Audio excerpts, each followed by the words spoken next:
dangerous way to dodge traffic proves deadly in Huntersville. The concerns from local drivers about others skipping barriers into the express lanes. The idea of becoming Charlotte's interim mayor has the attention of more than 100 people. We'll tell you which candidates stand out from the rest and why. Plus, the temperatures are rising in the Carolinas, and so is the cost of cooling. The crunch homeowners could find themselves in this summer if the AC goes out.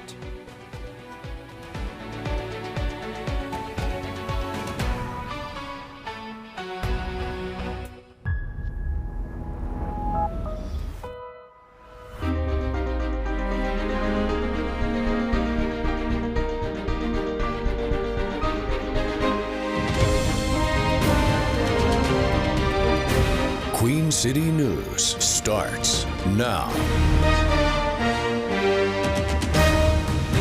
Good morning, everyone. Happy Friday. It is 6 o'clock. Welcome into Queen City News. I'm Jason Harper. I am Julian Sador. Andy Satowski has left the guys with full control of the show. She's not here today, so you're stuck with us for the next 4 You're hours. welcome. Yes. Meteorologist Ted Fate and Jason did warn us today was going to be very hot. He did. I don't know about you. When Yeah. I stepped outside this morning, I felt like I'd opened up the oven.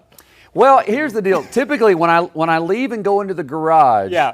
it's all, no matter what time of year, it's just kind of, there's no moving air, right? It's just still. It's just ugh. Yeah. I opened the garage door and it never changed. Normally you get this cool, refreshing air. I felt like I was still in the garage all the way to the station. Yeah, you're like, wait a minute, something's going on. Nothing. No Yeah. relief. Are we going to find any relief today? No, man. Okay. Yeah, and in the All right. garage, I hope the folks at home are just doing what you did. Buckle up, because we're about to go through it right now. Temperatures are going to be ramping up so high, we have a heat advisory for Mecklenburg County, Union County, surrounding areas in that orange shading. That indicates our feels-like temperatures getting dangerously high. I'm talking triple digits. Serious matter. You want to take breaks inside through the peak heating hours of the day. Get an AC. The shade will help a little bit, but not enough, as we already start warmer than where we were yesterday. 2 to 4 degrees compared to your Thursday morning. That's giving us upper 70s Charlotte, upper 60s, low 70s Boone and Jefferson. Here's your day planner showing how fast we get into the 80s. Lunchtime in the low to mid 90s, mid to upper 90s on tap for the peak heating hours of the day. I'm forecasting upper 90s for your peak heating hours. Highs are going to be well above normal. Southwest winds anywhere from 3 to 8 miles per hour, and those temperatures match the record high of 98 degrees set back in 1956. I'll break down what our setup for rain chances looks like coming up with another look at your forecast in about 5 minutes. Julian. All right, Ted, thank you. What you're seeing right now is a result of what troopers call a dangerous maneuver on I-77 in Huntersville. It's all in an attempt to apparently not wait in traffic. Wednesday, a motorcyclist skipped across the barrier into the express lanes, but the end result wasn't save time. It was a deadly crash. As Queen City News anchor Jen Cardone tells us, unfortunately, the maneuver isn't uncommon as more drivers refuse to wait in traffic. When traffic starts to back up on I-77 in Huntersville, that's typically when more people choose to take the express lanes. I think people just need to relax and just chill out. It's gonna be fine. You're gonna get there. Kate Jones is one of several drivers we spoke with who has seen people drive over the dividers to get around traffic in a backup. It's definitely not safe, but it's definitely become more of a usual thing that you see. Jesus Espinoza says he witnessed a crash recently when someone drove illegally into the toll lanes. I was in front of a couple cars in front of him, and I just kind of saw it through my rearview mirror, and I just saw like he just went, and I saw a bunch of parts flying around, and I heard the impact. State Highway Patrol says this is what also happened Wednesday during the evening commute when a motorcyclist crossed into an unauthorized part of the express lanes near Gilead Road. 36-year-old Taiwan Jordan was killed by a car that was already driving express. You shouldn't do it, but cars do go pretty fast on the express lane, so it can lead to a pretty bad crash. Dividers like these, they may be super flexible, but they're actually here for a reason. They're meant to keep drivers safe, and that's why you should only enter and exit the express lanes at designated areas. When other people see that, then they're gonna be like, oh, it's not even damaging to my car. I can go too. And then you got 3 more people following that person. NCDOT says these delineators are meant to be flexible to allow emergency vehicles to enter and exit as needed. We've asked State Highway Patrol for data on crashes due to drivers crossing illegally and will provide it when it becomes available. Jen Cardone, Queen City News. A police chief in Catawba County has been cleared of evidence tampering charges in a decades-old cold case. A judge yesterday dismissed the case against Willie Armstrong. The Brookford police chief was accused of destroying or changing an audio recording in a 1992 murder case. Armstrong filed a motion to dismiss those charges last September, arguing the state lacked sufficient evidence to proceed to trial.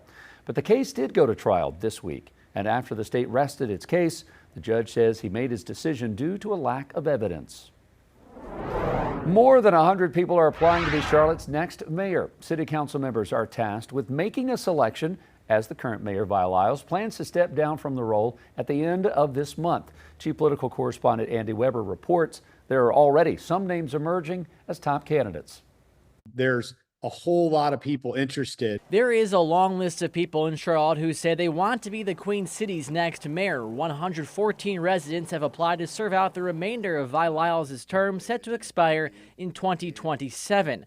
Former council member Tark Bakari says to him top contenders include Mayor Pro Tem James Mitchell, State Senator Caleb Theodros, and former council member Harold Cogdell. It's hard to imagine which one of them could actually get 6 votes and get this done. So there's a number of days and even weeks left before this decision has to be made, but it's going to be get your popcorn eating time. One thing that could tip the scale towards a single candidate, an endorsement from the influential Black Political Caucus. I think right now it means an awful lot because we are right on the heels of having finished the I-77 toll lane massacre. That was really an initiative that the most credit, I think, goes to the Black Political Caucus. Bakari says council members, many of whom are considering their own run for the office in 2027, will expect a promise from applicants that they won't try to capitalize on being an incumbent and run when the current term is up. I can't fathom that anyone is going to be selected that does not make that commitment. The real question is, can 6 council members believe you? Do they believe you're actually not going to run? Because we have had multiple circumstances in the last decade plus where people have made that promise and not followed through with it. Andy Weber, Queen City News. 6:06 The Time new this morning. President Trump claims the U.S. has ended the war with Iran. The president says he expects a deal to be finalized in the next few days, possibly even over the weekend. Their agreement would resolve the conflict and reopen the Strait of Hormuz. President Trump also says Vice President J.D. Vance could attend a signing ceremony in Europe. Meanwhile, Iran's foreign ministry spokesperson says the country has not reached a final decision on any agreement, calling any reports of a deal merely speculation. News of the agreement came out Thursday after President Trump canceled planned strikes on Iran. And as one war potentially ends, the Department of War could be one step closer to becoming a reality. The measure to officially rename the Department of Defense has moved forward in the Senate Armed Services Committee. A panel added language into the bill to formally change the name during deliberations over the 2027 National Defense Authorization Act. That aligns with an executive order signed by the president back in September. The committee voted 18-9 to advance the measure. According to a Congressional Budget Office report, fully switching over the Pentagon's title would cost an estimated $125 million. As dangerous heat arrives throughout the Carolinas, a lot of people will be kicking their HVAC units into full gear, but it remains quite pricey if that system needs to be replaced, which can cost homeowners tens of thousands of dollars. Queen City News reporter Matt Stell has the crunch some might find themselves in as they navigate inflation and the cost of so many other things still going up. The heat wave has arrived in the Queen City, and the experts from Morris Jenkins HVAC and Plumbing are already getting calls. Families in the house, it's 97 degrees outside. That's when they're running full gear. That's when they're going to break down on you. HVAC systems breaking down at the worst possible time is why the company continues to push people to get preventative maintenance at least twice a year. You want to get those coils cleaned. You want to get the dirt out, make sure they can breathe. You want to get your drain lines flush. You want to make sure those filters are clean, those blowers are clean. A broken HVAC system for an average sized home will typically cost you somewhere between $10,000 to $15,000 to replace. But without a healthy emergency savings, where is the wiggle room for these unexpected costs when so many families are already dealing with record inflation and rising energy bills? That's often what brings people into crisis assistance ministry. It's just life happens. Charlotte's Crisis Assistance Ministry offers year-round utility assistance to those feeling that crunch right now. From last January to May compared to this January to May, utility past due bills that people are showing up with have increased 22%. But the group relies on both public and private funds, which means even those dollars geared to help are limited. We serve about 125 customers a day throughout the organization. The reality is that we also have to turn people away every single day, and that is simply due to the capacity that we have to see people and serve people. Gas is up, groceries are up, things are happening, and the air conditioner is one of those things you don't think about until it breaks. In Charlotte, Matt Stell, Queen City News. Coming up on 6:09 here on your Friday, let's glimpse at the weekend. 90s on tap Saturday, low 90s Sunday, overnight lows in the 70s. And we hold on to those showers and storms that develop through the afternoons during the peak heating hours of the day. So just keep that in mind as a cold front approaches from the west into the northeast and the Carolinas for the mid-Atlantic. That's going to spark the storm activity, highlighted in that yellow, all the way up through New York into parts of Massachusetts, parts of New Jersey, into Virginia. We even see the flood concerns. Isolated downpours could lead to some pooling and ponding in low-lying areas. More of that stretches north, but can't rule out any impacts over North Carolina as we sit in that yellow, indicating a slight risk for severe weather, which is level 2 out of 5. So right now, water vapor satellite imagery limiting that moisture that's overhead. We can feel it though. You don't have to have me verify it. Just walk outside. You say, yep, Ted, you're right. It does feel moist out there. And this is all while we have the El Nino that's playing into the tropics, usually giving us a quieter hurricane season. Right now, looking at a cluster of storms in the southern Atlantic with a 10% chance of developing. We'll keep an eye on that and have an update on your forecast here coming up in the next 10 minutes. For now, just after 6 o'clock, let's get you out there on the roadways. Jason.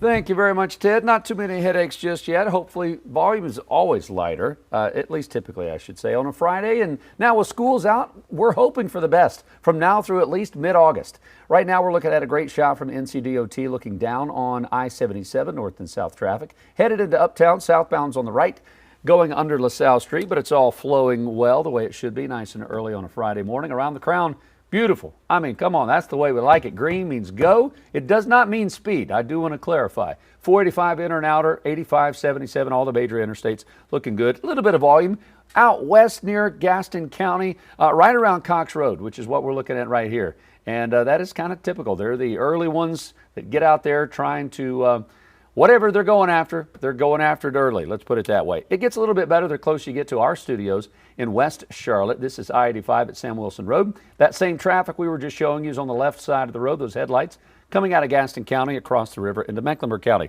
Let's bring you down from Lake Norman. What a beautiful shot. Look at that, man. I-77 north and south and the toll lanes going across that beautiful lake, working its way into Uptown. On the other side of 77, here's the state line down near Westinghouse, Carowinds, at the 485 split. On the east side of the city, we've got inbound Independence on the right, going under Sharon Amity Road. A little bit hazy, foggy this morning as you look at the Queen City skyline. Coming up at 6:30, we'll give you drive times to the airport. Julian? All right, Jason, thank you. Well, the card is set and the UFC fight on the South Lawn is set to take place this weekend. What we can expect and why some people say they want to see the fight stopped before any punches are even thrown. You're watching Queen City News, the most local news in Charlotte. We'll be right back.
Welcome back. President Trump is calling on Republicans to pass a major bill that would increase military funding and include an election overhaul. But with the midterms quickly approaching, can the GOP get both measures across the finish line? News Nation Washington correspondent Margaret Chadbourne takes a closer look.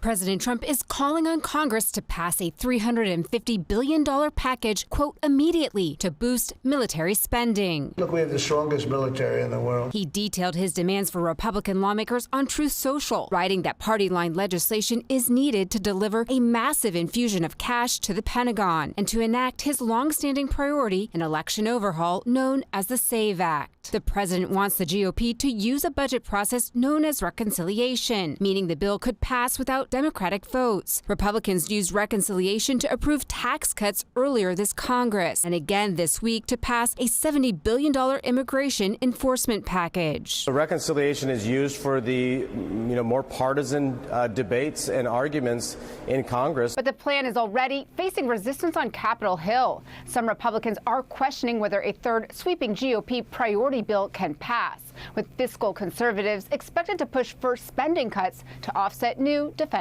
funding. The American people don't need to see the bill text to know that Republicans are fighting for Donald Trump, not for working families. Another hurdle. Lawmakers are skeptical how the SAVE Act, already stalled for weeks in the Senate, might hurt its chances. Democrats call it discriminatory altogether, and some lawmakers have raised concerns over mandatory photo IDs at the polls. We know that there's no widespread voter fraud. This has gone through the courts. Despite the president's heavy pressure on the GOP, Reconciliation 3.0 is so far showing signs of an uncertain path forward. In Washington, Margaret Chadbourne, News Nation. Congressional leaders failed to extend the Foreign Intelligence Surveillance Act, a move that leaders worry could put national security at risk. And it comes with the start of the World Cup and ongoing war with Iran. The installation of Bill Pulte as acting director of national intelligence is what caused the bill's vote to fall through. His appointment is an issue concerning both parties, as Republicans were unable to use their majority in the House to pass an extension. The president has since nominated Jay Clayton for D&I, but Congress had already left Washington, meaning FISA has lapsed. This program goes dark at a time when there are literally hundreds of thousands of people coming to this country for the World Cup. But if there was a path that, and I've never been a big fan of Tulsi Gabbard, but that Tulsi Gabbard would stay in place until Mr. Clayton was confirmed, we have a path out. The president says Pulte will take office and hand over the role to Clayton if confirmed. White House officials are preparing to make history as they're set to host a UFC card for the first time on the property this weekend. UFC Freedom 250 is set for Sunday with an audience of more than 4,000 people, but it comes with a hefty price tag and some legal challenges. A group representing 2 Virginia residents filed a lawsuit against the National Park Service, which oversees the South Lawn. They've argued the event violates the Park Service's rules banning sporting events on federal parklands. In court filings, the Park Service said well over $60 million and tens of thousands of hours of labor have been spent on this. The agency says that money came from the UFC and other groups affiliated with it. The Justice Department is asking a judge to reject that effort to stop the event. We heard from President Trump Thursday about this weekend's event, which happens to coincide with his 80th birthday. This will be the greatest show on earth. Is at night. That's all lighting and cover. And I think you get the idea. So it's going to be June 14th, and it's going to be great. And this is a little different for these political people. And but these are real warriors. When we talk about warriors, these are warriors. Secretary of State Marco Rubio spoke about the UFC event yesterday, saying that it's a United Nations of fights with several different countries being represented. UFC Freedom 250 is set to begin at 8 p.m. on Sunday. 6:19 on this Friday morning. Hot. I mean, that's really, let's be honest, that's why Annie's not here. She's like, it's too hot. I'm going to stick around where there's AC blowing in my face all day. Tapping out. That's it. Yeah. We are going to hold on to that warmth. Guys, we're in the 70s already. Yes, we were in the 70s yesterday, but this is more of the mid to upper 70s. And something tells me the 70s feels a little different because dew points are at 72 degrees, just 4 degrees off of those temperatures. Winds are calm, and we have traffic moving at a speed limit pace over Independence Boulevard near Sharon Amity Road. Mid to upper 70s heading into Uptown. I-40 corridor, low to mid 70s, upper 60s. And we're in the 70s up in our mountain counties. Now, we warm up effectively, getting hot this afternoon. Highs make it into the upper 90s. Feels like temperatures will get into the triple digits, peak heating hours of the day. Today's highs, 98 degrees, 100 degrees for Monroe and Shra. Looking at low to mid 80s, Boone and Jefferson. Your heat risk is going to be extreme in Mecklenburg County, holding on to the hot temperatures, dangerously hot with the heat advisory in effect until 8 p.m. this evening. So we have those 90s stretch up through New York, down through New Orleans, into parts of Texas with triple digits west towards Las Vegas. Our biggest difference from normal, our deviation from our normal temperatures, 10 to 15 degrees from the Carolinas up into the northeast. We're going to be over 10 degrees above normal for today. Clouds and radar ushers in that cold front, which will spark the storm activity up through Virginia and parts of New Jersey and into Pennsylvania. We'll still mostly dry for today with our evening pulling in those spotty showers, isolated storms heading into what will be your overnight hours, drying out before Saturday afternoon brings another round of the wet weather for those isolated storms. A slight risk for severe weather. That's level 2 out of 5. Main risk will be the damaging winds that come from those storms. Only 1/10 of an inch to maybe 1/4 of an inch of rain when everything's said and done. Only where those downpours set up relatively quick and short-lived, we'll see the higher rain amounts. Temperatures in the 70s overnight gives us a warm start to your Saturday, but still rebounding in the 90s, hot through the weekend. 80s settle in, feeling more refreshing heading into early next week, but those 90s return come Thursday. Jason?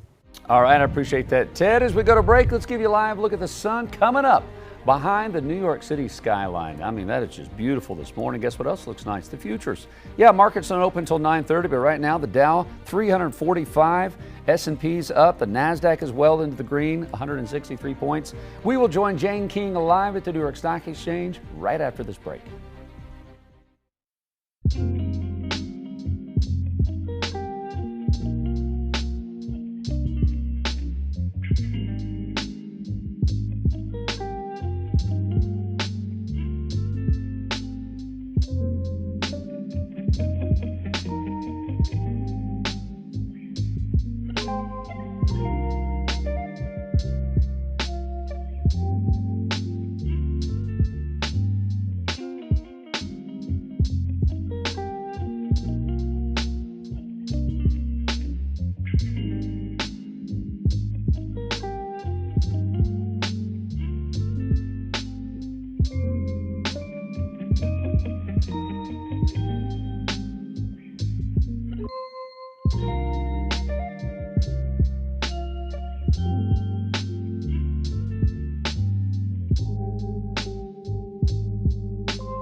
It is 6:25. Welcome back, everyone. How much do the Carolinas spend on public school students? And some Americans are now questioning if regulated tap water is even safe. Jane King's live at the New York Stock Exchange with those stories and more. Jane, we made it to Friday. Good morning.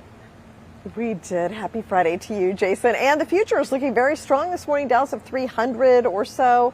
For the start today, President Trump canceled the Iran strikes. Now, that happened yesterday and was really part of that huge rally that we saw.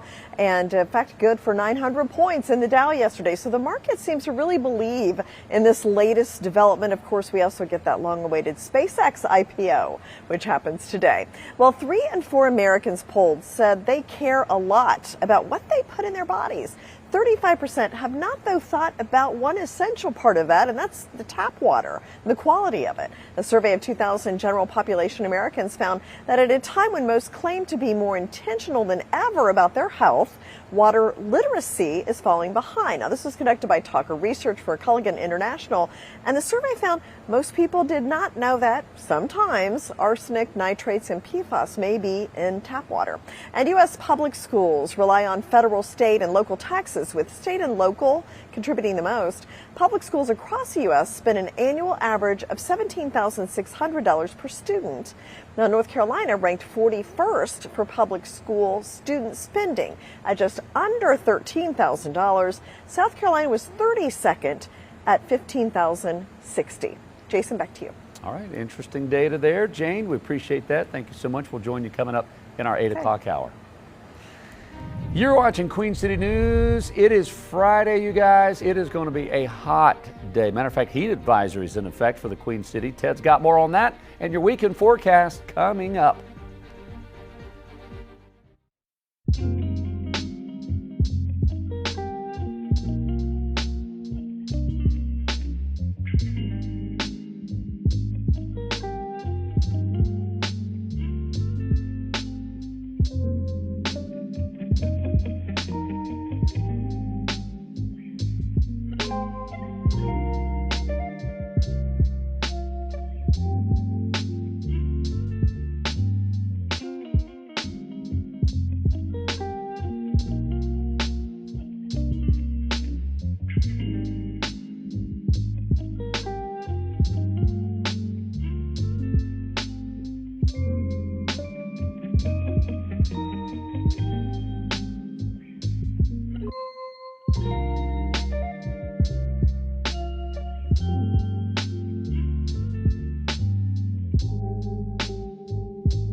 We are starting off with a warm and muggy morning to this Friday. We are going to be ramping up with those 90s, and the heat can get to record-tying levels. I'll break down how hot we get and how long we stay hot coming up.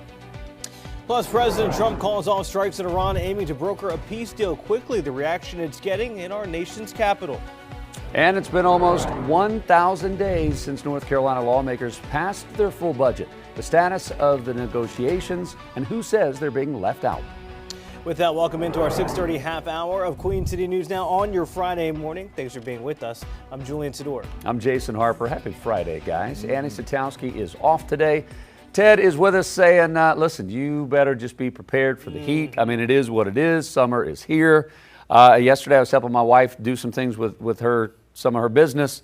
At multiple stores we went into, either AC was leaking water through the ceiling or the ACs were broken. Yeah. Like, it's happening all over the place right now. Yeah, it's happening all over the place. This is not the day where you want the AC to go out. No.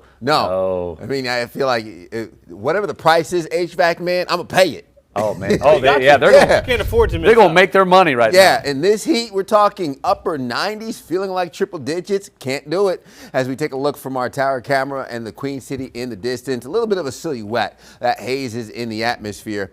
Heat advisory lingers until 8 p.m. this evening, because while we get into the upper 90s, we will feel like the triple digits heading into the peak heating hours of the day. Right now, starting off 2 to 4 degrees warmer than where we were this time yesterday. That lands us in the low to mid and upper 70s around Charlotte, low to mid 70s I-40 corridor, right near 70 degrees in our mountain counties. Day planner ramps up into the mid to upper 80s as early as late morning. By lunchtime in the 90s, highs will get in the mid to upper 90s today. I'm looking at a high of 98 degrees, southwest winds 5 to 10 miles per hour, and a 30% chance of those pop-up showers, which we will match the record high of 98 degrees set back in 1956. Average highs typically in the mid 80s this time of year. Overnight lows settle into what will be the mid 70s. Our high temperatures sit in the 90s through the weekend before 80s return early next week. We'll rebound back into the low 90s come Thursday, but your muggy meter will stay sticky and humid heading into the start of the weekend. Pollen forecast medium as we head into your weekend as well. Mountain counties ushering in the 80s for your Friday into Saturday. Overnight lows in the 60s. I'm expecting us to hold on to what will be, again, those low 70s heading into the beginning of next week. Rain and storm chances will stick around, more of an unsettled pattern, something to consider here through the next few days. So an eye to the sky and staying weather aware definitely will be useful. I'll break down more of what we could expect here with another check of your forecast coming up in the next 10 minutes. Jason? Thank you very much, Ted. Appreciate that. Rush hour officially starts in about 30 minutes. Right now, we're seeing people rushing in this hour. But traffic's moving great. I mean, they're moving at about 60, 65 miles an hour. This is I-77 north and south, just north of Uptown. Skyline is right under our little title bar at the top of the screen there, but this is right going under LaSalle Street, and all 11 lanes across are looking really good right now. So is this, matter of fact, as we look at 45 in and outer, 77, 85, all the major interstates are looking pretty good this morning. We do have one incident that just popped up, southwest part of the 485 loop. Got a disabled vehicle, which is slowing some people down. This is 45 outer, so if you're working your way from the airport, trying to get around to 77, just right there near Tryon. Got one vehicle there, slowing a couple things down off to the shoulder. We'll keep an eye on that. Drive time, it's 13 minutes. If you're coming in from Gastonia, that's just to get through Belmont. Still got to cross the river, getting into Mecklenburg County, but things are improving. Once you get across the river into Mecklenburg County outside our studios, this is 85 at Sam Wilson Road. A lot of construction happening there for the next couple of years. Coming down from Concord, this is Cabarrus County. This is I-85 near Concord Mills. Looking great. That sun shining on all 10 lanes coming down from Lake Norman. It's also a beautiful shot, courtesy of NCDOT. Down near Carowinds at the North South Carolina state line. Here's the 77-485 split.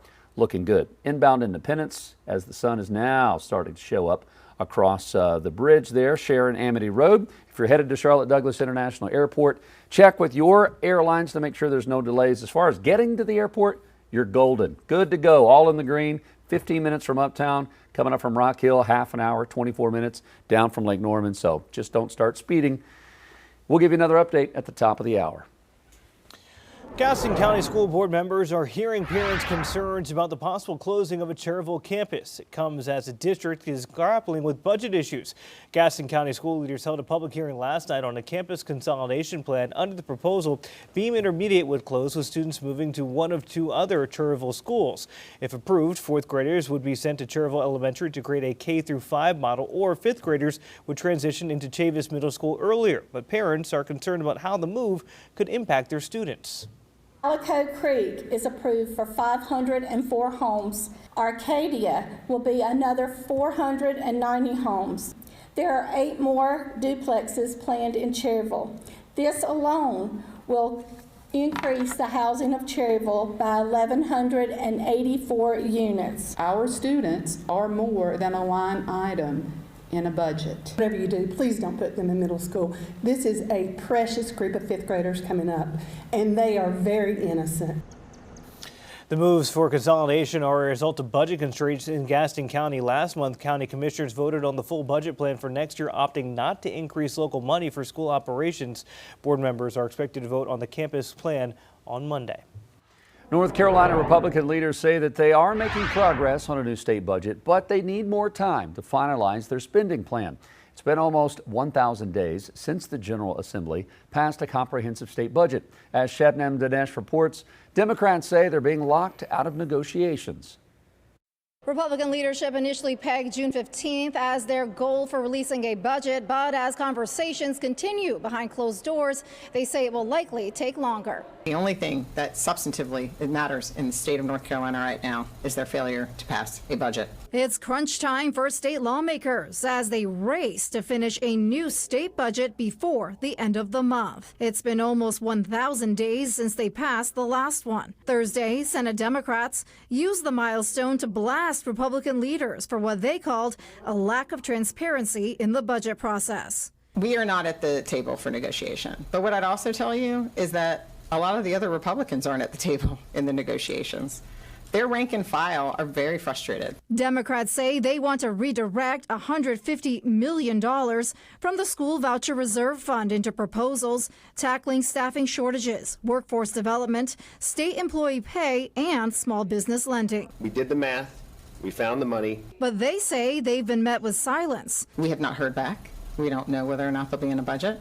Democrats say the delay is taking a toll on state workers and the services North Carolinians rely on every day. Whether it's staff at the DMV or state-operated hospitals, state universities or community colleges, those protecting our air and water, those ensuring that our information technology is secure.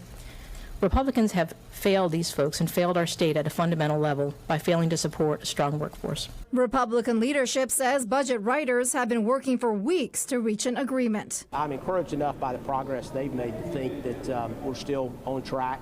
It could be as soon as next week that we vote on something. But they still need more time. I was hopeful that we would have something that would be out there by Monday of next week. I don't know that that's going to take place. I still think that we should be able to get something done before the end of the fiscal year. The fiscal year ends June 30th, leaving lawmakers with less than 3 weeks to strike a deal, release the budget, have it pass both chambers before it makes it onto the governor's desk for his signature. Well, it was a back and forth in the Oval Office on Thursday. President Trump calling for hard strikes on Iran and then later reversing course, saying he's close to making a deal to end the war. News Nation Washington correspondent Vinay Simlot explains the changes in the chances of an agreement. The president said he would strike Iran very hard. He also threatened to take over Karg Island. It's where 90% of Iran's crude oil is located, though the president reversed his threats a few hours later. You have said before that Iran and the United States were close to a deal. It has not happened yet. Why are you so convinced that this time is different? Because they've taken a pounding. They've taken a pounding like very few people could take. And they want to make the deal a lot more than I do. The newest promise from President Donald Trump. He says the U.S. and Iran are close to a deal to end the war and reopen the Strait of Hormuz. The straits are going to open immediately. It's fun signing. Maybe it'll be Saturday or Monday. A spokesman for the Iranian Foreign Ministry said on state TV nothing's been finalized. Since he launched the war in February, the president has repeatedly said the U.S. is close to a deal. It'll open up immediately upon signing, which could be in 2 or 3 days. And he said he's postponed strikes based on negotiations. I got a call yesterday, sir. Could you wait? We think we're close to a deal. Still, the Iranians say the Strait of Hormuz is closed, affecting oil and fertilizer markets around the world. I know the farmers have a problem with fertilizer, but that's all coming down now, and your fuel is going to be, I think it's going to be lower than it was 4 or 5 months ago. Democrats say the president doesn't have a strategy. This is what happens when a president starts a war of choice and doesn't have a full-fledged plan. President Trump said the U.S. and Iran are still negotiating, and he says there is a framework for negotiations on the nuclear program. He says he wants Iran to turn over all of its nuclear material. Vinay Simlat, News Nation, Washington. The Kennedy Center Board of Trustees is appealing the ruling to remove President Trump's name off the building. Their deadline to do so is today. A judge ordered the removal, saying that the Board of Trustees did it unlawfully. The board originally said they would comply with the judge's order. Only Congress can make a change to Kennedy Center's name. Team USA is preparing for their first match of the World Cup. What fans can expect from the men's team as they take the pitch in LA. You're watching Queen City News, the most honored and the most local news in Charlotte. 75 degrees here, 6:40 in the morning on your Friday. We'll be right back.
Well, soccer fans, this is where it's going down. No, it's not SoFi Stadium in Los Angeles, at least not while FIFA is around right now. And for the remainder of the World Cup, it's known as Los Angeles Stadium.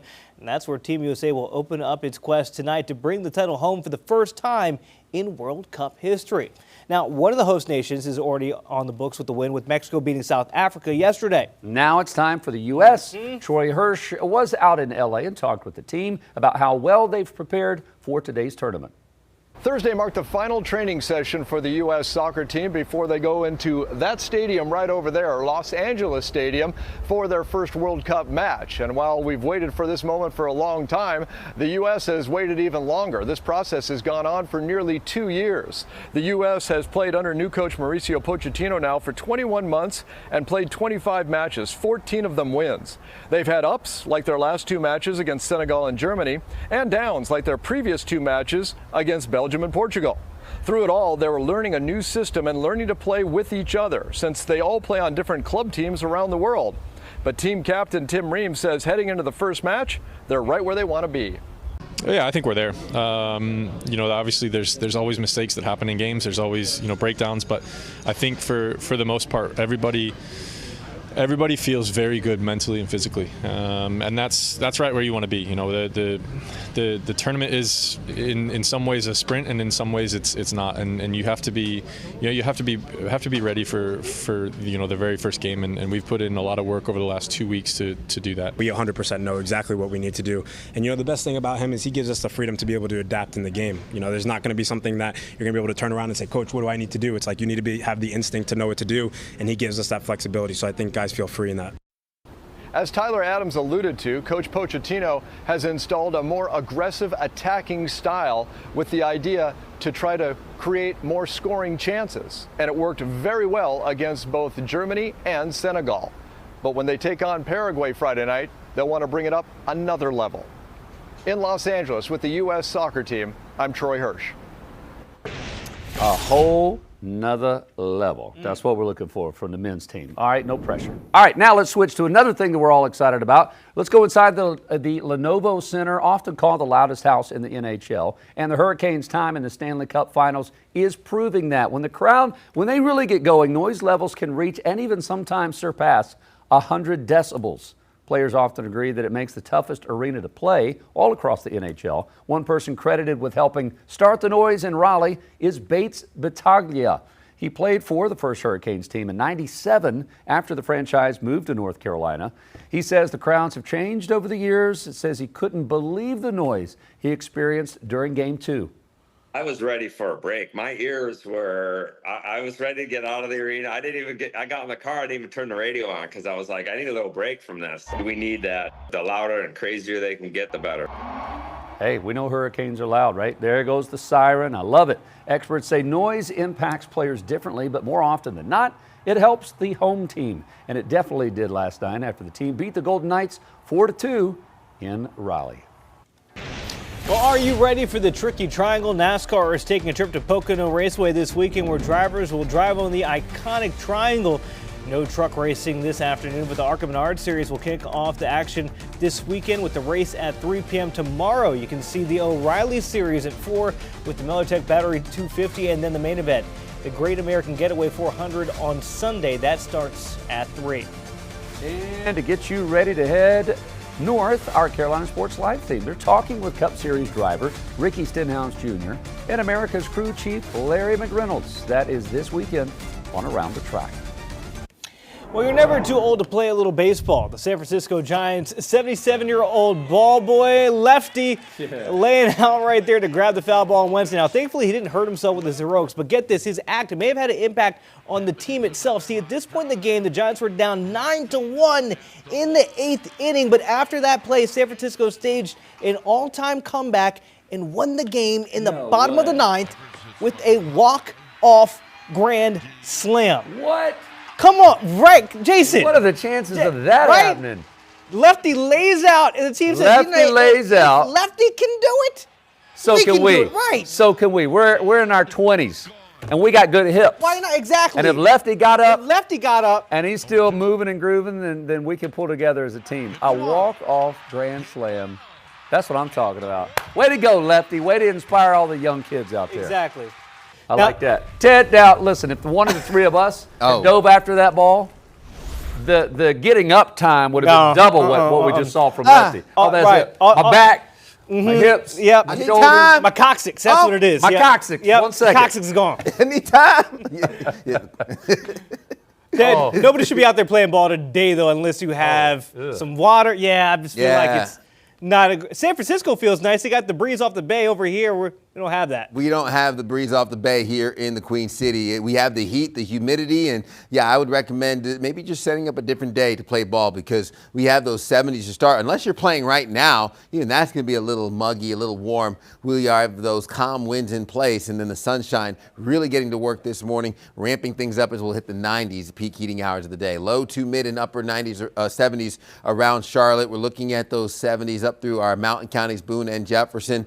Temperatures and your heat index, two different things. The temperatures is what your thermometer will read. The heat index is going to be what it feels like, which will be triple digits today, which is why we have our heat advisory for Mecklenburg County and areas east. That's where upper 90s, near 100 degrees for Monroe, Schra, into Rockingham will settle in. 98, 99 with your extreme heat risk for the peak heating hours of the day heading into Mecklenburg County. That's where we also have our heat advisory lasting until 8 p.m. The excessive heat from the mid-Atlantic up into the northeast, stretching through the deep south, triple digits, Phoenix, El Paso, and Las Vegas. And your heat potential stays relatively high as we head into your Friday for the northeast. Cold front approaches from the west. That's going to spark some some evening showers and storms. Mostly dry with partly cloudy skies. I think the storms come south heading into your evening, 7, 8 o'clock, and then really start to ramp up into your evening hours before drying out overnight, rebounding into what will be the 90s on Saturday with those showers and storms rolling through again, finishing off your Saturday. So a slight risk for severe weather. That's level 2 out of 5. Anywhere from 1/10 of an inch to maybe 1/4 of an inch of rain possible. I'm looking at your overnight lows dropping down into the 70s tonight, rebounding into the 90s Saturday and Sunday. We'll hold on to what will be those upper 80s through the early parts of next week. Jason. All right, Ted, thanks. As we continue to count down to America's 250th birthday, Queen City News is highlighting the people and the places across the Charlotte region that helped to shape our independence. On April the 12th, 1776, North Carolina leaders passed the Halifax Resolves, telling its delegates to vote for independence 3 months before the Declaration was actually signed, first in the nation. You're watching Queen City News, TGIF, everyone. We'll be back after this.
Fans from all around the world are arriving here in the U.S. for the World Cup, and they just can't seem to get enough of American culture. That's right. Their fascination with what we find mundane is getting a lot of laughs, from 7-Eleven big gulps to ranch dressing on French fries and Taco Bell cuisine.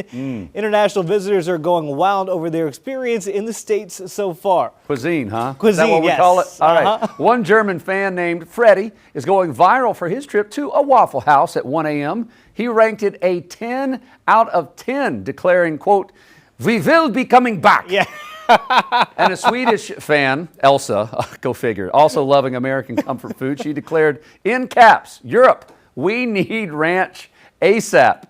Oh my gosh, come on now. This is too good. I'm loving this.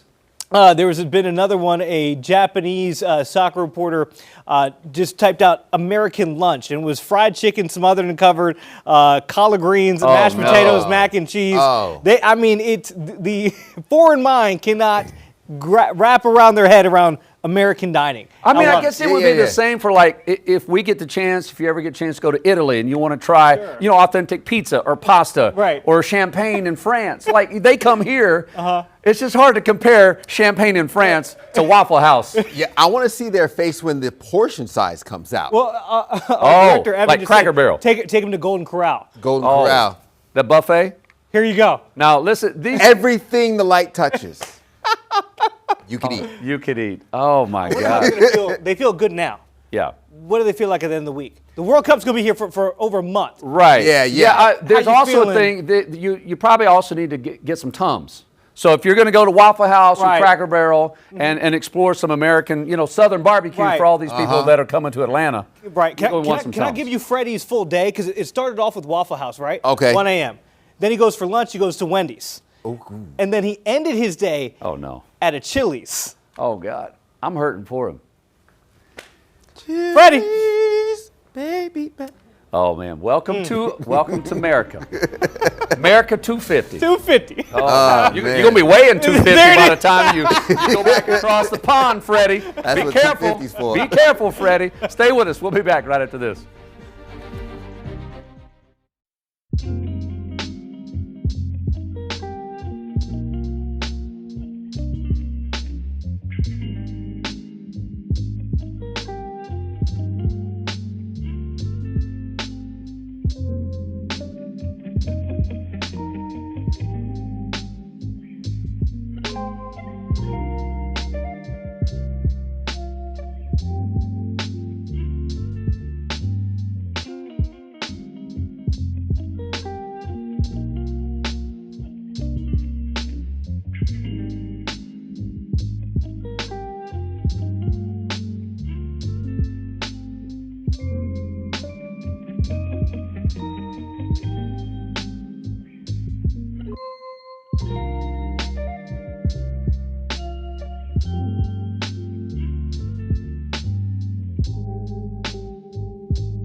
Balancing children's learning with financial challenges. What parents are saying to Gaston County school leaders about the closing of a Cherryville campus.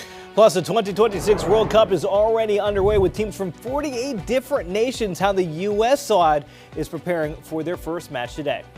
And the Carolina Hurricanes are one win away from becoming champions. The Magic Carolina is looking to recreate to end a 20-year title drought.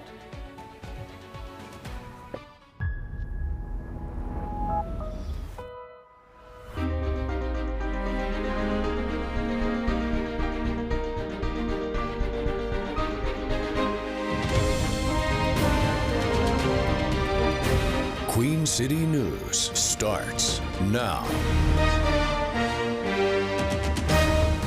TGIF, everyone. Welcome in. Happy Friday. It is now 7 o'clock, straight on the nose. Welcome in. I'm Jason Harper. I'm Julian Story, and Sitowski is off today. I'm meteorologist Ted Payton with your pinpoint weather forecast. Already sweating today. Yep. I think we've officially entered two-shower territory, right? Oh, you're right. You know, you shower in the morning, you get out there like, well, I'm sweating, I'm gonna shower again. Yeah. You might even have a third shower. I mean, if you like to get in bed like a sticky lollipop, the thought of that, you know how that is. And the sheets. Right. No, nobody wants that. My wife's gonna say, go sleep downstairs. So 100%. It's a two-shower time from now, at least till October. And this is still the time of the year, unfortunately, after your shower, you're still wet. You still kind of You gotta end your shower cold. Exactly. That's how you do it. You have to just got to do it. And listen, it's so hot outside, you won't mind running that shower cold because we're talking upper 90s, feeling like triple digits, plenty of sunshine around the crown, burning off any of that fog that you might have had. 70s to start your morning. We are going to ramp up into what will be the upper 90s peak heating hours of the day. Hey, come on, Bug, get off our Arlington camera. What's wrong with you? 76 degrees, winds are calm. We are looking at a little bit of that haze in the atmosphere. Now, when we talk about those warm temperatures, we also play into that heat advisory. Mecklenburg County, Union County, into Stanley County, Cabarrus County. We are going to feel that heat with your feels like temperatures in the triple digits, extending until 8 p.m. this evening. Our temperature change compared to yesterday, 2 to 3 to 4 degrees warmer, so you'll feel a little bit of that difference. Dew points aren't giving us any breaks. We're talking upper 70s, already near 80 degrees for Charlotte, upper 60s, low 70s in our mountain counties. Highs will make a run for the mid to upper 90s. I'm looking at upper 80s by 11 a.m., 90s by lunchtime, a high of 98 degrees, southwest winds 6 miles per hour, a 30% chance of those afternoon and evening storms, and the high of 98 could match our record high set back in 1956. I'll break down more of what to expect with another check here coming up in the next 10 minutes. Guys. All right, Ted, appreciate that. North Carolina lawmakers are set to miss a self-imposed deadline to pass the state budget. That's now nearly a year past due. That's right. Democrats in the General Assembly accuse leadership on the other side of the aisle of locking them out of negotiations. Queen City News anchor Savannah Rudisill joins us with where the conversation stands now. Savannah, good morning. Hey, good morning, guys. North Carolina Democratic leaders point out it's been about 1,000 days since the state legislature passed a comprehensive budget. Now, majority leaders say that they had hoped to have one in place by this coming Monday, but now say they need more time. It was about exactly a month ago that House and Senate leaders held a joint press conference to announce they had a, quote, framework for a budget, which included raises for state employees and local law enforcement members. But a bill expanding on that framework has not surfaced. So Thursday morning, Senate Democrats held a news conference to say they've been effectively shut out of budget negotiations. And senators say they were told to submit their recommendations to budget writers, but have not heard back. You're not at the table for negotiation. But what I'd also tell you is that a lot of the other Republicans aren't at the table in the negotiations. Their rank and file are very frustrated. I'm encouraged enough by the progress they've made to think that we're still on track. It could be as soon as next week that we vote on something. The current session is supposed to end August 31st. However, the next fiscal year, that begins in about 3 weeks on July 1st. Any budget bill presented must pass both chambers before going to Governor Josh Stein's desk for final approval. Back to you. All right, Savannah, thank you. Gaston School Board members are hearing parents' concerns about the possible closing of a Cherryville campus. It comes as the district is grappling with budget issues. Gaston County school leaders held a public hearing last night on a campus consolidation plan. Under the proposal, Beam Intermediate would close with students moving to one of 2 other Cherryville schools. But parents tell Queen City News reporter Shakira Speaks they're worried about how it would impact their kids. If it was me and I was looking at capacity charts, I would think over 90% is getting to the point where I'd be like, oh, getting kind of tight there. I wouldn't think, man, we could cram a few more kids in there. Let's get the classrooms up to 40. Gaston County elementary and middle school parents and teachers say more students in the schools negatively affects the students' learning opportunities. They're advocating for Gaston County School Board members to allow WB Beam Intermediate School to stay open, despite a $288,000 budget deficit for next school year. We have to take into consideration geographic conditions. We have to anticipate increases or decreases in school enrollment. If approved, district leaders are considering their options, including moving fourth grade students into Cherville Elementary School to create a K-5 model, or transitioning fifth graders into Chavis Middle School earlier. Calico Creek is approved for 504 homes. Arcadia will be another 490 homes. There are 8 more duplexes planned in Cherville. This alone will increase the housing of Cherville by 1,184 units. Our students are more than a line item in a budget. Whatever you do, please don't put them in middle school. This is a precious group of fifth graders coming up, and they are very innocent. Gaston County Commissioners voted on its full budget plan for next year on May 12th, opting not to increase local money for school operations. Just months ago, the district eliminated 174 positions due to lack of funding. Why is Beam the only school on the table considered for closure? Beam Intermediate was originally created to address overcrowding, but district leaders say that the growth has slowed and demand has decreased in the Cherville area. Thursday night's public hearing was the last chance that parents had to speak with board members ahead of Monday's vote in hopes of keeping the school open. Reporting in Gaston County, Shakir Speaks, Queen City News. Plans for a new East Charlotte data center are officially on hold because of the city's new 150-day moratorium on those projects. The agenda for Monday's City Council zoning meeting shows the rezoning request from the developer, American Tower, is delayed through November 5th. The moratorium council members passed on Monday night blocks the city from accepting or considering any new data center proposals. Council members will use that time to study the environmental impact of those centers. South Carolina investigators are charging a third person in a deadly Chester County shooting. State Law Enforcement Division agents arrested 25-year-old Devontae Adams on Wednesday. He's facing murder and attempted murder charges.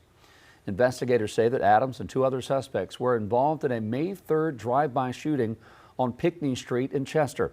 A 16-year-old boy was killed and 2 other people were injured. Police arrested 21-year-old John David Estes and 24-year-old Quentin Craig Jr. on the same charges last month. All 3 suspects are now in the Chester County Jail without bond.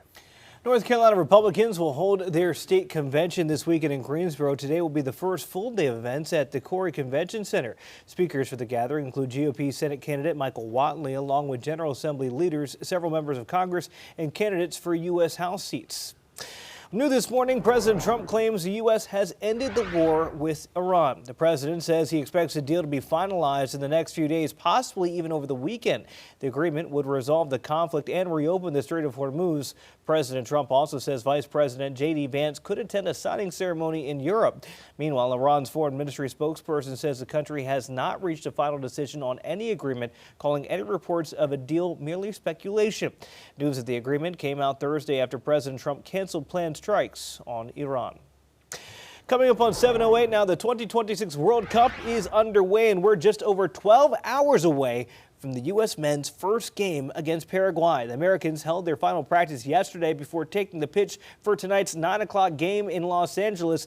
You can watch that match right here on Queen City News, and be sure to stick around after the match for our newscast. And speaking of that, go ahead, pull out your cell phone, because fans can watch the World Cup right here on Queen City News. But that means matches will be happening instead of our newscast. So scan the QR code right there on your screen to stay up to date with the World Cup schedule and when we will be live on air.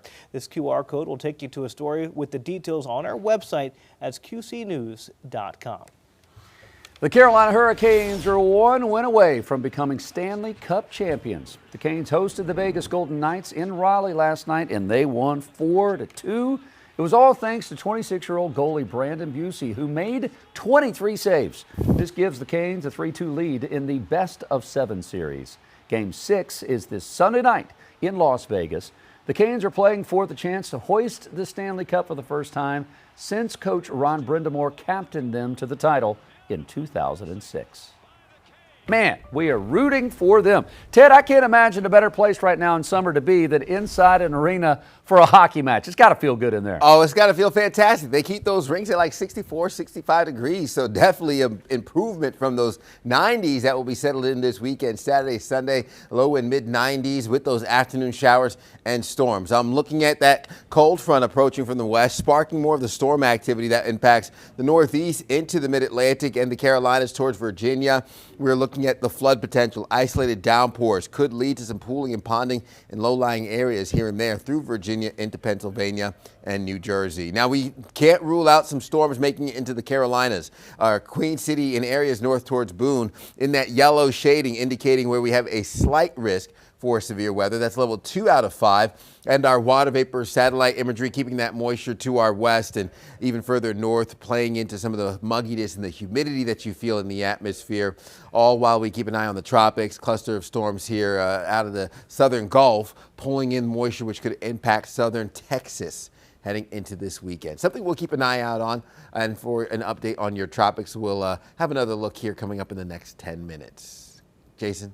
All right, Ted, thank you very much. Rush hour officially kicked off 10 minutes ago. We're seeing lighter than normal volume because it's a Friday and most everyone's out of school. So it is summer vacation for bus drivers and administrators, teachers, students. So congrats to you. We're looking at I-77 north and southbound traffic going underneath LaSalle Street, courtesy of NCDOT cameras. Looking good so far. The southbound traffic to the right with those toll lanes and general population lanes. Everyone moving really good as we look around the Crown. We like it. We had an earlier issue in the southwest part of the city, 485 outer in Tryon. That disabled vehicle has been moved off the shoulder.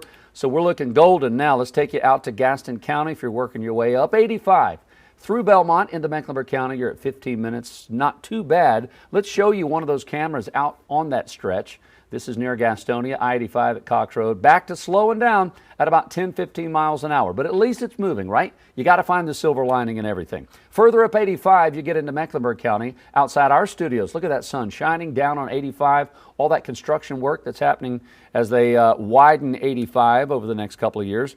Further up 85 into Cabarrus County. This is near Concord Mills, and this is great. All 10 lanes.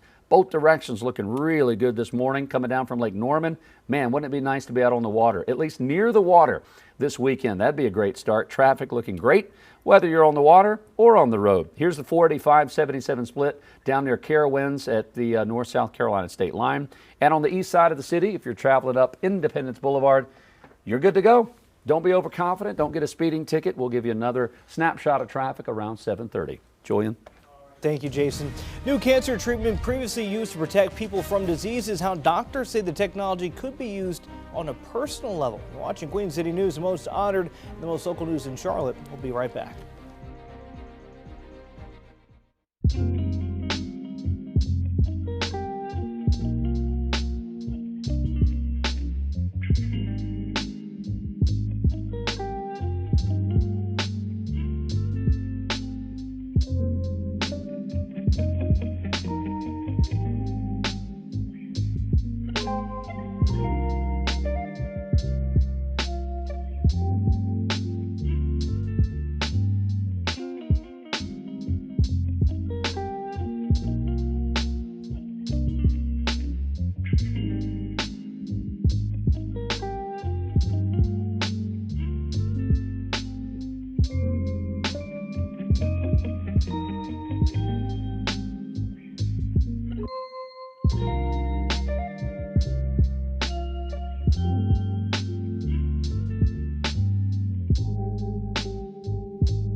Welcome back. Most Americans became familiar with mRNA technology during the pandemic, and now that same technology that helped deliver COVID vaccines could keep some of the deadliest cancers from coming back. The treatments are designed to train a patient's immune system to recognize and attack cancer cells that may still be hiding in the body after surgery. New data presented this month found a personalized mRNA treatment developed by Moderna and Merck cut the risk of melanoma remaining or spreading after treatment. Doctors say that's a big deal because melanoma is a deadliest form of skin cancer, and patients with advanced disease often face a high risk of recurrence. So we have kind of first signals that mRNA vaccines can be used in cancer care, but we've only seen a signal so far in melanoma. We have a long way to go to see if this therapy can be used in other cancer types and to really see if there's a survival benefit that would be meaningful to patients. Researchers are also testing similar mRNA approaches in pancreatic cancer and aggressive forms of brain cancer, with some early results showing promise. Now, doctors stress that treatments are still in clinical trials and larger studies are needed to confirm the benefits. Another challenge is these are highly personalized therapies. Scientists have to analyze each patient's tumor, identify its unique mutations, and then create a custom mRNA treatment designed specifically for that individual. If you are headed to the coast, you might see this massive ship passing by over the weekend. The crew of the Coast Guard cutter Eagle are taking the tall ship up the East Coast leading up to the 4th of July. It's all part of the New York's July 4th and the American 250th celebration. Emma Charles takes us out on the water as the Eagle made a port call in Charleston. I'm here aboard what's known as America's tall ship. The Coast Guard cutter Bark Eagle boasts a 150-foot mast and serves as the primary sail training vessel for the U.S. Coast Guard. It's here in Charleston for 3 days as the crew prepares to sail their 250 tour. We've come to Charleston many times in our history, and we've always been welcomed by open arms. Third-class cadets and crew get hands-on experience aboard the Eagle. The 90-year-old ship is used to teach seamanship, nautical knowledge, and train future officers of the Coast Guard fleet. And our whole training program is based around teaching them basic seamanship, how to be a follower, how to follow commands, and just giving them that general introduction to life on board a ship and being underway. They've stopped in Savannah, Pensacola, New Orleans before making their way to Charleston.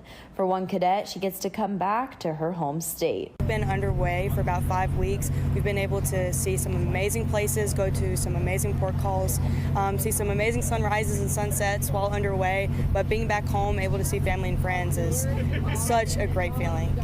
The Coast Guard traces its roots back to 1790, when Congress authorized 10 vessels to enforce tariff and trade laws and prevent smuggling. Today, cadets on board the Eagle learning the same valuable sailing lessons that have been passed down for centuries. Experience for me, it's been a lot of new material, learning about the ship and learning about what it's like to be a crew member on Coast Guard cutter Eagle.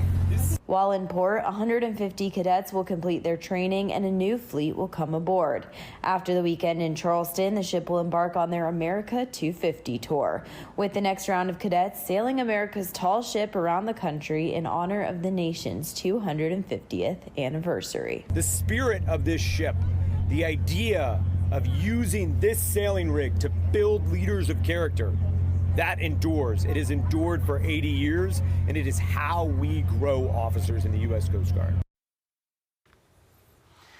Meteorologists say the expected El Nino has formed in the warmed-up Pacific Ocean, and it could grow to historic strength. The system could also turbocharge extreme weather. Experts with the National Oceanic and Atmospheric Administration say there's about a 63% chance that it ends up ranking among the largest El Ninos in history, dating back to 1950.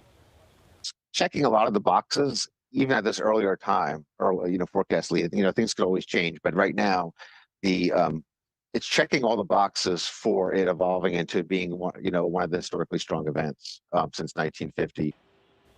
Scientists are predicting stronger El Ninos as the world gets warmer from the burning of coal, oil, and gas, but say that it's too early to tell if this El Nino is a product of that. All right, let's bring in meteorologist Ted Phaeton. I mean, in simple terms, right, without getting in the weeds here. People at home going, what's that mean? We got an El Nino. Is that good? Is it bad? What? Yeah. El Nino, La Nina, it's all relative to the sea surface temperatures in the eastern Pacific. It's significant because it impacts global weather patterns, which for us in terms of our hurricane season usually gives us a calmer hurricane season with more wind shear or that hurricane killer over the Caribbean Sea. Now, despite that, we are looking at a cluster of storms over the Caribbean Sea pushing into the southern Gulf with a 10% chance of development here over the next 2 to 7 days. Now, what we will watch is this low pressure system pulling in that moisture out of the southern Gulf into the east coast of Mexico and the southern coast of Texas. That pushes north through the weekend on Sunday, giving us some of the humid and very wet conditions, which could lead to some rainfall towards Louisiana and Texas. We have drought conditions here close to home, level 2 and level 3 out of 5, level 3 and level 4 out of 5 rather, level 5 out of 5 in that dark red shading for your exceptional drought with radar nice and dry as of right now. Not seeing much in the way of rainfall, even though that will change later this evening.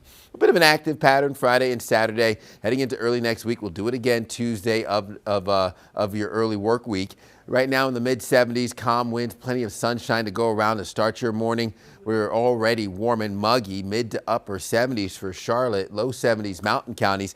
And while we ramp up into what will be the upper 90s today, we'll feel like triple digits through the afternoon and evening. So today's highs, upper 90s near triple digits for Monroe, Schrock coming into 100 degrees. We're looking at low to mid 80s with the extreme heat risk for that purple shading over Mecklenburg County. Take lots of breaks inside, find the AC wherever possible, and again, make sure you're staying hydrated.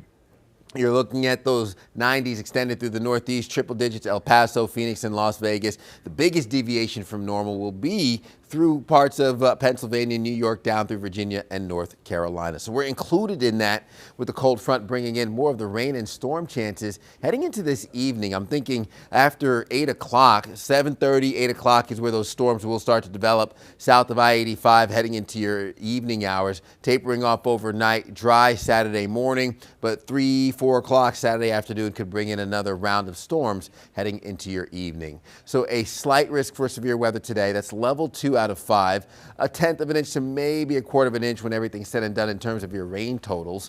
Overnight lows settle into the 70s, early morning hours, low 60s, Boone and Jefferson. We'll have those 90s linger Saturday and Sunday, overnight lows in the 70s, and then heading into early next week, those 80s take hold with those spotty showers and storms lasting into your Tuesday. You're watching Queen City News Now, the most honored and the most local news in Charlotte. We'll be right back.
Welcome back. Time is 7:25 as we take you up there to New York City. Pretty shot right there. Stock futures right now all in the green. Our market saw a major rebound yesterday as news of a possible peace deal reached the airwaves. The Dow Jones up almost 2 percentage points. The Nasdaq up 2.5%.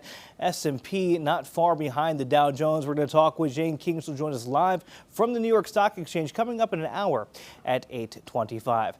Well, it is a hot weekend ahead, and as it starts to feel like summer, there are events all across the area that will get you ready for the summer season. If you want to be a live air fryer, go on outside, right? It's graduation day for a lot of different CMS schools. Congratulations. Students, their families, all gathering together at Trulient Amphitheater and Bojangles Coliseum to celebrate the grads. At Trulient, Harding University High kicks things off at 8:30 this morning in about an hour, followed by Huff, Geringer, and Philip O'Berry Academy, capping off the night tonight at 7 p.m. Now, at the Biscuit, West Charlotte High grads are going to be walking to the stage at 8:30, followed by Ardrey Kell, Mallard Creek, and Providence High School. There will be live streams of each and every event. It's a battle of the badges tonight in Gastonia. The Gastonia Fire and Police Departments, they're going to be facing off at a charity softball tournament at Sims Legion Park. You know what that means? Pulled hamstrings all night. Gates open at 5:30, admission totally free. There will be food trucks and entertainment, plus a raffle for a PlayStation 5.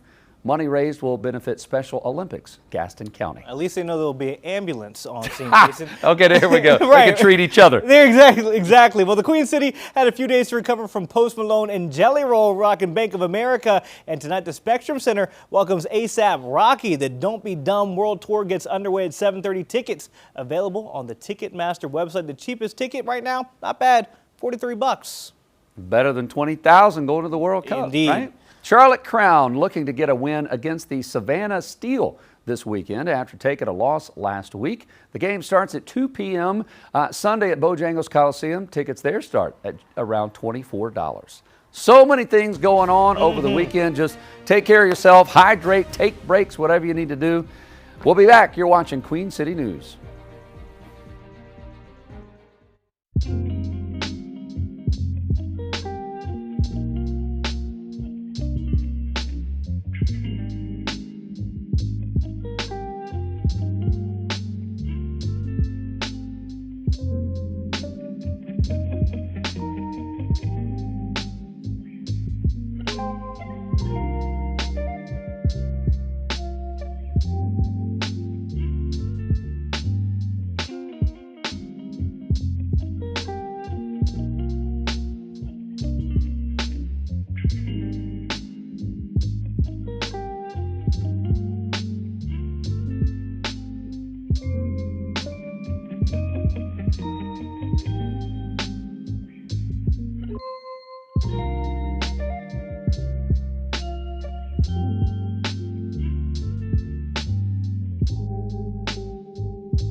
A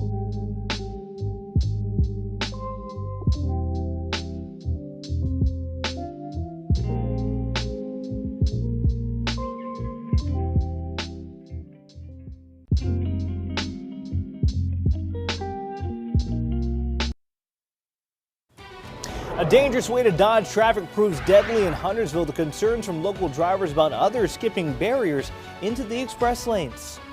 The idea of becoming Charlotte's interim mayor has the attention of more than 100 people. We'll tell you which candidates stand out from the rest and why. Plus, the temperatures are rising in the Carolinas, and so is the cost of cooling. The crunch homeowners could find themselves in this summer if the AC goes out. With that, welcome into our 7:30 half hour of Queen City News. Now 7:30 here on your Friday morning. Thanks for being with us. I'm Julian Sador. I'm Jason Harper. Happy Friday, everyone. Annie Satowski is off today. Meteorologist Ted Phaeton trying to soak up all the AC on that side of the studio because Julian and I are hogging it over here. All of it. Ted, it's one of those things where I know, just feel it. Feel it and enjoy it, because when you walk out, I mentioned a while ago, it's like being your own air fryer or Instapot pressure cooker. That's what it feels like. The moment you step out the door, I'm done. Yeah. Tap out. I'm good. Yeah, we're talking hot, humid. We're starting off warm and muggy, and plenty of sunshine to go around and finish off the work week. That's what's going to help us warm up effectively here through your morning hours into the afternoon. Right now, taking a live look from our Arlington camera with uptown nice and bright, Carolina blue skies and that sun. Oh, it's working overtime this morning as we finish off the work week. We're talking dangerously warm conditions. Yesterday made it into the low 90s. This morning in the mid 70s with calm winds. Dew points in the low 70s, not giving you much of an opportunity to cool down in this heat, as we have our heat advisory for Mecklenburg County, Union County, Stanley County, pushing further east in that orange, which will last until 8 p.m. with your feels-like temperatures touching the triple digits. We're anywhere from 2 to 3 to 4 degrees warmer than we were yesterday. Not a drastic difference, but enough for that heat advisory to be triggered for later on today. I'm looking at upper 70s for Charlotte, low 70s Boone and Jefferson, low to mid 70s I-40 corridor, and again holding on to a very hot morning into the afternoon. Late morning gets in the upper 80s. I'm talking 90s by lunchtime, and then upper 90s for your afternoon highs, 98 degrees, hot and sunny. Southwest winds anywhere between 3 to 8 miles per hour. We could match our record high of 98 degrees set back in 1956. Average highs typically land in the mid 80s. Forget about it. Well above that, with our overnight lows dropping down into the mid 70s heading into your early morning hours. So high temperatures settle into the 90s Saturday and Sunday. Average highs in the mid 80s. Our 80s return heading into early next week. And our muggy meter will keep us humid and sticky heading into the weekend. I'll have a check of your forecast and your overall setup here coming up in the next 10 minutes. But for now, think of rush hour 7:30 on this Friday. Let's get you out there on the roadways. Jason.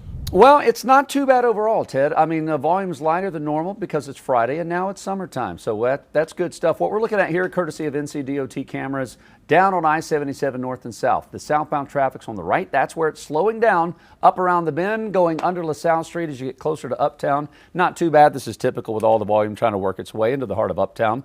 A couple of incidents scattered around the northern part of the city. None of these causing major delays just because volume is a little bit lighter. We always have that building up coming in from Gastonia, up 85 through Belmont into Mecklenburg County, but you're under 20 minutes just to get to 45.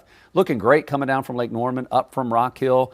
All is good. Further up 85 outside our studios in West Charlotte, watching the construction and the 85 expansion happening there, but traffic's moving the way it should. Coming down from Lake Norman, gorgeous with a capital G. Looking good. No matter what lane you're in, headed north or south, you're in good shape coming across Lake Norman.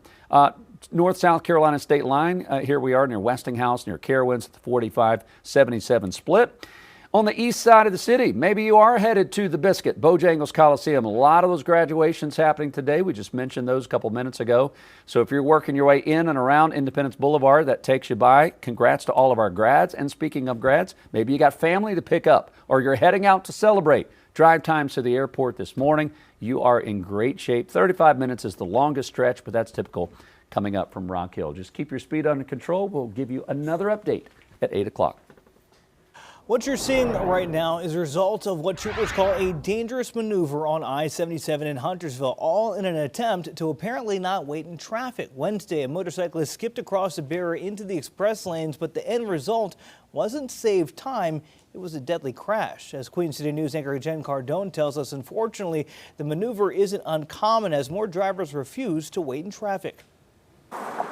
When traffic starts to back up on I-77 in Huntersville, that's typically when more people choose to take the express lanes. I think people just need to relax and just chill out.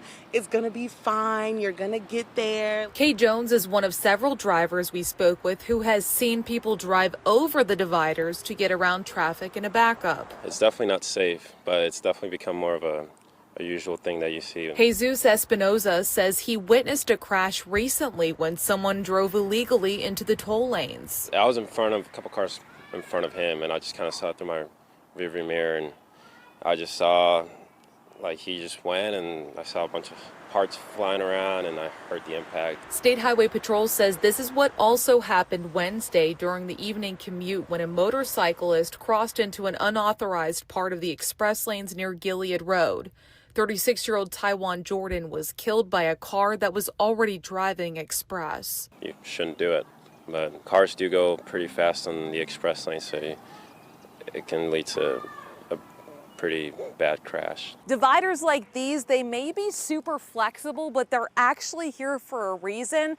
They're meant to keep drivers safe, and that's why you should only enter and exit the express lanes at designated areas. When other people see that, then they're gonna be like, oh, it's not even damaging to my car. I can go too. And then you got 3 more people following that person. NCDOT says these delineators are meant to be flexible to allow emergency vehicles to enter and exit as needed. We've asked State Highway Patrol for data on crashes due to drivers crossing illegally and will provide it when it becomes available. Jen Cardone, Queen City News.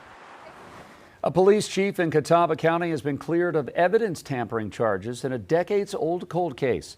A judge yesterday dismissed the case against Willie Armstrong. The Brookford police chief was accused of destroying or changing an audio recording in a 1992 murder case. Armstrong filed a motion to dismiss the charges last September, arguing that the state lacked sufficient evidence to proceed to trial. But the case did go to trial this past week, and after the state rested its case, the judge says he made his decision due to a lack of evidence. More than 100 people are applying to be Charlotte's next mayor. City council members are tasked with making a selection, as the current mayor, Vi Lyles, plans to step down from that role at the end of this month. Chief political correspondent Andy Weber reports there are already some names emerging as top candidates. There's a whole lot of people interested. There is a long list of people in Charlotte who say they want to be the Queen City's next mayor. 114 residents have applied to serve out the remainder of Vi Lyles' term, set to expire in 2027. Former council member Tark Bakari says to him top contenders include Mayor Pro Tem James Mitchell, State Senator Caleb Diedros, and former council member Harold Cogdell. It's hard to imagine which one of them could actually get 6 votes and get this done. So there's a number of days and even weeks left before this decision has to be made, but it's going to be get your popcorn eating time. One thing that could tip the scale towards a single candidate, an endorsement from the influential Black Political Caucus. I think right now it means an awful lot because we are right on the heels of having finished the I-77 toll lane massacre. That was really an initiative that the most credit, I think, goes to the Black Political Caucus. Bakari says council members, many of whom are considering their own run for the office in 2027, will expect a promise from applicants that they won't try to capitalize on being an incumbent and run when the current term is up. I can't fathom that anyone is going to be selected that does not make that commitment. The real question is, can 6 council members believe you? Do they believe you're actually not going to run? Because we have had multiple circumstances in the last decade plus where people have made that promise and not followed through with it. Andy Weber, Queen City News. New this morning, President Trump claims the U.S. has ended the war with Iran. The president says he expects a deal to be finalized in the next few days, possibly over the weekend. The agreement would resolve the conflict and reopen the Strait of Hormuz. President Trump also says Vice President J.D. Vance could attend a signing ceremony in Europe. Meanwhile, Iran's foreign ministry spokesperson says the country has not reached a final decision on any agreement, calling any reports of a deal merely speculation. News of the agreement came out Thursday after President Trump canceled planned strikes on Iran. And as one war potentially ends, the Department of War could be one step closer to becoming a reality. A measure to officially rename the Department of Defense has moved forward in the Senate Armed Services Committee. A panel added language into the bill to formally change the name during deliberations over the 2027 National Defense Authorization Act. That aligns with an executive order signed by the president back in September. The committee voted 18-9 to advance the measure. According to a Congressional Budget Office report, fully switching over the Pentagon's title would cost an estimated $125 million. As dangerous heat arrives throughout the Carolinas, a lot of people are going to be kicking their HVAC units into high gear, but it remains quite pricey if your system needs to be replaced, which can cost homeowners tens of thousands of dollars. Queen City News reporter Matt Stell has the crunch that some might find themselves in as they navigate inflation and the cost of so many other things still going up. The heat wave has arrived in the Queen City, and the experts from Morris Jenkins HVAC and Plumbing are already getting calls. Families in the house, it's 97 degrees outside. That's when they're running full gear. That's when they're going to break down on you. HVAC systems breaking down at the worst possible time is why the company continues to push people to get preventative maintenance at least twice a year. You want to get those coils cleaned. You want to get the dirt out, make sure they can breathe. You want to get your drain lines flush. You want to make sure those filters are clean, those blowers are clean. A broken HVAC system for an average-sized home will typically cost you somewhere between $10,000 to $15,000 to replace. But without a healthy emergency savings, where is the wiggle room for these unexpected costs when so many families are already dealing with record inflation and rising energy bills? That's often what brings people into crisis assistance ministry. It's just life happens. Charlotte's Crisis Assistance Ministry offers year-round utility assistance to those feeling that crunch right now. From last January to May compared to this January to May, utility past due bills that people are showing up with have increased 22%. But the group relies on both public and private funds, which means even those dollars geared to help are limited. We serve about 125 customers a day throughout the organization. The reality is that we also have to turn people away every single day, and that is simply due to the capacity that we have to see people and serve people. Gas is up, groceries are up, things are happening, and the air conditioner is one of those things you don't think about until it breaks. In Charlotte, Matt Stell, Queen City News. All right, switching gears here. It's all the buzz. UFOs, UAPs, and aliens. Are they among us? Well, the fascination with all things out of this world has sparked an uptick in astrotourism. I'm May K. Bueller, coming up where you can join the hunt for UFOs this summer. You're watching Queen City News, the most honored and the most local news in Charlotte.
What are you doing for summer vacation? Are you going to be a typical tourist, or will you explore the mysteries of the cosmos? Ooh, during this historic time of possible disclosure, with the Trump administration promising to declassify files related to UFOs and aliens, ideally coming clean about supposed government cover-ups, and alternative type of tourism is actually taking off. Chief Transportation Correspondent, pilot, and self-proclaimed space geek Mick Abler talks about the latest trend in astrotourism.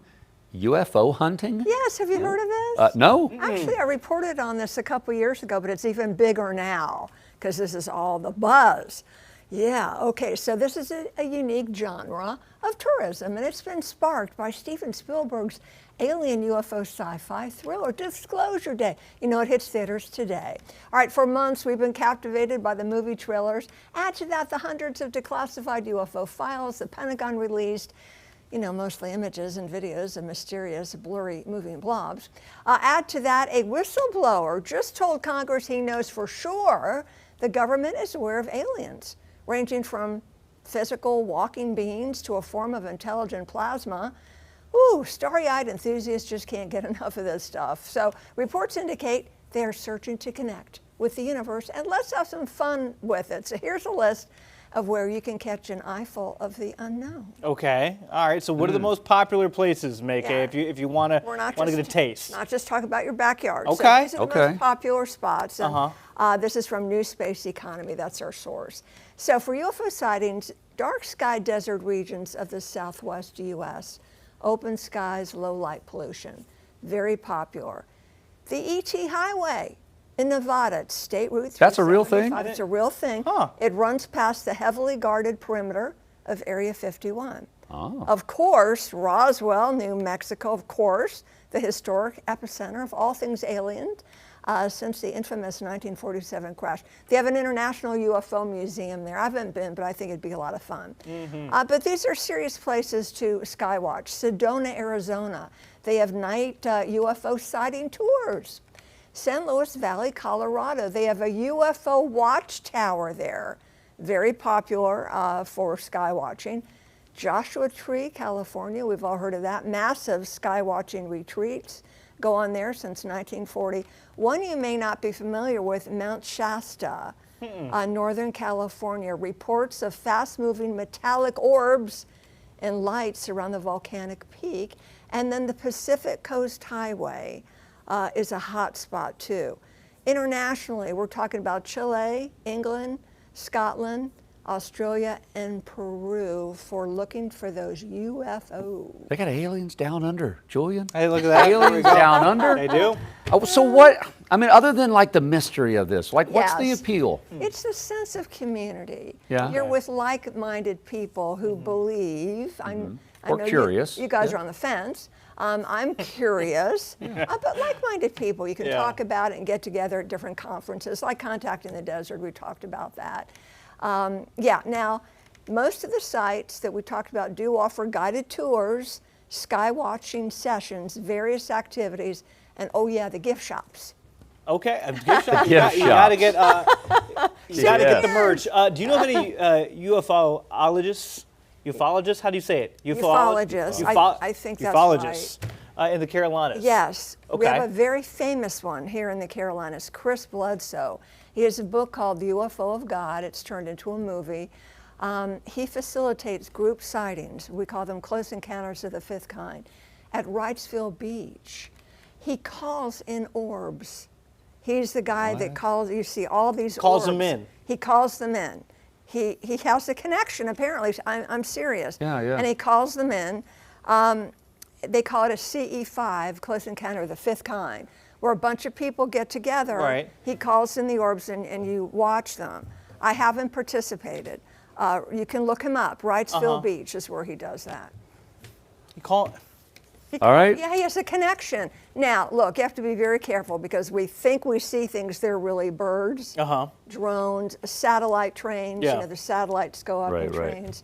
and you need really special equipment. But even if you do see something that's not a UFO, Yeah. it does get you thinking about the possibility and the probability of, okay, maybe that wasn't a UFO, but there could be. It could be. There's always the could be. Now at 8 o'clock, we're going to talk about We're Not Alone. I have a new episode that just came out talking about, or with an experiencer, a UFO abductee. You have to have an open mind. This one, I know. UFO abductee. Now let me just tell you too. Okay. Today, Disclosure Day opens in the movie. Now that movie does look pretty good. Are you going? I'm going to go. Discovery Place is the IMAX. Yeah. I'm going. Okay. You know what? Maykay, first of all, you can catch those We Are Not Alone on our Queen City News Plus free streaming app or YouTube. But as we go over to meteorologist Ted Phaeton, Julian, that would be the ideal place when it's 900 degrees outside. Go to Discovery Place, get you something to drink, something to eat, and watch Disclosure, Ted. Yeah, free AC, and of course, enjoy the viewings as we want to get out of the heat any way you can. 76 degrees, winds are calm, dew points in the low 70s,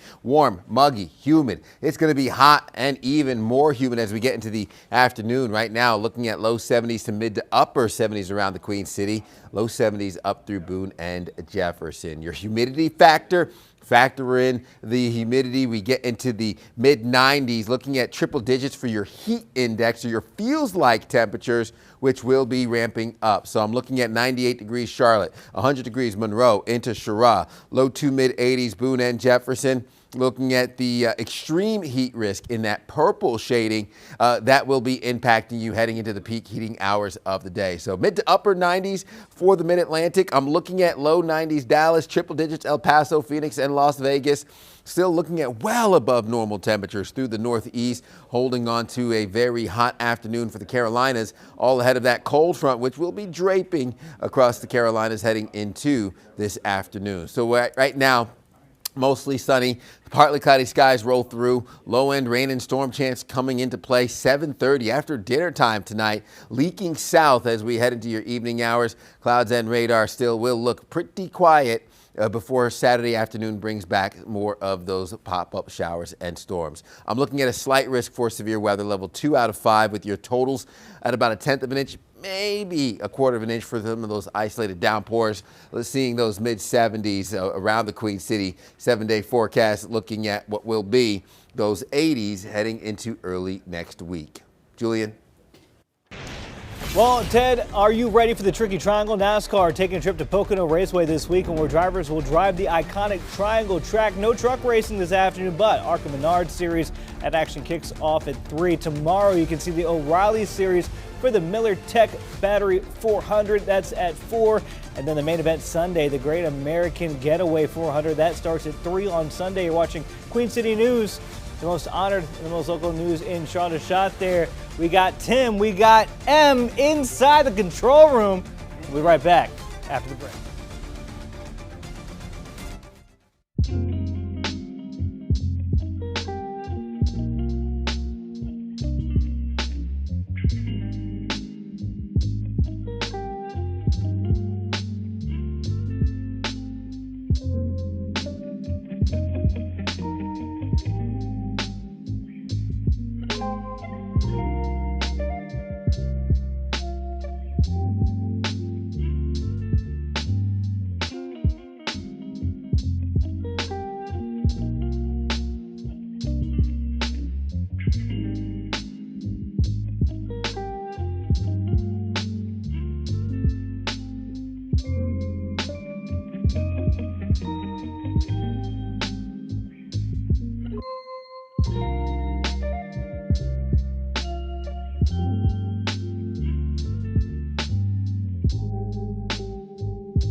Welcome back. Queen City News brings you 6 hours of news each and every weekday morning. We still have 2 more hours to go. Here's a preview of what you can expect in our 8 and 9 o'clock hours. President Trump calls off another round of bombing in Iran and now says we have a deal to end the war. What made the president pause in the timeline of when we could see pen to paper on a peace agreement? We'll go live to D.C. coming up this morning in our 8 o'clock hour.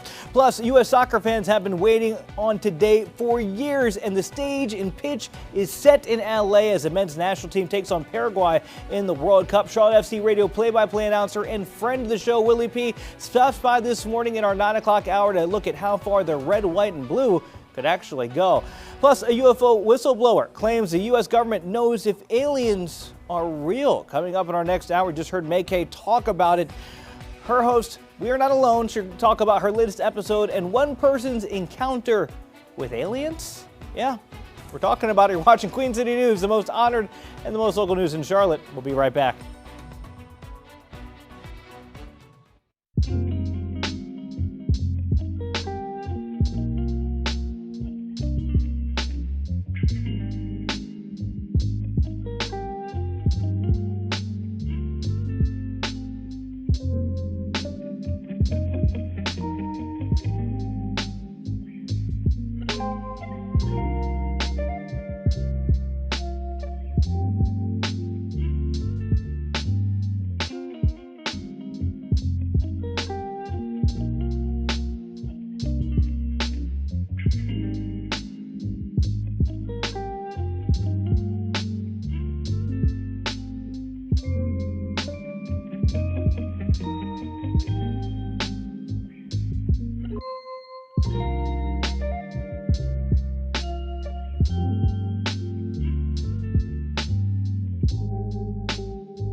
Queen City News starts now.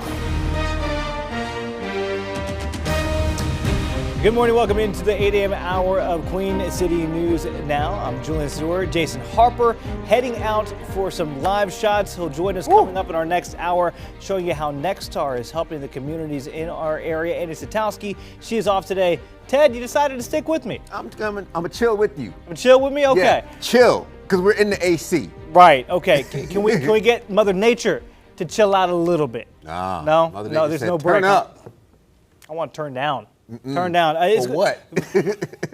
For my health, Ted, because I'm sweating. It's one of those, we got to the temperature where you walk outside and you almost immediately regret your decision to go outside. You're like, wait, do I really have to go?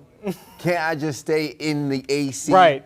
If your destination is not the movie theater, the museum, or the mall, swimming pool, keep it in the house. Maybe find a big body of water like the lake, Lake Wylie, There you Lake go. Norman. But again, we have a look around the crown, clear, sunny skies, and it's going to be warming up as we already have a warm and muggy start to the day. Temperatures sitting in the 70s this morning, even knocking on the door of 80 degrees. And yes, Mother Nature's going to swing that door open and let us in as that sunshine dominates from our tower camera to our Arlington camera to Monroe and into Independence Boulevard. Right now, as you head out the door, we continue to hold on to a heat advisory for Mecklenburg County areas east in that orange shading. That's where we could see or feels like temperatures exceeding into the triple digits. So extending until 8 p.m. this evening as we run anywhere from 2 to 3 to 4 degrees warmer than where we were this time yesterday. So temperatures upper 70s, Charlotte, Monroe. We're looking at low 70s, Boone and Jefferson. Day planner will host mostly clear skies, plenty of sunshine to go around. We'll hit those 90s as early as lunchtime today, and then even ramp up with those showers and storm chances coming into play this evening. I'm forecasting a high of 98 degrees, hot and sunny southwest winds 5 to 10 miles per hour. A low end rain and storm chance, some of which could pack a punch. We'll watch that closely with another check of your forecast coming up in the next 10 minutes. Julian. All right, Ted, thank you. Getting you out here on the roadways right after 8 a.m. Taking a look here, 77 at LaSalle Street. Not too bad, but you can see some of that slowing as you get closer in towards Uptown, especially on that right lane where they're going to merge. Overall, though, looking pretty good on this Friday morning. Lighter conditions with the kids out of school, and Friday being a lighter day for people commuting into work. As you can see, a little bit of congestion, 485 in or down there near Matthews, and a little bit on 77 both ways outside of Uptown. One incident on the board that could cause you a little bit of trouble if you're going through Uptown, a lane blocked on Brooklyn Village Avenue heading southbound away from Bank of America Stadium. But really, that's about it as we take a look at some of our main rush hour thoroughfares right there. 85 Gastonia to 485 is really the only slow spot there. We'll give you a look at some different areas. 85 at Sam Wilson Road. Traffic is moving pretty smoothly there. 77 at Lake Norman. No delays either as we take a look. 77 at Westinghouse as you're coming in from South Carolina. Moving pretty smoothly on your way into Uptown. Same is the case on Independence Boulevard. We'll give you another check of your traffic coming up right after 8:30. North Carolina lawmakers have not passed a comprehensive budget in 1,000 days. Legislative leaders had hoped to have had a spending plan in place by next week, but now they say they need more time. Queen City News anchor Savannah Rudisell joins us with the reaction from both sides of the aisle. Savannah, good morning. Hey, good morning, Julian. Democratic legislators say they're growing frustrated with being effectively, quote, shut out from budget negotiations. They held a press conference Thursday morning to call out Republican leadership for what they say is a lack of transparency. Some Senate Democrats say they're concerned that as the clock winds down on this short session, writers of the budget bill will include items unrelated to state spending as a way to pass more controversial policies with less debate. The state budget is now more than a year overdue. The primary delay was largely due to disagreements over income and property tax policies. Leaders from both chambers announced about a month ago they had resolved those differences and had a, quote, framework of a budget, but had yet to produce a bill which supports that framework and the promised raises for state employees. Whether it's staff at the DMV or state-operated hospitals, state universities or community colleges, those protecting our air and water, those ensuring that our information technology is secure, Republicans have failed these folks and failed our state at a fundamental level by failing to support a strong workforce. I was hopeful that we would have something that would be out there by Monday of next week. I don't know that that's going to take place. I still think that we should be able to get something done before the end of the fiscal year. And House Speaker Destin Hall says the lack of a state budget had caused some logistical problems for city and county leaders setting their own local budgets. So they say that the House took a bit of extra time, allowing members to visit their home districts, then bring feedback back to Raleigh about what their communities they serve need the most immediately. This new fiscal year begins July 1st. Back to you. All right, Savannah, thank you.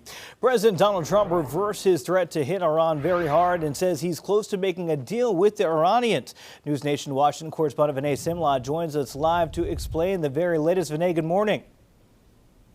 Julian, good morning to you. President Trump said that he thinks he's close to a deal, and this time it's different. On Thursday, the president threatened to take over Iran's oil infrastructure and threatened massive strikes, though he reversed it because of negotiations. You have said before that Iran and the United States were close to a deal. It has not happened yet. Why are you so convinced that this time is different? Because they've taken a pounding. They've taken a pounding like very few people could take, and they want to make the deal a lot more than I do. The newest promise from President Donald Trump. He says the U.S. and Iran are close to a deal to end the war and reopen the Strait of Hormuz. The straits are going to open immediately. It's fun signing. Maybe it'll be Saturday or Monday. A spokesman for the Iranian Foreign Ministry said on state TV nothing's been finalized. Since he launched the war in February, the president has repeatedly said the U.S. is close to a deal. It'll open up immediately upon signing, which could be in 2 or 3 days. And he said he's postponed strikes based on negotiations. I got a call yesterday, sir. Could you wait? We think we're close to a deal. Still, the Iranians say the Strait of Hormuz is closed, affecting oil and fertilizer markets around the world. No, the farmers have a problem with fertilizer, but that's all coming down now, and your fuel is going to be, I think it's going to be lower than it was 4 or 5 months ago. Democrats say the president doesn't have a strategy. This is what happens when a president starts a war of choice and doesn't have a full-fledged plan. And the president says negotiations are going well over Iran's nuclear program. He says there is an agreement that is, quote, a little conceptual, and he says he thinks the supreme leader will sign off on it. Vinay, lawmakers are warning a key provision to keep Americans safe. FISA is close to expiring. Can you break this down for us? What happened on Capitol Hill? Yeah, the House and the Senate left without agreement, without a vote, and there's a provision of FISA that will expire. It's about the collection of intelligence abroad, what the federal government can collect, and there are concerns that if this expires, there could be lawsuits and it could slow down the flow of intelligence to key decision makers, including the president. And lawmakers say they're worried because the World Cup is coming up here in the United States. Also, the war with Iran happening abroad. They say it's a difficult security situation. So there were disagreements. Some Republicans wanted to rein in FISA and rein in the federal government, what it could collect. And then there were Democrats who were not going to vote to extend this because of Bill Pulte, the president's acting director of national intelligence. So they said they would not vote to approve this because of that. The president ended up naming a new nominee for the director of national intelligence, but Democrats said it happened too late. Congress was already out. Interesting stuff. All right, Vinay, thank you so much. Vinay Simlat live in our nation's capital for us. Vinay, enjoy your weekend. Well, the Kennedy Center Board of Trustees is appealing the ruling to remove President Trump's name off the building. Their deadline to do so is today. A judge ordered the removal, saying the Board of Trustees did it unlawfully.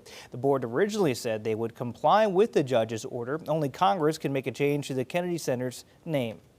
Congressional leaders failed to extend the Foreign Intelligence Surveillance Act, a move that leaders worry could put national security at risk. It comes with the start of the World Cup and the ongoing war with Iran. This is what Vinay was just talking about with FISA. The installation of Bill Pulte as acting director of national intelligence is what caused the bill's vote to fall through. His appointment is an issue concerning both parties, as Republicans were unable to use their majority in the House to pass an extension. The president has since nominated Jay Clayton for D&I, but Congress had already left Washington, again, as we just heard Vinay say, meaning FISA has lapsed.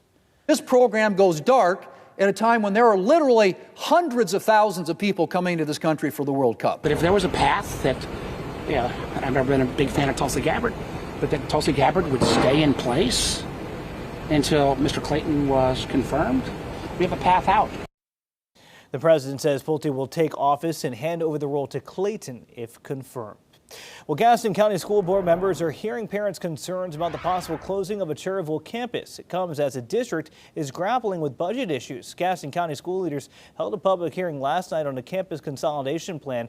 Under the proposal, Beam Intermediate would close, with students moving to one of two other Cherryville schools. If approved, fourth graders would be sent to Cherryville Elementary to create a K-5 model, or fifth graders would transition into Chavis Middle School earlier. But parents are concerned about how the move could impact their students. Code Creek is approved for 504 homes. Arcadia will be another 490 homes. There are 8 more duplexes planned in Cherryville. This alone will increase the housing of Cherryville by 1,184 units. Our students are more than a line item in a budget. Whatever you do, please don't put them in middle school. This is a precious group of 5th graders coming up, and they are very innocent. The moves for consolidation are a result of budget constraints in Gaston County. Last month, county commissioners voted on the full budget plan for next year, opting not to increase local money for school operations. Board members are expected to vote on the campus plan on Monday. Ted?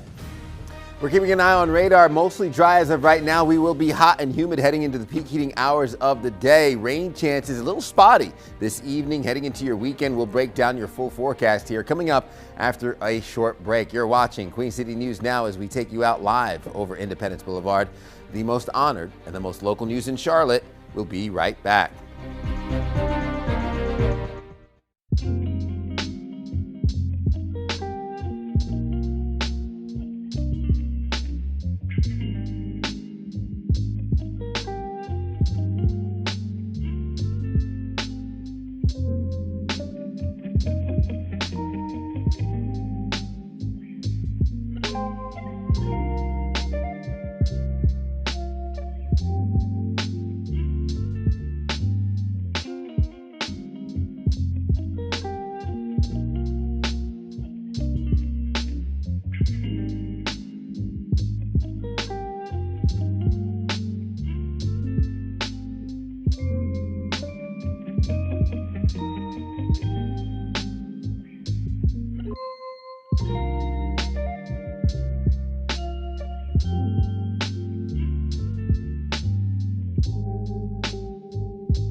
Welcome back. Time is 8:14. Charlotte's economy is doing a lot of things right. Unemployment remains low. Companies are hiring and people continue to move here. But a new report suggests many local families are still struggling to make ends meet. Let's bring in our chief business correspondent, Taylor Young. Taylor, what's going on? Yeah, so this is the number that really stood out to me. So according to United for Alice, 1 in 3 Mecklenburg County families are struggling to afford basics. And many of these families aren't living below poverty line. Many are working households that bring home a paycheck and are still struggling to afford everyday life. And here's why.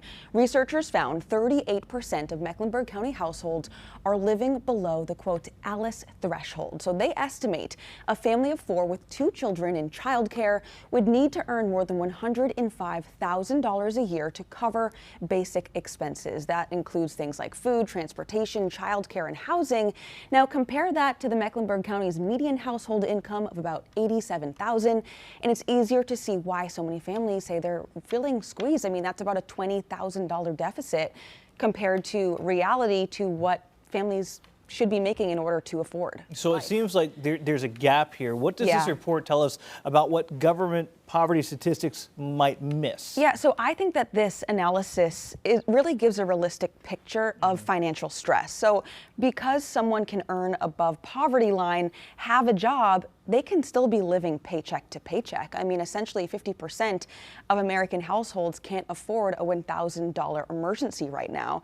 And I think that those families don't often show up in traditional poverty statistics, right? So this really captures a large group of households who may not be in poverty on paper, but are still maybe one expense away from not being able to afford rent. So it's kind of that gray area between poverty and middle class, and those are the people often overlooked. Kind of in the same vein, if unemployment is considered low here, but the people are working, why are so many families still struggling? Yeah, because having a job and getting a paycheck and being comfortable is no longer the same thing anymore. They're not on the same page. I think decades ago you could have a job, maybe even one person in your household could have a job and you can still afford basic needs. That's just not the case anymore. I mean, researchers point to the rising cost of essentially everything from housing, rent, mortgages, childcare, healthcare is a big one.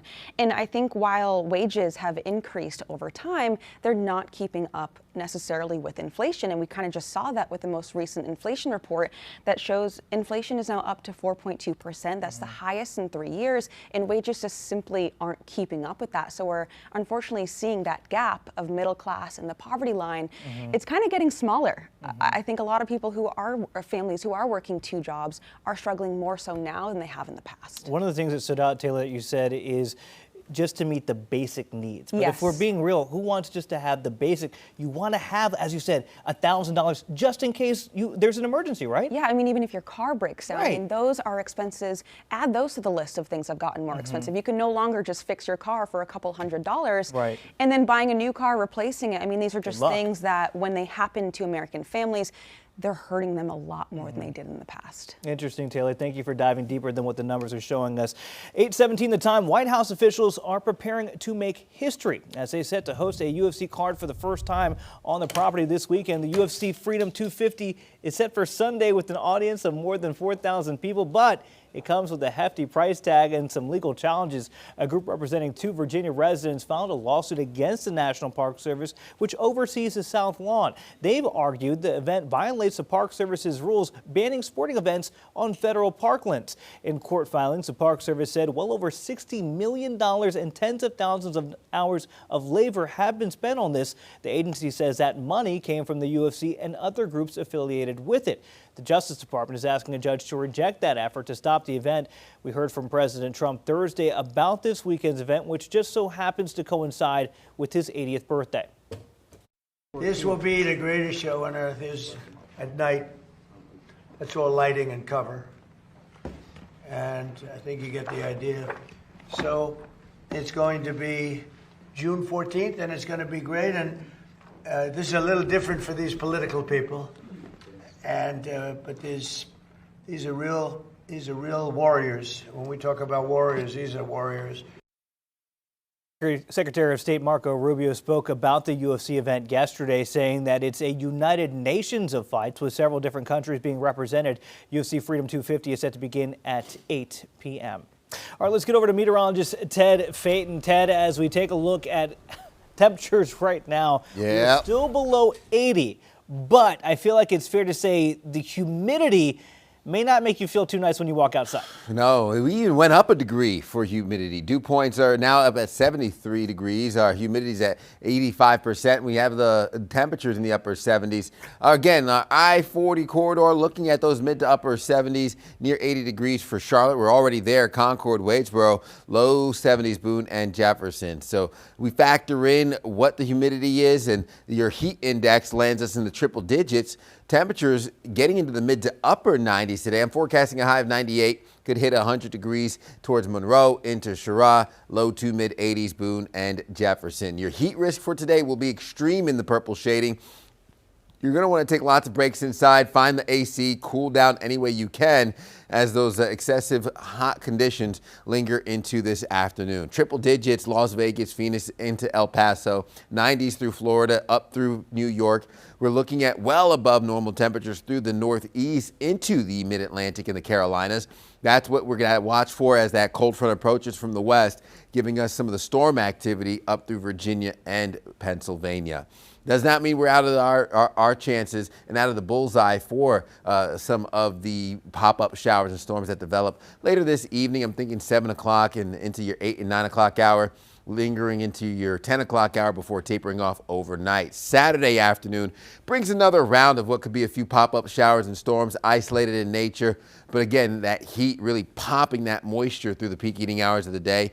A slight risk for severe weather this afternoon. That's level 2 out of 5, with our totals landing anywhere from maybe 1/10 of an inch to 1/4 of an inch of rain. Lows tonight, low to mid 70s. We're holding on to the hot temperatures through the weekend. Our 90s linger Saturday and Sunday, rebounding into the 80s Monday of next week. Julian.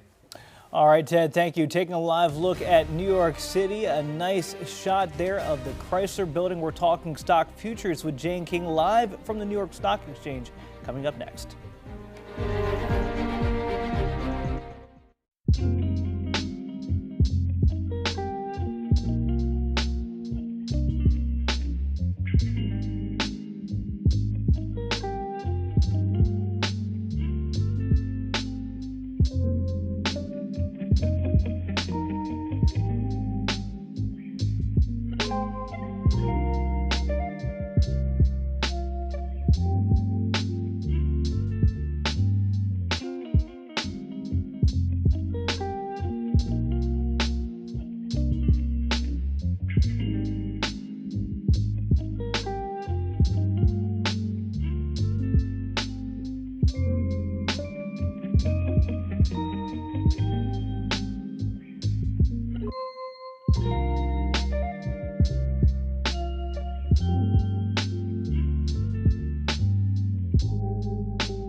Well, don't look now, but Spirit Halloween is hiring, and a majority of Americans fear AI could take their jobs. Jane King live at the New York Stock Exchange with those stories and more. Jane, good Friday morning to you, my friend. Happy Friday to you too, Julian. And stock futures this morning looking at a higher start. So we had a huge rally yesterday. We're going to build on that. At least at the open, oil is lower as President Trump canceled the Iran strikes and said a peace deal could be signed in the coming days. Now, that was good enough for 900 points in the Dow. We're also going to keep an eye on SpaceX. That is a company set to go public today. And CEO Elon Musk says the goal is for humanity to become multi-planetary. Well, more than half of Americans, 53%, fear artificial intelligence could cost them or someone in their household a job. The Reuters Ipsos poll found the findings come as companies ramp up AI investments while trimming their workforces. Anxiety about job losses was consistent across age, gender, and education levels, though Democrats in this survey were more worried about it than Republicans. And it is only June, but Spirit Halloween gearing up for the spooky season. Applications for salespeople, all kinds of managers, those are open now. You can go to workforspirit.com. And all Spirit looking to hire 52,000 workers for its record-breaking 1,575 stores this Halloween.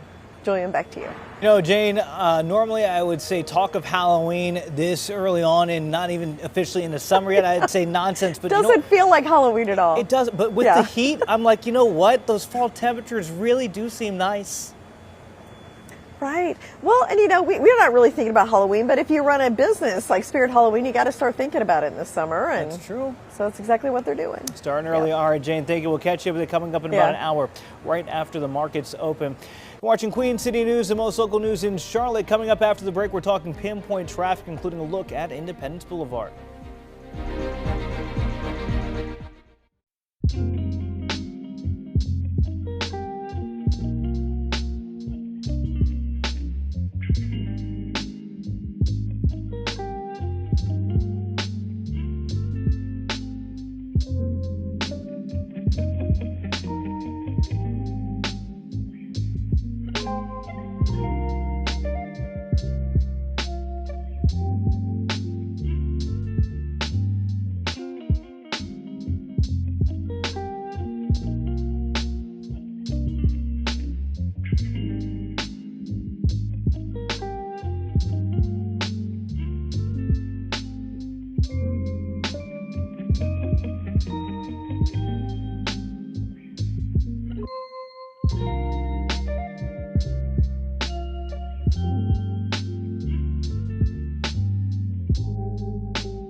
Welcome back into Queen City News now, almost 8:30 here on your Friday morning. Thanks for being with us. I'm Julian Sador.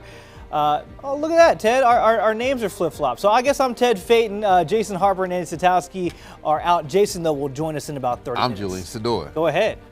That means you have the forecast. Okay, you know what? It's going to be hot, real hot today. Humidity insufferable. Stop. I need this job. Okay, you got it. You got to hold on to it. Listen, you might be I'm about to go walk over to the weather wall. Exactly, he's about to do it. We are going to be heating up. I might want to hand you the clicker to deliver this bad news because folks are going to be feeling heated based on what's going to be coming. I'll come back on Monday. How about that? Oh, Oh, man, see. I took a peek at the 7-day. Yeah. We will have relief heading into early next week. This morning, though, is the start to what will be a very hot afternoon. Those upper 80s turn to upper 90s as we head into this afternoon for your peak heating hours of the day. Right now, still seeing a little bit of a haze in the atmosphere. Can't really see the Queen City in the distance. So make sure that you have a way to stay cool, especially as we head into your later morning and early afternoon hours. Temperatures right now in the 70s heading out the door, knocking on the door of 80 degrees in some spots. Winds are calm, dew points in the low 70s, and there's that haze that we still see over our tower camera. Orange on your map. That's showing you where the heat advisory has taken hold from this morning, lasting until this evening, 8 o'clock, Mecklenburg County, Union County, Chesterfield, and up through Anson, Richmond, Stanley County, and east towards Raleigh, Durham, heading into your peak heating hours of the day. We're anywhere from 2 to 4 degrees warmer than where we were yesterday. That translates into the upper 70s, low 80s Concord. We're in the mid to upper 70s through the I-40 corridor, low 70s in our mountain counties. Day planner hosts lots of sunshine. That's not the issue. We'll touch 90 degrees by lunchtime today, even further mid to upper 90s with storm chances ramping up as we head into your evening hours. Winds will be relatively light out of the southwest, 3 to 8 miles per hour, and I'm forecasting a high of 98 degrees, which will likely match the record high of 98 degrees set back in 1956. Well above our average high for 86 degrees we typically see this time of year. Overnight lows drop down into the 70s. I'll break down more of what to expect with another check of your forecast coming up in the next 10 minutes. Julian? All right, Ted, thank you. Taking a look right now at your pinpoint traffic. I-77 at LaSalle Street on the other side here of rush hour. Looking pretty good. Merging delays getting a little bit better.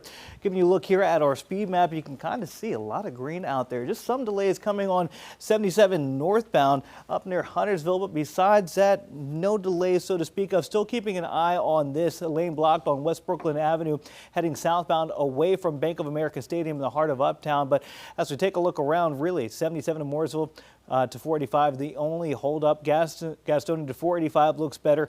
85 by the time you get past our studios here in West Charlotte at Sam Wilson Road, things are moving pretty good there. Same as the case 77 at Lake Norman. Let's take you down south at 77 at Westinghouse. Cars just zipping right along. Independence Boulevard looks good. And if you're heading out to the airport this morning, maybe heading somewhere for the weekend, no delays heading in from Uptown, Rock Hill, or Lake Norman area. We'll give you a final check of your traffic coming up in our 9 a.m. hour. Well, Gaston County School Board members are hearing parents' concerns about the possible closing of a Cherryville campus. It comes as the district is grappling with budget issues. Gaston County school leaders held a public hearing last night on a campus consolidation plan. Under the proposal, Beam Intermediate would close with students moving to one of 2 other Cherryville schools. But parents tell Queen City News reporter Shakira Speaks they're worried about how that would impact their kids. If it was me and I was looking at capacity charts, I would think over 90% is getting to the point where I'd be like, oh, getting kind of tight there. I wouldn't think, man, we could cram a few more kids in there. Let's get the classrooms up to 40.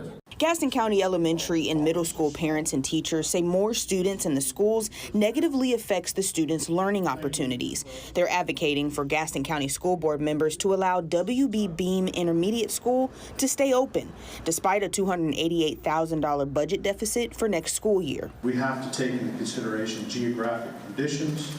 We have to anticipate increases or decreases in school enrollment. If approved, district leaders are considering their options, including moving 4th grade students into Cherryville Elementary School to create a K-5 model, or transitioning 5th graders into Chavis Middle School earlier. Calico Creek is approved for 504 homes. Arcadia will be another 490 homes. There are 8 more duplexes planned in Cherryville.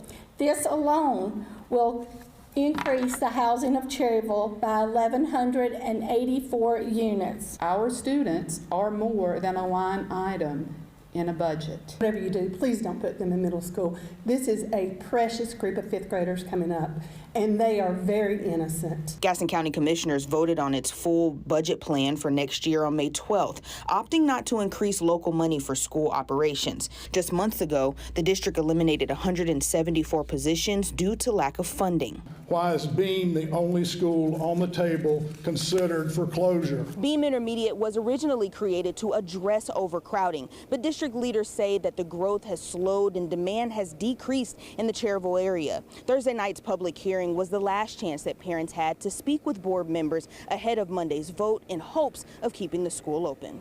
Reporting in Gaston County, Shakir Speaks, Queen City News. Up on 8:35 now, plans for a new East Charlotte data center are officially on hold because of the city's new 150-day moratorium on those projects. The agenda for Monday's City Council zoning meeting shows a rezoning request from the developer American Tower is now delayed through November 5th. The moratorium council members passed Monday night blocks the city from accepting or considering new data center proposals. Council members will use that time to study the environmental impact of those centers. South Carolina investigators are charging a third person in a deadly Chester County shooting. State Law Enforcement Division agents arrested 25-year-old Devontae Adams Wednesday. He's facing murder and attempted murder charges. Investigators say Adams and two other suspects were involved in a May 3rd drive-by shooting on Pinckney Street in Chester. A 16-year-old boy was killed and two other people were injured. Adams, again, now the third person arrested in relation to the murder. Police arrested 21-year-old John David Estes and 24-year-old Quentin Craig Jr. on the same charges last month. All three suspects are now in the Chester County Jail without bond. North Carolina Republicans will hold their state convention this weekend in Greensboro. Today will be the first full day of events at the Corey Convention Center. Speakers for the gathering include GOP Senate candidate Michael Whatley, along with General Assembly leaders, several members of Congress, and candidates for the U.S. House.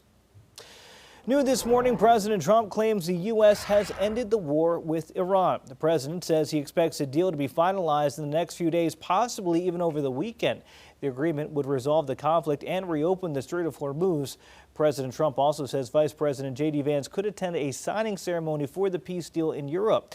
Meanwhile, Iran's foreign ministry spokesperson says the country has not reached a final decision on any agreement, calling any reports of a deal merely speculation.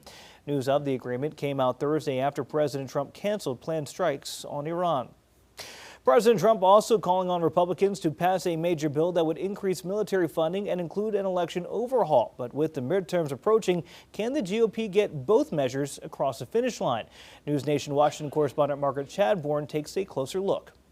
President Trump is calling on Congress to pass a $350 billion package, quote, immediately to boost military spending. Look, we have the strongest military in the world. He detailed his demands for Republican lawmakers on Truth Social, writing that party-line legislation is needed to deliver a massive infusion of cash to the Pentagon and to enact his long-standing priority, an election overhaul known as the SAVE Act. The president wants the GOP to use a budget process known as reconciliation, meaning the bill could pass without Democratic votes. Republicans used reconciliation to approve tax cuts earlier this Congress, and again this week to pass a $70 billion immigration enforcement package. The reconciliation is used for the more partisan debates and arguments in Congress. But the plan is already facing resistance on Capitol Hill. Some Republicans are questioning whether a third sweeping GOP priority bill can pass, with fiscal conservatives expected to push for spending cuts to offset new defense funding. The American people don't need to see the bill text to know that Republicans are fighting for Donald Trump, not for working families. Another hurdle. Lawmakers are skeptical how the SAVE Act, already stalled for weeks in the Senate, might hurt its chances. Democrats call it discriminatory altogether, and some lawmakers have raised concerns over mandatory photo IDs at the polls. We know that there is no widespread voter fraud. This has gone through the courts. Despite the president's heavy pressure on the GOP, reconciliation 3.0 is so far showing signs of an uncertain path forward. In Washington, Margaret Chadbourne, News Nation. The 2026 World Cup is underway, and we're just over 12 hours away from the U.S. men's first game against Paraguay. the Americans held their final practice yesterday before taking the pitch for tonight's 9 o'clock game in Los Angeles. You can watch that match right here on Queen City News, and then be sure to stick around after the match for our newscast. In fact, go ahead, pull out your cell phone. Fans can watch the World Cup right here on Queen City News, but that means matches will be happening instead of our traditional newscast. So scan that QR code on your screen so you can stay up to date with the World Cup schedule and when we'll be live on air. That QR code is going to take you to a story with the details on our website. That's qcnews.com. 8:39 the time now. You may see dozens of paddleboarders floating down the Catawba River this morning. It's all part of the 24 Foundation's annual Dam to Dam event. It's a 24-mile route running from Mount Holly to Tega Cay. This is video of participants launching into the water earlier this morning. The event is a fundraiser for the 24 Foundation support efforts for cancer patients and survivors. It is challenging, but it makes me think personally about the folks that are sitting in a chemo chair and people who are trying to get their life back after a cancer diagnosis. So this is our way to sort of honor them and paddle for them. And so everyone will have plenty of time to think about it. We're not going fast, we're not racing. So it's a chance to kind of tell each other why we're paddling and be out here together. So it's a good community event. Each paddler fundraised a minimum of $1,500 to participate. The paddleboard event ends at the Tega Cay Beach Club, followed by a post-paddle celebration. And kudos to everybody out there going ahead and doing that for us. I believe that's Liza Mahacek and Brian Christensen, two of our own, also out there participating in Dam to Dam. All right, as we head to break, here is a live look at 85. Traffic is moving smoothly. Again, a final check of your traffic coming up in our 9 a.m. hour, or an hour and 20 minutes from wrapping things up here on your Friday. Don't go anywhere. You're watching Queen City News Now.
Well, soccer fans, this is where it's going down. No, it's not SoFi Stadium in Los Angeles, at least Not while FIFA is around right now, and for the remainder of the World Cup, it's known as Los Angeles Stadium. This is where Team USA will open up its quest tonight to bring the title home for the first time in World Cup history. One of the host nations already on the books with the win, with Mexico beating South Africa yesterday. Now it's time for the U.S. to follow up. Troy Hirsch was out in L.A. and spoke with the team about how they've gotten ready for the World Cup.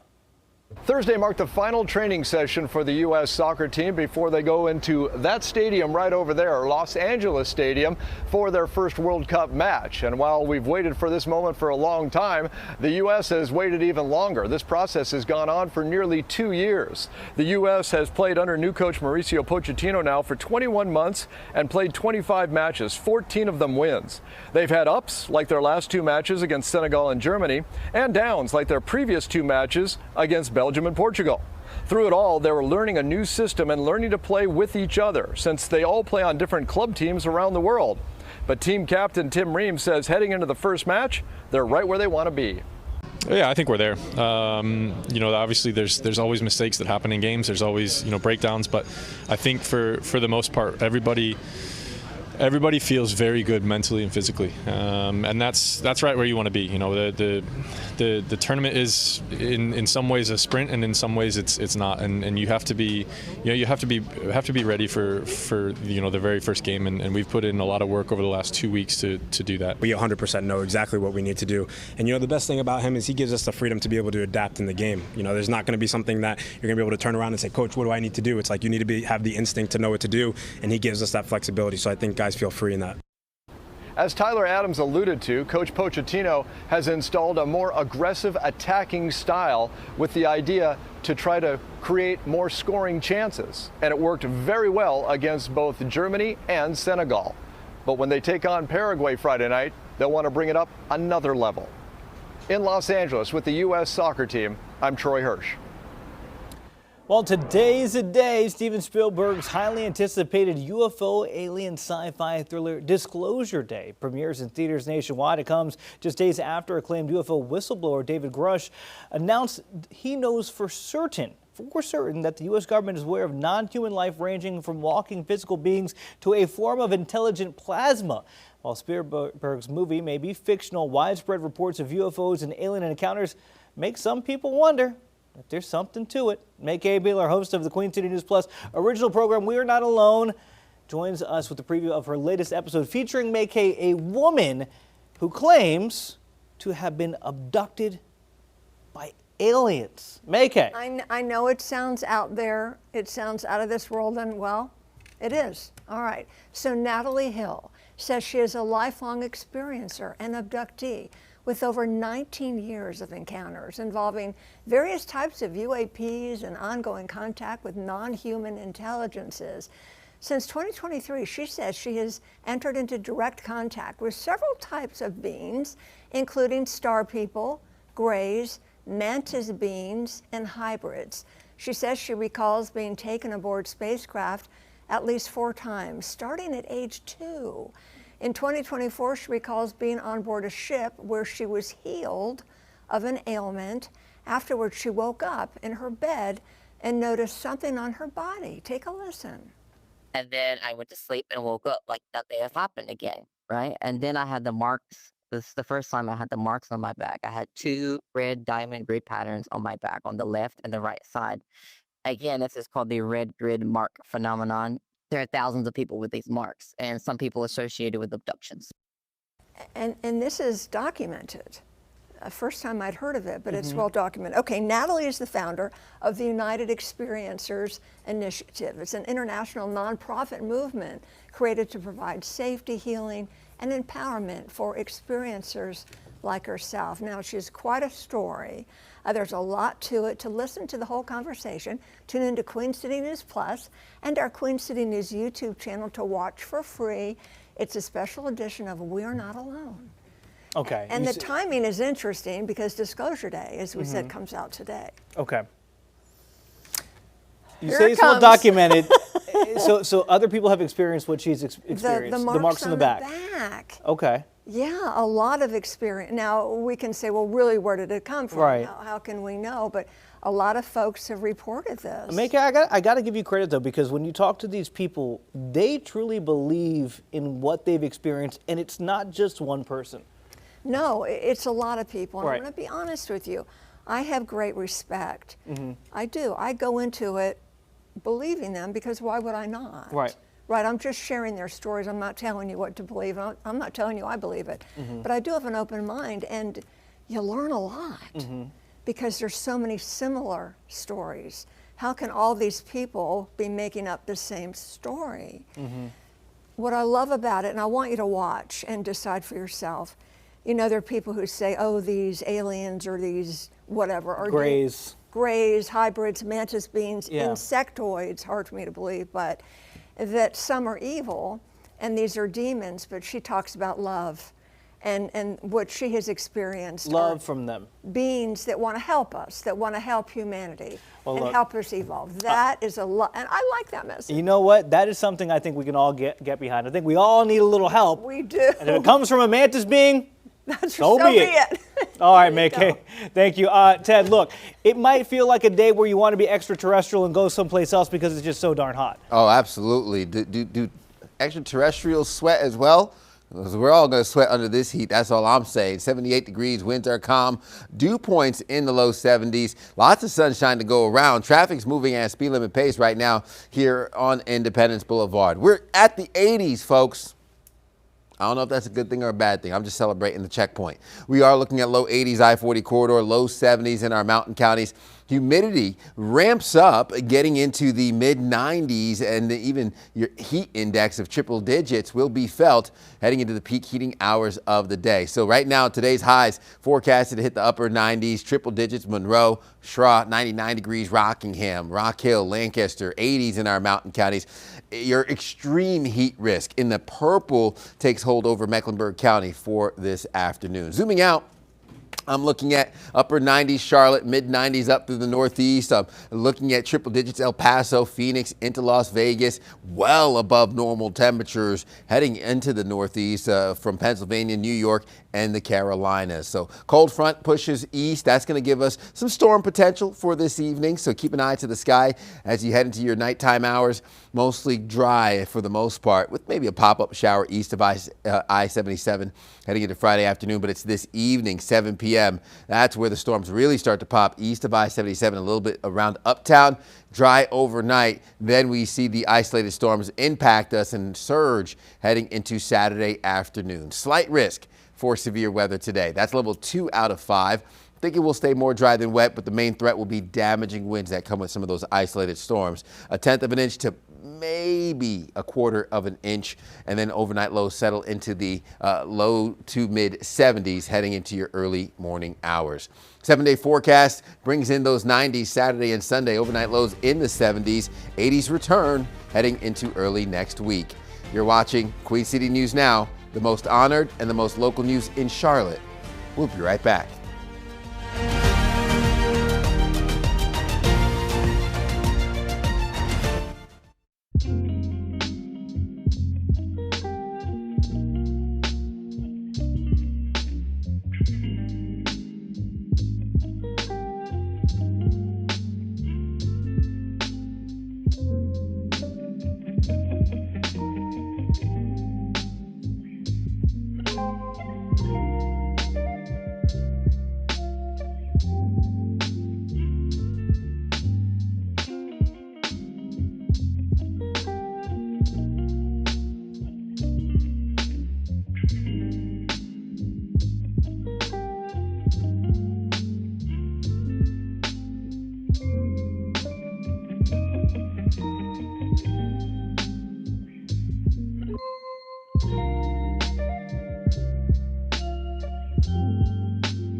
The Carolina Hurricanes are now just one win away from becoming Stanley Cup champions. The Canes hosted the Vegas Golden Knights in Raleigh last night, winning 4-2, is all thanks to 26-year-old goalie Brandon Bussi, who made 23 saves. This gives the Canes a 3-2 lead in the best-of-7 series. Game 6 set for Sunday night in Sin City. The Canes are playing for the chance to hoist the Stanley Cup for the first time since coach Rod Brind'Amour captained them to a title in 2006. Now, taking a look at the Hurricanes' postseason run, the home crowd has definitely helped. Since the Stanley Cup final started, the Lenovo Center has lived up to its name as the loudest house in the NHL. When the crowd really gets going, noise levels can reach and sometimes surpass 100 decibels. Players often agree that makes it the toughest arena to play across the NHL. One person credited with helping to start the noise in Raleigh is Bates Battaglia. He played for the first Hurricanes team in 1997 after the franchise moved to North Carolina. Battaglia says the crowds have changed over the years and says he couldn't even believe the noise he experienced during Game 2. I was ready for a break. My ears were, I was ready to get out of the arena. I got in the car, I didn't even turn the radio on because I was like, I need a little break from this. We need that. The louder and crazier they can get, the better. Experts say noise impacts players differently, but more often than not, it helps the home team, and it definitely did last night. Again, the team beating the Golden Knights 4-2 in Raleigh, and they'll need that if by chance they can't close it out Sunday, because Game 7 will be back up in Raleigh. Well, are you ready for the Tricky Triangle? NASCAR are taking a trip to Pocono this weekend, where drivers will hit the iconic Triangle track. No truck racing this afternoon, but the ARCA Menards Series will kick off action this weekend with the race at 3 tomorrow. It'll be the O'Reilly Series at 4 for the MillerTech Battery 250, and then the main event, the Great American Getaway 400. That action starts at 3, and if you're asking our producer, Amber Kent Jones, who you should bet on, Denny Hamlin, probably a safe bet. Well, as we continue to count down to America's 250th birthday, Queen City News is highlighting the people and places across the Charlotte region that helped to shape our independence. On April 12, 1776, North Carolina leaders passed the Halifax Resolves, telling its delegates to vote for independence 3 months before the Declaration of Independence was signed, first in the nation to do so. That's why we say North Carolina, the first in freedom. You're watching Queen City News. We'll be right back.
Queen City News starts now. Good morning. Welcome in to Queen City News now, our final hour of the week. Thanks for being here. I'm Julian Sador. Jason Harper will join us in a little bit. Andy Satowski is off, and Ted is fighting the emotions right now because we have made it all the way, Ted. Monday, I didn't know if we were going to get here. I didn't think we would. Look at God. Look at God. We made it. We made it. Now, also, I'm going to need God's help with that AC bill, Ted. Yeah. Because, it's going to need to be cranked all the way up. Yeah, like, wait a minute. Once you see the temperatures outside, you're going to keep it in the house. You might crank the AC. There might be a little bit of a fight over the thermostat today. Right. Ted, you have a dog. I'm a new dog owner as well. It's hot enough where the dog looks at you outside. It's like, do we have to do this walk? Yep. Once the door opens, dogs will go out, turn around, and be like, nah, bro. Nah. You can walk if you want to. That's when the dog gives you the leash. Taking a look right now, Charlotte Motor Speedway, Concord, looking nice and bright and sunny. And you don't need to touch your screen or even touch the window to know it's hot out there by any stretch. We're already knocking on the door of 80 degrees heading out the door this morning. 84 degrees. I stand corrected. Northwest winds, 5 miles per hour. Traffic moving at a speed limit pace. Now, the heat advisory is in place for our counties highlighted in that orange. I'm talking Mecklenburg County, Cabarrus County, Union County into Stanley and further east, holding on to what will be excessive warmth and heat. Feeling like triple digits through the peak heating hours of the day. So take lots of breaks inside. We're already starting off 2 to 4 to 5, even 6 degrees warmer than where we were this time yesterday. Low 80s. It's just 9 a.m. We're in the low 70s. Mountain counties still making a run for what will be the 90s by lunchtime. Sunshine dominates today. Not concerned about that. Our highs hit the upper 90s before rain and storm chances start to sprinkle in heading into this afternoon and evening. I don't know if I've ever described it like that before. 98 degrees, hot and sunny, and of course, seeing those low-end rain and storm chances, peak heating hours of the day. Southwest winds come into play at about anywhere between 3 to 8 miles per hour. We could match our record high set back in 1956, and it's just now I'm realizing I don't know that many 98-degree songs. I'm going to have to freshen up on some of those oldies. Overnight lows dropping down into the 70s. For the youngins, 98 Degrees was a boy band from back in the day. So just look it up, Google it, you'll find it. As we head into the 70s, we will be rebounding. Julian said, ask your parents, ask your mom and dad. Low 90s and mid 90s Saturday and Sunday. Average highs this time of year landing in the mid 80s. I'll break down what we look like heading into the weekend with a look at your overall setup here coming up in the next 10 minutes. Julian? Ted, Savannah made a great point just now. Just because school's out doesn't mean kids can't learn anything. So learn yourself about some 98 degrees. Also, Ted, I feel so old. Oh, yeah. Those are oldies now. All right, let's take a look at your pinpoint traffic real quick here. Last time for your Friday morning, things look really good outside. No delays to really speak of as the camera jumping around there. The speed map looks pretty good except for one hiccup. Let's take you to that lane blocked I-485 inner out there over near Harrisburg, but that's about it. That should be resolved within the next 30 minutes to an hour. Everything looking right good on 85 and 77. I'll give you some looks at it. 85 at Concord Mills. Things are moving smoothly. Let's give you a look at 77 at Lake Norman.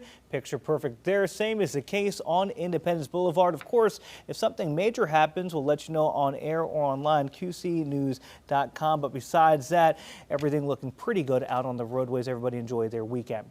Well, North Carolina lawmakers are nearing the end of the short summer session, still without a state budget. This week marks 1,000 days since the legislature passed a comprehensive spending plan. Queen City News anchor Savannah Rudisell is here with what comes next for the state leader. Savannah, good morning. Hey, good morning, Julian. They certainly say that is their top priority here for the next several weeks. But lawmakers are set to miss a self-imposed deadline to pass the state budget that's now nearly a year past due. General Assembly leadership had hoped to be reviewing a proposed budget by Monday of next week, but now they say they need more time. It was exactly a month ago that House and Senate leaders held a joint press conference to announce they had a framework for a budget, which would include raises for state employees and law enforcement members. A bill expanding on that framework has not surfaced. Now, Democrats accuse GOP leaders of locking them out of some vital budgeting conversations. Senators say they were told to submit their budget recommendations to budget writers, but have not heard back. Meanwhile, Republican leaders say the conversations continuing behind closed doors are progressing. We are not at the table for negotiation. But what I'd also tell you is that a lot of the other Republicans aren't at the table in the negotiations. Their rank and file are very frustrated. I'm encouraged enough by the progress they've made to think that we're still on track. It could be as soon as next week that we vote on something. The current session is scheduled to end August 31st. However, next fiscal year begins in 3 weeks on July 1st. Any budget bill presented must pass both chambers before going to Governor Josh Stein's desk for final approval. Jillian, back to you. All right, Savannah, thank you.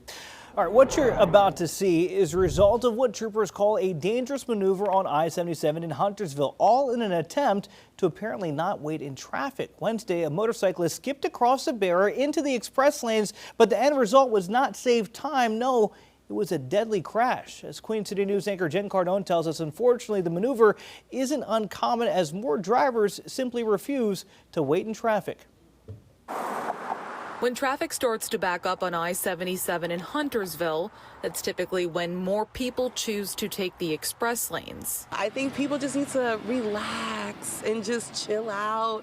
It's gonna be fine. You're gonna get there. Kay Jones is one of several drivers we spoke with who has seen people drive over the dividers to get around traffic in a backup. It's definitely not safe, but it's definitely become more of a usual thing that you see. Jesus Espinoza says he witnessed a crash recently when someone drove illegally into the toll lanes. I was in front of a couple cars in front of him, and I just kind of saw through my rearview mirror, and I just saw like he just went, and I saw a bunch of parts flying around, and I heard the impact. State Highway Patrol says this is what also happened Wednesday during the evening commute when a motorcyclist crossed into an unauthorized part of the express lanes near Gilead Road.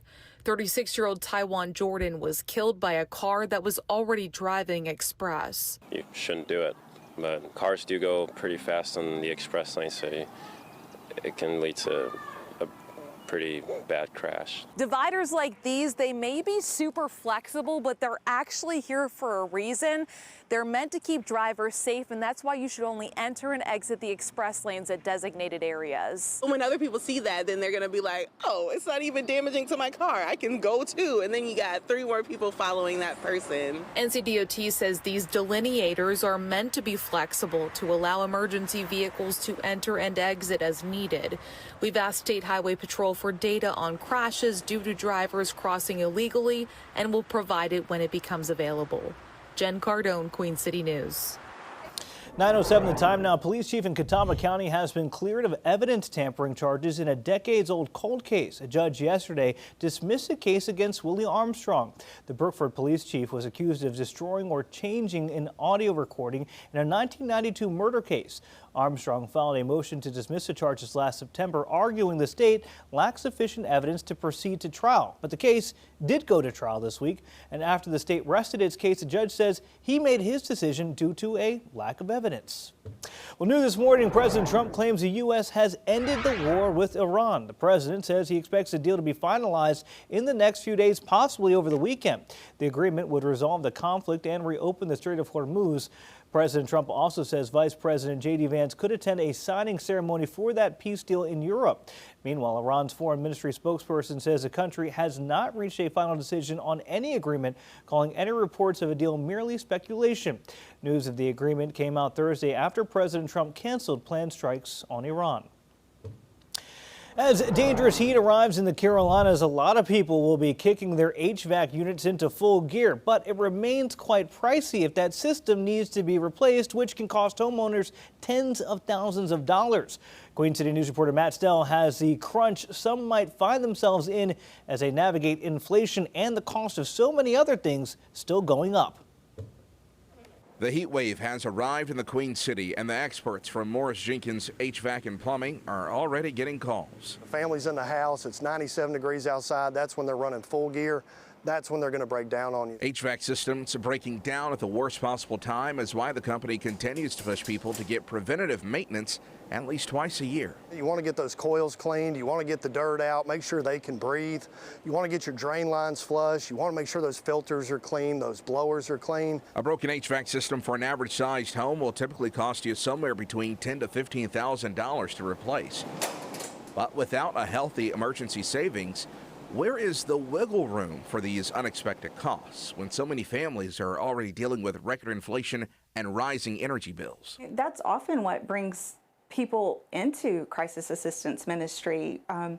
It's just life happens. Charlotte's Crisis Assistance Ministry offers year-round utility assistance to those feeling that crunch right now. From last January to May compared to this January to May, utility past due bills that people are showing up with have increased 22%. But the group relies on both public and private funds, which means even those dollars geared to help are limited. We serve about 125 customers a day throughout the organization. The reality is that we also have to turn people away every single day, and that is simply due to the capacity that we have to see people and serve people. Gas is up, groceries are up, things are happening, and the air conditioner is one of those things you don't think about until it breaks. In Charlotte, Matt Stell, Queen City News. Coming up on 9:10 here on your Friday, those temperatures ramping up. The weekend brings 90 Saturday and Sunday. Overnight lows in the 70s, continuing to hold on to that heat, and that cold front sweeps into the eastern United States, sparking some showers and storms from the Carolinas all the way up into New England. I'm talking New York, New Jersey, up into parts of Massachusetts and into Connecticut. We could see some severe weather from this, as well as some isolated downpours leading to some pockets of pooling and ponding in the low-lying areas. That includes the Carolinas as well. Slight risk for severe weather, level 2 out of 5. We are going to see the main risk being damaging winds as water vapor satellite imagery showing some of that moisture locked in over the Carolinas. I'll break down your overall setup and what we look like heading into the weekend with another check of your forecast in about 10 minutes. Julian?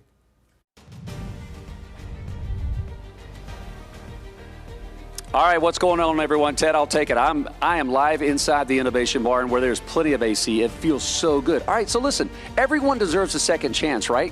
Well, so does everything. We're going to show you how to take your old 5K t-shirt and go from that to this. Oh my gosh, to this. Why are we doing it? Why is our Queen City News team here behind me volunteering all over the Queen City to give back today? We're going to tell you about that and how you can help innovate and reduce, reuse, and recycle. All that coming up. Stay with us. You're watching Queen City News. We'll be back.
Welcome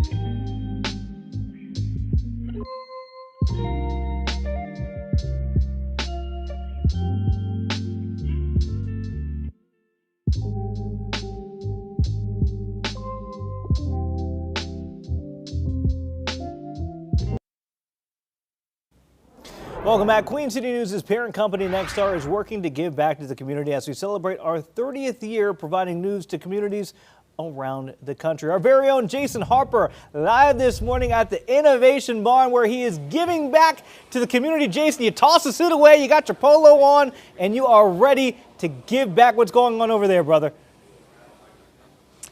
I feel much better with that suit off, Julian. I'm just telling you. Listen, I will switch that out any day for my volunteer clothes because we are having a great time, like you said, for our Nexstar Founders Day. Not just Queen City News. Nexstar media employees all over the country are giving back to their local communities. And our employees, our teammates today are at 3 different places. Nourish Up, a great food bank up in Iredell County near Mooresville, near Lake Norman. We've got folks at the Diaper Bank this morning. And then there's a big crew. A lot of people that you might recognize at home that you see on TV all the time are here with me this morning at Innovation Barn.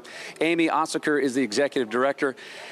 The minute I walked in about an hour ago, guys, Amy started showing me stuff. My mind was blown at how you're able to give things, everyday things that we throw away, a second chance. Yeah, we need to keep everything out of the landfill. I mean, these are precious materials, right? Yeah. They're finite. So why don't we keep using them and keep coming up with new ways to extend their life? Whether it's glass, whether it's aluminum cans, we're going to show you what she has our volunteers physically doing today. But first, I want to just something as simple as these plastic lids that you might find in your favorite adult beverage. Kind of take me through the process of how you can take something simple like this that would be in the landfill and you're able to reprocess and repurpose something. Well, it's funny because everyone goes, why don't you reuse these? But they're really hard because they stretch out and then they won't hold that precious beverage anymore, right? Oh, yeah. So we shred them and then we mold them into things like beads. Okay. Or I'm sorry, these are buttons. Buttons. Or beads like Taylor Swift, maybe she would like. Oh. Right? Or combs. Anything that you can mold, you can take this and mold it into. And you're able to do that with glass that you turn into sand and put into concrete. Yes. Why is repurposing, reusing, why is this so important for Charlotte? Well, again, we don't want to throw everything in too big a landfill hole when we Right. could be using this again and again. And it keeps jobs local and it creates innovation for our city. Oh, come on. It's a win-win. Okay, so listen. Corey, our photographer, is walking around the room right now because we want you to see there's Taylor, there's Will, there's Gia. I mean, we got everyone over here. Look, we're all going through. So, Amy, describe what it is as volunteers. What are we doing today to help you guys out? Well, so T-shirts. There's an overproduction of T-shirts. You get them for everything. Your 5K, you get them for everything that you participate in. And so we take those old T-shirts you don't want and turn them into sound panels or dog beds. Sound panels or dog beds. Okay, so what we're looking at now, Erica is helping some of our crew over here. So you start with the T-shirt, and then you have to just shred it, cut it, make loops, or what? Yeah, so we designed a system that Erica is showing them right now where we can cut loops and use the entire T-shirt so we don't have any scraps left over. Yeah. So you cut those loops, and then you Okay. bring them over to our very high-tech looms that This we've is made. a recycled loom. Okay. So we take the strand. So let's go here to this corner. Okay. So show me what we do with the loops that they're taking from that table. Okay, so you remember the whole pot holder things that we made as kids? Oh, So yeah. this is that. Okay. And you take a T-shirt and you take the loop and you make it longer, and then you weave it Oh my! Over under. I remember It's very this. cathartic. I'd make a placemat, or like you said, a pot holder or something like that. So you keep going, which this is going to take a while, but the more hands, the more volunteers, as you can see, the more you can make it. So I'm going to hold this one up. Wow, that is really heavy and thick. So what does this become? What is this? So dog beds, or I got to take a bunch to the animal wildlife rescue. So little possums were in it because they were chewing up the old ones because they Yeah. were too flimsy. And these are really thick and durable. We took them to the Humane Society. Yeah. You could have one for your home in these awful Georgia colors. Did I do that? I did. Oh. She's a Purdue Boilermaker. We got a lot to talk about. But acoustic panels, I never thought about because you spend a lot of money on other things, and some of those other things aren't as even sustainable. And so, like you said, what a great idea. And have you had people use these? I mean, you have a dog. Have you seen dogs that love these things? He's in my office on it right now. He's on it right now. But also Divine Barrel, like if you go there, they're all in the rafters to help with when they have bands. So do you give these out to people that need them? Can people purchase things that you recreate and then that money goes back in to help Innovation Barn? Both. So if you're a nonprofit like the Humane Society, we give them. If you are a for-profit, you're going to pay for them. Yes. And then that goes back to our mission to help us come up with new ideas for other stuff. I heard the word a circular economy. Is that kind of the process of where we are today? Mm-hmm. Yes, a circular economy is zero waste. It's like a forest. Nothing goes to waste in a forest, right? A tree dies, it renutrients the ground. We need to live that way. We need to keep using our materials at the best, highest use and keep them out of the landfill. Come on now, Amy's preaching to the choir. I got it. Again, blown away. My mind has been blown. Ted, you would love a place like this where you can use everyday things that you and me might recycle or throw away. You don't know where it goes after it leaves your house. A lot of it comes here. So I'm fascinated. We're going to keep working on these. I'm going to try to convince Amy that Georgia Colors is really good and helpful for her and her family. She's going to get sick. We're going to tell you more coming up. And again, looking at some of our employees, they're working. They're actually working, Ted, right? I've never seen that before, Jason. Make sure you take a lot of footage, a lot of evidence, and a lot of proof for the wonderful work that's being done. Exactly. Yeah, take that to the bank and deposit it. Now, what we can also withdraw is a fan. That's what we need to take with us as those temperatures ramp up. Mid-80s, northwest winds, 5 miles per hour, dew points in the low 70s, and sunshine dominating over Independence Boulevard. Low 80s, Charlotte, Monroe. We're looking at those low to mid-80s I-40 corridor. Low 70s, mountain counties, and that humidity factor ramps up those temperatures into what will be the mid-90s, triple digits for your feels-like temperatures when you factor in the humidity, giving you the heat index, which again will be oppressive. Heat advisory for Mecklenburg County areas east, 98 degrees to 99 degrees for Rock Hill and Concord. Speaking of the high of 98 degrees, I got a song. Going outside today is going to be the hardest thing you ever have to do. That's 98 degrees, low to mid 80s with the extreme heat risk over Mecklenburg County. We are looking at the major risk in that red shading, more of those 90s stretching up through New York, back towards Texas, low 90s Dallas, mid 90s Houston, and we're talking triple digits, Phoenix and Las Vegas. Biggest deviation from normal will be in the Northeast. We're talking 10 to 15 degrees above normal, and we'll have that here for the Queen City. Cold front pushes east with those spotty showers and storms into Tennessee, into Kentucky, and that will arrive over the Tennessee border heading into this evening. I think most of the impacts will be east of I-77. As of right now, 3 o'clock, Albemarle, Stanley County into Anson County, seeing some of those showers and storms develop. But I'm looking at this evening, dinner time, 7:30 and on, to be the main impacts of what could be some heavy rain, downpours, isolated storms, some of which packing a punch with, again, Saturday afternoon bringing more of those widespread showers and storms with a slight risk for severe weather for today. That's level 2 out of 5. I think damaging winds will be the main thing to watch out for. Not a lot of rainfall with this, maybe a 1/10 of an inch to a 1/4 of an inch to where the isolated heavy rain sets up, that you can see those higher totals. Overnight lows in the low to mid 70s before we rebound into what will be the 90s this weekend, holding on to a very warm start to the work week as 80s take hold and storm chances roll in on Tuesday. You're watching Queen City News Now. The most honored and the most local news in Charlotte is on the other side of this break.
Well, data center companies are looking to take the projects to new heights after pushback across the country. SpaceX is going public today, and those funds could generate Elon Musk's expectation of 1 million data center satellites in space. The company is looking to send data centers to Earth's orbit so they can operate and train AI. If that works, shipping those facilities off into space could help reduce their impact on land and energy consumption. What we've seen from the SpaceX IPO, proposed IPO, basically they're viewing this as one of the largest total addressable markets ever to have existed, which is essentially a space-based economy. The sun always shines in space, so you can get power. You're not using usable space here on Earth. SpaceX demonstrations of these capabilities is expected around late 2027. All right, let's give you a look here at New York City. That's where we're headed on the other side of this break as Wall Street opens for this Friday. We'll be talking with Jane King moments after the opening bell right here on Queen City News.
Welcome back into Queen City News. Now our 9:30 final half hour of the week.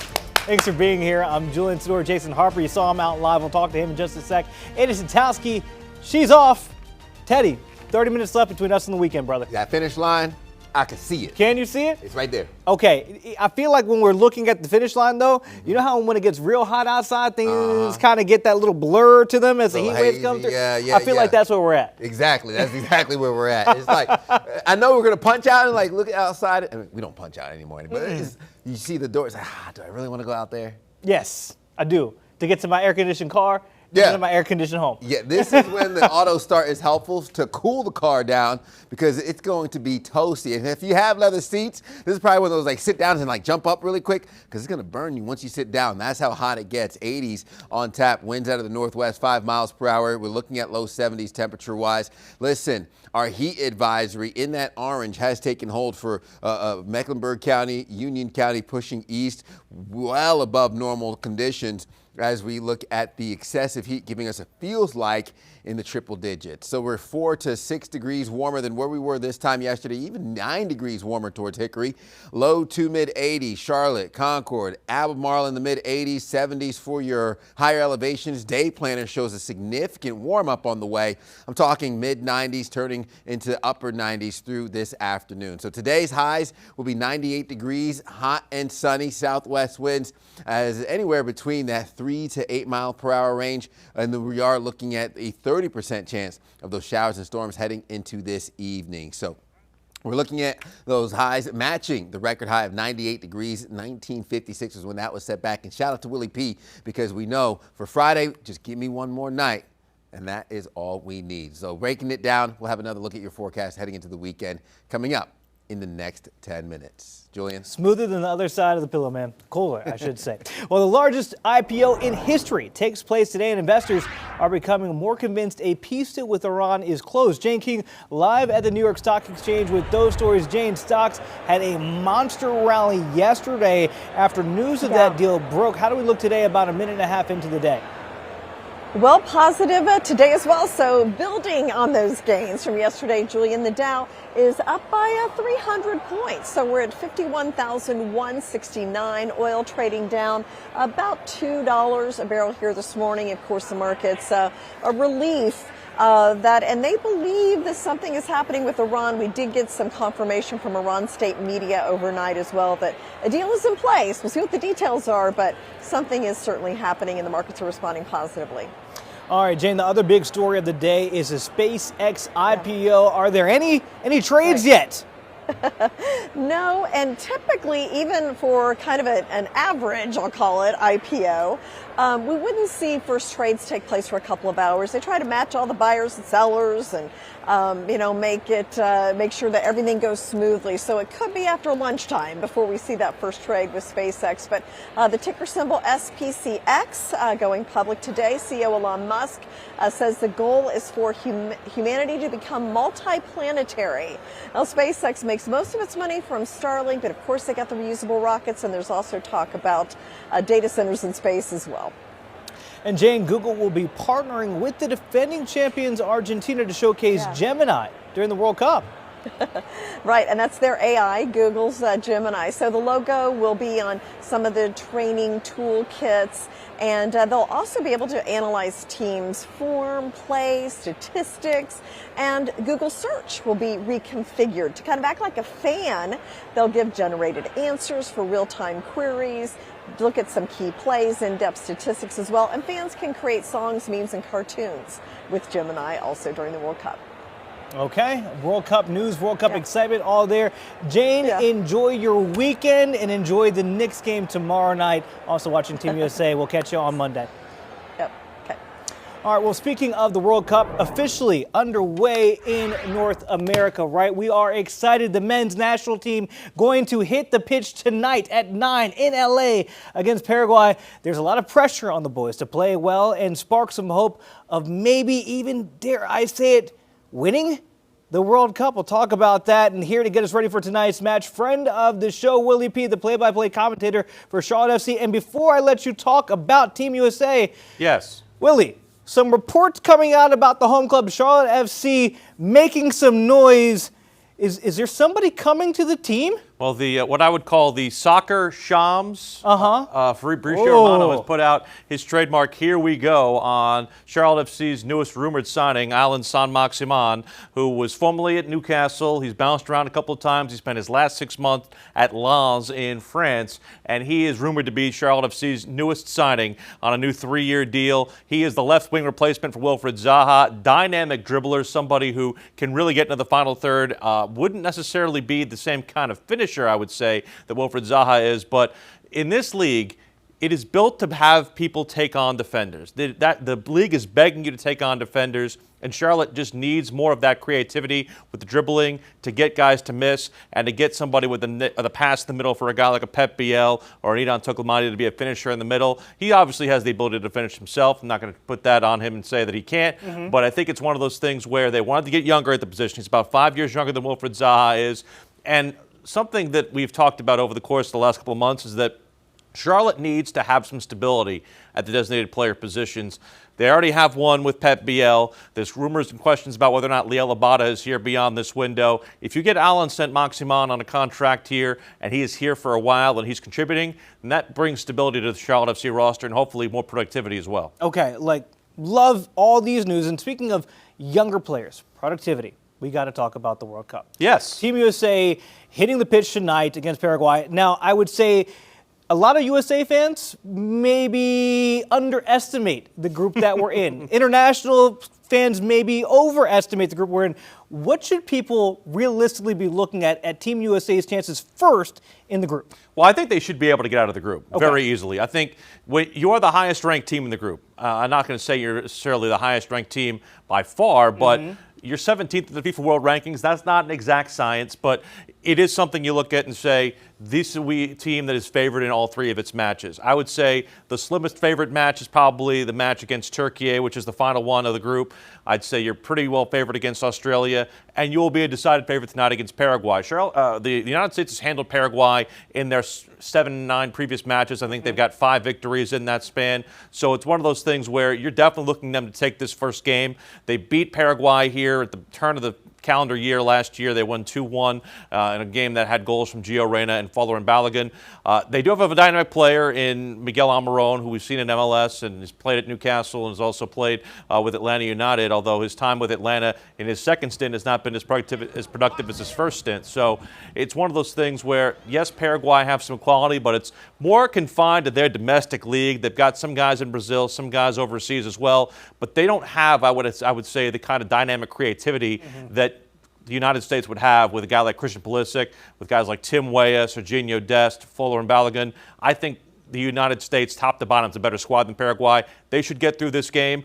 I think they're a better squad than Australia. And I think Turkey, while that might be the more even matchup, I'd still have the United States as a decided favorite in that contest. Okay. So when it comes down to it, getting through the group, in my opinion, Julian, is a massive must for this team. Got to be a must, being a host nation. Obviously, we saw host nation Mexico getting their win against South Africa yesterday. So make it out of group stage, right? What comes next? Because the betting odds right now for the USA to win the World Cup is plus 6,000. Sure. Which gives you an idea of our realistic chances. After group play, what is the reality of Team USA? Well, there's a lot of ambiguity between the way people look at the chances for the United States once they get past the group stage. There are a lot of people who say that, just getting to the group stage or getting to the knockout stage is a massive win. There are some who say, you got to win at least one game. There are some who say you have to kind of break through that round of 16 ceiling and get to a quarterfinal. I think if you get to a round of 16, you will have acquitted yourself well. But I think if you get to the quarterfinal, then you've really accomplished something, and it shows that you're one of the 8 best teams in the world. But the problem that I say is that this is so hard to predict because you have the bigger field. It's impossible to predict how the groups are going to go and who the opponent's going to be. When you get to the round of 16, you are likely facing a team that's either a decided favorite in this World Cup to win it or a team that has won a World Cup before in the recent past. So it's one of those things from the United States' perspective where until they do it, it's hard to predict that they will do it. I also think, too, the one thing that's given a lot of people reticence is that the United States has been very experimental during this. They didn't have to qualify for the World Cup, so they didn't have to put out necessarily a first-choice squad every time. Mauricio Pochettino has basically used the last 18 months as almost kind of like a preseason to try and put different matchups out there, put different shapes out there. He has not really shown his cards to the level that I think a lot of United States fans would want them to see. Tonight is the first time we will see what he feels like his first choice side is. And I think the biggest part of it, too, is will Chris Richards play for the United States in defense? If he plays, if he is healthy, that obviously gives the United States a big boost in that back three. How much pressure is on Mauricio, this Team USA, Captain America, Christian Pulisic, to perform well? Obviously, Christian, we've seen him grow up in front of our eyes.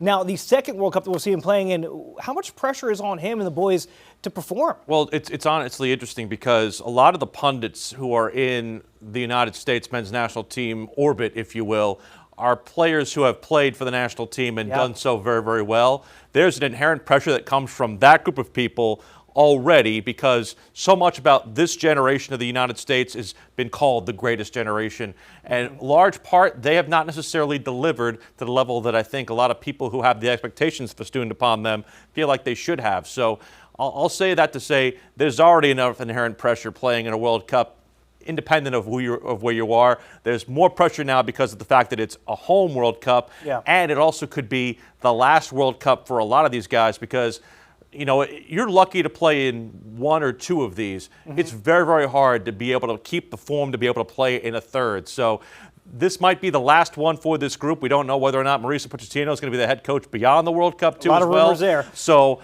I think that there's already that kind of ramped up pressure and also attention because of the fact that there's just so much riding on this particular group trying to get it done and put on an impressive showing. There we go again, Willie P. giving us a nice breakdown there. Team USA hits the pitch 9 tonight against Paraguay to start their tournament. Also a nice shout out wearing the 13. And if you're wondering who that is, come on now. That's Timmy. Tim Ream, baby. A little Charlotte FC nod, the captain of Team USA. And I think we have our Captain America of the morning show, Jason Harper, standing by with some volunteer work. Morning, brother. Listen, not all superheroes have to wear capes. Some use scissors and cut up T-shirts. And I mean, look, they've turned these T-shirts into all kinds of second opportunities, second life for things that we throw away and that we take for granted all the time. We're at the Innovation Barn. We're talking about how not only is Queen City News giving back, volunteering today, but all over the country. Our Next Star stations are doing this. We're going to show you some people you might recognize, part of our Queen City News team, that are, I don't want to say for once working, because they work all the time, but they're doing some good stuff for a good cause. We'll show you coming up. Stay with us. You're watching Queen City News.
Welcome back. Queen City News' parent company, Nexstar, is working to give back to the community as we celebrate our 30th year providing news to communities all around the country. We want to get back out to our very own Jason Harper over at Innovation Barn. Jason, today's event reminds me of a little Neil Diamond, some Sweet Caroline, hands touching, hands reaching out, touching me, touching you. That's what we're doing. Our hands are helping today, Jason. Hands are helping all the time. Not only here, Julian, we've got more hands that are at the diaper bank across town. They're also at Nourish Up, which is an incredible food recovery organization up in Iredell County near Lake Norman. So, and this is just one city here in Charlotte. We got hundreds of Nexstar employees all over the country doing this. So we just wanted to highlight what we're doing here at Innovation Barn. Here's the deal, Julian. Listen, we know people want to keep their Georgia Bulldog t-shirts and sweatshirts. However, what do you do with those Washington Redskins or Commanders or whatever they're called? What do you do with those t-shirts, huh? What do you do with the Nationals t-shirts that people want to throw away, Julian? You recycle them. You bring them here. Look, we found a Fox Sports t-shirt that someone didn't want anymore. Why they get rid of it, I don't know. I want to show you guys what Brandon Lawson, normally we see him bringing us the weather. Today, he is bringing us some volunteer vibes. Brandon, we're coming over your shoulder. What are you working on, brother? So looks like I'm cutting up an NC State shirt.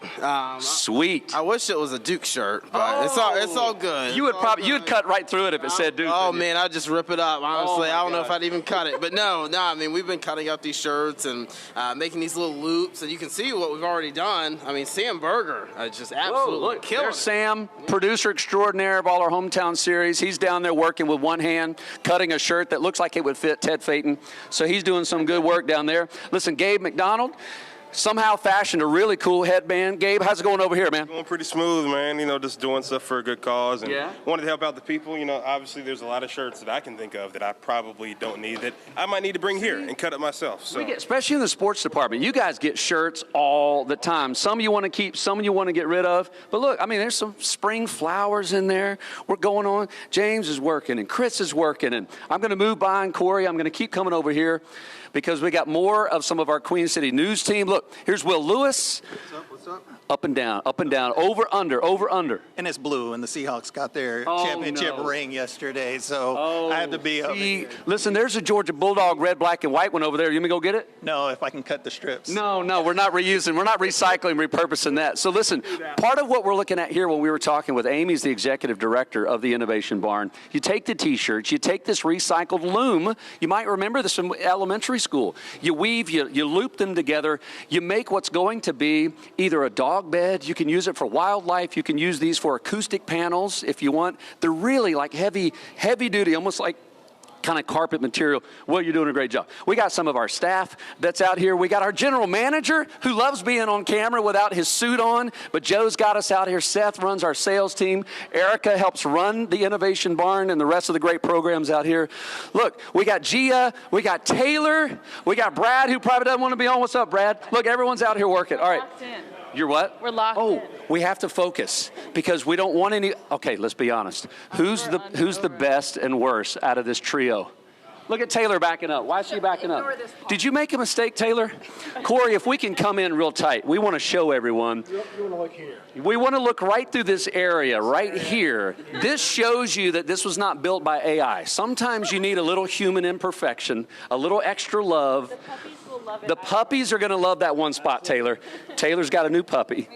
I'm just saying. What's great about these is they are for purchase. These are like $25. Okay, that money goes back into their, their account here, so that they can keep reusing plastic and glass and aluminum for all the things that we use on a daily basis. And they call it this circular economy. It's brilliant. You take something you have, you throw it away, you recycle it. Normally it would go into the landfill, but everything deserves a second chance, right? A second purpose. So anyway, we're having a great time. Amy's out here, one of our directors, and just going to town with her stepdaughter. You guys are crushing it out here. So our thanks. We've learned a lot. I'm not kidding. My mind has been blown on the way that they can find a use for everything. Here's what I want to challenge you with at home. Maybe today's not the day, but at some point, even if it's in your neighborhood, if it's with your church, your Boy Scout group, whoever it is, there's a way that we can all give back, all right? Your hands can do something to help someone else in our community, and that's really what it's all about. So I'm going to, for the first time, Julian, no surprise, I'm going to get to work. I don't know that I can keep working with Will's Seattle Seahawks colors. I might need to bring in some red from the Atlanta Braves, or some red for the Georgia Bulldogs. We got an Alabama Crimson Tide over there. So we're going to work together. Somehow we're going to bring unity into this volunteering event today, Julian.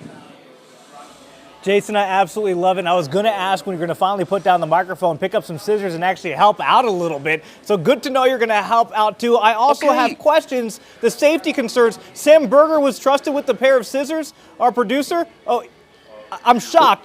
Well, he only has one working pinky, Okay. so there's some challenge happening over. Are you about to do some live work for us real quick, Jason? Look at this. Possibly. Oh my Possibly. gosh. I'm gonna Okay. go over and under, You were Julian. just making fun of Taylor. Let's see if you can do it. Come on, Corey, zoom in on this. Here we go. He's going under? This is not a race. It's going over. This is not Let's a race see. here, Julian. You raised 4 girls. I hope is you know how to about do this. quality. Come on. Quality over quantity, Julian. All right? I'm doing it for the people. Wow, Doing it look for at the that. people. Look at that. AI can never take your job, Jason. Not with those skills. Beautiful. Try this, Claude. No way Claude can do this. Again, our Jason Harper, everybody, helping out the community. Ted, Jason's inside where the AC is, and you want to be a place where you have AC as well. We're going to talk to you in a second. I want to talk about this, though. Heading out live to Poconos. That's where you want to be if you want to cool down a little bit. The Tricky Triangle, that's where NASCAR is going to be this afternoon. ARCA Menards, no truck racing. Then tomorrow, the O'Reilly Series. And then on Sunday, it's a Great American Getaway 400. Ted, the Pocono Mountains, where I would want to be to escape the heat up there. Just nice mountain living for a little bit here, because right down in the city, talking about what, 90? Yeah. 90 plus today? It's up there. 85% humidity? Yes, it's a lot. It's a lot. It's a lot, to Ted. deal with. And we have those mid-80s this morning. Already this morning is warm, already getting hot. It's already muggy and humid, and we only ramp up from here, feeling like 90 degrees already. Going to feel like triple digits peak heating hours of the day. As we head into this evening, we'll cool down, relatively speaking. Still going to be warm overnight. A high of 98 degrees, 100 degrees east towards Union County. I'm looking at the extreme heat risk in that purple shading. So we'll have those 90s through the deep south, triple digits in the desert. Big deviation from normal to the northeast. Here's your setup. Cold front will bring what will be these rain and storm chances, mainly this evening. I'm thinking after 7 o'clock into tonight, we'll see those storms echo and exit to the south and east. So that's going to play into a severe risk. That will be mainly over the Queen City. I'm looking at what will be a slight risk for severe weather. So that is something to watch out for before the storms come back, heading into more of your weekend. Taking a look at your 7-day forecast. That's where we have those 90s Saturday and Sunday, 80s early next week as storm chances return heading into Tuesday. You're watching Queen City News Now, the most honored and the most local news in Charlotte. We'll be right back.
Welcome back. Taking one last look at that pinpoint weather forecast. We are in for it. Dangerously hot conditions heading into the afternoon as we ramp up into the upper 90s.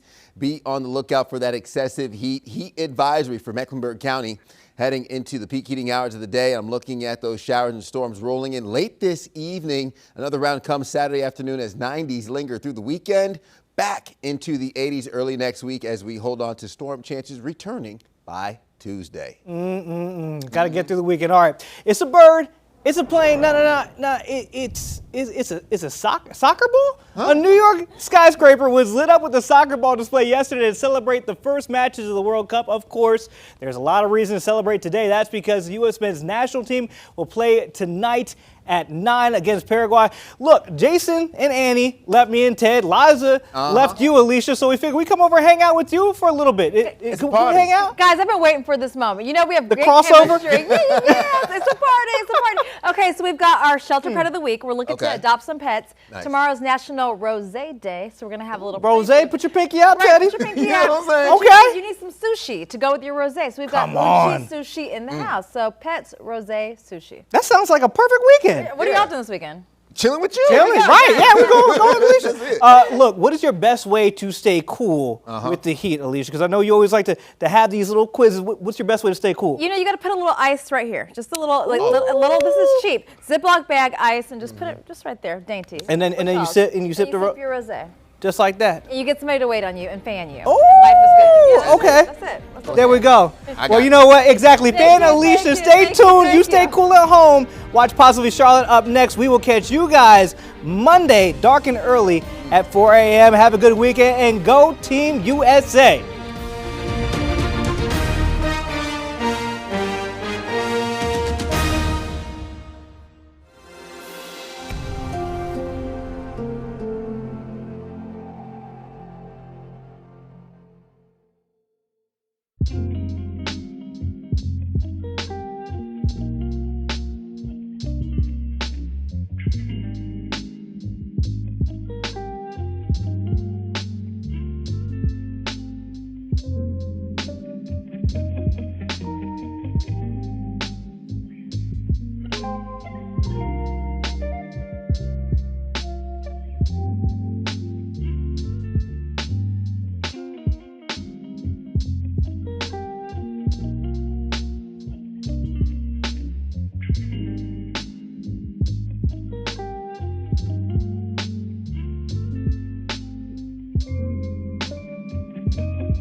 Well, can this week get any more exciting in the world of sports? We give you your Carolina Hurricanes update. Spoiler, baby, we won again.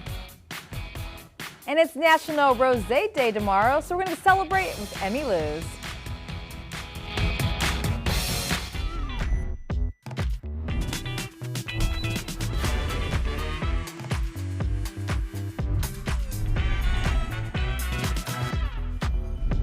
Happy Friday, y'all. Welcome to Positively Charlotte. I'm Alicia Quarles. Thank you for ending your week with us. And of course, today's a busy day for everyone.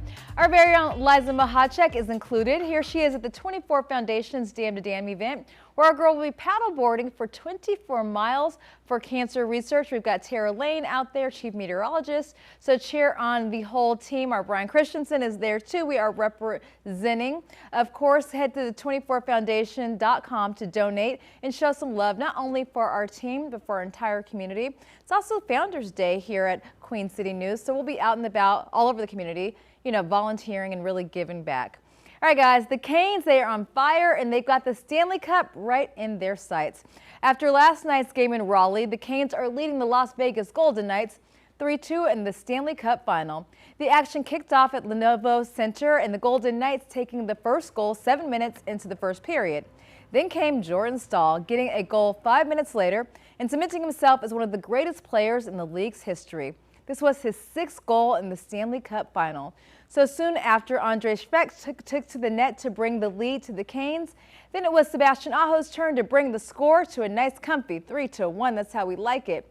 Then halfway through the period, Schweck scored again, making it clear the Canes, baby, they were not playing. They were money in the house. The Golden Knights were able to return another goal, but even with them on a power play and empty net, the Canes, they were able to battle their way to victory. This all leaves the Canes available to clinch the series on Sunday in Las Vegas. We are so excited to see how this series plays out. As they say, go Canes. All right, let's keep on our sports talk because the World Cup, as you know, it's underway. So if you don't have any plans for this weekend, we're going to fix that for you. That's what we're here for. There's plenty of places to hang out for games this weekend in our Queen City, and we've got the list. All right, so Middle James is an obvious choice that we covered earlier this week with a large selection of brews and delicious pub-style bites. McHale's Pub is going all out with their watch party for the U.S. men's team match against Paraguay today. And Clutch Kitchen is hosting all of the hooligans with a tournament-long game viewing schedule and a great selection of food to keep you happy and full. And speaking of hooligans, Courtyard Hooligans are ready to go big for Germany. DFB Charlotte, the official Germany supporter group, is hosting a party for its first group single match against Caraco. You could never go wrong with the old true OMB. Both locations are ready for some World Cup madness, so it's guaranteed to be a good time. Of course, the USA plays tonight, and this is like the time of year I love for sports. We've got the NBA Finals tomorrow. Will it be the Knicks in 6? I think it will be. Obviously, we got our Canes this weekend. Go Canes. We've got soccer, so there's really something for everybody. Of course, here in America, we do take a lot for granted, and with the influx of tourists coming in for the World Cup, some really adorable tweets have been posted. Check these out. All right, so we just had our first Waffle House experience at 1 a.m. Great food, great prices, and friendly staff. 10 out of 10 will be coming back. You know, people love a Waffle House. It's polarizing. Your girl does not like a Waffle House, but, you know, everybody else seems to. But obviously, if you're coming to America, you got to have that experience. Okay, so why did no one tell me we need more ranch sauce? It's like crack. Europe, we need ranch ASAP. I'm with you on that. I put ranch on my pizza. I put ranch on everything. Okay, so Walmart action. Who doesn't love a Walmart? It's every single thing you need. I like Target a little bit better. This girl right here, look at that. They're eating our really good snacks. You know, in America, we love our snacks. That's what we do. My favorite, Taco Bell. Yes. Okay, I know Taco Bell is also polarizing, but I live for a Taco Bell. We love it. And again, back to the Walmart. So I'm glad that tourists are coming in and just seeing the best that America has to offer you guys. This is what we do. We like to eat. All right, after the break, we're taking a trip to bring our taste buds to another dimension. Come with us to Uchi Charlotte. It is a bougie, yummy sushi. And one brewing giant is making something no one saw coming. Get ready for this right after the break. You're taking a live look at West Charlotte on this fabulous Friday. Don't go anywhere.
Well, Uchi is known as one of the finest sushi restaurants in America, and now it's opening in our Plaza Midwood area. I spoke with chef and founder Tyson Cole about why Charlotte was the perfect choice for his latest expansion. So, Chef Tyson, we're so excited to have Uchi here in Charlotte. You have so many restaurants. I'm so excited. Okay, why Charlotte? Oh my God, I mean, this is amazing. It's close to 1 million people now, is that right? Yep. Like the vibrancy here, the food scene here, the weather, everything. It's such an amazing place. For those who haven't been to Uchi, tell us about it and what they can expect. Uchi is, the idea of it is to take the sushi bar experience to every single person in the whole restaurant. So we've got really good training, great hiring, great culture. And so that way, if you come to Uchi, it's like nothing you ever had before. Combining like hot food and cold food, timing-wise, flavors, and delicious. And lastly, this idea of that just being an experience you've never had before. Was this always the plan to expand like this, or how did it grow? Originally, it was just like I wanted to make Uchi the best Japanese restaurant in the country. I had high aspirations. It took a long time, but we worked for 7 years, opened a second restaurant after 7 years called Uchi Co. And that is an awesome now too. And now we're just growing nationally, which is such a blessing because of our people and the culture we have. We're growing people's lives, and vicariously for me, it's amazing to be a chef and really add to people's lives as far as this level of growth and talent and being able to do things they haven't put up before. We should provide that to them. So it's cool to be part of that whole thing. To me, that's why I do what I do. Okay, chef, what do we have here? This is called Hama Chili. It's like a day one Uchi dish from when we opened. So we're here today, 24 years later. The idea is I'm a sushi chef, so taking raw fish and making it more applicable to the regular people that haven't had it before. So we combine like yellowtail with oranges and Thai chilies with ponzu sauce. So the idea is combine the fish itself, each a bite, with oranges together and the spice and Thai chilies, and it makes this perfect balance.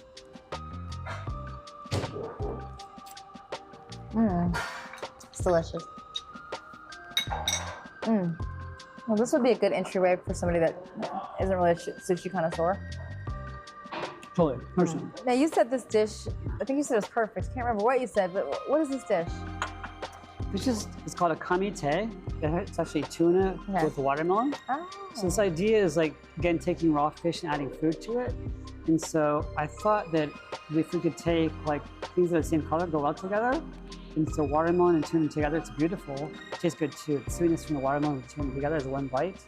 It's a life-changing experience. Should we try it? Sure. All right.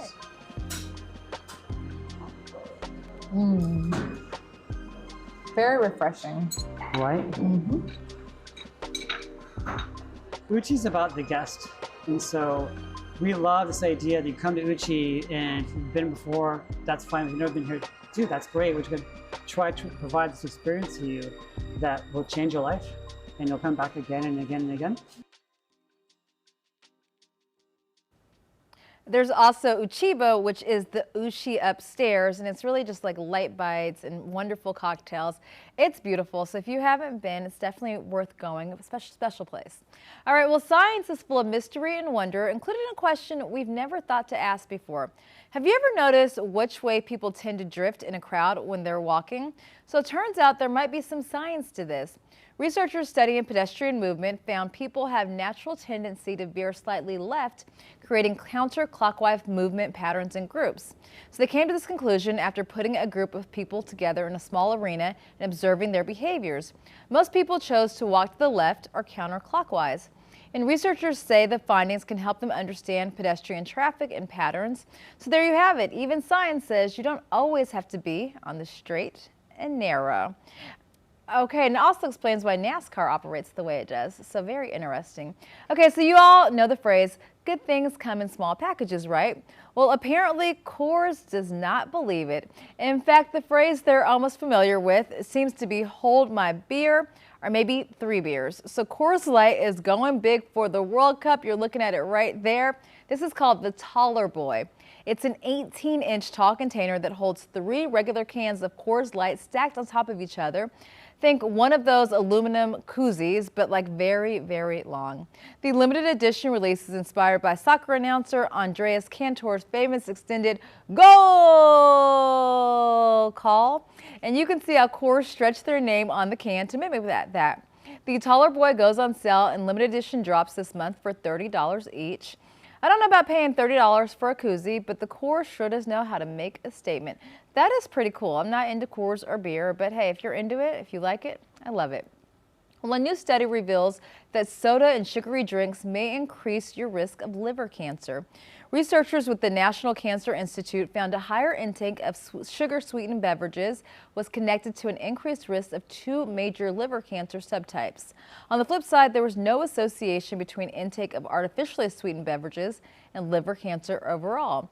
To obtain the results, researchers analyzed dietary data from more than 1.5 million adults across 11 long-term investigations. And participants filled out questionnaires and were followed through surveys for an average of nearly 18 years.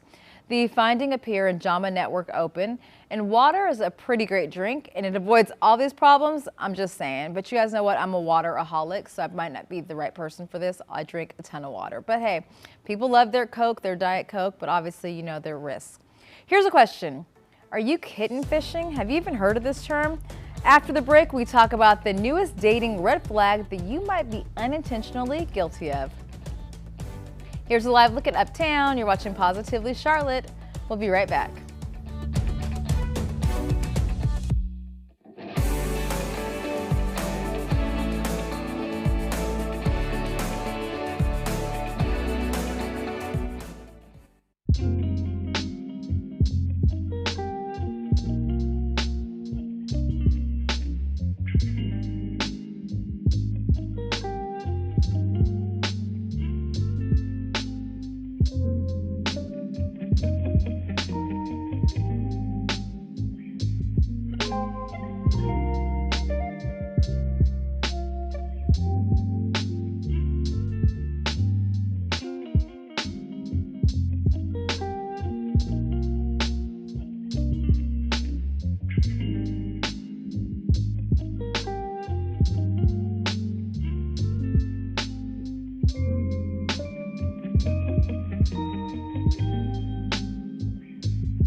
Well, thanks for sticking with us. And when it comes to online dating, forget catfishing. There's a new red flag that's trending. It's called kitten fishing.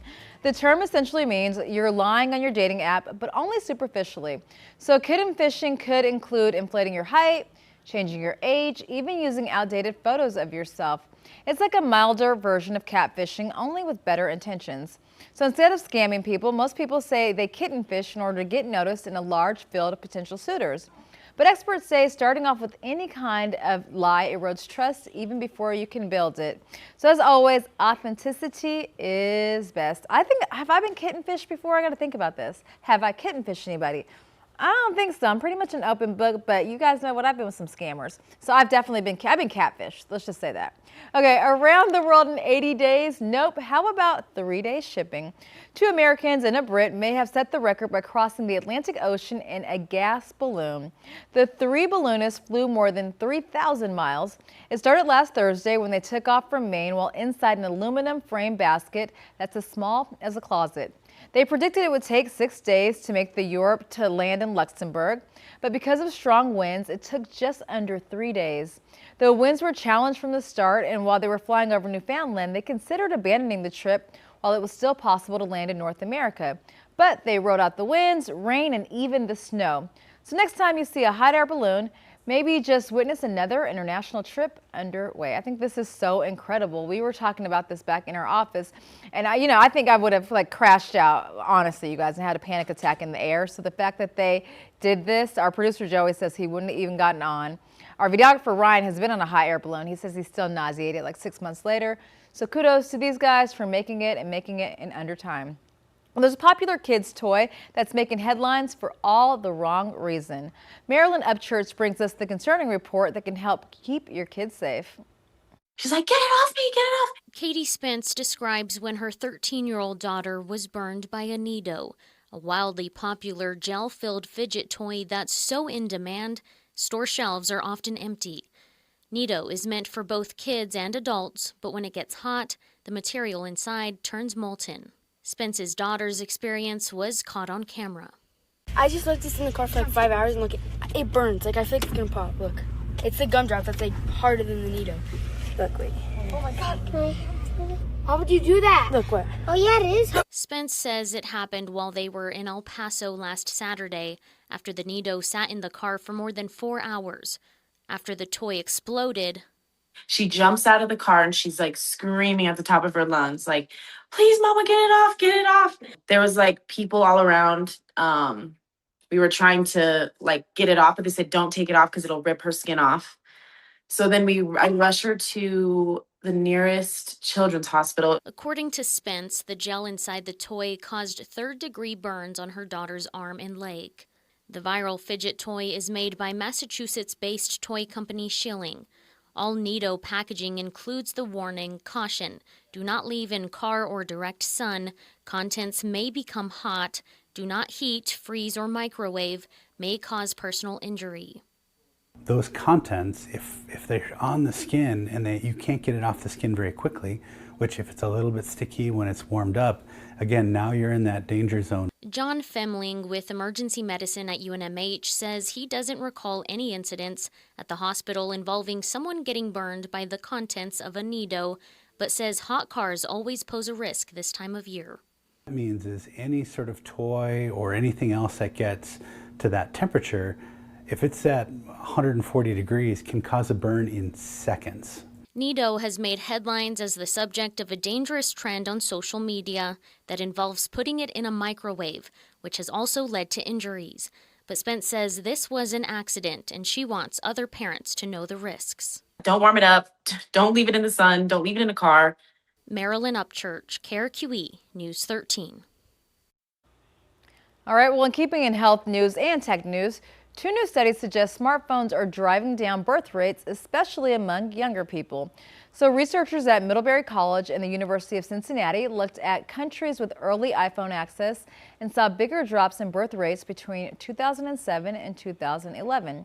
And scientists believe young people spent more time online and less time socializing face-to-face. And the smartphone provides greater access to pornography, contraception information, and abortion resources, and experts say more research is needed on the subject before making any conclusions. I think this is interesting, and we know that smartphones and access to all of this has so many negative effects, so I think I would want to hear more about why this is driving down birth rates. I think birth rates are driving down because it's expensive to have kids. All right, y'all. So it's been shown firstborn children do better in life than their younger siblings that follow. I'm offended as the younger siblings, but now some researchers in Denmark think they know why. The study says firstborns, well, they could have 30 more minutes of time from their parents every day than their younger siblings do. That means the second child gets fewer hours spent on reading, playing, and chatting or other activities. There's also a health aspect to how well siblings do later in life. So pathogens they may have been exposed to by their older brothers or sisters could lead to serious respiratory illnesses. That resulted in 1% lower income rate as an adult. Now, y'all, I am not a firstborn, but I think I'm doing all right. So I don't know if this study is definitive. I love you, Amber. I'm not even going to drag my sister today. You know what? It feels good on this Friday. But I will say my son, the twin, he's older than my daughter technically, and he gets a lot more attention because he's needy. So I think it depends on the needs of your child. I stay Dragon Hudson. I love you, though. And also, I think the firstborn, you're nervous with your firstborn child. By the second one comes, you're just like, whatever, like, go run around and do you. All right, do you ever have those days where you're just scrolling on Amazon, looking for a little treat for yourself, or just a lot of time, just a bunch of silly junk? Every once in a while, we come across something genius like this. Okay, this is the Hiccup Away straw as seen on the hit TV show Shark Tank. It was invented by a doctor. Here's how it works. So you place the straw in a shallow glass of water, sip and swallow immediately. You repeat it 2 to 3 times until your hiccups are gone. It's $20.95 on Amazon, and it got great reviews. Some say it's miraculous because it works. You're telling us $21 is the only thing stopping you from having your deal with a prolonged case of hiccups? Take my money. I don't know if the old school adage is true, but back in my day, they would just tell you to hold your breath. So, you know, but I try this straw. Why not? It's a bird, it's a plane, it's Scott Movie Mance coming to you with a supersized interview. Check it out. Hey, so remember last year at the end of Superman, we got our first look at Supergirl? Well, now Supergirl has her own movie. It's coming out June 26th. I talked to the stars, including Millie Alcock, and she told me why this is a Supergirl for everyone. Okay, this does not look like this is gonna end well for you guys. What makes this a Supergirl for everyone? What makes this a Supergirl for everyone? I think that Kara's innate qualities in who she is, in her resilience, in her humanity, in her flaws, in her messiness, but also in her really strong desire to be a good person are something that universally, despite of age and gender, 23 will be the best year yet. That we all can really relate to. I think that we can really see ourselves within her. Let's be honest, babe, it's not a very high bar to clear. I really understood the importance of the character, not only for the fans, but for the people who are making this, and the kind of responsibility that I now have. You're hurting my head. When you look in the mirror as Lobo, after wanting to play Lobo for all this time, do you go, holy moly, I'm Lobo? I'm not big to looking in the mirror, but you know what's cool about being in Lobo is looking in your eyes and looking in my team's eyes. So when I put the contacts in for the first time, and you open your eyes and you're completely red, and they're like, right. And then you just smile, and you got the teeth, and then you're like, I got everybody. And you walk on the set, grips, everyone's just like, oh, touche. What were the biggest challenges for you? The biggest challenges for me are actually these moments. Funnily enough. No, I'm serious, because like I got into this because I wanted to be a really good actor, you know? And in drama school, they don't teach you how to do a press run. They don't teach you how to pose for a photo. They don't teach you how to speak on camera in this way.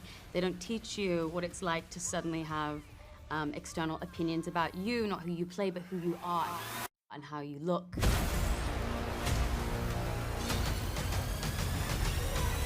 Supergirl flies into theaters on June 26th. That's the entertainment report from Hollywood. I'm Scott Movie Mance.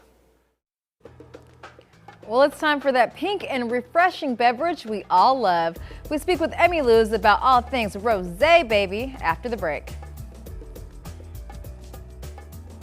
Yes, shoe game.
It's one of my favorite sayings, rosé all day. It's blazing hot outside. It will be all weekend. Tomorrow's National Rosé Day, so there's no better time to celebrate the pink wine. Here to teach us is our friend Alex Bridges, who is the co-owner of Emmy Lou's Wine Bar. Welcome back. Thanks for having us. Okay, so what grape makes rosé? So any red grape technically can make rosé. Okay. Right? So all grape juice is white. When we let it sit with the red skin for a very small amount of time, we get this pink color because it's a pale red color, and that's how we get rosé. Is rosé? Oh, I was thinking rosé is like slightly sweet. Like, what are the notes behind it? Yeah. So I think rosé maybe got like a bad misconception for being sweeter. Okay. A lot of great rosé is actually on the drier side. We let it be really light, really refreshing. You'll get some of that strawberry, some of that watermelon, maybe like a floral note. But I often think of like really good rosé as like tons of acidity, good minerality, light and refreshing. Love it. Okay, so you brought us two different ones. Yeah. What did you bring us? Yeah, so this is probably one of my favorite rosés of all time. Girolamo Russo is your producer here. This is coming from Etna, Mount Etna in Sicily. Okay. So Nerello Mascalese is your grape varietal. Which You're speaking a foreign language to me. Literally. But you know what? It's good. Literally. But it makes this really pale, beautiful rosé. The soil here is all volcanic because the vineyards are literally sitting around the base of a non-active volcano. I'm acting like I know what I'm doing. I don't know. You're doing Am I it. doing it You're right? doing it right. Okay, Yeah. What's the process? Yeah, Tell me, what should I be doing? Yeah, we're gonna swirl our glass. We're gonna take a little peek at the wine, kind of get an idea about Look at the legs. what the color might be telling us. Okay. Yes. Bring the glass to our nose. So again, smell good. yeah, tons of minerality, really like almost earthy, and then there's like that touch of that strawberry thing going on. How's it taste? And then on the palate, again, tons of minerality, tons of acidity, just really beautiful, especially for the summer. Love it. Okay, so then what's this beautiful bottle? Yeah, so Rosé Cava. So now we're in Spain, right outside of Catalonia, or in Catalonia actually. We don't see a ton of Rosé Cava, but when we do, it's oftentimes like really refreshing, like just thirst quenching, tons of strawberry, really beautiful. I love a cava, so I know this has to be good as a rosé. Yeah. So Emmylous, for those who have not been there, tell us about it. Yeah, so we are a neighborhood wine bar with a really killer food program in Dilworth. You can come in, hang out. We have a full bar that you can come in and sit down, wine, beer. Like I said, a full menu. Pretty large patio, covered right now. Since We like that. Yeah. Look at that food and that wine. Yeah, so it's a really cool neighborhood wine bar to come hang out, learn about wine, drink wine. We also have like a retail program. You can grab wine to take home and enjoy on your couch if you want. And you've got something new coming up because you're starting a wine club on the 15th. Yeah. What are the details? Yeah, so Wine Club's a cool little thing that we're launching. Every month you have the option of picking 3 bottles or 6 bottles. And there's always a theme behind it. First month is south of France. Next month we're doing patio pounders. And then we curate a selection of bottles that hopefully you might have never experienced before, but helps you find something new that you fall in love with. And that's it. I love it. Okay, so you also have other events. You guys are always doing something. Yeah. What else you got going on? Yeah, so we're in this process. We're basically doing a free tasting every single Wednesday. Oh. So every Wednesday from 5 to 7, if you come out, we are tasting 3 or 4 wines. It's completely free just to like help the public kind of get access to new wines that they might have never had before, showcase some things that we're really passionate about. And yeah, it's kind of a cool little initiative that we're doing. We also have a really cool France menu takeover on the 24th of June that's going to be sick. All French food, all French wines. Yes. It's going to be really fun. Awesome. Well, as always, we want to thank you Thanks. so much. Yep. Go USA. Yeah, go USA. Well, today is Disclosure Day, and Melvin Roberts stalks all things aliens and Steven Spielberg in today's Entertainment Report. The long-awaited Disclosure Day is officially in theaters, and last night Emily Blunt stopped by Late Night with Seth Meyers, where she shared what it was like working with the great director Steven Spielberg. He loves movie stories. So he's happy to give them? Oh, we dork out with him. For Yeah. things like, were they really eating that in Temple of Doom? And how did you do the spiders? And like, I mean, it's just heaven. That's fantastic. He's very, very sweet. Sounds like a really grounded, cool guy to work with and such an icon and a legend. My goodness. Now, the reviews are in. This from The Hollywood Reporter. In terms of craftsmanship, Spielberg is in peak form. The director blocks every shot for maximum dramatic impact. The camera moving with a grace and control that reaffirms his reputation as a consummate visual storyteller. For anyone who has loved his movies, Disclosure Day will be an essential addition to Spielberg's rich body of work. And to this one from Deadline, the acting across the board here is first rate. Blunt simply has never been better. O'Connor matches her beat for beat. Domingo is the heart and soul of this film, the one character who understands what is really at stake. He nails it and is very moving. And back to director Steven Spielberg. He has directed so many iconic movies throughout his career, but one franchise he has not and will not be involved with: James Bond. Spielberg was on the Rest is Entertainment podcast to talk about Disclosure Day, and he got candid about why he has no longer any interest in directing a Bond film. I approached Cubby Broccoli after Jaws was a big hit. I'd always wanted to make a James Bond film from the day I saw Dr. No. So I called Cubby Broccoli after Jaws, and I volunteered. I said, if you need a director, I would love to direct one. And he said no. And Cubby called me a few years after Close Encounters and said, we'd like to use the 5 notes in Moonraker. Dun, dun, dun, dun, dun. And I said, I'll make you a deal. I'll give you permission to use the 5 notes if you let me direct a Bond film. And he said, nope. But I gave him the 5 notes anyway. Yeah, you so have to, right? They consistently turned me down. Why? He never explained why he wasn't letting me in the Bond family. But when I told that story to George Lucas in 1977, that's when George said, I have something better than Bond. It's called Indiana Smith, which is what it was called at the time. And that's how I got that job. So if they ever asked me to make a Bond film now, my answer would be, you can't afford me. He obviously look, did very well with Indiana Jones, but how fascinating that they continually told him no. In Hollywood, with your entertainment report, I'm Melvin Robert. Who would tell Steven Spielberg no? Okay, well, the horror movie obsession continues to be a big story at the box office. Now the movie has caused a small restaurant booth in Hollywood to become a tourist attraction. Fans of the film are flooding the Little Tony's restaurant to see the booth where the movie's viral "No, no, no" scene was filmed. Staff at the restaurant say there have been a surge of customers since the movie took off.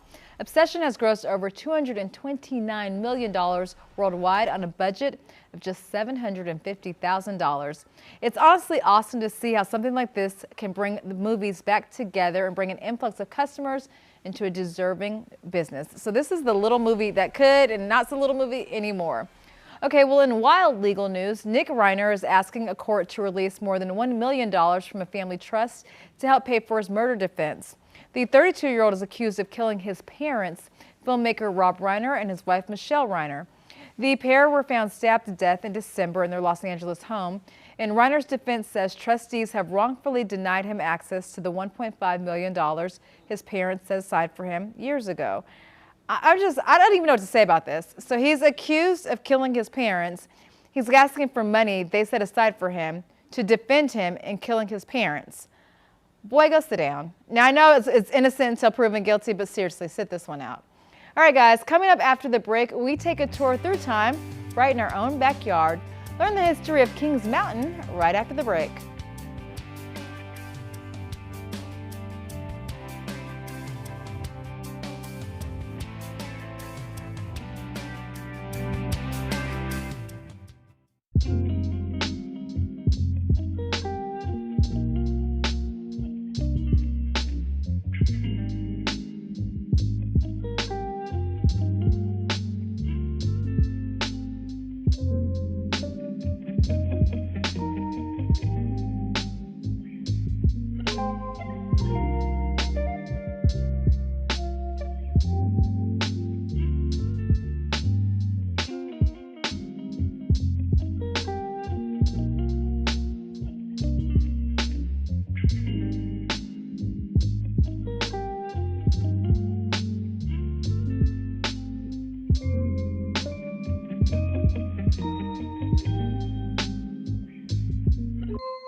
All right, well, Sherwin-Williams announced its loneliest color for 2026.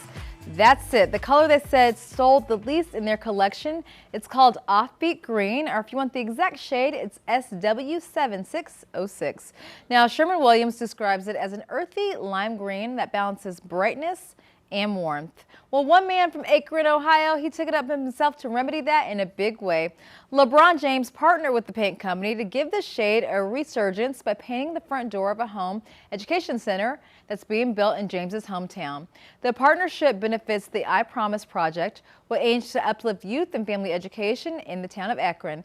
So, you know, do your thing, King James. I actually like this color. I don't think it's ugly. Would you guys use? I would use this.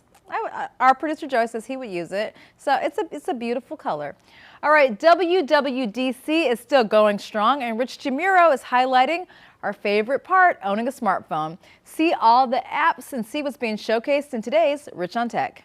Apple products like the iPhone, iPad, and Apple Watch wouldn't be the same without the millions of apps available. It looks like a silly little dinky game, but there's a lot of depth. You're gonna laugh and you're gonna cry, I promise.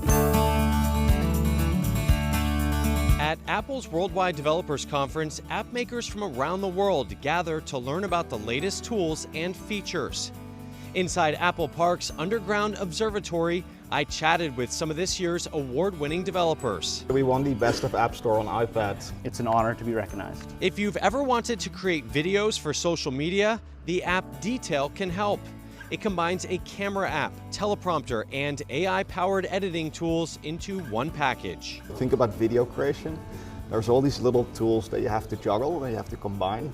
What we try to do is take over that entire workflow and making it easier from the idea of making a video to the final content that you can share online. Creating content has never been easier.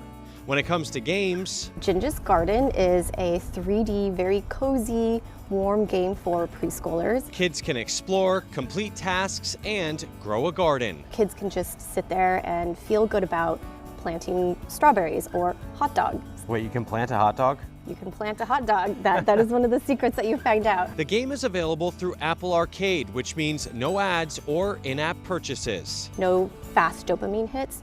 We really want to try to protect that slow-moving pace, encourage their creativity, their storytelling. For a day on the water, there's Tide Guide. Growing up, I would spend summers in Cape Cod, and I'd go fishing with my grandfather and watch him check the paper tide tables every day. Now, a quick look at your phone or Apple Watch can show tides, sunrise and sunset, moon phases, and more. Designed to be both simple and glanceable, but then also advanced if you need more precise and nuanced data. This developer turned a simple idea into a successful one-person business and says you can do the same. It's never been easier to build apps with the latest tools and frameworks, and so if you have an idea, go for it.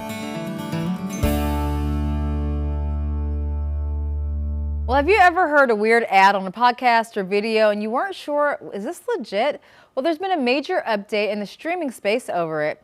Spotify has pulled tens of thousands of bogus podcasts. An investigation found those podcasts were pushing illegal online pharmacies. So Spotify tells CNN the fake podcasts were a spam attack designed to increase the purported online pharmacy's visibility in search engines. It told investigators they were not targeted at selling drugs to Spotify customers, though. But it's wild that the podcast itself was just a fake thing. Just goes to show you not to believe everything you hear at face value. I feel like it's nowhere safe. I mean, your podcast space should be safe. I can't believe that we're getting scammed there as well. All right, well, staying on the apps and services train, DoorDash is adding more AI to its app. It's launching a new chatbot called Ask DoorDash. It'll let customers order food or make reservations with photos and prompts. Now, DoorDash says it's making the grocery lists and service sector easier. So you could upload a recipe and it'll put the ingredients on your shopping list. It's currently being tested in select markets and will be rolled out in the rest of the country in upcoming weeks. Honestly, it does sound really cool, but do we really need another AI living in our phone? The robots are taking over. It kind of feels like too much at this point. I guess, just go old school. Look up the recipe like everybody else. Walk through the grocery store with your phone. Check off the list, making sure you got what you needed. Do we really need to put this into DoorDash? Well, with America's 250th anniversary coming up, our friend John Lee took a trip to nearby Kings Mountain, and he learned a whole lot about the historical significance of the mountain's role in the Revolutionary War. Take a look. Visitors today enjoy the scenic serenity of Kings Mountain National Military Park. On the left here is the top of Kings Mountain right up there. This hallowed ground spans 3,945 acres. In the fall of 1780, the Battle of Kings Mountain was one of the largest Revolutionary War clashes in the Carolinas. Park Ranger Rob Holmes gave us a tour. So we have the battlefield preserved in its entirety, which is very unique for Revolutionary War battlefields because most of them have been built over by the large cities. The Battle of Kings Mountain was the only major skirmish between American loyalists and American patriots. The Patriots prevailed over Major Patrick Ferguson and his men.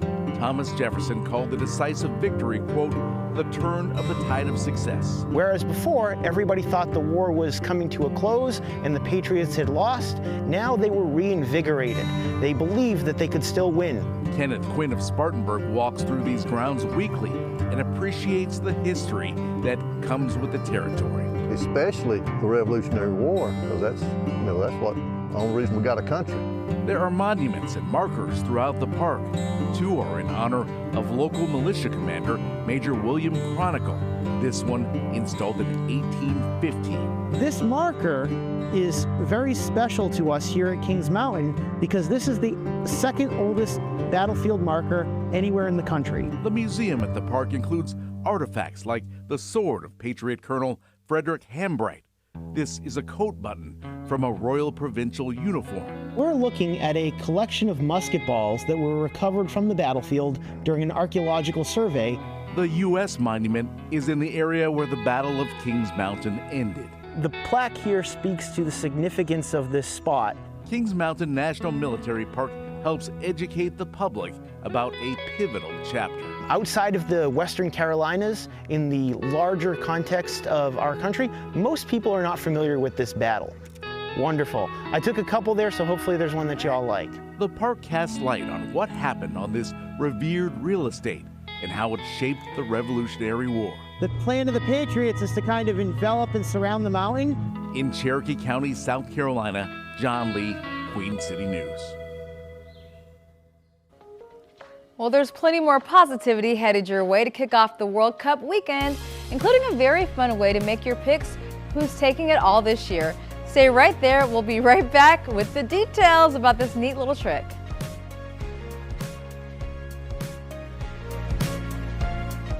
Okay, so Brent Stewart, let's talk about what initial meeting looks like. What do people need to know if they're coming in here for an initial meeting? Okay, well, the first thing they need to know is that we want them to feel at home and want them to feel at ease. And when they meet with us, they need to think about how we make them feel and make sure that there's a good fit personality-wise, because I think that's important when you're working with somebody in a situation such as this. Absolutely. Okay, so what's the most important information people should bring saying it is a good fit for their initial meeting? So when people come in, again, like Brent said, they need to be a good fit. The best way to do that is be honest with us up front. Bring any type of medical records you have, an accident report, any information relevant to why you came to see us in the first place is going to be helpful. And again, being truthful up front with us is what enables us to get your case off to a good start. You don't want to just tell us what you think we want to hear. Like, I think people come in and they think if they tell us X, Y, Z, we'll take their case, or a better chance of taking their case. But if we start out thinking something that's not fact related to their claim, it can end up hurting them in the end. Okay, perfect. And then what's the intake process? Because I think a lot of people think, oh my gosh, this might be laborious. The intake process is honestly client tailored. It can be as long or as quick as they want. I mean, Brent and all the other lawyers here could probably get through the process in about 10 minutes, but we want you to be comfortable with us. So ask any question you could possibly have right up front, because that'll help you understand the process and have less questions going through as well. Well, I have a question. If people want to work with you, how do they get in touch? Well, they can call 866-STEWART. They can Google 866-STEWART. They can call me on my cell, 803-487-6446. We'd be glad to talk to you and answer any questions. Perfect. Thank you both so much.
All right, guys, before we head out for the week, you've probably seen those really fun ways people predict game winners, like the octopus who picked up the World Cup winners, or the air corgi, the dog who predicted the NBA final contenders.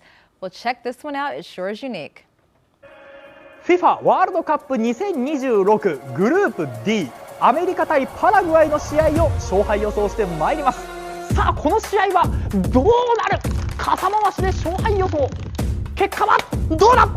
これはパラグアイが勝ちます。He was saying, but it's all about the vibes. So among the many trying to predict the outcome of various World Cup games, that Japanese ninja has perhaps one of the most elaborate. Iga Ninja Tomonashika promises to use his umbrella spinning definition to predict the outcomes of every single match. So here you see him. He's spinning the U.S. opener against Paraguay. Guys, guess what? It's not good news for the hosts. So I think this is so interesting, so cool. But this is what's fun about the World Cup, just getting in on the action any way you can. All right, guys, listen up if you've been drinking, because if you're drinking more than one alcoholic beverage a day, doctors say cut it out. A team of international scientists say American adults should limit their alcohol consumption to no more than one drink per day. That's for both men and women. So according to research in the Journal of Studies of Alcohol and Drugs, even moderate drinking can increase the risk of cirrhosis and several cancers. And researchers say the notion alcohol can be healthy is really just a misconception, even that red wine. So limiting your intake can prove the greatest health benefits overall. In other words, moderation in everything you do, y'all. I wonder if they talk to parents, though. That's what I'm wondering, because, you know, I think the stress can also kill you. Just saying. All right, as always, before we go, I want to share my closing thoughts with you. And here's mine. Welcome to Friday. In preparation for takeoff, please ensure all negative attitudes are properly stowed. And that's from Jack Daniel. In other words, leave your bad vibes at the door, outside the office. Don't take them with you into this weekend. You know, have a good time. Be with your friends. Be with your family. So much sports going on. I'm gonna be in them streets in Charlotte, y'all. I'm watching the World Cup. I'm watching the NBA Finals. I'm watching the Stanley Cups. I'm watching all the cups. So if you see me, make sure you say hi and send us your weekend pictures to Positively CLT. Liza and I will see you back here at 10 a.m. on Monday. Have a great weekend.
to another episode of Morning Edition. We have a jam-packed show. We're talking about the Knicks winning a game 4, making history. We're also talking about some World Cup storylines as the World Cup is set to start today. And also, speaking of World Cup storylines, we have a bunch of people visiting the U.S. for the first time and finding out what the U.S. has to offer. All that and more coming up this morning on a Morning Edition. With that, welcome in Julian Tedor, Ted Phaeton, Andy Satowski, ready for another jam-packed episode. And guys, we're going to start with the fact that, yes, the World Cup is today. Yes. Starts off 3 p.m. Mexico plays their first match. Right now. I feel like we've been talking about this for so long. So long. I keep wondering, I'm like, when is it going to happen? Today. It's releasing. It's underway. Today years old. Okay.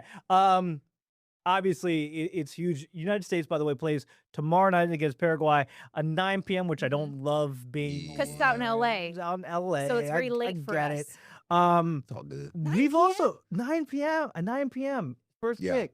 Which at least that's more of a bearable hour than last World Cup. Was it in Qatar? Yeah. It was in Qatar. And in Qatar, and we were looking at like overnight viewing. Yeah. It was. So- I remember it was like during our show because we didn't have. I didn't have episodes. noon news. Yeah, we would be on from like 4 to 5, and then we have like, okay, we're off from 6 to 8 while there is a match going on. Yeah. Which I mean, I didn't mind because I was able to watch here, but for the general viewing public, not really ideal. So having the matches in this part of the world, North America, it'll be very helpful for viewing. Yeah, it is exciting. It is. How do you think we're gonna do? We gotta get it out of the way. I haven't been scouting Round of 16. the national Round of 16. team. I'm just matching the forecast. Yeah. Some cheat. I'll go with Ted. I think we're going to be better than in World Cups past. So that's actually kind of where we usually end up. That is our ceiling for men's is probably the round of 16. They're not like the women's national team. Where we Oh just God, no. crush everyone. And it was interesting. I was watching some stuff on betting for the World Cup, and obviously there's a little bit of favoritism when you have a host nation, and people tend to place bets that maybe they shouldn't have, and letting homerism affect that. Apparently, a majority of bets in the United States have been placed on the United States to win the World Cup, which a lot of analysts have said, wow, it would be a Hail Mary. It would be a Cinderella story of all Cinderella stories for us to even make the championship. Yeah. But that's where we are. I like that bucket hat though. The bucket hat. Yeah, the bucket that's a hat good out one. there. That's a good one. I know we have a pretty young team this year. So I'm rooting for 2 teams. Are you guys rooting for multiple teams? I got 2 teams. Who's 2 teams? Number 1, USA. Got to root for USA men's team. And we said it before, IET. Breaking a 52-year drought. The first time in my lifetime. Hey, let's go. We are there. We are in there. I am of Haitian descent, for those that don't know. And my family, I know Julian shouted out the cousins chat, the group chat. Yeah. We're excited. So that's the one thing I love about the World Cup is the opportunity to root for your nation. Yeah. Qualifies. And just see if history could be made. I just want to win a game. There we go. So I think you can. do you have multiple teams? Are you going 1 team, 2 teams? Team USA. Team USA all the way. I hear that. There we go. I'm split like Ted is. Obviously, Team USA, diehard USA fan, but also I'm of Japanese descent. So Team Japan actually has a chance to make it all the way. Let's go. So I'm really high on the Japanese team. We were actually sharing pictures in my family group chat. My brother has his Japan kit from, I believe, the 2018 World Cup. And then my sister's husband surprised her, I believe, with the kit from this year's Team Japan team. So we got the Japanese jerseys. We have Team USA jersey. So, we got a chance to view both. Have you guys seen the schedule, though? For this, I was talking about this with Andy. It's ridiculous. I want to take a look. Can you pull it up? Yeah, actually, come on now, Andy. You know, I came. I came prepared with it. If we can get here we go. Or here's I-85. Yeah, 85 real quick. Take a look at this. So this is what the schedule looks like. Full screen that bad boy. Yeah. And this is my issue with it is look at all the gaps. So today we have a game I believe it's 3 p.m. and then 10 p.m. Yeah. There's roll all your this mouse, roll dead your mouse. space. Can you see the mouse? Is this like one of those things? It's I don't Like No, you highlight- control you can't plus see the on that keyboard. Control plus on that You keyboard. wanna zoom for in a you. little bit? Yeah. Yeah, There it go. So There we go. This is what we're I was doing. like, show me what so you're talking it's about. look at the time differential. So you have 1 at 3 Wow. p.m. Okay. military time. I don't know if it can see it that well. So military time, and the next game isn't until 22. 10. Yeah. Until 10. Those are the only 2 games today. Tomorrow you have, let's see here, we have USA Yeah. versus Paraguay, and then Canada. So it's That's a massive it's at 3 gap. p.m. What are people and then at supposed 9 to p.m. do with their time? Go to work? I was saying we got to incorporate like, okay, FIFA, you're coming over here. Obviously, North America's hosting. United States, one of the host countries. You got to take a look at the way we do our NCAA tournament. Yes. Where it's jam-packed Just games. like boom, boom, boom, boom, boom, boom, boom, boom. boom, boom. That's what I like. Americans, we're a little bit lazy. We like to sit on the couch, not move. We want DoorDash to the binge. food. We want to binge the sports. Yes. Right. Yes. That's what I want. I want to sit on my couch and watch nonstop content. Have one of these filled up. Yeah. My soccer marathon. A big bowl. Probably a DoorDash order on the way. There we go. Oh yeah, that is the setup. Do you think that the food change is like, because I know Super Bowl food, is there like World Cup food? I feel like they. Do you get like from different host nations, like depending on what the game is? I Like think if that it's would be a Japan, you have great- some tempura and sushi. That would be great. Mexico, guacamole. What do you do? I mean, that would be fantastic. Logistically, I don't think they would do it. Yeah. Logistically, no. Logistically, of just like planning. Unless you're for like an that elite one- level host. Yeah. Yeah, maybe. I don't. I mean, Because you're only hosting say one game, really, right? okay. Maybe the food's the same. Food's the same, The but shape changes. Right? Shape change. Like, you know how you have like football. Same old words, Ted. Like, yeah, you have like for Super Bowl parties or whatnot, you have Yeah. football themed attire, football themed spread. Okay. Right? So I've seen like the charcuterie boards where they make the cheeses and the crackers look like a football. Okay. This time it looks like a soccer ball. Right? Same food. What are we transforming into? Different Soccer shape. ball, a burger? Chicken instead of chicken tenders. They we have got the little toothpicks at the top with the football on it. Soccer ball on top. Okay. Okay. All right. I'm just same, saying, it's same food, dressing it just up. with some soccer dress ups. I would like it for the soup, like Mhm. similarly to the Super Bowl, of doing something again for each country. Mhm.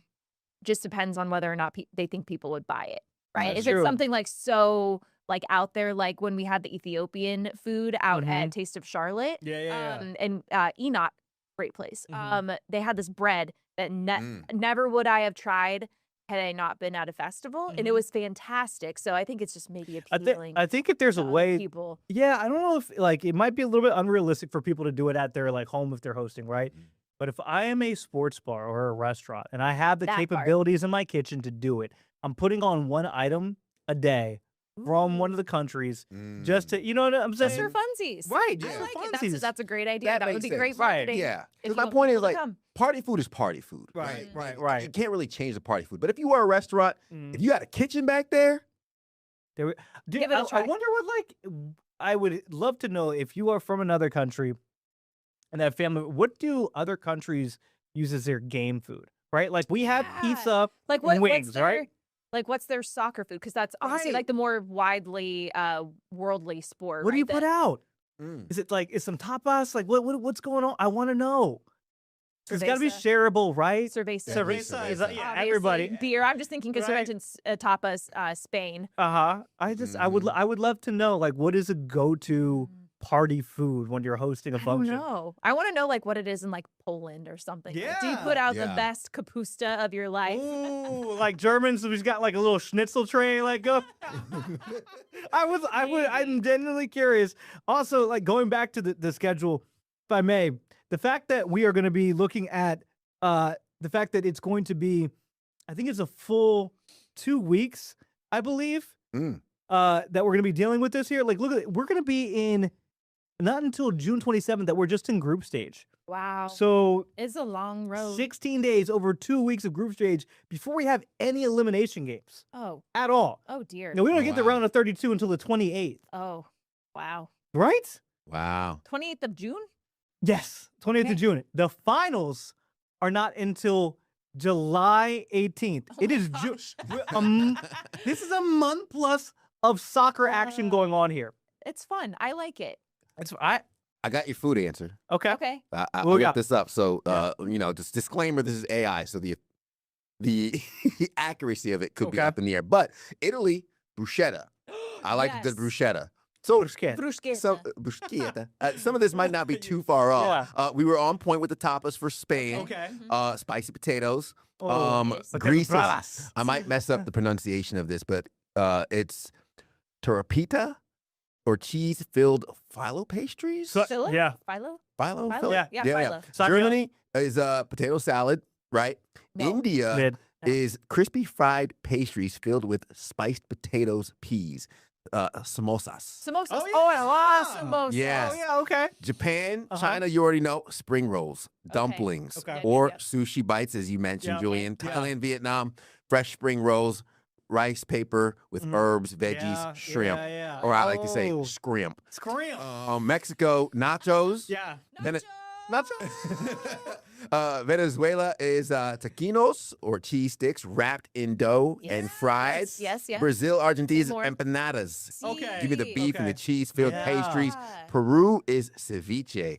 I'm hungry, y'all. I don't know about y'all. Ceviche. That's classy. I like Yeah. that. I can keep going, but That's classy. that was so good. What did they do with Haiti? What do Haitians do, Tag? Oh man, Come on. Uh, Bring we- us into we the culture. have- so if you're familiar with Jamaican beef patties, Yeah. we have they just call them pates, which is just like patties, but Oh. they're more flaky. Ooh. So there's beef and fish patties. So And fish. Ew. oh yeah, the fish patties. Yeah, You you don't- might not like fish. fish. Julie, we can get down on the fish patties. I get down some fish. Can they like a little spice to it too? Little kick.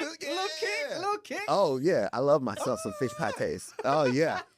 How do we, somehow we always circle back to like, but what are we eating? What are they This eating? is a big back podcast. got some large backs on shit.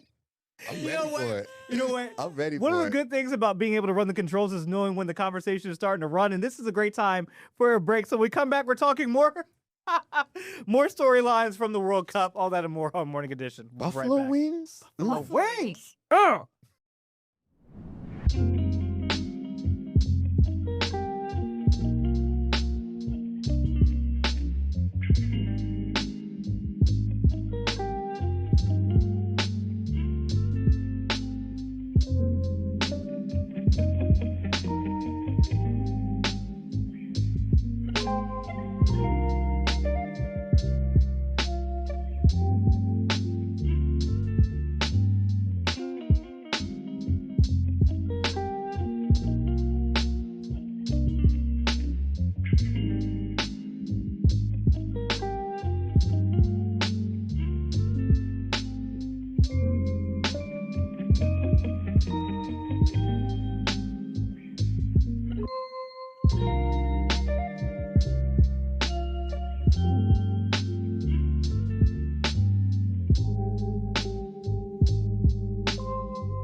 Welcome back to Morning Edition. As we just said before the break, we all somehow always come back to food. Still And if hungry. you thought we were done talking about food, you are wrong. It's a big bad podcast, everybody.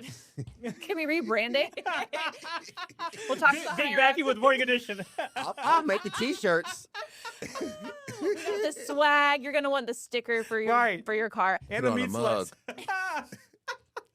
So I had to go I ahead. digress. So we're back talking about food, but this time it's from the perspective of people who have not been to America. Welcome. And this is just internet gold. Everyone from other countries is coming over to the U.S. and they're posting pictures outside Waffle House. My man. Great Taco food, Bell. great prices, and friendly snacks. How do you think he got his hash browns?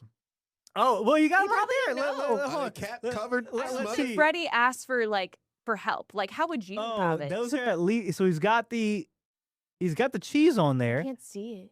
and then it looks like Do they have Well, grilled that's the a onions. That looks like a hash hash brown brown bowl. bowl. That's a hash brown bowl There it is. closest to us. And, Yeah. and those look like just regular hash browns. I don't think they got them scattered and smothered. Nobody helped. pick Dice. them up. Nuh-uh, they didn't. Wow. Wait a minute. Smothered, covered, you, diced, and did you tossed. guys? Can you guys pick up on the most European thing I'm seeing right here? I'll see if you guys can pick up on it. And we'll be coming Not back. the water. No, it's my man or woman. I don't know. Cutting through the with the- sandwich. What do you think? Oh man. They've got their fork in there. What if they were having the hash browns with the fork, but that was cutting the sandwich. Hold on. That Look, one, on is, the that left. one is cutting the sandwich right there. do me a favor. Yeah. Full screen me. Full screen again. Oh. Full screen you, All right, Teddy. come All here, right. Ted. All right. You want it with the content? Without the content. With well, It's gonna be brief. Go It's ahead. gonna be brief. Oh, okay. Okay. He First took, and he took the foremost. glasses he doesn't need off. Welcome. Welcome to America. I'm glad you're enjoying the food. Put down the fork and the knife. Get your hands dirty. Get your hands dirty. It's okay. Okay, you go back. That moment brought to you by Tefane right there. Not uncouth. It's not. Use your So- hands for the sandwich. This is one of the guys who's gone pretty viral is Freddie, but Freddie is not alone. Oh, John. They don't even know. So much soda. 7-Eleven. What is this? So much? He's one of my favorite things I've discovered in America so far. Just the tip of the iceberg, John. Oh no, John! If I you feel only like knew. Aladdin. John, I can show you the world. I mean, it's amazing. I saw another one where I think it might have been Freddie pulled up to a Buc-ee's. He's like, "This is a gas station in America." Wait, to be fair though, I had the same reaction. Right. My first time at a Buc-ee's. But we at least know Buc-ee's We know lore. it Fair Could exists, you imagine right? not knowing the Buc-ee's and be like, you just put into GPS, I need a gas station, and you were then you go- on a Buc-ee's? You know, they lucked out. GPS didn't let Freddie down, right? By No. saying, like, I need a gas station or petrol, depending on where they're from, Yeah. right? We got They you, led Freddie. them to the Mecca. They led them to our best example of a gas Oh, station. I and love I'm it. so happy about that. Now I'm we glad got they it didn't all take like them to that. what's our least favorite guy? Like a I don't know, just I'll like throw a, some Shell shade have shell. like a AMPM. shell. A shell. Yeah. Shells are. Shells are, man. All right, let's. This is. Why did no one tell me ranch Sauce sauce is is like like crack? Europe, we need ranch ASAP. With the onion rings. If they had been in the Midwest, where people like drank ranch like a beverage, they would have been so happy. Well, you get teams. I can't remember. It's like where the Denmark national team is training is like in the middle of the Midwest too. Oh, And so they're just boy. they're being able to be exposed to American, content and American lifestyle in like the boy. craziest places, and they're embracing them. I love like that. And that's one of the coolest things about going to other countries is embracing the food and the culture. And when I'm thinking like we're going to Europe, right? We're having tapas, we're having different things from, I don't know about the UK. I heard their fish and chips are good, but that's pretty much it. But Fish and chips. you go to these different countries and have these different things, and then we come home and you feel like absolute trash eating your food because our food supply is not the greatest. I digress. Yeah, we that's love true. going. Yeah. We love going to Europe because the food is so like fresh and oh, this is so great. Where did you get it from? Oh, we got it from the field next door. Now everyone's like, look at all this junk food. Let's go. Like it's one of them is the Netherlands team is training in Kansas City. Okay. Okay. Oh, they're getting some good barbecue. Remember, so they were where the Kansas City's current training facility is, which if you're not familiar, Kansas City, you got Kansas and Missouri. So they were at the Riverside, Missouri training complex. So they're yeah, it's just wild to me that you have people from these foreign countries being plopped in like middle America. Yeah. Nowhere. Which we showed Mexico handing out the 10-gallon hats. Yeah. Do you think we should have had a care package of like Tums and Pepto? Oh, probably. That probably would have been Just a really like, good hey, idea. y'all. Yeah, like hey, Welcome. you are about to go on a food journey that your stomach is not accustomed to. That's true. That's true. Mhm. I saw one of the Japanese reporters, the translation, I don't know what it was in original Japanese. I failed my ancestors. They're not proud of me. I don't know Japanese. I know. But they had translated to American lunch. And I showed Annie this. It's like fried chicken smother. She's got some greens on there, some mac, and I'm like, oh my, that's for lunch? Yeah. And then you went out and they eat was, afterwards? It was like piled on there. Good luck. Good luck. And the chicken did look good. I don't know. did look I don't very know what was good. on it. It was on a styrofoam plate, and I'm like, "You're in the South." In this heat? And then, right. You know what though? As these people are coming here, these foreigners are coming and learning more about the United States. We're also learning more about some other things going on, because I don't know if you guys knew this. I was 2 weeks ago old. However the thing goes, when I learned out that Turkey had changed their pronunciation to Turkey, I believe it is. Turkey. Turkey. Well, I was 2 years old when Julian said, "Hey, by the way, if you have turkey and your script is pronounced this way," I said, "Excuse me, what do you mean?" what? And then we all did a deep dive, and we realized that Turkey's basically like, "Hey, y'all, you've been pronouncing turkey wrong this whole time, and now that we're going to Since be part of the 2022. World Cup, that we want it pronounced this way." Do I have to put my pinky out when I say it? Turkey. Turkey yay. yay. I kind of want to like do this. If it's turkey yay, I kind of want to like. So if you guys need a, it sounds like you just took a bite. Yeah, of that's turkey. that's what it looks like. Turkey yay. So that's. However, people who are way smarter than me. Oh, wow. But yeah, look at it. And so it was a change in 2022 by President Recep Erdogan to, because Americans, turkey is like Thanksgiving, right? And something we call like somebody who's foolish. Is like done with silly, it. like you're a turkey. Right. So that's, if you see that on the World Cup schedule, turkey, but that's their new name.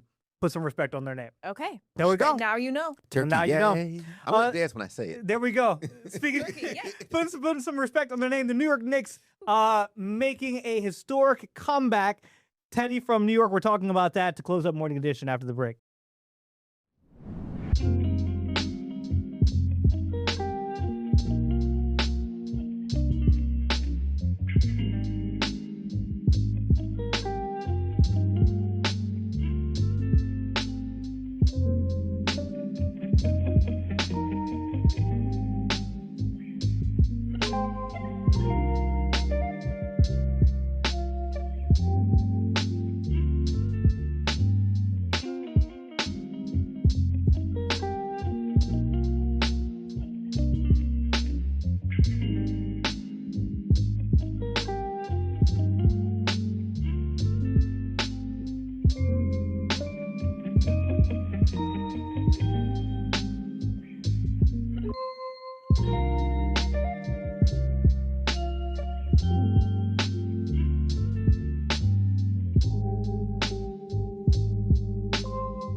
Welcome back to Morning Edition. If you were watching us this morning, your eyes might have been a little heavy if you were watching the NBA Finals, making history, the biggest comeback in NBA Finals history, 29-point deficit. They counted them out. They said it was over, but it was not. The Knicks had a plan with just over a second left in the game. OG on top. 107-106, your finals as we go to Game 5 back to San Antonio. Knicks, what a series this has been. Being from New York, I feel like I must just announce to everybody, No, Full screen. Take them full. I am not a Knicks fan. I am a Brooklyn Nets fan. But I am happy for the success of the Knicks. I'm not going to jump on that bandwagon talking like, yeah, that's my team. No. But I am happy for New York. I am happy for my fellow Knicks fans and my fellow New Yorkers who are basking in the joy and getting wet under the rain of the confetti. I like it. Okay. I'm Okay. It's so fun. I have no real feelings about this, right? I love sports. I love sports, right? So I don't really pay attention to the NBA season except for the Hornets up until we get to the finals, right? And then I don't know, I just like to have fun and pick a team of who I want to see win. So I want to see the Knicks win this one purely for the history, right? They haven't won since the 70s. I love seeing a big comeback like this. And I want them to win because I just want to see the absolute mayhem in the streets of New York afterwards, safely, by the way. But I just want to see all the debauchery and what's going to happen afterwards. And the interviews are gold from a journalist standpoint. Like the street interviews? The street interviews are Fantastic. incredible. Fantastic. People living in New York, great. Everybody. Love the vibes. I think on several reasons, and Ted, you shared a similar thought today. Basketball has needed this. Yeah. The finals last year between Oklahoma City and Indiana, too interesting, but like it didn't have the appeal. A New York Knicks, San Antonio Spurs finals has been everything the league could have wanted and then some. You have the face of the league or future face of the league in Victor Wembanyama, the alien, right? And then you have one of the most storied franchises in NBA history at one of the most iconic venues in Madison Square Garden. And the fact that we have these as the finals, I think Wemby will get one, but this is what we need. And to Andy's point, Ted, I want to ask you as a New Yorker, what should people expect if they're able to pull this off, right? Win one more game. What can we expect? Because I've seen some people say on the interviews that Andy's talking about, he's like, Statue of Liberty gone, everything gone. We're stealing the Statue of Liberty. He said, President Trump, push the button. Push the button. It will be mayhem. The city itself will be rearranged. Oh yeah, New York City as you know it. Yeah, they will be moving the streets, buildings. Are they gonna grease the light poles? Probably. Oh, I'm sure they'll. But I feel like they're not feeling the sense where they're climbing light poles, being. I feel like they're just in the street mobbing. Yeah. You know what I mean? Like vibes will be high for sure. Despite what reputation New York might have, of like, oh, they're rude with, like they will be loving and hugging on each other. Like the vibes are fantastic. As a matter of fact, to your point, Julian, I was in New York this past weekend, and for the first time in years since I can remember, I sat down, I watched the basketball game from start to finish. And it was exciting. It was fantastic. And then I go out and you have everybody in their Knicks gear. We're driving. I'm yelling out the windows like, hey, we got a game tonight, because they're wearing the Knicks jerseys. And it is just electric. So that's why, even being a Brooklyn Nets fan, it's like, I am so happy for it, for the city. I'm so happy for it, for everybody from Long Island to the boroughs, into the city, and even into upstate New York. They have wanted this. They are feeding for it, and they are just echoing the great vibe. So I don't expect the destruction, but I expect the lightning of just joy. And I think the Statue of Liberty is still going to be there, but it just might be painted. We'll see. I don't know if they want to spend their night celebrating in jail. But so that where you have Game 5, it's going back to San Antonio, right? If this does go to Game 7, would Game 7 be back in MSG, or would Game it? 7 will be in San Antonio.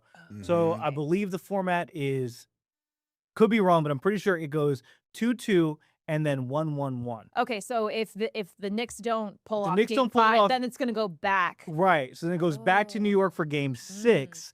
And the idea is that the home team would have the pivotal Game 7 on their home floor. So, yeah. Wouldn't be terrible. No. I mean, Knicks in 6.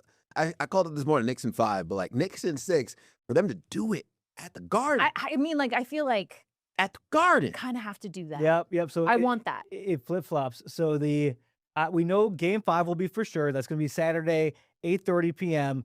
If need be, then it goes back to Madison Square Garden on Tuesday, and then everything wraps up. If need be, Game 7 will be Friday in San Antonio. All right. There we go.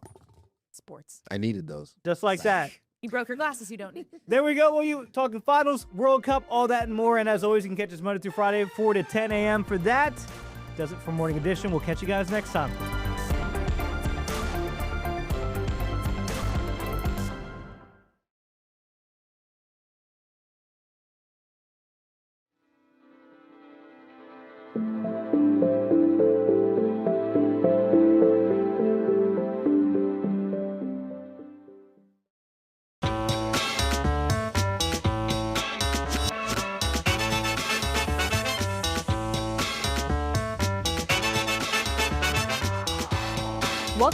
Turnkey on Queen City News Plus, your go-to show for everything real estate. We talk about the latest market trends, do's and don'ts of the industry, and provide expert advice on navigating this dynamic landscape that we call home.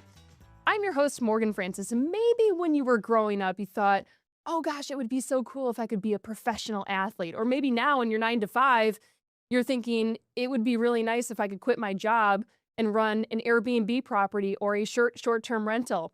Well, one of our guests today, Brandt Bronico, happens to do both. He is a Charlotte FC midfielder, kind of a local guy, went to UNC Charlotte for 4 years. And then we also have his coach, Caleb Shore, who owns My Tripify. So I guess you could say, Brandt, that you just really love being coached in life. I guess so. It's especially to have great coaches. It is nice. And I'm super fortunate. So Caleb, you're kind of like the expert of the day, right? Expert gets thrown around often, but I mean, I'm still learning. I'm ahead of a lot of people in knowledge, but God, there's just so much to learn. So I wouldn't consider myself an expert. Let's dive right into the short-term rental thing, because I think a lot of people have the idea that it would be fun and easy and you'd make a lot of money doing it. But going back to what you already mentioned is you're constantly learning something. So what was one of the hardest lessons, and either of you could answer this, what's one of the hardest lessons you learned starting out to kind of let people know, hey, this isn't just like an easy game here? I mean, it's a business. Like buying a house and managing Airbnb, it sounds sexy and easy, but it's a business and you need to treat it like one.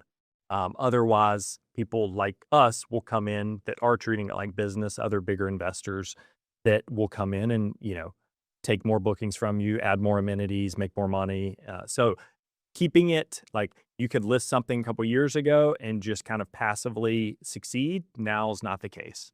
Caleb, how did you go from owning a couple Airbnbs yourself to being the guy who advises everyone on how to make theirs successful? That's a good question. I think I've put myself out there on social media a lot and just trying to give back value. Like I wanted to be the person that I needed when I first started, right? Like I wanted to be that coach, so to speak, where when I first started, there was nobody really doing what I'm trying to put out and help the people that are just starting out. So I want to kind of be that North Light for other investors, other hosts. Yeah. And Brandt, you have a couple of properties in and around the Charlotte area, right? Yeah, we have 2. My wife and I have 2 in Charlotte, and then we have 2 units up in Mooresville near the lake. And I think this is a video of pretty much a number of your properties. Which one did you start with? We started in 2021 when I moved back from Chicago. We were looking to buy a home, and we honestly kind of house hacked, but we house hacked in a way where we could Airbnb it and long-term rent it. So I had to convince my wife to get on board with it. Now, okay, so you define house hacking, because sometimes it can be like you've got a roommate. Other times it's like a completely separate entrance and you never see the person. Right. So we actually did a little bit of both. We bought a God bless your wife then. yes, she was yeah. Rebecca, thank God. right? Yeah, Rebecca. But yeah, we kind of got into it that way, and I convinced her like, hey, we should just do this, maybe for the first year or 2 and see how it goes. I had a buddy I lived with in college too who was looking for a place to rent. So we bought a 3-story townhome, and the front of the townhome, it automatically went into a bedroom, 1 bed, 1 bath, and I separated that. There was a door. So I cut that off, cut off access to the rest of the home. And there was a 2-bed, 2.5 bath upstairs. So we Airbnb'd the bottom. That was completely separate. Like we never saw those guests. But then on the back, you could access the home through the garage.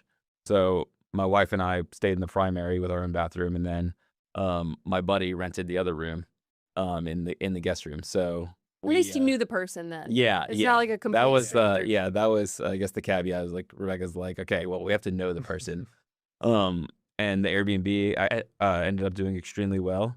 And Rebecca was like, oh, we need to get more. So now she runs and does all the day-to-day for our Airbnbs. And you have a little one at home too, right? Yeah, he just turned 1 last month. So juggling that Life is now with busy it's never been busier.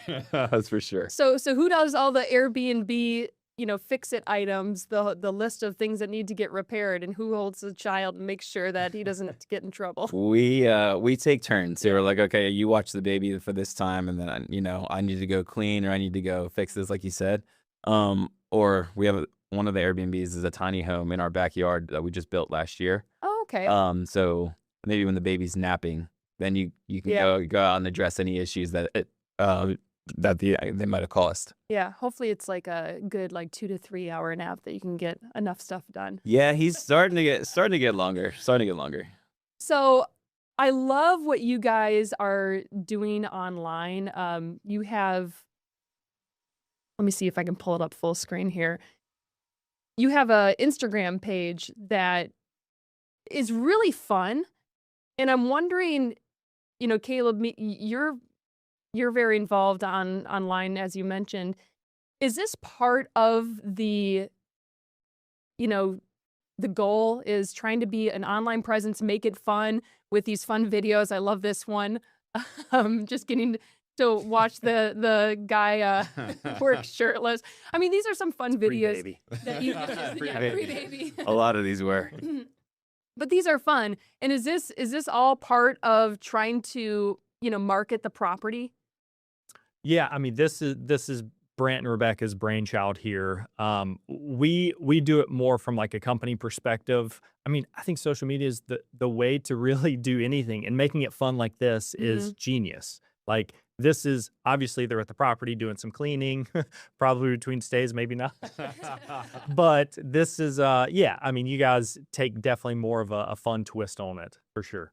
Yeah, Rebecca's the brain behind it. She's like, okay, this is what we're going to do, and this is what I need you to do. So then what are some of the tips that you offer people who are trying to get into the short-term rentals of how to, maximize listings, and what kind of optimization do you use to make sure that your listing, out of all the listings out there, are the first ones that pop up? Yeah, I mean, that rabbit hole goes very deep. I think a couple easy ones are just adding it with amenities, like making sure you have, like, we hire designers for all of ours, and we recommend to our clients to hire designers because that's the easiest way to stand out for the least amount of cost. And then packing amenities. Like, I've been calling it like an amenity arms race, where you almost have to have a hot tub. You have to have string lights to really stand out nowadays. Because like right now, there's only 100 listings with a pool in Charlotte. Okay. There's even less with pool and hot tub. There's even less with pool, hot tub, game room. There's even less with pool, hot tub, game room, fire pit. So like, I think that is the easiest way right now in 2026 to stand out.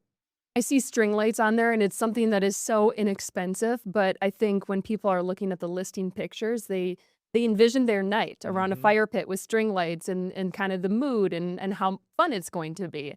With the pool, my question would be, is there an added liability there?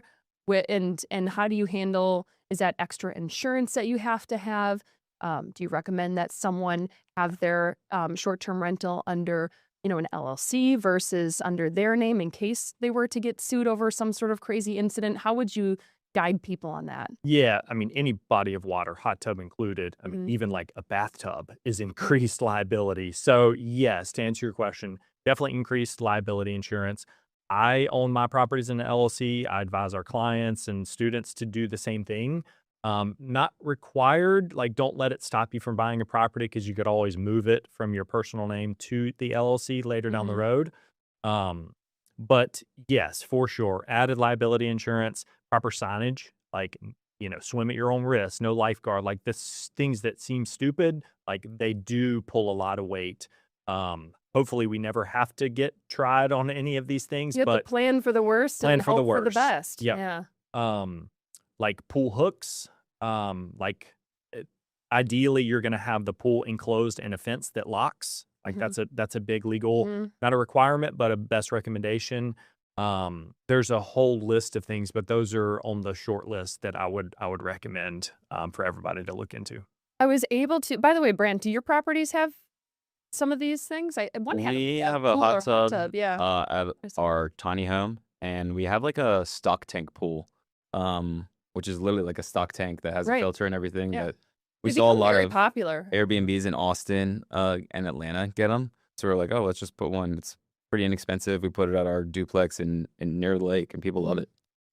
Do you feel like with the tiny home that there, there was the HGTV show that was like tiny homes, I think, and it really had a moment. Do you feel like that is continuing, that people are still really intrigued by the tiny home experience? So my thought process is like, I think that's just like the new way you need to honestly buy a home. Like if you want to make money on it, like our whole thought process behind purchasing our home in Plaza Midwood was, okay, we'll buy the home, we'll build the tiny home, and then when we move out, now we have 2 rentals on one property. So one of the rentals covers the mortgage, and then the other rental is strictly profit. Okay. Could your tiny home also be like a mother-in-law suite for someone who, if you end up selling down the line, maybe their parents, when they come visit, they want a separate place for them Oh to yeah, stay, absolutely. a bit of It's, I mean, privacy. fully functional kitchen, bathroom, bedroom, living room. It's, I mean, yeah, it's super nice. The contractors, Julian and H&S Legacy Properties did a great job. How do you balance when you're calculating how much it is to build something like this on your property and how long it's going to take with rentals to, pay it off essentially? How do you balance those numbers with the cost of construction these days? Yeah, so I kind of get an estimate. My whole thought process is like, I can only play soccer for so long, so I'm trying. What? I know, it's crazy. It's crazy. I wish I could play till I'm 60, but I can't. And I know that. So I'm trying to set up, second, third sources of income before I retire.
Caleb, I scoured your Instagram and I came up with a list of like tools to success, kind of.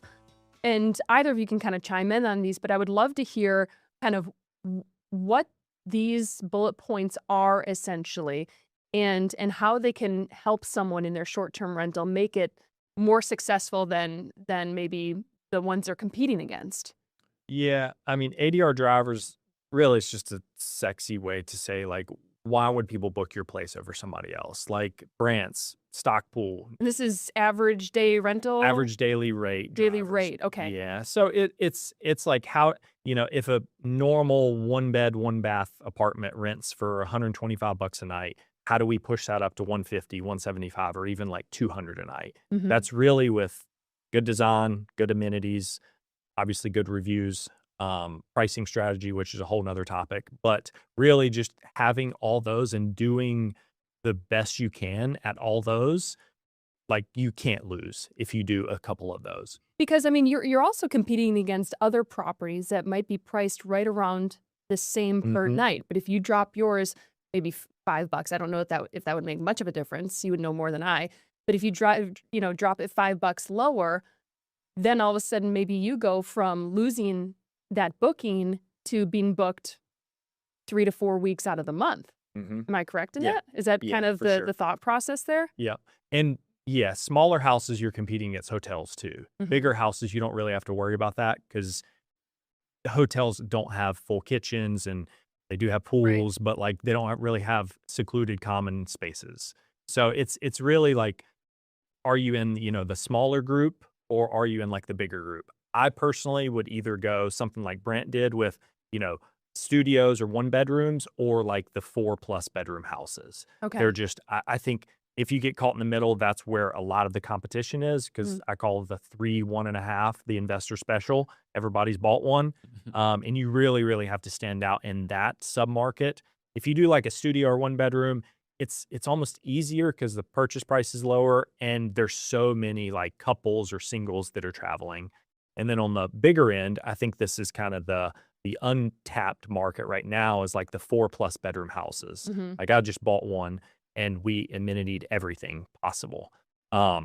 So I think that's, the 12-person stay that hotels can't compete with. And I've got every amenity under the sun. So you would really have to go above and beyond to like out amenity me in that market. What weight do you put in EV chargers? I once heard that that's kind of, you don't want to be, when someone's going through checking the boxes, they might not necessarily need an EV charger, but it might be something that they want just in case. And all of a sudden, if you don't have it, you're immediately out of the mix Yeah. because it's one of those boxes that they checked. Yeah. EV, I added that. I've estimated it adds maybe $1 to $2 grand a year, not a lot. Okay. I think it's more of like a pre-booking thing, Mhm. where if somebody sees it, they automatically think good or bad about Tesla, right? But like branding, typically Tesla's like higher end, luxury. I wanted to associate with that brand. So that's a big reason why we put EV chargers in that specific property. And another reason was our target demographic with that house, it's right in front of a park. So like typically outdoor people, they likely have more of an EV car than like, a truck or an SUV. Mhm. So once again, I tried to do every amenity under the sun, spent a lot of money doing it, but we're You think the live. return is there? We're 90% booked the first month already. Okay, impressive. And we launched in February, which was slow season. Wow. So self-manage, Brant self-manages, Yep. right? You don't have a That's right. company that Yeah, goes. my- I figured that much from the cleaning video. That Yeah, my wife does all of it. She's a superstar. Is that just kind of a money saving thing? Is to try to get the biggest return on investment? You put in the sweat equity and the work.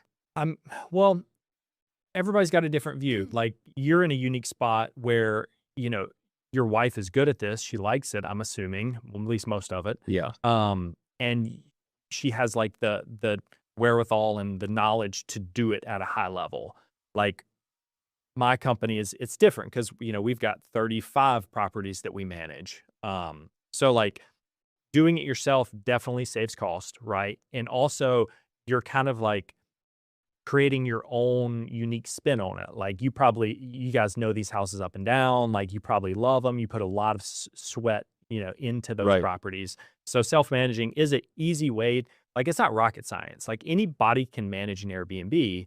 It's just when things come up that you've never encountered before, like what do you do and how do you And are you get through that? available? Yeah. Are you ready to drop everything to go Yep. fix something that needs to be fixed? Yep. All right, dynamic pricing. We've heard this throughout the years with, and obviously the airlines do it, stadiums do it. As we get closer to game time, the prices go down. How do you use dynamic pricing with short-term rentals? I use software on called Price Labs. Okay. And that kind of takes the average of what is comparable to my properties. And it'll say, okay, this is what we should charge for this night, and it refreshes, hourly. So it'll just be like, okay, the price has changed, so it'll either go up or down. So do you manually then change it, or does Price Labs? No, you change sync it up. for you? It syncs Okay. it for me. So I pay like $35 or $40 a month, and it automatically gives me dynamic pricing hourly through like every day. Interesting. And are there like filters that you can then put on that and say, you know, I want to be on the lower end of the comps Yeah. in the area, or Yeah, you have like a can't go below a certain number, can't go above a certain number, and then you have like a base price of like, okay, it's average around this Okay. like nightly price. Okay, interesting. Last bullet point on our list: reviews into flywheel. What's a flywheel? Once again, just a sexy term that's like getting the more reviews you have, typically the more bookings that will come in. Guests look at reviews before they stay. So the more good reviews, obviously, the more confident that person is going to feel in this property and this host. Chances are they're going to book your place over a property with less reviews or even no reviews. So it's just a flywheel of the more reviews you can get as quickly as possible, the better you're going to do. And the response, I'm assuming, back from the hosts of if it shows that you're a responsive host. Yeah, very important. Yeah, just responding to reviews. Even, I mean, honestly, if you only, I see so many hosts that don't respond to reviews, just respond to the like negative ones. The good ones are easy, but I would respond to all of them. I would recommend responding to all of them, but at least the negative ones, because once the review is posted, like you can't really do much about it. It's very hard to get them taken down. Just put a public response of You're like, reliant on the person who posted it to understand how to take it down, even if they wanted to. right. Well, yeah. Well, you're talking to the future guest at that point Yeah. of like, okay, this pool was green, this sheet, there was a hair on it. Like you're talking to the thousands of guests that are looking at those reviews and debating on booking your place versus another one. So we've talked about like what to do when you get your short-term rental, but what about before that? Shopping for a short-term rental. How do you determine, there are so many listings out there that say this is a successful Airbnb property, and it's like, well, if it is, why are you getting rid of it? So 90% of the homes out there aren't suitable for Airbnb. So how do you find the 2%? I didn't hear this anywhere. I don't want to say I coined it, but it was something that we used internally. I call it the 15% rule, where the revenue needs to be at least 15% of the purchase price. So whatever, 60 grand of 400,000, my math may be off, but like ideally that 15% is larger. Like if you can get a 20%, if you can find one, that's ideal. But even if it's like a 14 or a 13%, like you're still probably going to cash flow after all expenses. So that's just a back of the napkin math of like, and where you kind of find the revenue number. We use a tool called AirDNA. It's free. We pay probably too much for it, but you essentially plug in the address. It gives you a number. You take that number, you divide it by the purchase price to keep it super simple. Okay. Pets, no pets? We allow pets, at most, except for we have a top-down duplex. So on the top unit, we don't allow pets because it's Noise. pretty much all noise, and it's all carpet in there. But at all of our other rentals, we do allow pets because you can charge. It's like an easy fee that you can charge because people are willing to travel and pay probably more than you would think for their pets. So we allow pets when we can. Well, I guess too, if they're thinking about boarding their pet while they go on vacation versus bringing their, probably dog, right? We're talking about dogs mostly. Yep. I don't think, too many people are bringing their turtle on vacation, but, more likely than not, it's still going to be less than if they board their dog. Or go to a hotel, you're paying 90 to $100 a night for a dog. Oh, I didn't know that. Yeah, it's pricey. New dog owner here, so like I didn't know this either, but it's very pricey to bring them to hotels. Hotels are starting to get more smart and charging that, but for us like hosts, like I think 95% of our properties are dog friendly. I saw a stat, it was like 33% of travelers travel with pets. So like immediately you're pertaining to 33% more travelers off the gate if you allow them. And it's a revenue drop.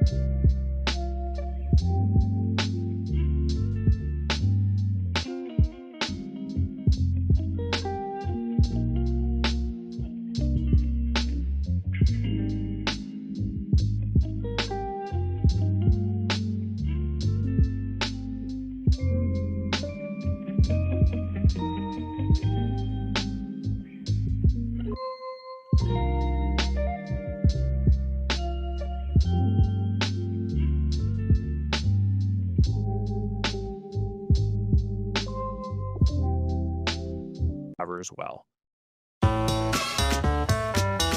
I would love to hear if you've had something that just didn't work out, or if you've had a crazy guest story, or has it all been just wonderful?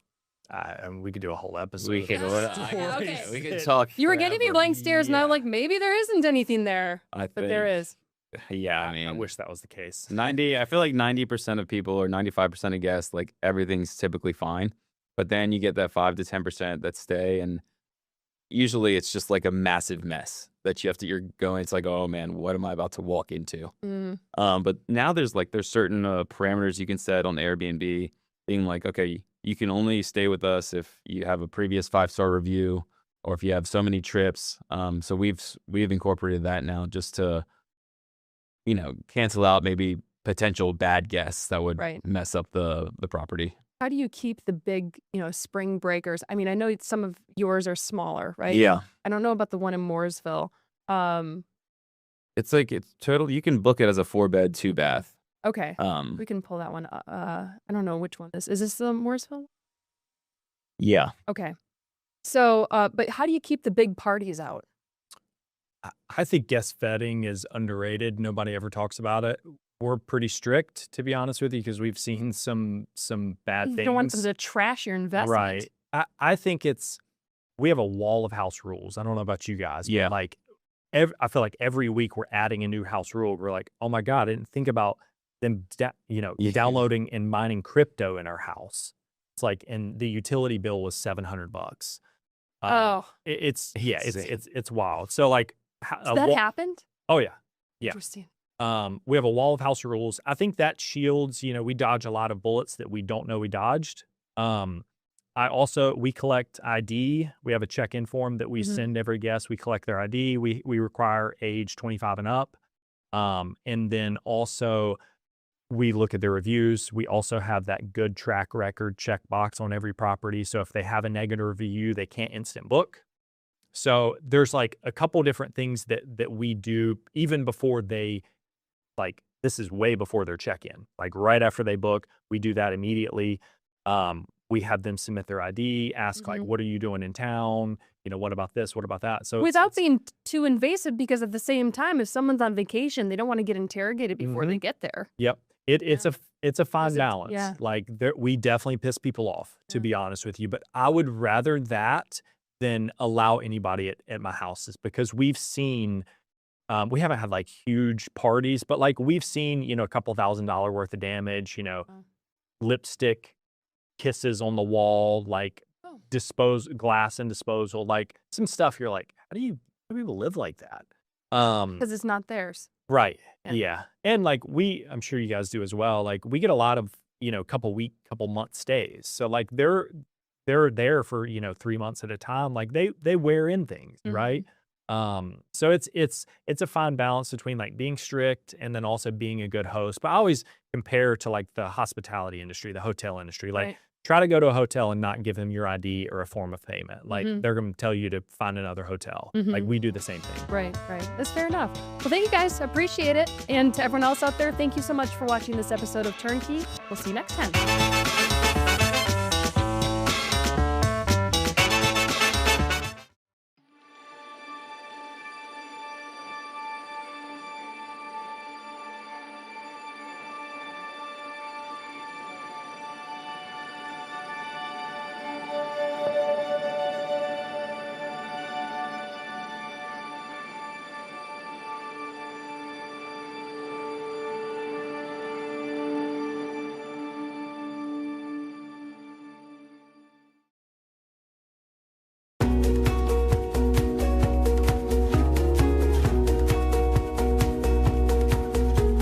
Welcome to our Queen City News Faces of the Carolinas special, a collection of the stories that give a look into the people that make our communities so special. That includes a Charlotte group that is always ready to roll. The Queen City Crushers bowl for the love of the game.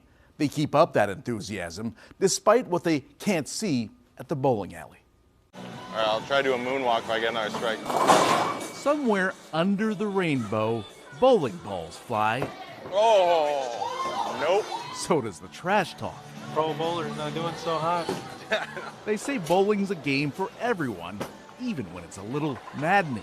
Oh, that's it. My career is over. Let's get this going here.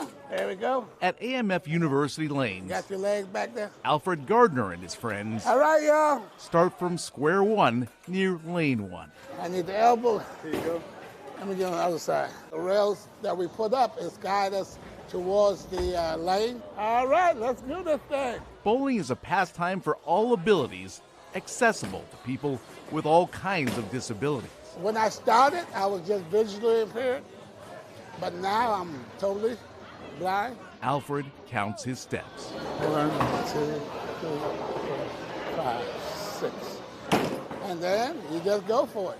Sometimes he just rolls with the punches. Oh, come on, man. The Queen City Crushers have been meeting monthly since 2011. Many of them work together at Lions Services. Give us a place to go and burn off steam at the end of the day. Oh, no. Stacy Byram's been vision impaired since birth. So it's almost like looking in a tunnel. Oh! She still sees Yes! the bright side. Woo! I've always loved bowling since I was a kid, and, never really had the opportunity to do it until now. I see lights and shadows. Meanwhile, Michael Baggett doesn't overcomplicate the game. I walk up to the bow line and I adjust my feet and I just let it go. If it goes down and hits the pins, it does. Come on, y'all. We're down in the gutter. After tossing a few gutter balls, Oh! All right! Alfred got a full house. Straight! Woo! Was this fun? Knocking down the pins. Whoa, nice! Remember that rainbow reference I made off the top? The hot take from this story is that watching these players makes you look at life through a different prism. Without my vision, I don't think that I would bowl very well. Even with our disability, we can still have fun. Hey, we're the Crushers. Let's do it! Nice. When loved ones pass away, we prefer to remember how they were in the best of times. A Belmont photographer says that can also be true when you've lost a dog. Taking pictures of terminally ill pets is her way of giving back. Enjoy nature and just be in the moment. Spring is the season of renewal The trees come back to life, the flowers start to bloom. and an idyllic photo opportunity. Lauren Backus clicks at Tuckasegee Park. I like how quiet it is and how peaceful. But when she's not capturing spring's new beginnings, You're the sweetest baby. Lauren documents the flickers of joy that lead to a heart-wrenching ending. An end of life session is what they're kind of known as, but I call them celebration of life. You're just naturally gonna love on him the way that you do, okay? You giving mommy kisses. Luke is the best. He is my soul dog. He is in kidney failure. Hard to say the words. We're going in every couple months to just kind of check his vitals and see how things are going. And at our last visit, they told us it would probably just be a couple more months. Caressing his face, holding on to him. Lynn savors every snapshot. Lauren shoots these end-of-life sessions for free. A dog's only fault is that they never live as long as we want them to. And so whenever they do pass and cross over that rainbow bridge, we have these forever memories to hold on to. I started crying a lot thinking about it, but I was like, okay, this would be something I would really be special to have one day. Lauren has held sessions with dozens of terminally ill dogs.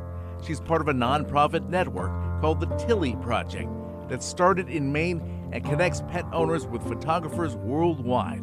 Earlier this month, Lauren photographed Grace and John Thompson's beloved pet, Penny.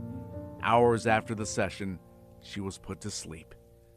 The Thompsons say they were lucky to be her people. You have to love them enough to let them go because you would never want them to suffer. Hi, Spooky.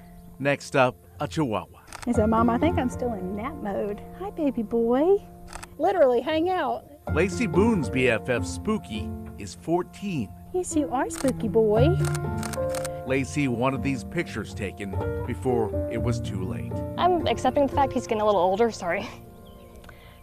We had to say goodbye to one of my other dogs last year, so I didn't really get a chance to do that. Look at the little paw hanging out. As spooky strikes a pose, Lauren says this kind of pro bono work speaks to her. Her 2 golden retrievers inspired the name of her business, Life is Golden Photography. It breaks my heart to think about it that I know one day I'm gonna have to do this with my dogs. Sweet boy, good job, Lukey. She hopes the photos are an emotional visual aid for Luke's family. Luke loves you too, right? Yeah, he's a good brother. He's a good brother. Despite the fog of emotions, Lauren stays focused on the picture of unconditional love. I'm gonna remember what an angel Lauren is for doing this. You never know when your last picture is gonna be with someone, including a pet. Look here, sister. Oh, Luke, you are everything, buddy. Everything. A Rock Hill man is something of a hometown hero. Most people have no clue about the man behind this South Carolina bat suit. Spoiler alert, it's not Bruce Wayne. 24/7, it's bat time around here. We are in the Bat Cave. With his Batman collection, superfan Phil Hall turns back the clock. Just sometimes forget about all the troubles in the world. 4 years ago, Phil got the signal to spread his wings. It is quite a transformation. His Batgirl, wife Laura, starts with the eye black. Then it takes about 45 minutes to rewind 36 years. It is not like the movies. You don't just walk into the Bat Cave and walk out. Before our eyes, he becomes the 1989 blockbuster version of the superhero. It's all this flurry, and then all of a sudden, voila, here he is. And he steps out, and, you know, the oohs and the ahs, and the, you know, it's Batman. Are you the real Batman? Of course I am. At Fountain Park in Rock Hill, the Cape Crusader put boots on the ground. It was cool. Just his aesthetic. Look at you. It just happens to be Kaylin's 16th birthday. I would love to fly like him one day. Batman doesn't fly. Oh. Known as SC Dark Knight, Phil appears at events across the Carolinas. That's the pleasure that I get out of doing it, is bringing joy to other people in a world that's not always a joyful place. The man behind this bat suit is not a billionaire, but he is a crime fighter. A lot of law enforcement officers in general are big Batman fans just for the parallels. Phil is a family court detective with the York County Sheriff's Office. A lot of it maybe helping families navigate some through the child support system or through the court systems. Roughly 400 outstanding warrants right now. Most of his coworkers don't know his alter ego, but there are a few clues on his desk. It's a good feeling when you know you can help those people that didn't have help otherwise. How are you doing today? That is awesome. Well, thank you. As Batman, he's uplifting in unexpected ways. Carla was nearly in tears. It just puts you back to being young, and, you know, I'd give anything to be able to go back and start my life over. So don't make me cry. It makes you feel giddy, you know, happy. It's never about me. It's about bringing smiles to other people. Robin missing. Well, I guess you're just gonna have to be Robin today then. Oh no. Who's your favorite superhero? Spider-Man. Wrong answer. How's it going? The Bat vibes make people feel good, and these moments leave Phil feeling richer than Bruce Wayne. All right, I appreciate it. That's pretty awesome. Still ahead, we take you behind the scenes in the making of a hero's welcome. The operation required a lot of plotting that included me being used as a distraction for a local principal and veteran. It's for a show of love we wish all veterans could experience.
Welcome back to our Faces of the Carolinas special. A Lincoln County principal is back at his post after serving with the National Guard since June. His school, so proud of him, they decided to do something special. But that meant they had to be very sneaky to make it happen. So I had a front row seat to the plot that led to a hero's welcome. Dress right. Dress. What a morning to remember. The junior ROTC salutes Principal Jesse Bean's service. This was Jesse's first day back at West Lincoln Middle after 6 months serving our country with the North Carolina National Guard. Good luck to everybody. It was a special day, but to make it happen, oh, what a tangled web they weaved. I'm glad they had to figure how we were gonna pull this off. You see, 52 minutes before Mr. Bean posed for this family photo, we were in a closed-door meeting. Assistant Principal Wendy Smart and School Resource Officer Deputy Mackenzie Johnson run through plans to divert their hometown hero. He is under the impression that y'all were going to do a story about the barn. Right. So I hop into a truck with the Assistant Superintendent and Jesse, the man of the hour. Some type of nice-looking fence. They talk about plans for a barn to be built at West Lincoln High, a valuable teaching tool for the agricultural program. This is a no-brainer for our students in our communities to learn more about animal science. Respectfully, seeing the future site of the barn is not exactly why we're here. I asked Jesse about returning to the students he so adores. This is like first day of school in November, so it's an awesome feeling. With Principal being distracted, students, staff, and community members were up to good. They assembled outside to make some noise. We are super proud of him. Very glad to call him Chief, but also family. A quick picture, and we're back in the truck after getting a text to proceed as planned. Okay, y'all, come on, it said. Then Jesse starts asking questions. What in the world's going on here? If there's any doubt how much he's admired, I give you Exhibit A. Oh my gosh. It's a cross between a parade and a rock concert. It's awesome. We're so glad to have Mr. Bean back. Oh God.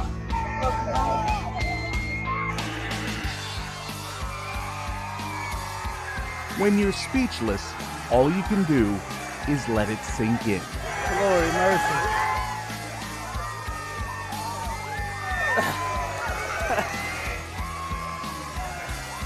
It was the perfect storm, full of cheering, cowbell, and genuine affection. It's obvious we're a family here and we take care of family. He certainly didn't come to work expecting Bean Mania. This is really cool. I am truly blessed, that's for sure. Good to see you. The 1 minute, 24-second walk will linger in his memory forever. Don't get much better than this. Hey guys, thank y'all, appreciate it. Mia, thank you, I love you.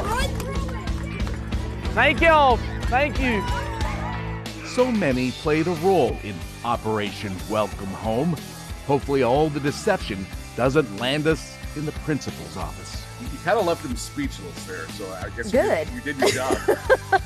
Good. I take pride in being very humble, so I don't like being the center of attention ever. So this is out of my element for sure.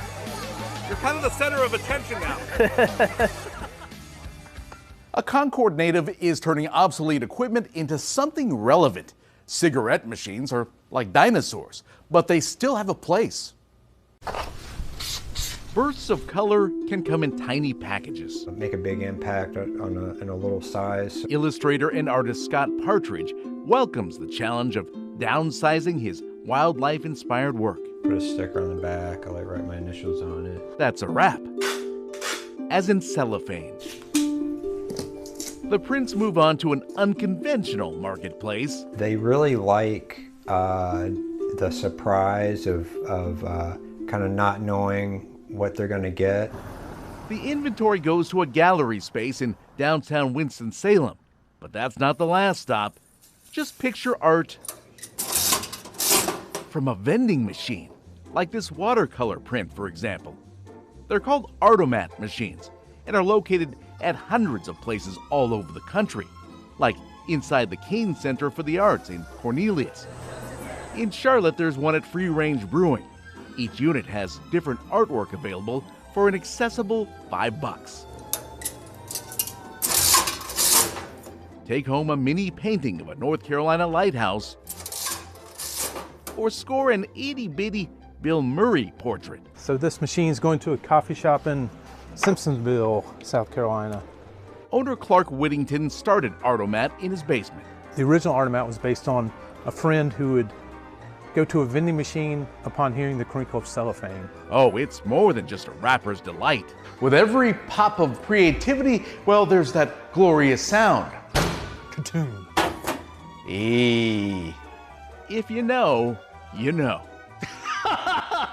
Clark owned a Charlotte art gallery back in the 80s. Here we are when we were on Central, then we moved to North Davison Street. Later, he moved to Winston.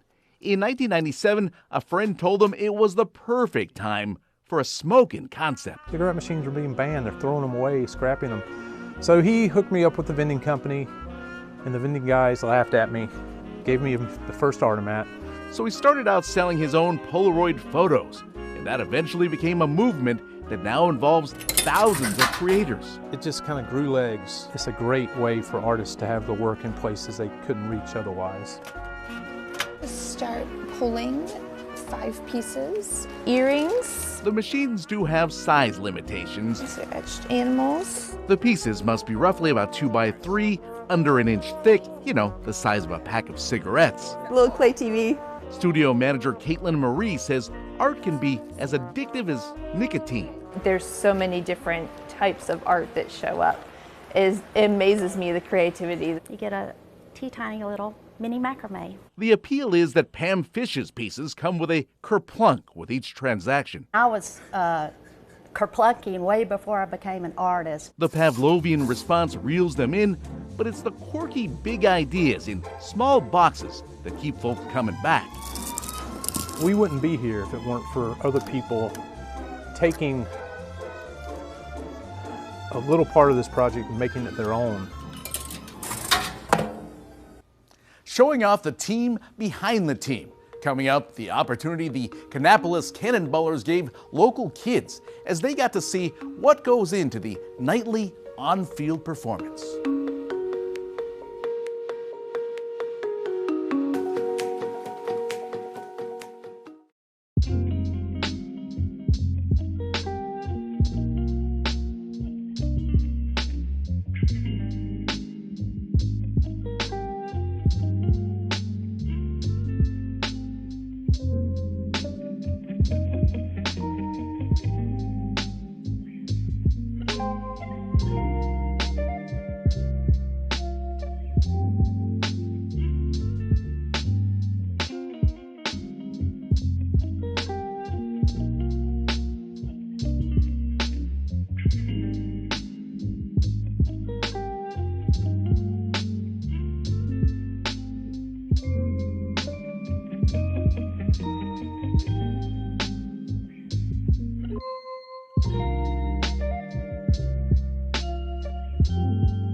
showing off the team behind the team. How the Kannapolis Cannonballers are giving local kids a chance to see what goes into the nightly on-field performance. At every ballpark, there's a team behind the team. And even if you're not a player on the roster, so again, I'm the weird Trevor Wilt guy. There's no place like a homestand with the Kannapolis Cannonballers. We're gonna have some fun no matter what. Hey, even if you feel awkward doing it, we want you to be energetic. With his trademark metallic vest and bow tie, hype man Trevor Wilt is known as the Gold Guy. Hey, Miss Ann, you can go ahead and walk out there, my friend. Stay right here there. Give me 1 second. Now, before the game, Trevor met his match in Ernest Allred, who's 8. Ernest, you just want to be with me? All right, hey, I just want to be with you, Ernest. We take for granted how much fun our jobs are and how many kids would love to do this one day. So there's an awesome, of course, community of kids around us. Housekeeping. From the tunnel to the field, I think I'm more active than our players are. He walks about 15,000 steps per 9 innings. On Next Gen Day, kids like Ernest walked a mile in Trevor's shoes. It's been coming on untied all the time, the whole time. We got to get you some gold slip-ons. It's fun because I get to do exactly what Trevor does the whole game. I'm gonna say, to Ernest, take it away. And then what are you gonna say? I'm gonna say, all right, ladies and gentlemen, we got rain here today. There's only one way to get a baseball game started. And then as soon as he puts... Yeah, you heard that right, $2 Tuesday. With all that energy, it seems like Trevor was shot out of a cannon. Done, my friend. Let's get it. He's pretty big in person, isn't he? Probably twice his size of me. Yeah, he's 6 foot, what? He's like 6'7". He's 6'7". And by pulling back the curtain on minor league baseball, he believes he can reach the next generation. Do you think you want to be a hype man when you grow up? Probably. Like when I'm a teenager. I truly believe in the Lord, and I believe that He's given me an incredible platform to impact people in a positive way. That's perfect. Awesome. I'm proud of you, man. In the next half hour, a Huntersville coach keeps her team focused while she battles through cancer for the second time. How she is still showing up even when her treatment keeps her from leading on the bench.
A Huntersville volleyball coach is keeping her team ready even as she faces a battle she's been through before, cancer.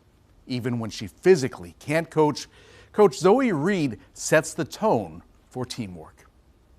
Remember, stick and hold.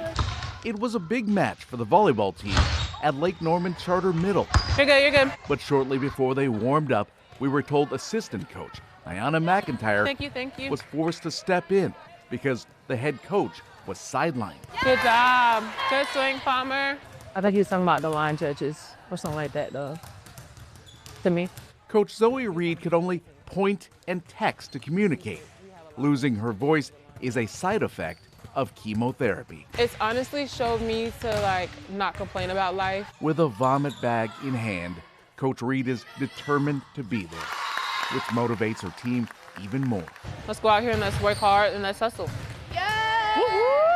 A few days earlier, Coach Reed was also ill, but able to talk to us. I accepted a job to be a head coach here, and I didn't expect to relapse. I didn't expect my cancer to relapse, but I've already made the commitments to be a coach here and to just see it through. In August, Coach Reed found out a rare form of cancer in the soft tissue called rhabdomyosarcoma returned. It's the same cancer she was diagnosed with in college 2 years ago. It was hard to hear, and I thought about all the obligations and the things that I have to do and that I've committed to, and how am I going to keep getting through that and keep doing it. But you find a way. You find a way to keep pushing through no matter what. Dear Coach Zoe, Setter Avery Caruso wrote a letter to her coach to encourage her. if you want to treat yourself or take a nap, that's okay too. You are a strong fighter, and we are winning this all for you. It brought me to tears. She wrote a lot of wonderful things in there, and to know how much I've inspired her as well. They've both been down a similar path. 5 years ago, Avery was diagnosed with leukemia, but is now cancer-free. Zoe says having her on the team is a sign. That I honestly believe that was a God-winked moment, because what are the odds? You were strong the first time, so now imagine how strong you'll be this time. I'm very happy that God sent you here, because you're literally so amazing. Thank you. Sometimes after I would get chemotherapy, it is hard to come and coach and blow the whistle and stuff and be around the girls, but I like to do it to put on a brave face to just be there for them. I know how tough you are and that this cancer is going to go away in no time. You are literally such a role model for me. You have a ton of girls on your side. It's really great to know that I have you in my corner for always, and you cheering me on during this hard battle. Coaching is about more than just coming up with a game plan or a rah-rah speech. In this case, Coach Reed leads in silence. They do play for her, just knowing that she shows up every day. Go out there, have fun. Remember, communicate on every ball. Give me 100,000%. Just as they play for Coach Reed, Zoe's there for them no matter how bad she feels.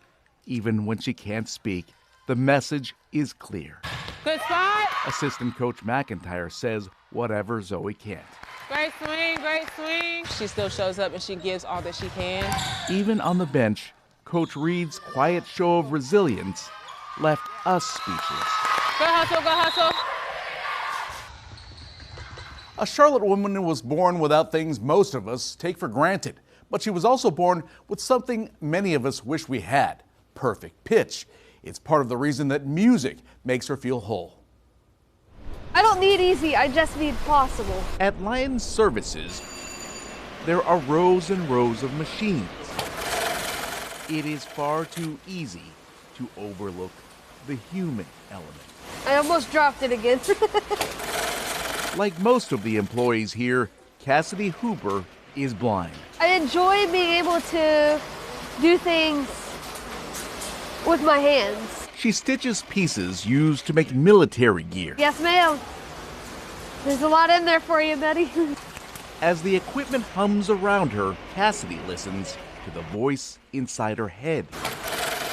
We're not supposed to sing on the floor, obviously, because we're all working, but I do sing a lot internally. Just for us, she sang externally. Searching in the light. And wow. Street lights, people having just a fun emotion, hiding somewhere in the night. Sound familiar? My favorite Journey song. Every time that song comes on and I'm with my family, they're all like, "Oh, Cassidy, it's your song." And I'm like, "Yep." And we all just start belting it out. Don't stop believing. What a fitting anthem. This is Cassidy's baby album.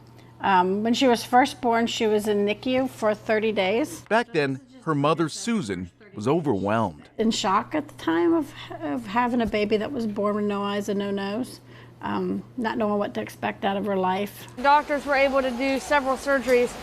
The nose you see is real. I told my mom I didn't want any pictures taken, but I'm thankful now that she took them. Cassidy needed a tracheotomy when she was just 10 days old. Because of that, she couldn't even speak until she was 1. But since then, she's made a believer out of everyone. Do your best to keep it moving because, you know, obstacles might come, but you have to pass through. Why would we ever doubt that God could do something great? Oh, say, can you see? On Mother's Day, she hit all the high notes of the national anthem at a Charlotte Knights game. Oh, say does that star-spangled banner yet wave? Oh my gosh. And the hope of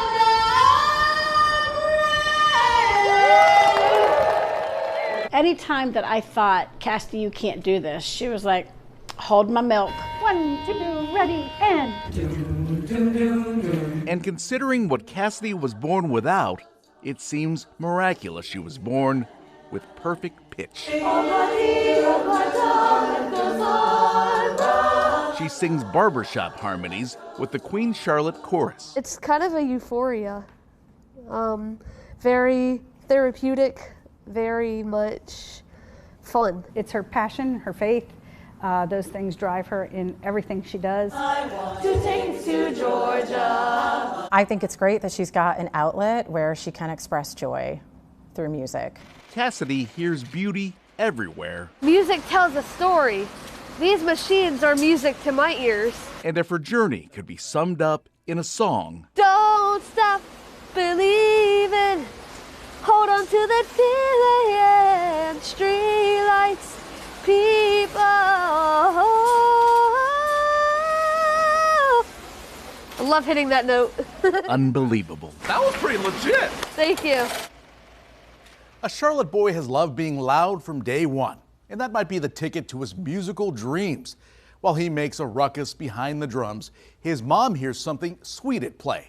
This is the story of a kid's passion and his mother's devotion. At the VAPA Center in Uptown Charlotte, musicians tune out noise from the outside world by making their own racket. You're able to make like really good beats. My name is Kingston Price, and my stage name is Drummer King Price. At 8 years old, he feels at home surrounded by sound at music venues like Friday's Dope House. I felt like I was just like born to drum. Like I just like came out of the womb just ready to play. He's not exactly exaggerating. When I was 1, I started like banging on the drums, started playing with my dad like on tracks, and then I started doing my first show when I was 3. R&B is his jam, from Michael Jackson to Bruno Mars. His drum resume to be 8 years old is insane. His mother, Lacacia, is also his manager. For me, when you see that your kids are good at something, you should invest into it. Her little drummer boy stands out every time he sits down at local events.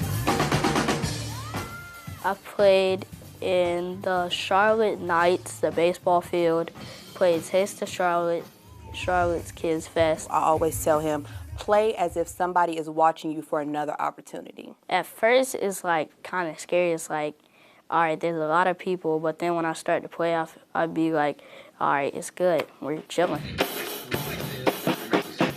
Drummer King Price has a chill personality, all right, and his drumming is banging.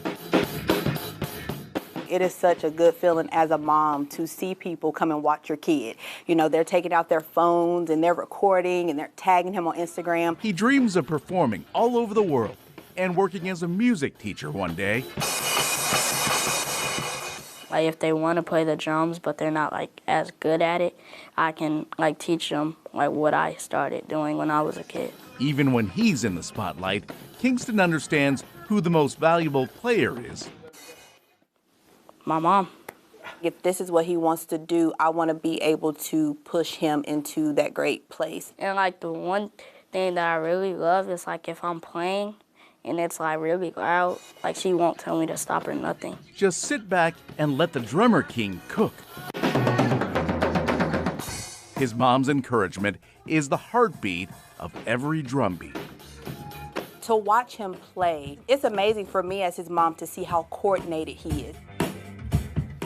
Coming up, an Indian trail girl is beating the competition at matches around the world. How she is fighting to become a pro in the UFC, and why that dream is becoming a full-time job.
In Union County, an Indian Trail girl says she's proudly earned a reputation for what she might call uncommon behavior.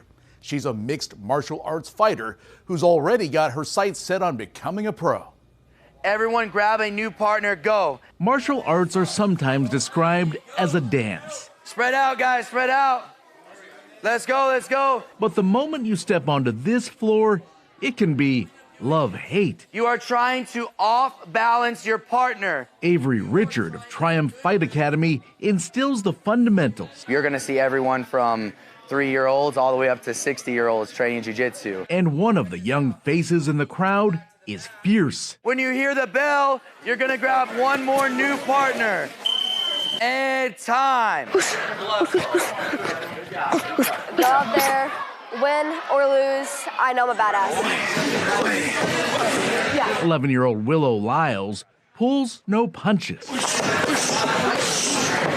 Oh wait, I'm pretty good at this. She's gonna be a UFC champion, I really believe it. Some describe her as a menace, and those are her biggest admirers. I got called a beast, a killer, a murderer, a badass, a winner, a champ, and little thug. She's a 4'7", 92-pound dynamo. Lil Thug Lyles competes in mixed martial arts. There you go, baby. There, stay on top. Willow is a 2-time youth MMA national champion, a 2-time world champ, and she won an international title. Plus, she has a ridiculously long list of victories in other forms of fighting and martial arts. I started competing in jiu-jitsu when I was 6 years old. I fought an 8 and 9-year-old. I beat both of them. My dad was crying. It was funny. For 3 years, her coach was Ultimate Fighting Championship fighter Brian Battle of Charlotte. The UFC is her dream. I just love the whole sport in general. Like, I like submitting people, getting points, being on top, getting better. Opposite shin to the forearm, slam it down. Willow trains some 30 hours a week at 5 different facilities to develop a wide range of fighting techniques. It's like in school. You have a teacher for math, a teacher for reading, a teacher for science. I don't think you can find another kid in the country that works as hard as Willow. Her message to other girls: if you want to do this, go for it, okay? It might be challenging at first. You might get some discrimination, but don't listen to them, okay? You are amazing. You are a girl. You go. A lot of people see Willow fight, and she's brutal, and she's tough. But what's awesome is I can pair Willow up with a 5-year-old that has never trained, and she's gonna take care of them and mentor them. Let's try it. 1, 2, 3. Let's go, guys. Spread out. Grab a partner. The dance analogy still applies, but use it at your own risk. If you go toe-to-toe with Willow, she's the toughest kid that you're gonna meet and the hardest worker in the room. 1, 2, 3.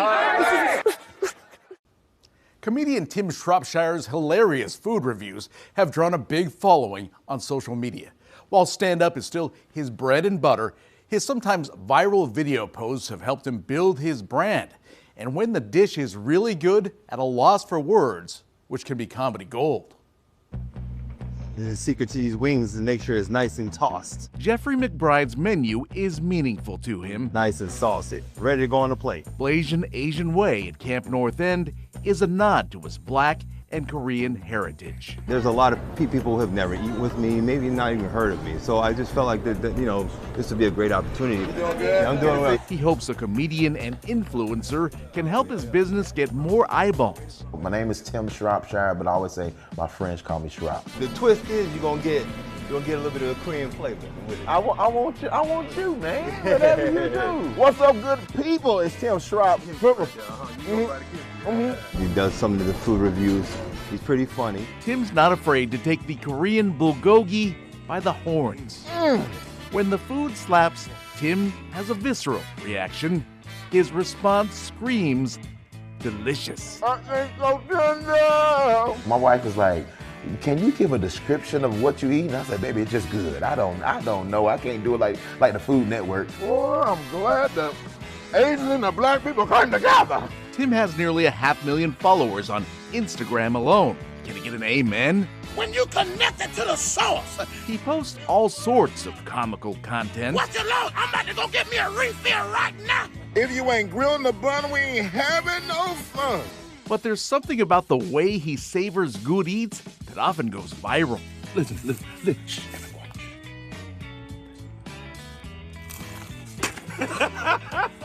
Oh, come on, somebody. It just when it's good to me. While fans know his zany side, the real secret ingredient is that he's a homebody.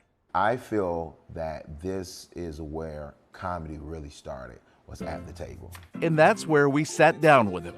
Growing up, the kitchen table was often where he and his family found comic relief through storytelling. First year playing football. Tim played linebacker at North Carolina A&T, where his teammates were like his live studio audience. This is senior day. What helped me was knowing that, man, you went to a historically black college and you had your locker room, your football locker room, cracking up. The funny thing is that his early comedy gigs were at churches and nursing homes. I learned that they eat a lot of applesauce. It taught me beyond anything was no matter how big the crowd is, how are you gonna show up? Oh, we having some fun. Every hilarious post builds his brand and leads to more stand-up opportunities. Oh, Jesus. Oh, Jesus. Shh, quiet on a sec, guys. Okay. As a father of 4, he tackles what's most important. But man, this is what I cherish more than anything, is family. I'm sorry I missed your last game. I was on the road. But Mommy said you did really good. Lord have mercy, that boy went to class. He went to class. Wherever he entertains, the family comes along with him. This ain't real. In fact, that's his wife Esther shooting this food review. Together, they savor the flavors of life. The Blazing Asian Wing. Boy, I'm glad your mom and daddy met. Good God Almighty.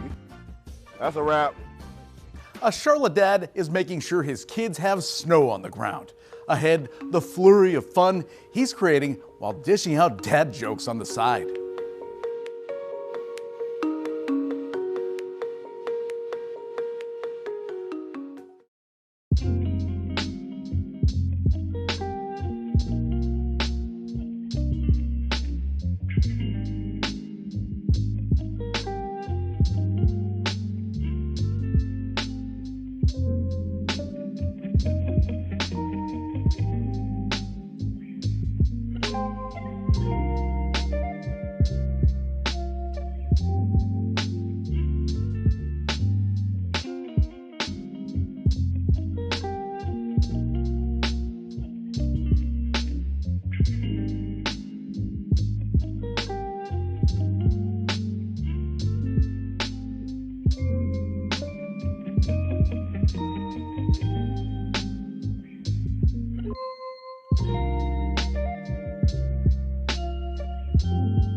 Heavy snow certainly isn't normal in Charlotte's Plaza Midwood neighborhood, unless you happen to live near the dad who loves wintry weather with a passion. If Mother Nature won't make the snow, he will. Yeah. Sometimes Old Man Winter looks more like a doting father. Hey. Matt Ferguson's got dad jokes for days. Who won the neck decorating contest? It was a tie. With his kids and nieces, every punchline slays. Dogs, they can't operate MRI machines, but cats can. All kidding aside, Matt is serious about making the children happy. We'll give it a shot. On Thursday night, the temperature was in the 20s, but he was just getting warmed up. Oh, we're not here to see H2O. It's a good sign. I can hear some water in it. And there she goes. Snow MG.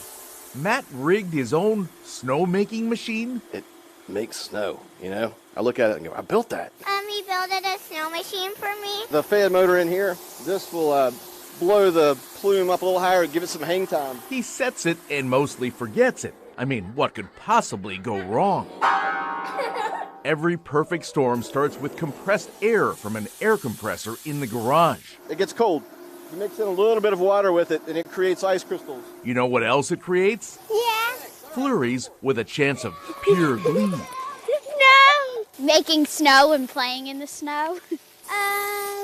Play with it, have a snowball fight. Matt's daughter, Ann Parker, is a fan. This is our first time out here in the snow so far with my cousin.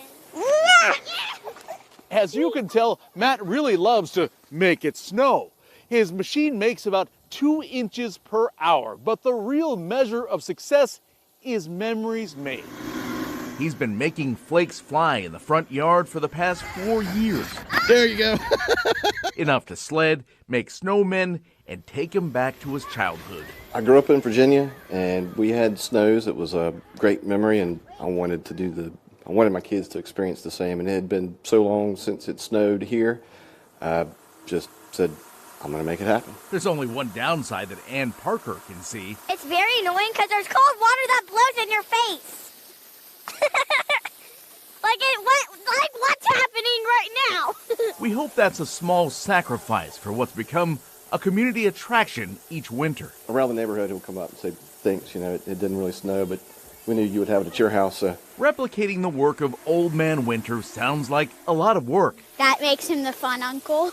But if you think Matt doesn't love every minute of it, well, the dad joke's on you. It's going to be a good night for making snow. It's really fun. We'll be right back with more from our Faces of the Carolinas special.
Thank you for joining us for our Queen City News Faces of the Carolinas special. To check out any of the stories again, head to our website, qcnews.com. Until next time, I'm John Lee for Queen City News. Thanks for watching.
Welcome into a new edition of Pinpoint Weather University. I'm meteorologist Brandon Lawson here on Queen State News Plus. A big welcome to our YouTube viewers as well. And if you're connecting with me on Instagram or also on X at WSBrandon9 or on Facebook, meteorologist Brandon Lawson, you can connect with me on there as well. We're talking about all kinds of weather and climate stuff over there. If you have any questions or want to talk about want me to talk about topics online here, just send me a message, comment on some of my posts.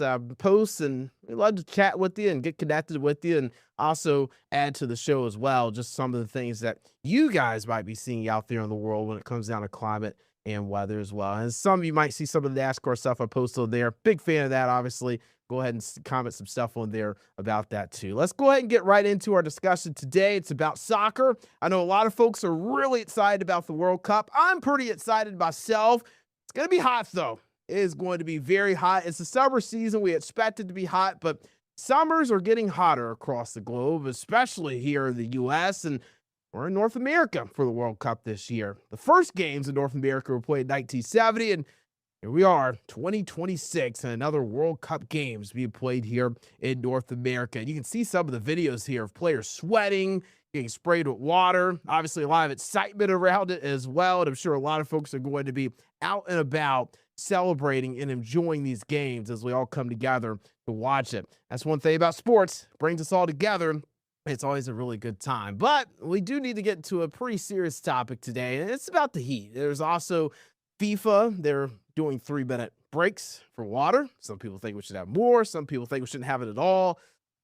Something that a lot of sports fans are chatting about because it's new to the game. Breaks during the middle of the game versus the halftime break as well. And joining me on the discussion today is meteorologist Shel Wankley at Climate Central, and we're taking the data from Climate Central. You guys do a lot of good things over there, Shel, when you're talking about climate change and how it's impacting our everyday lives. Not just that it's happening, the impact it has on the lives that we're living today and where we have come from when it comes down to some of the cooler temperatures we had back in the 1900s versus the hotter weather we have now.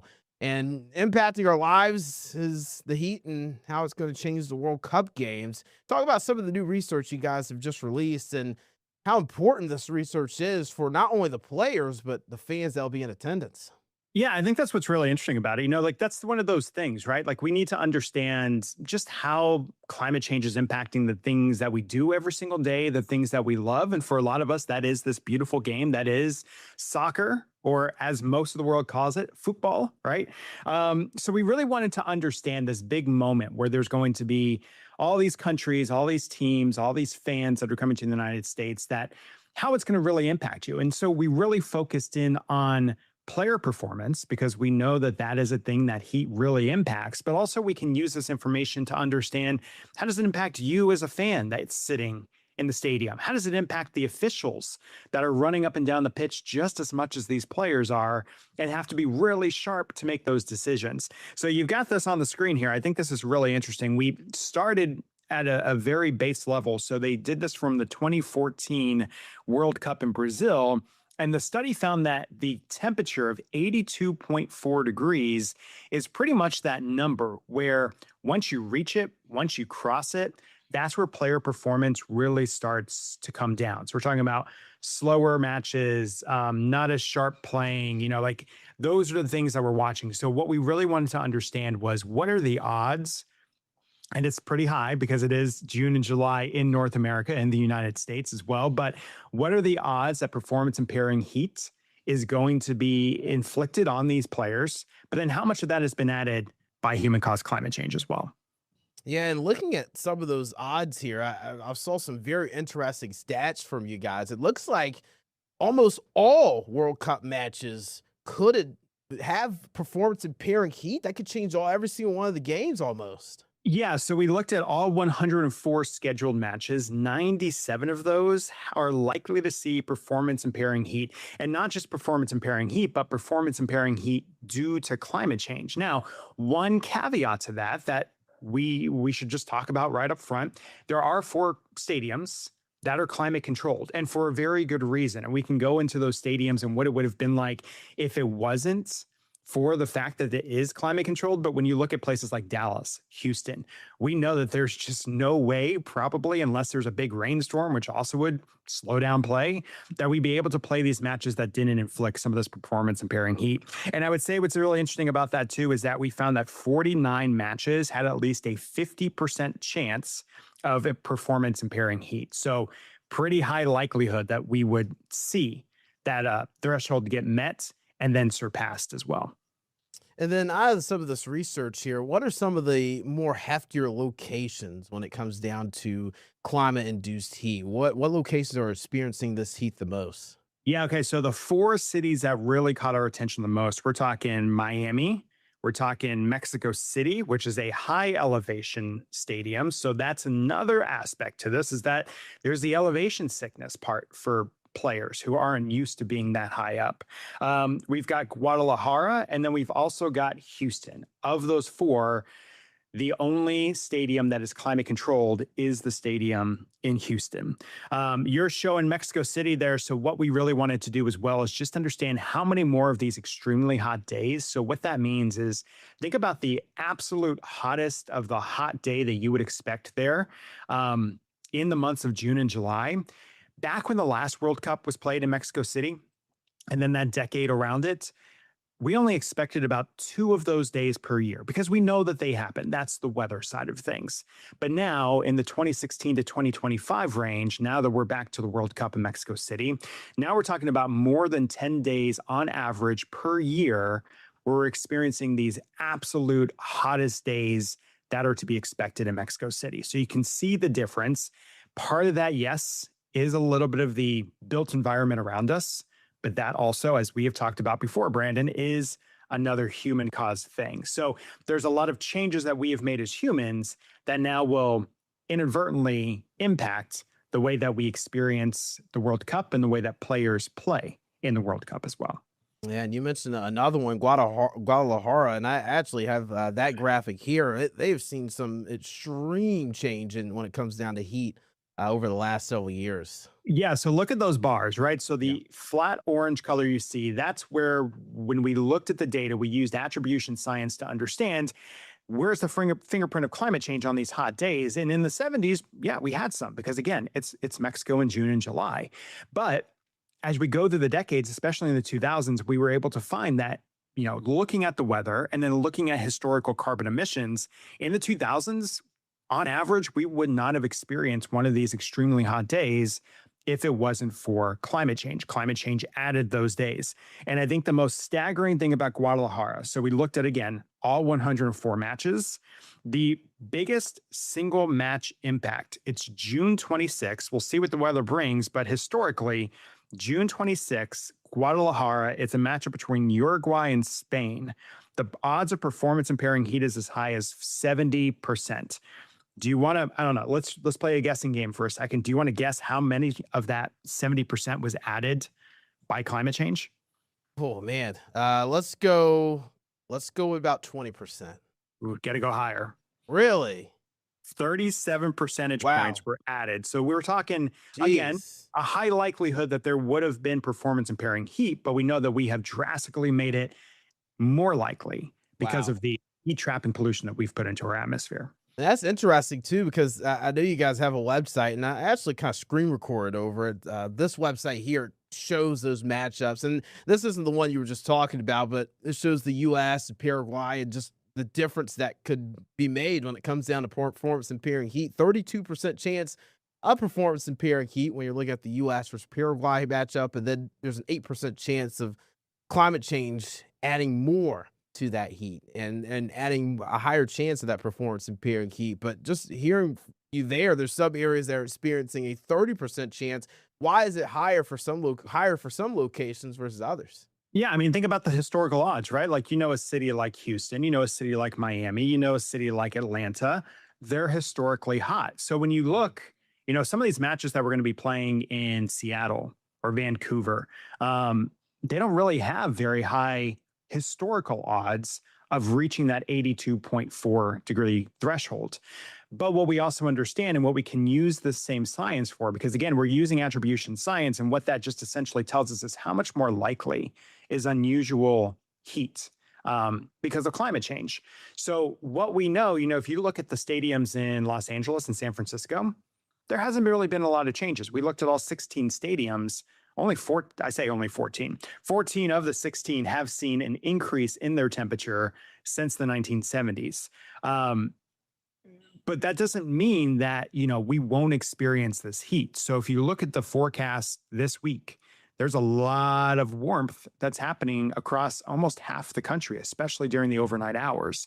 So we can use this same science to actually look at the temperatures, look at the forecast for the day, apply attribution science, and understand, was this made more likely by climate change? So just because history tells us one thing doesn't mean that it's going to exactly play out that same way. And that can work opposite as well, right? We can know that there's a high likelihood of performance impairing heat, but then being weather, getting into this El Nino pattern, there might be some changes there. We might get an unusually cloudy day, or it might be a bit of a rainy day that clears before the match. So it really comes into the weather side of things too, but we know that climate change inherently has really shifted the way that we need to be thinking about match play, how we prepare for our games. And if you look at some of the teams that are out there, England is practicing in Miami, even though their first game is a climate controlled match in Dallas. Right. They're practicing in Miami for a very specific reason, which is to get acclimated to both the heat as well as the humidity. And England's a great point to bring up too, because they are extremely cooler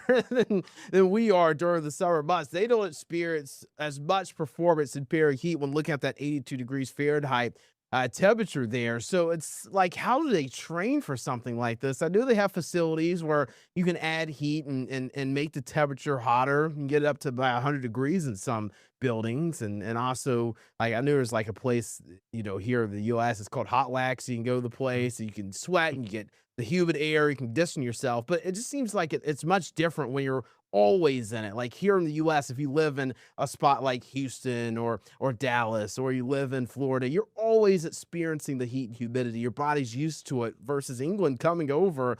That has to be a big difference for somebody, for an area like that. Yeah, they're not going and doing hot yoga, right? Like to get ready. Like they're I was talking with some players, and they said that some of the ways that they prepare for that heat is they'll actually go out during practice and put on things like long sleeve shirts and rain jackets in order to hold that heat in so their body can get acclimated. Stepping away from the World Cup for just a second, we know one of the biggest risks, heat is the biggest fatality when it comes to weather in the United States. And a lot of that too is really important at this time of the year. So think about if y'all had a very cool winter, right? You had a pretty cold winter there for the most part. Think about if that automatically shifted and all of a sudden you're dealing with like record heat. Your body's just not ready for it. And so that's kind of the same that the players are having to deal with. They're having to get acclimated as quickly as possible before they start running up and down a pitch for 90 minutes at a time. And, soccer is actually coming up with some ideas on ways to give players breaks. We're going to talk about those, and if those are significant enough, coming up after the break here on Pinpoint Weather University.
Welcome back into Pinpoint Weather University. Meteorologist Brandon Lawson alongside my good friend Shel Wakely, meteorologist at Climate Central. We've been discussing the World Cup games and how much hotter they are getting, especially during the months of June and July when the games are being played. And FIFA's actually putting in some ways to try and protect the players from some of those heat risks that you were mentioning, Shel, just before the break. There's going to be 3-minute hydration breaks in each half for all 104 matchups of the World Cup starting this week in the U.S., Mexico, and Canada. So these breaks have led to some controversy. I've actually talked to some soccer fans here in my building. Some people just can't stand the breaks. It's like it's changing the game. It's coaches are allowed to talk to the players. And soccer is one of those sports, Shel, where there's not typically a lot of breaks. In football, you have breaks. You have quarter breaks. There's different possessions. Players are getting off the field a lot more. Basketball, there's more timeouts, more substitutions. Soccer, they're just playing constantly. They're sprinting constantly. The flow of the game's changing constantly. And these timeouts, these little breaks, it seems like could change the game a little bit. What are your thoughts on these 3-minute breaks? And should the breaks actually be longer? 3 minutes doesn't seem like a long time to be sitting on the sidelines and hydrating when you're talking about 90 to 100-degree days and very humid days, making it feel even higher than that. Yeah, it's really interesting because one, like that's part of the soccer game, right? Which team is, we're talking like the most elite athletes that are about to be playing these games. So that's part of the match is like, can you have the stamina to be able to run the entire time? Now, what's really interesting, there's a lot of takes on these 3-minute cooling breaks. I actually was talking with a couple of soccer players about this as well. And what they said is like, they don't really like them because yes, it does change the way that they play the game, but 3 minutes to them isn't enough time to bring down that core body temperature. One of the things that we found when we were doing this research is that a athlete's body temperature can rise as much as 2 degrees Fahrenheit during these matches as they're playing. So think about what happens when your body temperature comes up 2 degrees, Brandon. Like you're on the couch, you don't feel well. You're probably calling into work that day. Yeah. So it's not enough time to bring down that core temperature. But the main point that they made was that those 3 minutes don't just vanish. They get tacked on to the end for extra time. So now, we've instituted these cooling breaks, but now we're just putting it at the very end of the match when you're already just way overheated and you're already super tired and you're already facing some sort of bonus time anyway.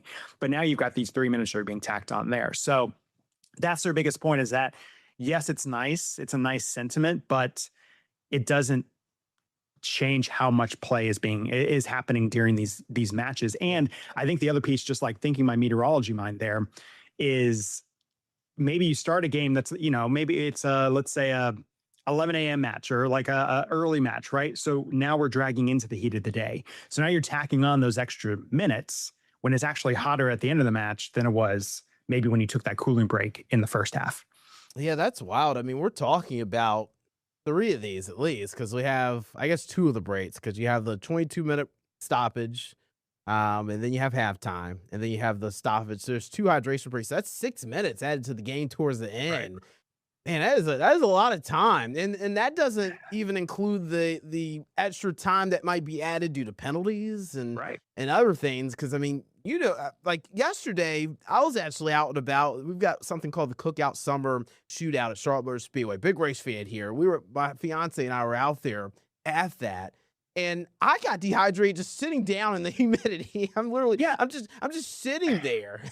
Okay, so that's a great point because I don't know how you soccer, but the way that I soccer is that during those 3-minute cooling breaks as a fan, I'm sitting in the sun, I'm sitting in the humidity. And Brandon, I got to tell you, I'm not drinking water at a soccer match. I'm drinking the thing that's the anti-water. It's actually probably dehydrating me faster than I can hydrate. So yeah, as fans, that's a really good moment for us as well. Like even if it's something that you're like, this is just annoying, I don't love it. But use that moment as well. If you happen to be at a watch party, if you happen to have a chance to go to one of these matches, just use that as a reminder for yourself to take care of yourself in the heat as well. And then lastly, Shel, a lot of folks will watch this and they'll say, well, it's always hot during the summer. It's always hot. They got to get used to it. What makes the more extremely hot days so important for people to understand? Why should people take this conversation very seriously? And even when it comes down to players, why should players look at this and be like, man, this is not good? Yeah, so it really changes the strategy. Like that's part of a thing. Yeah, coaches and managers look at those sorts of things and try to decide like what's the weather going to be like? Do we need to change the way we play our match? I think a lot of it too, like you can use this information. I think a lot of times, at least for me, if my favorite team loses, I kind of go back and I want to know what went wrong. Like, right, we should have won that game. In this case, we should have won that match. So it really helps us understand what's the different factor here. That's always the piece about climate change. Yes, it's always hot in June and July for most of the United States, but something has changed. So it's like the last, but why? Why was it so different? And we can use the science to understand that. The other part of it too is like it changes how fast, how far players can run. But it potentially, look at the World Cup in Qatar, right? That got moved to November, December because they knew that it was just absolutely too hot to play it during the summer months. So it really makes us wonder, can we still, same with any other sport. Think about the same topic we talked about with the Winter Olympics. It really makes us wonder, can we sustain playing these sports all outdoors like we love? And can we still do it in the same time of the year that we typically do? Because the other piece of this too is a lot of these players are coming off their seasons. So they've already played a whole season and now they're already being thrown back into the gauntlet when it comes to how much strain is being put on their body. So it's just a lot of things to think about. If soccer is really important to you, if World Cup's really important to you, think about how you interact with your friends, your family, your kids. Do we want this World Cup that we used to know to look and feel like the World Cup that we will know in the future? And I think that's the biggest piece that we have to have the conversations about when we talk about climate change in the sport. All right, Shell, thank you so much for coming in and chatting with us today on Pinpoint Weather University. Always appreciate your insight, friend. And you guys do some good things over at Climate Central. And obviously, there's so many different topics. I mean, the World Cup is not just the only thing. Do you guys have any other research or other things you guys are working on currently that's going to be coming out soon? Yeah, so we have, if you're really into the sports, you're a big sports fan, the number 2 biggest game that's played worldwide, cricket. We've done the same kind of analysis with cricket. We've looked at football seasons. I think you and I have talked about football seasons together. And we've done marathons as well. So if you're a big runner, if you're a big marathoner, we've looked at we've applied the same science to understand, is it still doable to run our marathons at that time? Yeah, so we'll see how the games go. I'm really excited. And Brandon, I got to tell you, this is one of my favorite things to get to do. So I hope you keep asking me back anytime. Oh, man, always love having you on the show. I know our viewers do as well. We really appreciate you, Shell. Thanks for coming on. Yeah, great to be here. All right, coming up after the break, got a little bit more to talk about here on Pinpoint Weather University. Don't want to spoil it for you. Crazy videos that we've seen this week, all coming up next here on the show.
Welcome back into Pinpoint Weather University. I am meteorologist Brandon Lawson, and we are tracking some of the craziest weather video we've seen so far over the last week. This is just some wild scenes out of southern Indiana. Take a look at the flooding that took place in a downtown area of a small town. It's called Corydon, and it's just north of Louisville. So Louisville is actually, let me try this again. All right, take 3, 5, 4, 3, 2. Welcome back into Pinpoint Weather University. I am meteorologist Brandon Lawson. We want to look at some of the craziest weather video we've seen over the last week. And when it comes down to the summer season, severe weather and flooding is always significant. And we saw that in a small town in southern Indiana, in Corydon, Indiana. This is a look at the floodwaters that almost look like rapids just running through the streets and areas there. And again, this is actually as a result of flash flooding that took place in Louisville. 5 to 7 inches fell there, and that led to flooding in Corydon, Indiana, Lanesville, Indiana as well. I mean, these are just wild scenes, similar scenes to what we experienced with Hurricane Helene in western North Carolina. Water just filling everywhere, and life-threatening flooding forced evacuations in that area in southern Indiana. And a matter of fact, the floodwaters were even so significant, they took over the baseball field in Lanesville. This is a look at those scenes. Baseball field just completely washed out by water. It's so sad. And I'm sure it's probably one of those smaller baseball fields too that maybe they use for the community. It's in Lanesville baseball field there. So just a very sad scene. There was folks that were taking shelter on their roof. So scary scenes there in southern Indiana. Hopefully those waters receded and cleanup goes okay. I want to get you to another kind of a wild look here. This is a massive supercell that was caught on camera in North Dakota. Always love looking at severe weather pictures in North Dakota when it comes to storms because everything's so flat there. I grew up in North Carolina. I spent some time in West Virginia. It's not flat, right? So it's kind of hard to chase storms and also get good scenes of them. So this is a look at a pretty significant storm here. You can kind of see the shelf cloud that's taking place there, and that's just that cool air that's rushing out of the thunderstorm and plowing down to the ground, creating kind of that little shelfy look in the thunderstorm. And this produced 80-mile-per-hour winds. And even some tornado threats came from the thunderstorms there in North Dakota.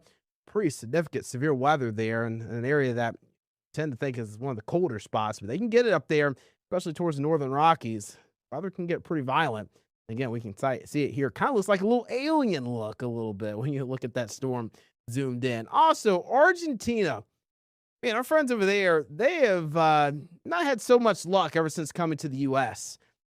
Just last week, they were experiencing almost basically a tornado, 80-mile-per-hour winds, and I believe a tornado touched down at their hotel in Kansas City, Missouri, and around the Missouri area. And then here at their World Cup friendly against Iceland, they get washed out. It almost got washed out. Floodwaters took over the field there in Auburn. This is actually in Auburn, Alabama at Jordan-Hare Stadium. It's one of those pre-world friendlies against Argentina and Iceland. It's supposed to take place Tuesday, June 9th. Got a little delayed because of the water and obviously the water backing up and kind of washing things out there on the field. So glad they were able to get things back going there, but still some pretty scary scenes for Argentina since they've been here. It might not be such a good sign for them as they go for the World Cup Championship coming up here starting this week. I'm meteorologist Brandon Lawson here on Queen City News. Thanks again for tuning in.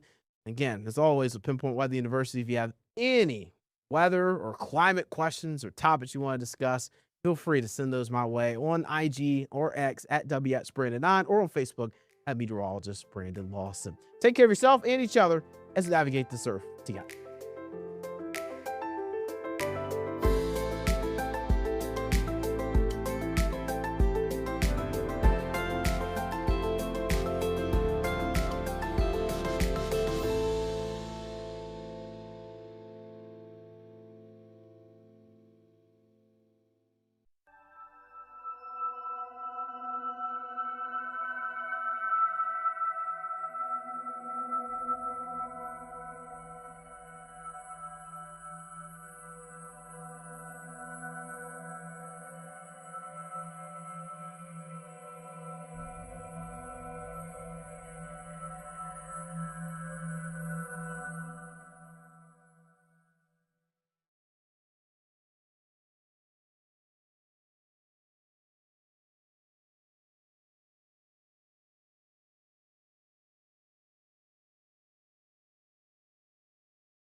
that is the major flaw in AI, which is good for the world because it says there still needs to be a human in the loop to verify the information that's coming out of those responses.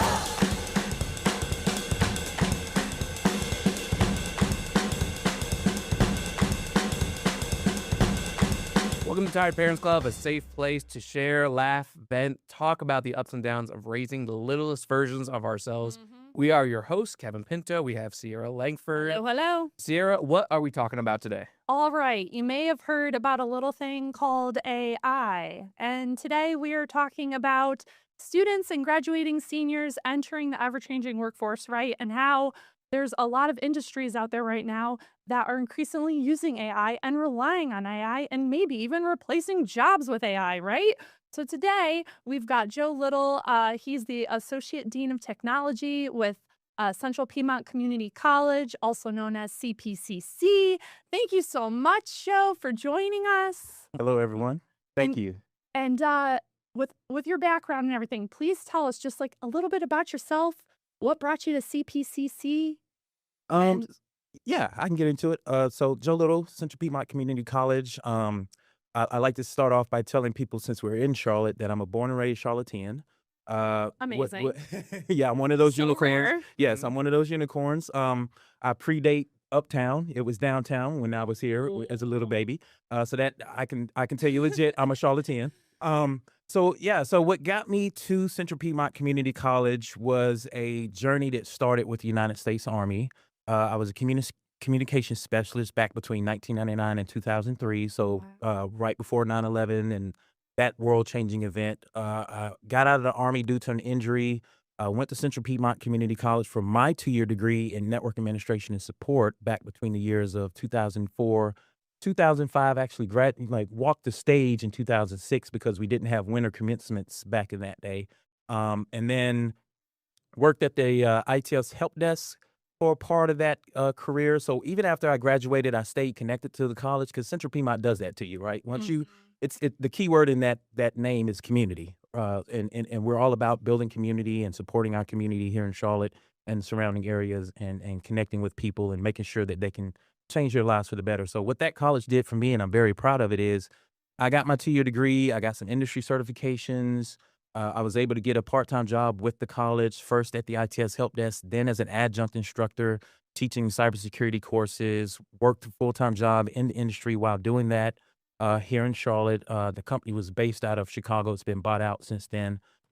Startup company, got me a lot of quick hands-on experiences. And then I worked for a managed service provider here in Charlotte as well, and was hired to teach full-time in Central Piedmont back in 2011 and have been full-time with the college ever since, getting promoted to associate dean back in 2021. So, Amazing. Wow. Thank So you. you've just worked your way up the entire time. So tell us about this AI program that CPCC offers. yes, so we have a now 2-year artificial intelligence degree program, and also has a certificate along with it. So depending on what your skill set desires are, you don't have to sit for the entire 2-year degree program. You can do the fundamental certificate if you so choose, and then decide to major in the 2-year degree pathway beyond that if you desire to do so. The one thing we're proud about it to date is that we've already got 7 graduates out of that program, and it doesn't really turn 2 until August. So we've already been through the graduation process for 7 individuals, 3 in the fall of 2025, 4 in the spring that just completed their degrees 2 weeks ago. Wow. So I know we did a story with you a couple years ago about when this was starting up. And you were doing 50 applicants, or 50, you could have 50 students, you had 56 applicants. Right.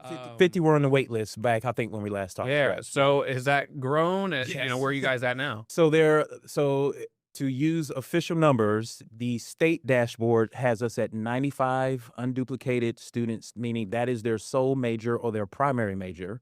But if you look at double majors, meaning people that are in computer science pathways, people that are in our traditional AAS degrees for information technology, as well as simulation and game development, there are over 200 students declared for the AI degree at Central Piedmont currently.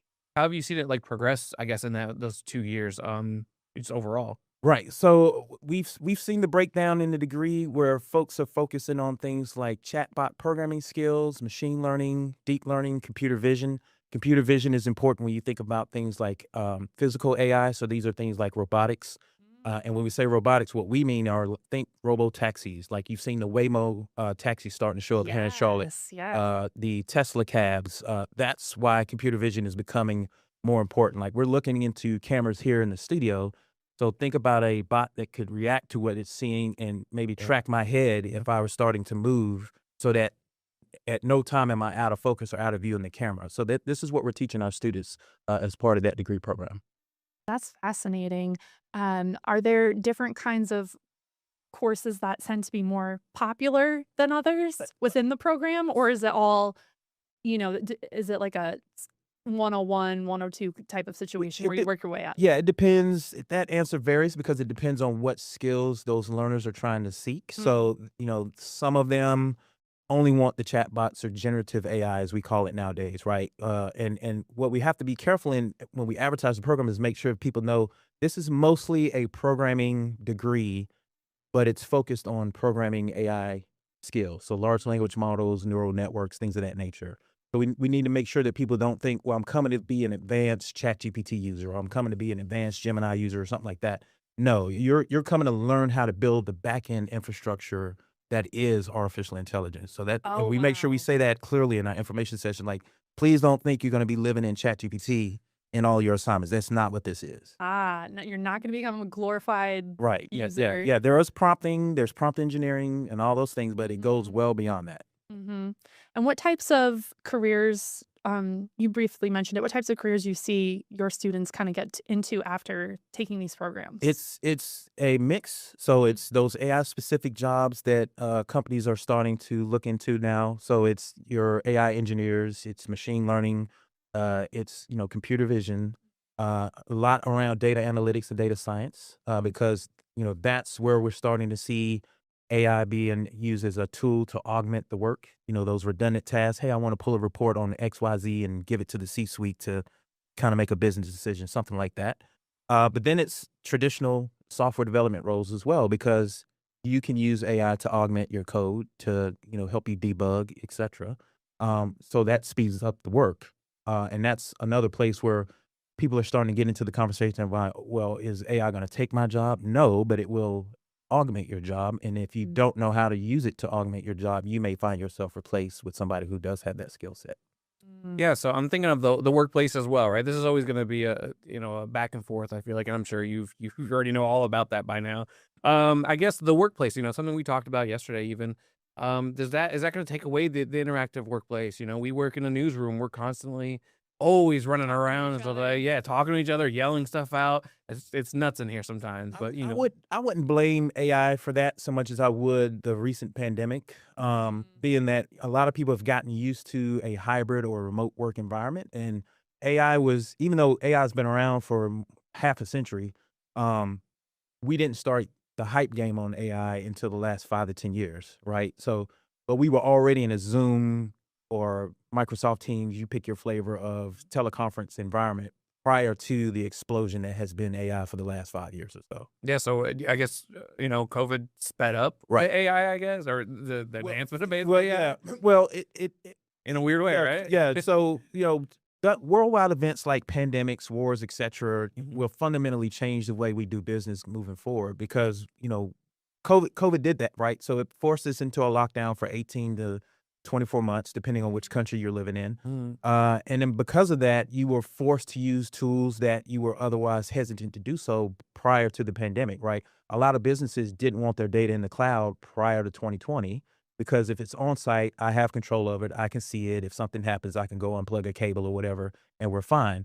If it's in the cloud, I got to be very trusting. I got to make sure I have SLAs. I got to make sure I have agreements to say who's backing up this data, who's got access to this data, how do I control the identity access management and all the things that, are the pieces around cloud controls, cloud security, et cetera.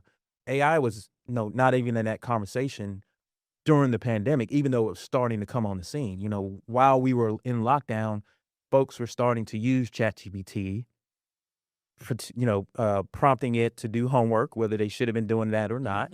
But that was talking about the ethics of using AI. Right. So, yeah.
we wanted to ask you, I know you have an ethical portion of this class. What really goes into that course? So our computer ethics course is really focused on helping students understand the why and the why nots, how, when and where you want to use artificial intelligence, helping them understand things like biases and discrimination and all the things that can be built into a large language model or a personal model that is built by someone, because AI is only as smart as the data that you give it. Right. Mhm. So if let's strip the politics out of the conversation. Let's talk about food. Right. So people come to Charlotte to eat all the time. We have a large restaurant um kind of environment here. Yep. So if I wanted to build a model and say, hey, let's build a model that's going to be serving the people that want to find the best restaurants to eat at. If I build it, I'm a steak lover. So my model may give a preference to steakhouses versus somebody who wants to find Italian or French dining, French cuisine, or seafood, or whatever the case may be. So that's an example of bias that's built in unintentionally, because it just, I'm like, hey, make sure you mention places like Steak 48 or Del Frisco's or whatever, because I love to eat at those places. But I'm shortchanging the folks that want to see Chinese or Japanese or where's the best soul food place in the city or whatever the case may be. So, that's what our ethics course is. Try to encourage students to stay away from, is that even when you're not thinking about your human desires, your human biases, you could very easily code it into your model, because you're thinking about the things that you like or dislike versus what is best for the greater good, the greater economy, whatever the case may be. And we have younger kids, right? So, I mean, I guess, should we be integrating this earlier? I mean, obviously, parents are going to have their own thoughts on it.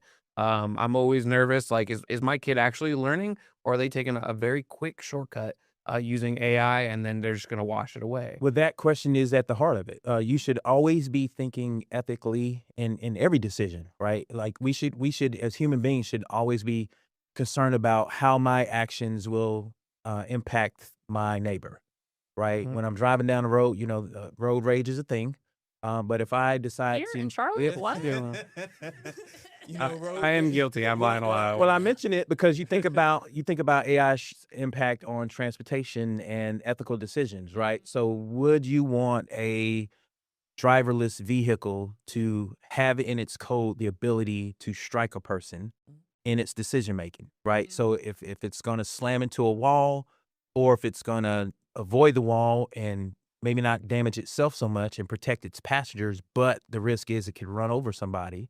Would you even want that in an AI code, or would you want to say, hey, I need you to slam into the wall each and every time, because we never want a robot ever having in its code that it's okay to kill a human being, right? So these are some of the questions that we have to start considering as we start deploying artificial intelligence in the physical sense, right? So we're beyond generative AI, we're beyond agentic AI, where now we're having AI augment the jobs, right? That's what AI agents are used for. And now we're getting into self-driving or driverless vehicles where, supply chains are using AI to deliver packages. Drones that are being monitored and redirected by AI are being used in supply chains and to deliver packages and all the things. So these are the types of questions that we propose to our students. We have Tech Week events.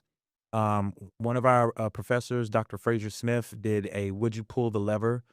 question on this very topic. It was a very popular discussion about, again, would you want artificial intelligence to make a decision that could ever be concerned with harming or killing a human being? Like, think about the movie I, Robot as an example. That's my first thought every time, right?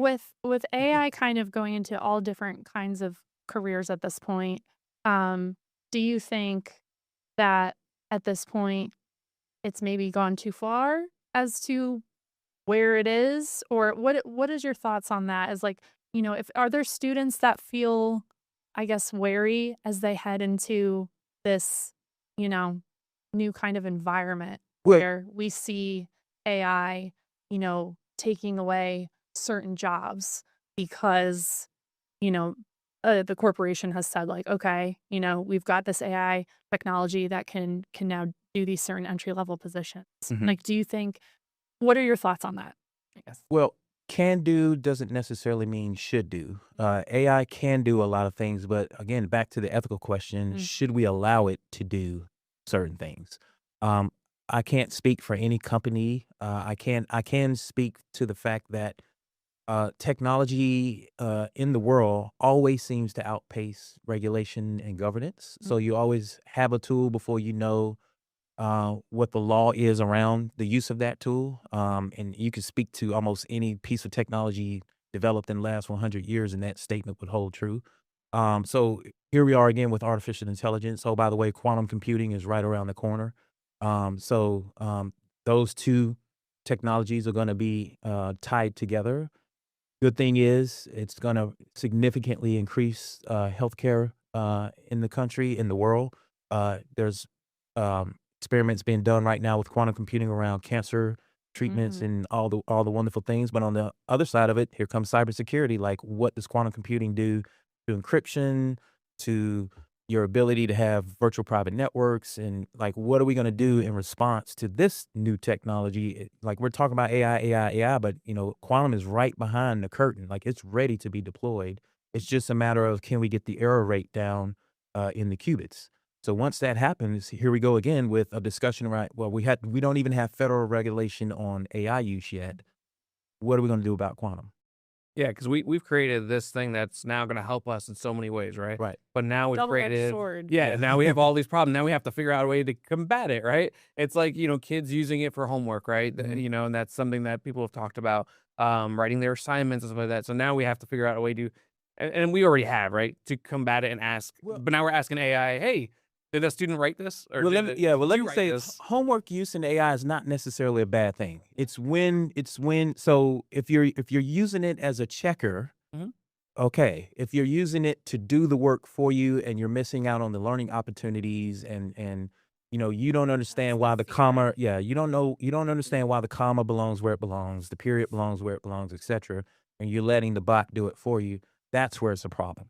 But if you're using it to provide the checking, to be that assistant, to help you in the learning process, help you with the equations, etc., now it's augmenting your learning, which is what you want it to do. You want it to augment the learning, not take over the learning, because then it defeats the purpose. Yeah, and that's kind of what I brought up to you earlier today. Even I was like, well, is it gonna make us dumber or is it gonna make us smarter? Because the idea is hopefully it's helping us learn, but are we just putting in blind prompts and seeing whatever happens? Like, I still want my kid to learn, not just use that information immediately and then. Well, there is the phrase trust but verify, right? So AI does still hallucinate, even though models get updated, new technologies get deployed. AI is still capable of hallucinating, which means it's capable of making up an answer for the benefit of wanting to satisfy the user. Like, I'm going to give you something because I don't want to say I don't know. Even though when you're in a job interview, I don't know is a perfectly good answer, because we'd rather you admit to not knowing that skill or not having that skill than lying to me, and then I give you something to do and then you can't get the job done. So that is the major flaw in AI, which is good for the world because it says there still needs to be a human in the loop to verify the information that's coming out of those responses. We have to take a break because that definitely is going to lead into the job conversation, I guess, for the future. So we'll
be right back.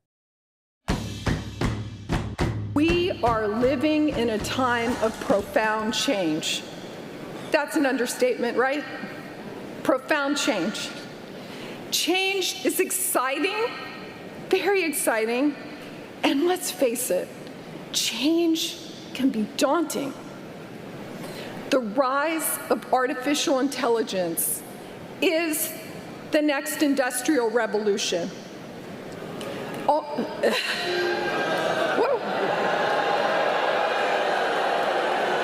What happened? Okay, I struck a chord. You all have AI. You all have AI, actual intelligence.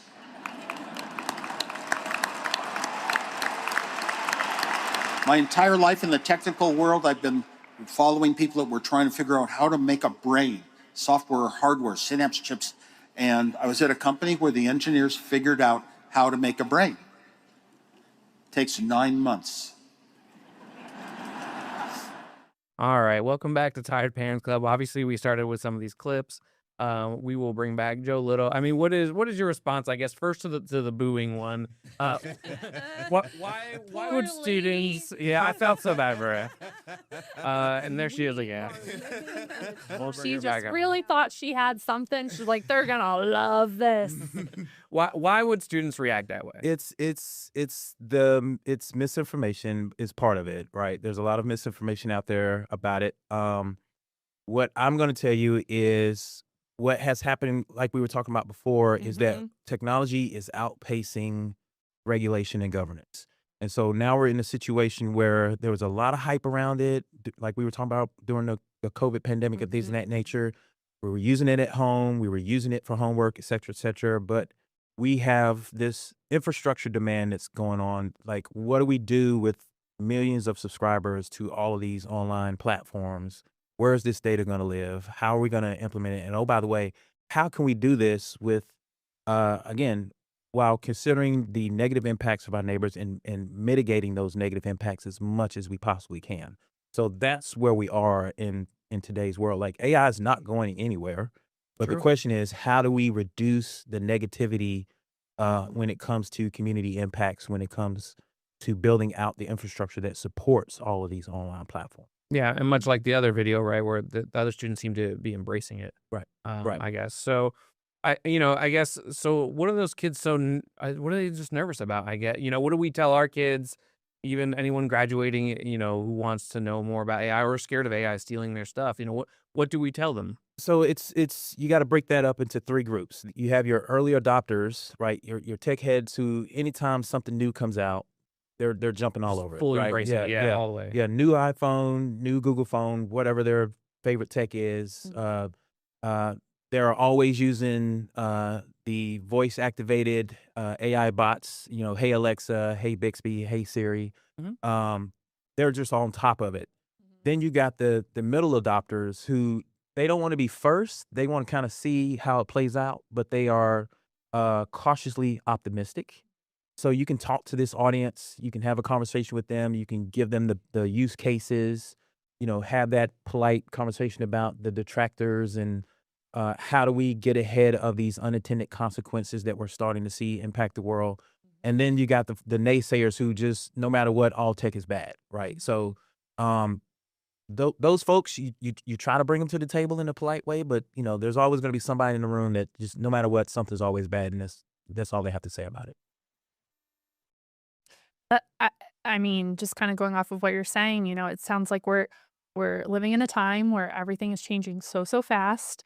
We're trying to play catch up, and we're trying to also navigate a new world with AI, and I think there is that very real fear. Students who are graduating, that really real fear of like, well, how do I fit into the world with all of this, and how do I make a living with AI existing? And so, as you said, it's going to be an ongoing conversation, and it's not something that's going to go away. And how do we move forward with it? For sure. My best advice is just to use it, practice with it, have a conversation with it. I'm a history buff. I'll plug this in, so just ask it a historical question, and just see what kind of output it gives you. Just use it. Yeah, because I mean, our kids are gonna grow up with this, so this is a serious conversation for us, especially. I'm always like, well, is it once you go AI, you're not going back, kind of thing, right? Like, that's it, right? Because I don't know, how do you? Because you get into AI, you're locked in, you can't. You get trapped, maybe, especially at a younger age. And maybe that's just my mindset, which isn't necessarily a bad thing, right? I don't think it's a bad thing. we should all take healthy breaks from technology, right? Like when you're working in, stand up from time to time, get out of the chair, get away from the screen, go for a walk. Touch some grass. Yep.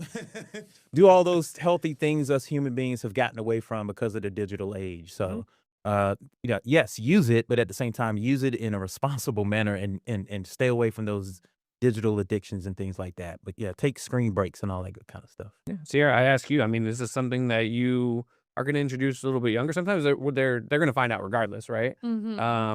I don't know when to do it. That's the thing. To introduce AI to my child, probably a while. He's 3.5.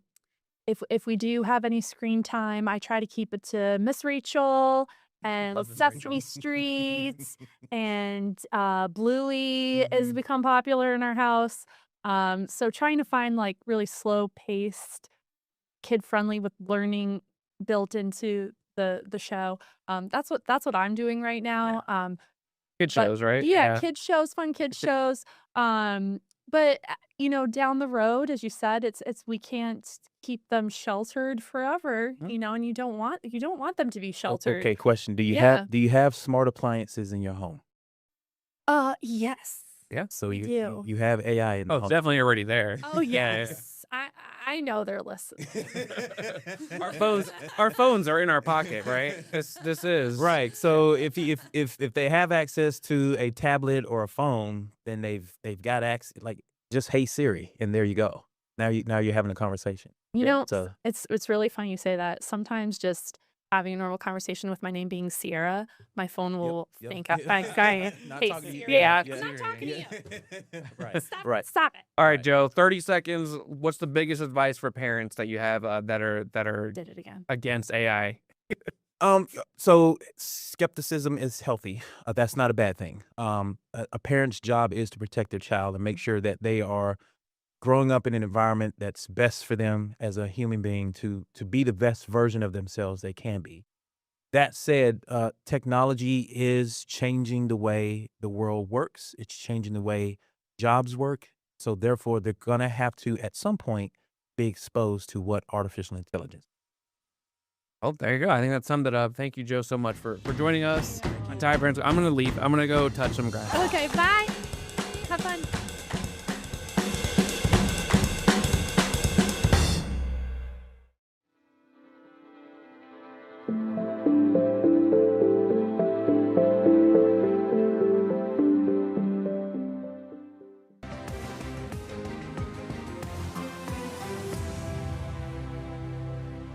It is Friday, 3 o'clock. This is Queen City News Plus Live. If you're joining us on the CW Charlotte, Queen City News Plus app, YouTube, or Facebook, thanks so much for joining us. I'm Derek Dellinger alongside, well, he's not producing today. He is the hosting today. I'm here with you. Yeah, co-hosting. Oh, at thank least, you. Austin McCollum. Got meteorologist Andrew Bryman here. It is the Bro Show today. We got Director Braden here. Also in the room, producer director Kevin Pinto Rivera. He's there as well. Yes. Just keeping an eye on it, kind of everything that's kind of going on today. Been a bit of a busy day and a bit of a developing day as far as news is concerned. We do want to start off with the latest that's happening out of Iran and the continuing developments that happen out of there. In fact, just in the last little bit, the Trump administration basically saying more or less that a deal with Iran is more or less done in principle, 80% done, but not necessarily fully official just yet. It's something, again, since this started at the end of February, we've heard the phrase imminent deal from President Trump, I think roughly 36 times. Yes. This one seems promising.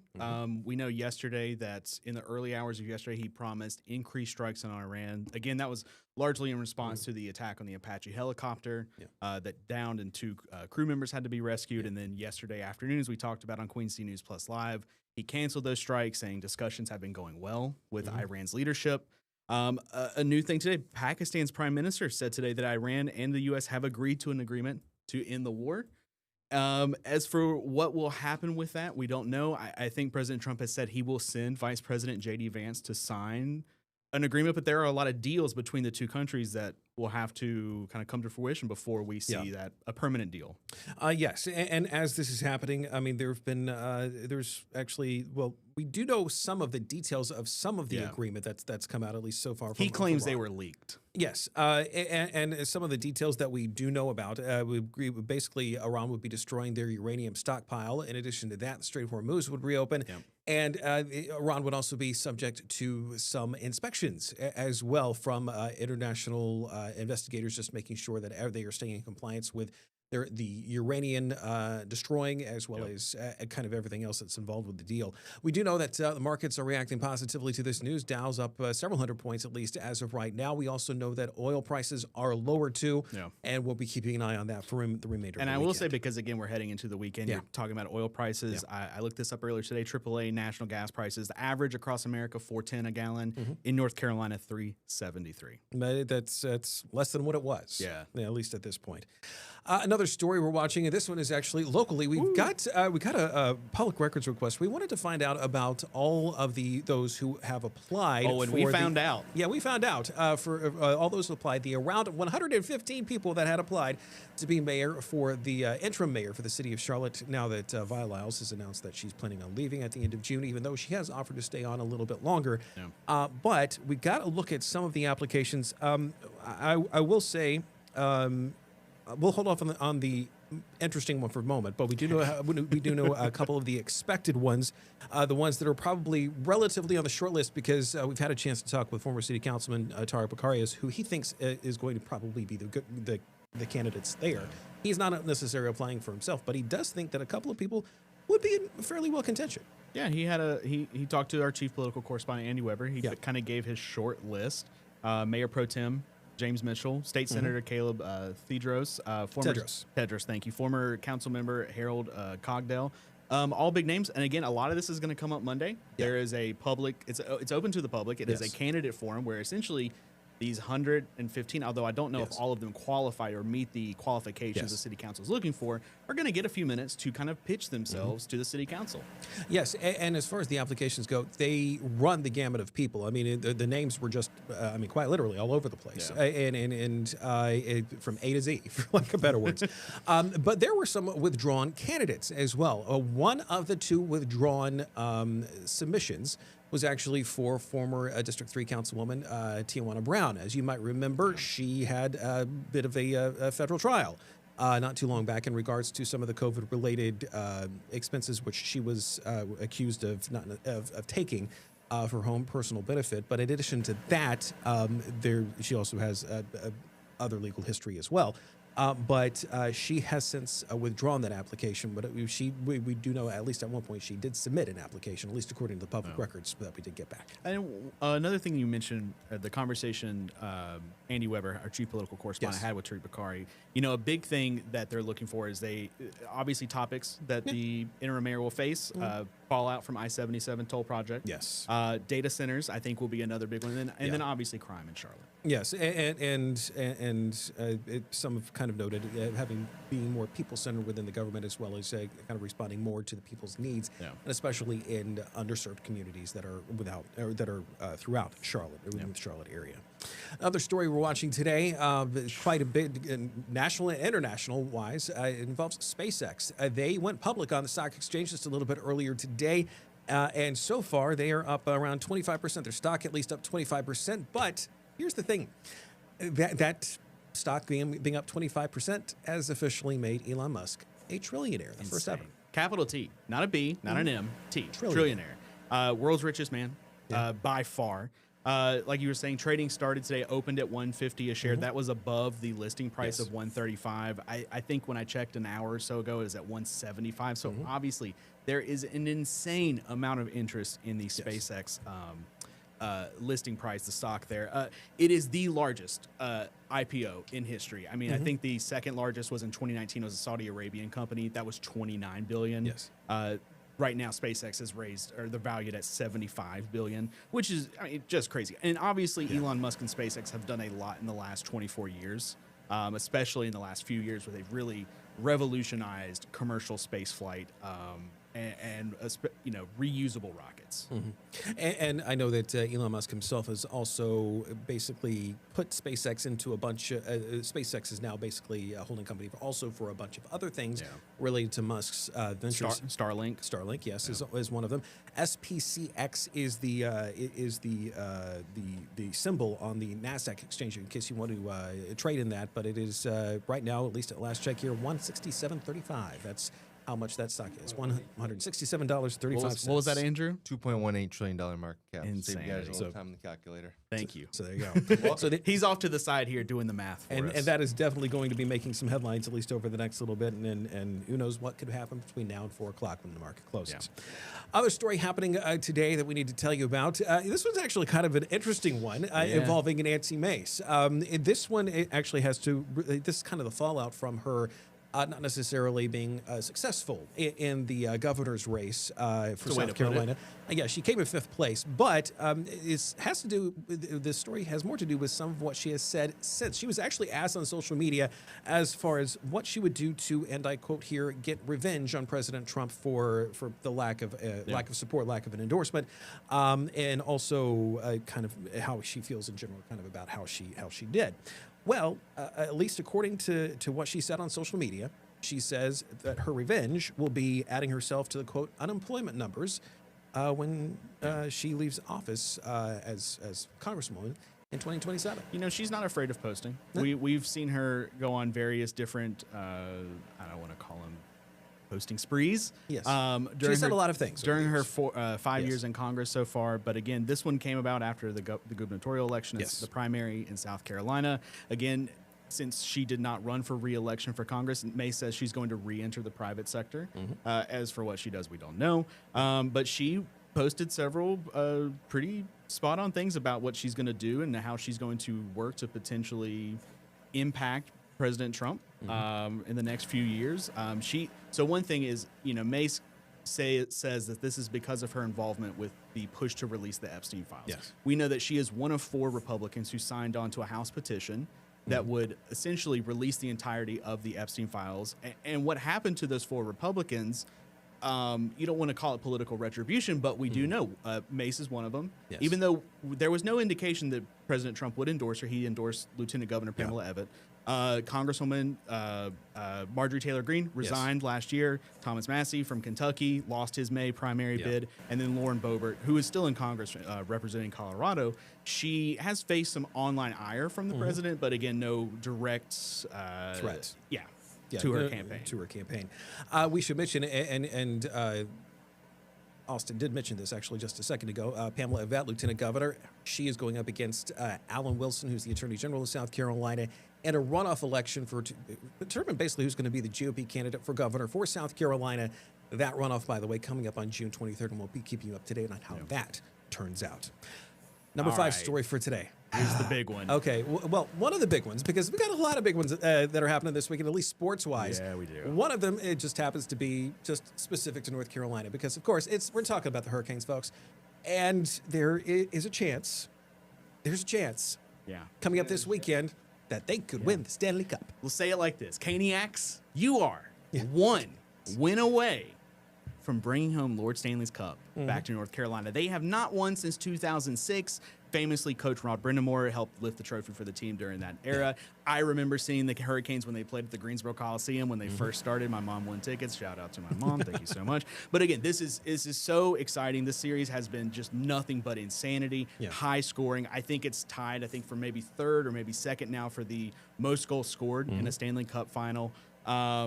A huge performance. Sebastian Aho finally netting a goal. We know Svechnikov got 2. That was huge for him. If he scores in this next game, he is now the first ever NHL player to ever score in 6 consecutive Stanley Cup games. Raleigh was just going nuts the other night when they won. Yes, they were. And in fact, they beat Vegas last night 4-2. They go up against Vegas coming up in Vegas, if I'm not mistaken, Sunday night. That's going to be Game 6. That could determine it all. And now Canes now basically hold the series 3-2. If it becomes 4-2, then we're all over. However, if the Canes lose it becomes 3-3, and then there will be a game 7, and that one In is Raleigh. going to be. But it's also going to be.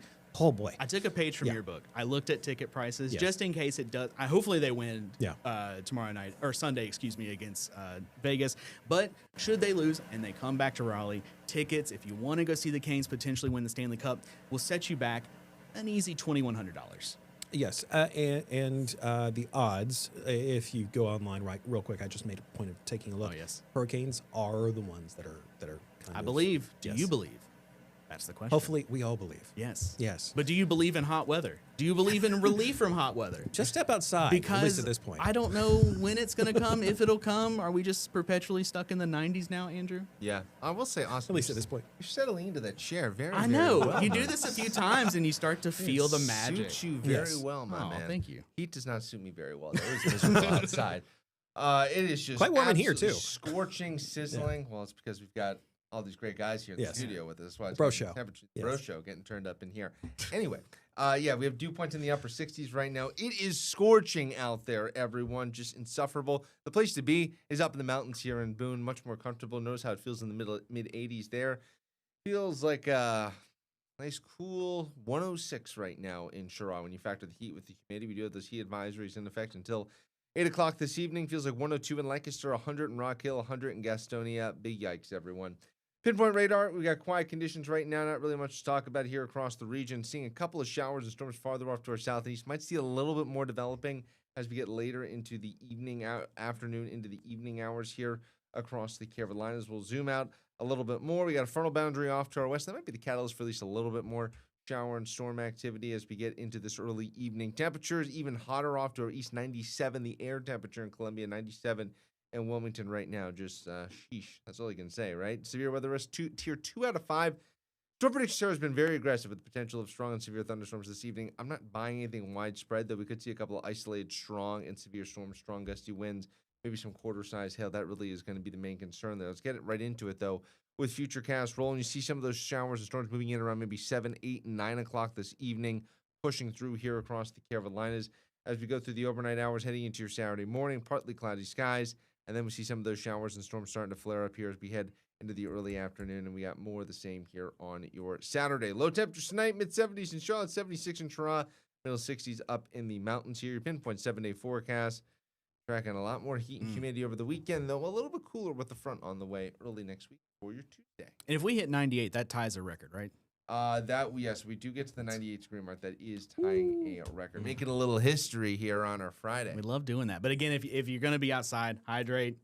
As the lower So third much said, water. Wear sunscreen. Sunscreen. Because I'm going to be out for several hours tomorrow. Reapply. It's what my wife always says. Reapply. We have to every 30 minutes. Yeah, well, I got that's that high excessive. SPF stuff because, well, you know. I go SPF 100 if they can get it. That's usually rare, but so I have to settle for They 70. still have it around. Okay, you gotta It find exists. out. And remember, sunscreen expires, folks. All And right, it's, so like, hey, it's kind of like really thick too. Very thick. so hey, speaking of heating up, New York Yes. could be set on fire tomorrow night. Quite literally. And honestly, literally, figuratively, we are talking NBA Finals and the Knicks. Do they have a chance? Are they bringing it home? Are they going to do it? I know we got one Knicks fan over here in the crowd. He's very excited. Yeah, he gives a very dramatic. We're going to talk about it on the other side of the break. You're watching Queen City News Plus live.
3:18. This is Queen City News Plus live on a Friday. Thank God. Wonderful, wonderful Friday. Let's take a look at the Arlington camera, look at Uptown, and a few clouds in the sky, but beautiful. Keep in mind, you see that temperature up at the top right of your screen? It's 93 degrees. It's only going to get hotter this weekend. And if, in case you missed Andrew's forecast just a couple moments ago, you can also go on to the Queen City News Plus app, the weather tab there, as well as at queencitynews.com/weather. You know, he didn't give the UV scale, which I feel like is important. Like if you want to go get a tan this weekend, or get or both of us. face the possibility of being very red by the end of it. Yeah. Yeah. Speaking of red, hopefully someone's NBA team, Spurs, Knicks, someone's going to be red in the face after tomorrow night because Game 5 of the NBA Finals is happening in San Antonio, Texas. I mean, right now, Knicks lead the series 3-1. I feel like they are the team of destiny. This is just meant to be for New York. Knicks fans are just I think overwhelmed is the best way to put it. If you've seen a lot of the videos of fans, especially interacting with Spurs fans in New York after the games.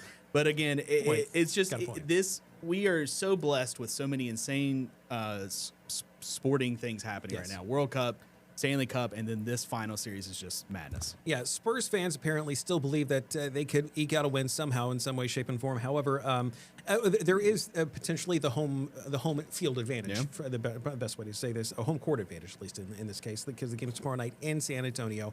However, up in New York, you were mentioning there's been a little bit of rowdiness, and it's actually a little bit more than just rowdiness up there because people have been vandalizing and breaking windows on cabs up there because they were that celebratory, because things turned a little bit dangerous and somewhat a little bit violent. In fact, some of the 56 people were taken into custody after Game 4. 10 officers were injured and all that. And I think there were a handful that were actually arrested, charged, at least in all that. But in preparation for what's going to be happening this week in the New York Police Department, they've actually stepped up plans to make sure that things stay just a little bit safer. In fact, they're going to be increasing their presence out at Madison Square Garden. Yeah. Madison Square Garden itself is actually planning a viewing party as well. So hopefully they can keep everything kind of around there. But judging from all the scenes we've seen over the past few days, though, I'm not sure if that's going to happen because people have literally been out in the streets watching it on projection screens and cheering as things have been happening. When you love a sports team, and it has been as long as it has been for Knicks fans, like when you see them just on the cusp, on the precipice of greatness, a title, you're overcome. Yes. That's one way of saying it. Yeah. Woo! There it is. There's our resident Knicks fan over here. He's very excited. By the way. Unfortunately, Brandon Lawson's not here, our resident Spurs fan. So Charles at home, he just has to be sad. Yeah.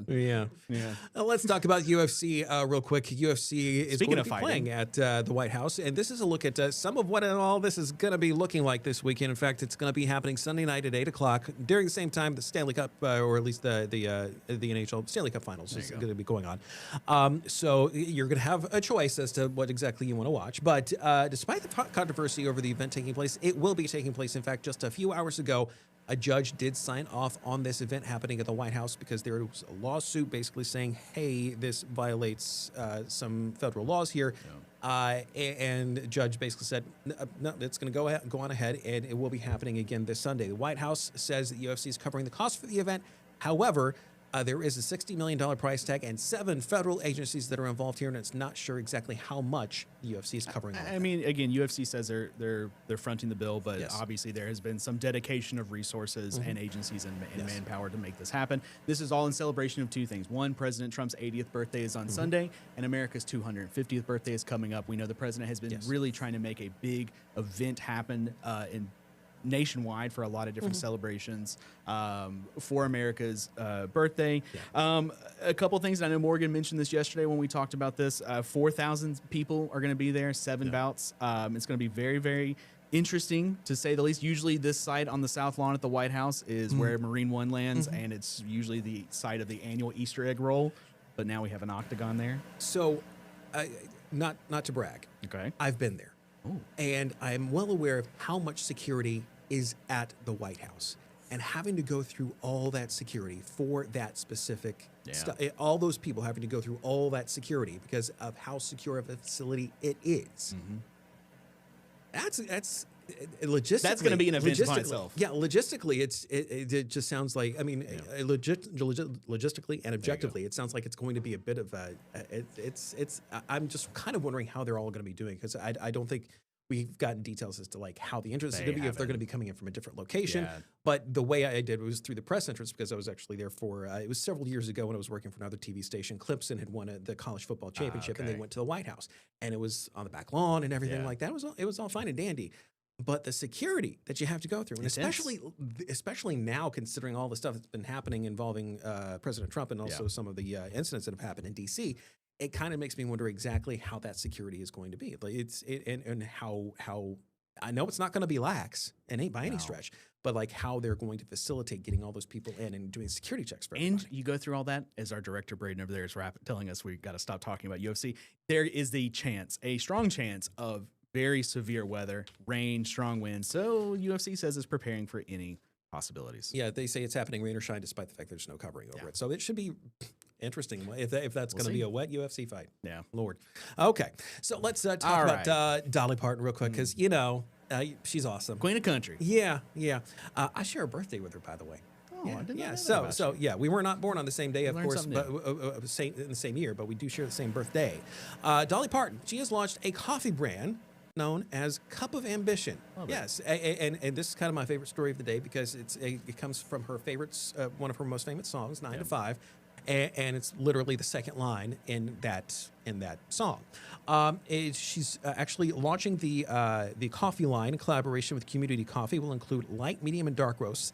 It will be available starting June 24th at her travel stop that she has out near Nashville. However, by the end of the year, it's going to be available nationally, not only in the ground coffee variety, but also in the Keurig cups. Good for her. Yeah, she is an entrepreneur at heart. And that's a polite way of saying it. But it's she's done a lot. Yeah, she's not only has she done a lot, but also the fact that it's as tongue in cheek as it is. Yeah. Like the fact it's like she's launching it, and not only that, she's like, I'm surprised she didn't do it years ago or decades ago. agree. I mean, get Folgers coming on that. It's like, Yeah. that'll work out. Or Dunkin' it. Good on Dolly. As Yeah. she says, she spent a lot of energy on her passions and her dreams, and she knows how important a good cup of coffee can be. Yes, especially considering some of the hours we know that she has worked over the decades to make sure everything gets everything that she does. I am sad it's not called Good possibly Golly Miss made. Dolly, but that's only me. Give it time. Give it time. They'll probably that'll be like a second iteration or a second That'll be flavor. a cocktail at Dollywood if they ever start serving that there. Point noted.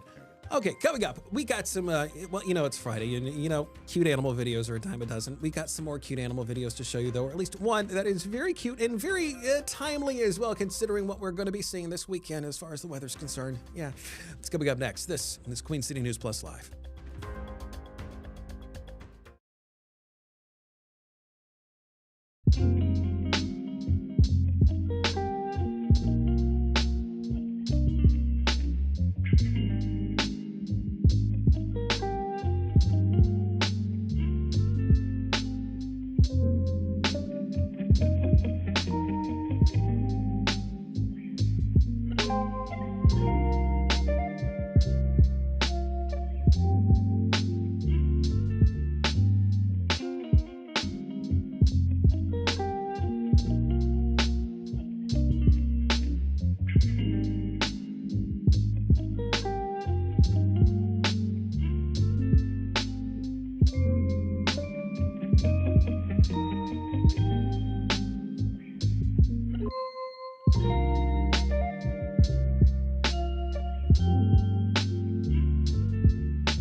1 minute. There we There go. we Hey, go. Welcome back to Queen City News Plus Live as we cap off your week. We know it's just been getting hotter and hotter And hotter. and hotter. And And that's why we have a very special video we're going to show you. We're going to go up to Milwaukee, Wisconsin, where one of our furry friends was cooling off in the hot weather. Yes, this is a taper, the Milwaukee County Zoo in Wisconsin, and recently, well, it's been very hot up there, and just like it has been down here, and was actually when I'm going to a misting station, has been drinking plenty of water, and the zoo actually made a point of sending this out, basically saying, hey, they're doing this. Yeah. You should be doing it too, and that might be a good idea heading into this weekend, because especially considering the fact, at least here in Charlotte, just shall we say, a few hundred miles south of Wisconsin, things are just, shall we say, going to be quite a bit hot, near triple digits, and it feels like at least in the triple digits, at least right now. Yeah. All right. Hey, thanks for watching Queen City News Plus Live, everyone. We'll see you Monday. Stay cool.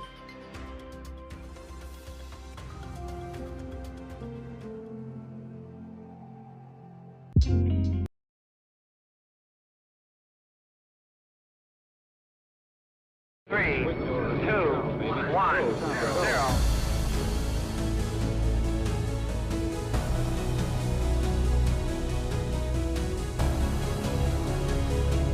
Hello, everyone, and welcome to another episode of Ground Control on Queen City News Plus, where we talk about all things outer space here, something we've been talking about so much here, and one of the reasons why we even started the show was the launch and flight of Artemis 2. And with that in mind, I have a very special guest with me. I have Rick Henfling, who is one of the flight directors here, was actually the re-entry flight director of Artemis 2, so helping to bring the crew and the spacecraft back here to Earth. First, Rick, how are you doing today?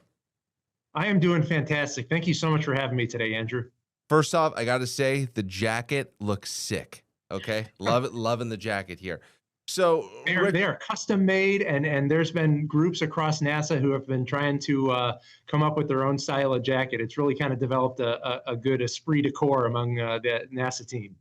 No, yeah, it looks really, really cool. So, we do want to talk about your experience with Artemis 2, just that kind of magical period. But first, just getting to kind of your background here, Rick, how does someone, through their career eventually become a flight director for NASA? I'm just curious kind of what your background is, how you got to sort of where you are in your career. Great question. So I started about 20 years ago as a flight controller on the space shuttle.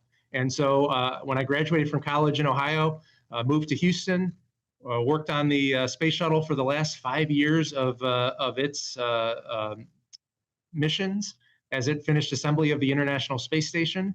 And then when the space shuttle retired, we shifted our focus to exploration and commercial crew. And so I helped out with some of the early development of Orion and the Space Launch System, and also the SpaceX Dragon and Boeing Starliner capsules. And then in 2015, I was selected as a flight director and started training for International Space Station missions. I have supported spacewalks. I've supported visiting vehicle arrivals and departures. I've worked on the Boeing Starliner as the flight director, and then most recently as the Artemis 2 entry flight director. Yeah, and that was just so amazing with Artemis 2. But when you thought, when the shuttle program ended, did you think, how long, when that happened, back in 2011, I'm pretty sure it was the last flight of the space shuttle, how long did you think it was going to be until maybe we started, doing launches again here from the United States, and then eventually trying to make our way back to the moon?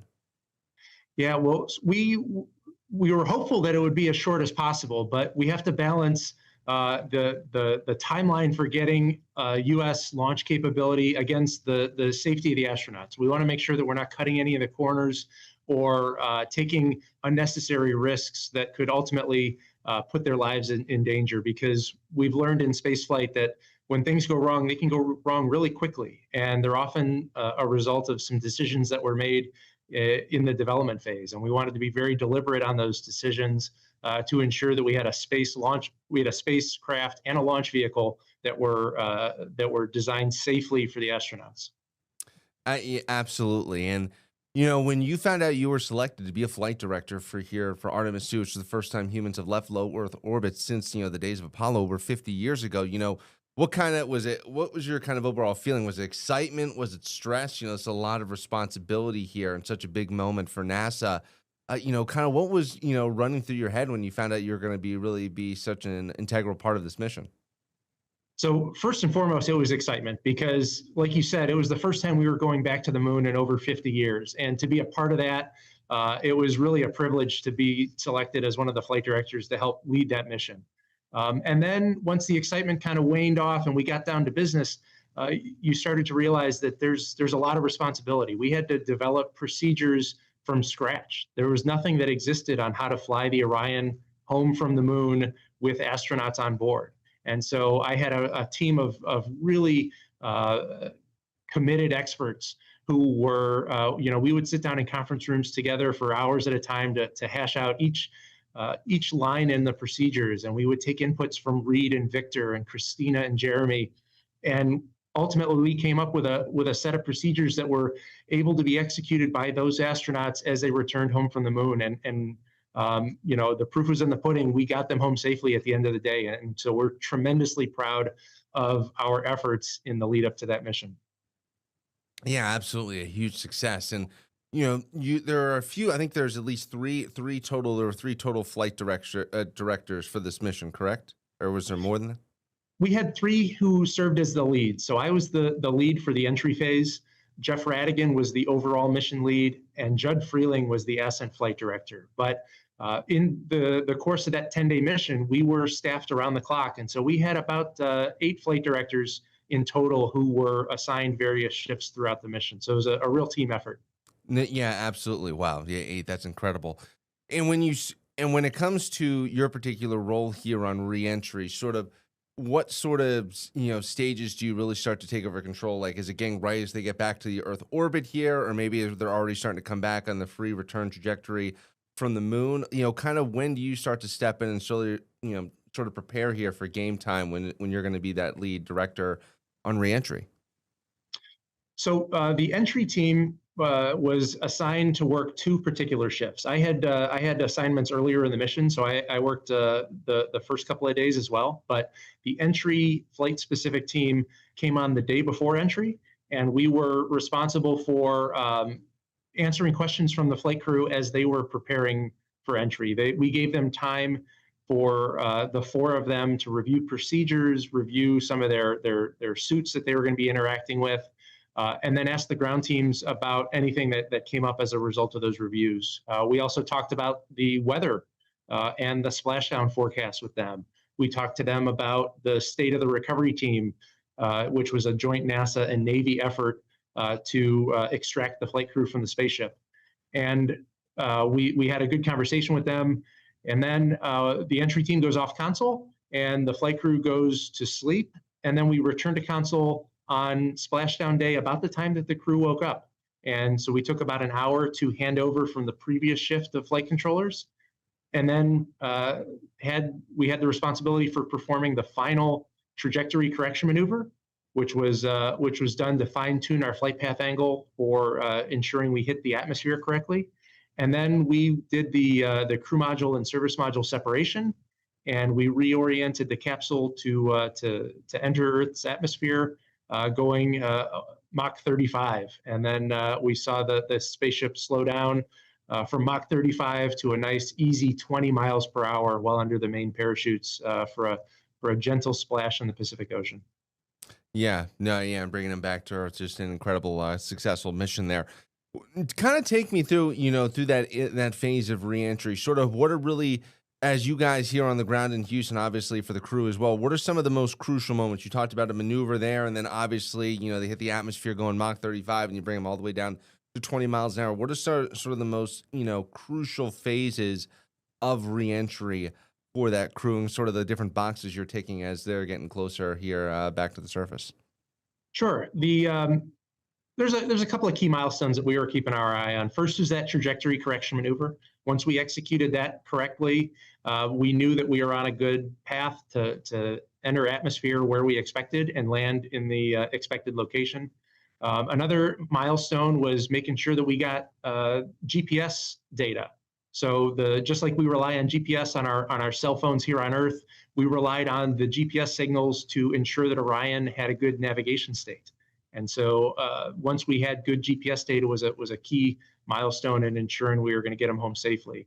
All of the separation events between the crew module and the service module, that all went really well. That's another key milestone. Getting oriented heat shield forward, that's critical to ensure that the heat shield can absorb the heat of entry as we reduce our energy from really high speed to a really low speed. And then blackout, of course, is a tense moment.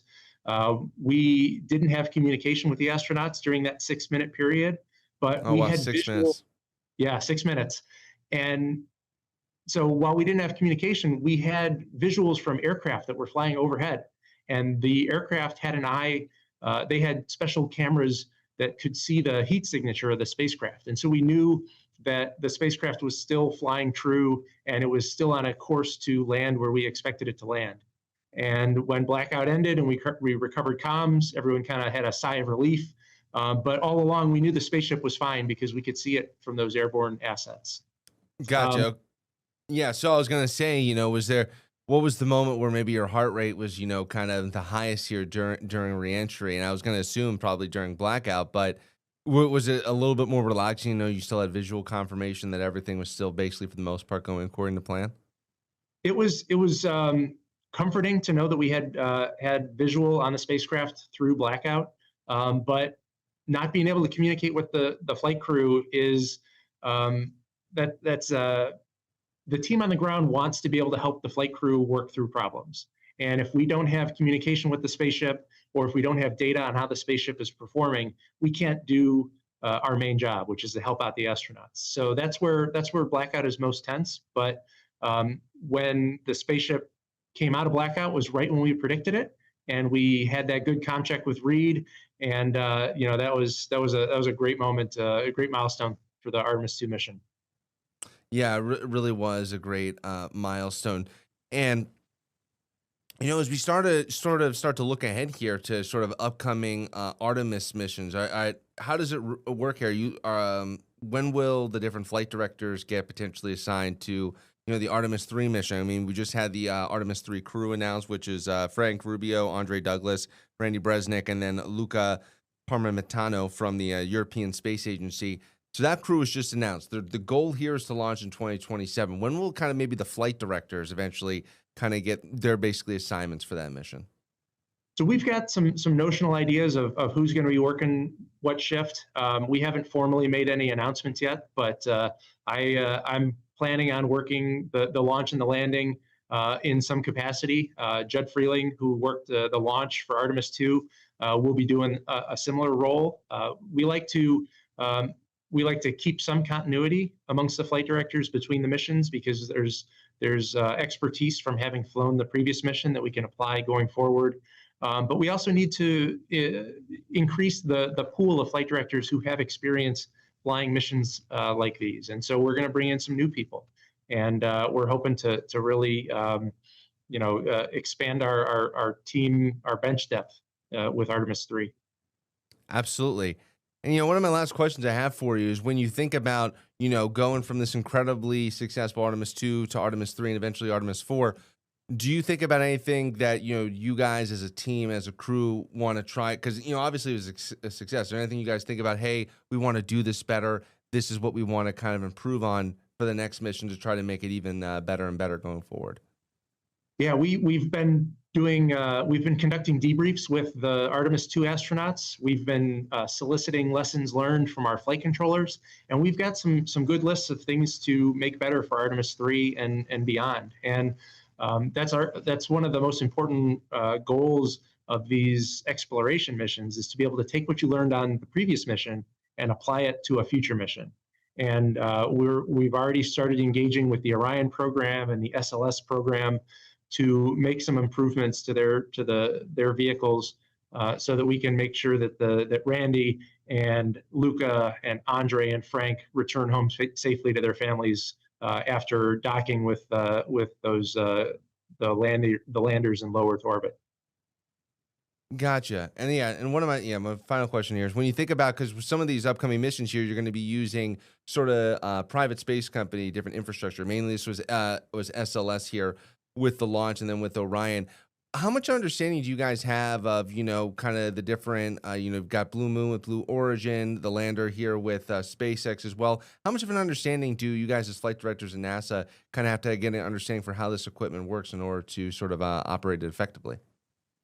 It's tremendously important to have that understanding. And we have flight directors who work closely with Blue Origin as well as with SpaceX. And so you'll see a flight director who's got that expertise in rendezvous with Blue Origin working on console for that part of the mission. And you might see a different flight director on console who has expertise with Starship and how Orion will rendezvous with Starship.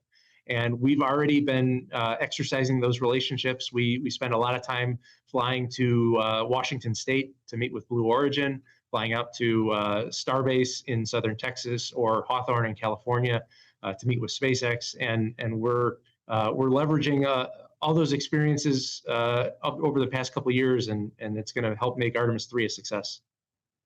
Absolutely. And yeah, that's good. And that's going to do it for us here with our interview, Rick. I just want to thank you so much for your time and just a really fascinating conversation that we were able to have with you today. I really appreciate it. Yeah, thanks for having me, Andrew. It's been a good time.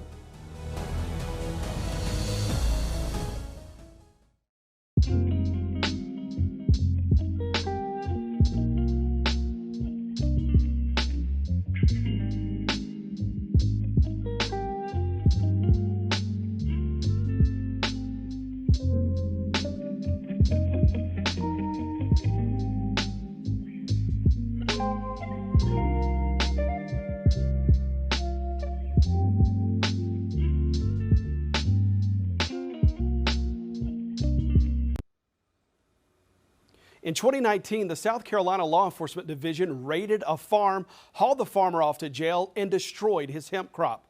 A prosecutor later dropped the charge, and the farmer sued some of the most powerful officials in the state. Now, 5 years into this civil litigation, SLED just lost one of its final attempts to get the farmer's lawsuit thrown out. Here's an update to Seize and Destroy, a Queen City News investigation. How you doing? All right. So did you get a copy of the order from Department of Ag saying that they weren't going to approve your field here, location? Okay.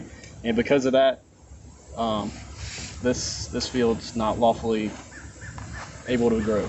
Okay, because it's outside your permit. So we've got to do something with this. Trent Pendarvis never saw him coming. A team of SLED agents stormed Maple Hill Road in September 2019, armed and ready to wreck this Dorchester farmer's hemp crop. So are you good with us cutting it down, or? No, I'd rather you talk to my lawyer first. Okay. Who's your lawyer? I'll get a hold of Mr. Charles Williams. The farmer asked to call his attorney several times before SLED destroyed his crop. Can I call my lawyer before y'all? Yes, sir. Absolutely. Let them finish getting your knives and stuff, and then they're going to take those cuffs loose for a second, and we'll let you make that telephone call. My lawyer can't talk to y'all before y'all destroy it. I think that my lawyer can explain the situation with the paperwork I got. But if I'd have knew different, I could have got my attorney to contact y'all ahead of time. But that's what I'm asking you. Can I call my lawyer and let y'all talk to him now? We'll talk to your lawyer later. The white-haired SLED agent who denied the farmer that phone call is Major Frank O'Neill. I've been a police officer for 42 years, and I've been working in narcotic enforcement for 37 of those years. O'Neill led the raid and personally took a couple of licks in ravaging this farmer's crop. I can't call my lawyer before y'all mess with it? No, sir, you can call your lawyer down to jail. We gonna cut it regardless. Your lawyer can't stop us from cutting it. It's grown in an unlawful location. Well, that's why I don't understand. How can y'all? Why are y'all going to destroy it before my attorney gets with y'all and dating with the department? Let me read this warrant to you, sir. You got a warrant here for unlawful cultivation of hemp. SLED arrested Pendarvis, then mowed down his hemp crop, destroying every dollar he had invested in it. Pendarvis did have a South Carolina Agriculture Department license to grow hemp when he planted this field. The state's issue was the farmer planted his hemp allotment in this field, not the one just down the road that he was pre-approved to grow hemp on. In the game of farming, necessarily your intentions to plant a certain crop in a certain field don't always work out because you're fighting the weather. You might be too dry, might be too wet. Things change in the game of farming a lot. So I was to that point where waiting for it to rain for a couple of weeks to it getting too wet that I had to do something with the plants right then or they weren't going to be any good. You'd lose them. Yeah. He asked the Ag Department to amend his application the month before the raid. Instead of letting him amend his coordinates, the Ag Department found him in willful violation of the state's Hemp Farming Act and asked SLED to carry out this enforcement action. But you didn't know that your field was about to be destroyed? No. Were you trying to hide anything? No. If I was trying to hide something, I wouldn't have self-reported the coordinates. When I had the on-farm visit, I told the lady, hey, the coordinates isn't right. They didn't know they wasn't right. If I wouldn't have told them, they probably still wouldn't have known they wasn't right. But I was trying to have everything right, so I told them that they wasn't right. The farmer's charge hung over him for 3 years. Then in 2022, First Circuit Solicitor David Pascoe's office dismissed the charge, writing, "Defendant clearly violated the provisions of the Act. As such, probable cause existed to issue an arrest warrant for defendant on the basis of these violations. However, it is also apparent the state would be unable to prove beyond a reasonable doubt that the defendant's actions were willful. Thus, the state is unable to point to a single benefit the defendant would enjoy by circumventing the acreage amendment application. The lack of any advantage gained by omitting the subject field from his original application tends to indicate a lack of intent to violate the act and is more likely evidence that his actions were simply a mistake." Pendarvis then sued SLED Chief Mark Kill, the Ag Department, and Ag Commissioner Hugh Weathers, claiming false arrest, assault and battery, intentional infliction of emotional distress, abuse of process, defamation, negligence, and conversion. We started trying to get evidence in January of 2020. We didn't get evidence we should have gotten. It took until March of 2022, and we still haven't gotten all the evidence that we should have gotten. Civil rights attorney Patrick McLaughlin went to war for the farmer, fighting SLED and the Ag Department for discovery evidence, showing what the state did before, during, and after the raid. What this binder right here represents is our efforts to simply get that which should have been produced at the outset of this litigation. I recorded this interview with McLaughlin in 2022. McLaughlin's fight led Dorchester County Judge Mate Murphy to sanction SLED Chief Mark Kill. She called Kill's discovery abuses dilatory, prejudicial, willful, intentional, and in bad faith, and Kill's responses have been false, misleading, and incomplete. Murphy sanctioned Chief Kill, ordering him to pay McLaughlin $11,307.36. The chief appealed all the way to the state Supreme Court, but in December 2023, the High Court rejected the chief's request to hear his appeal. The SLED chief paid the court-ordered sanction the following month. But it only gets worse, Jody. We've told you what happened up to the time of the destruction, but after that, when they found out that somebody was going to be looking into this, then they started taking steps to conceal what they had actually done. Pendarvis's legal team uncovered emails in the discovery evidence they did not know about before.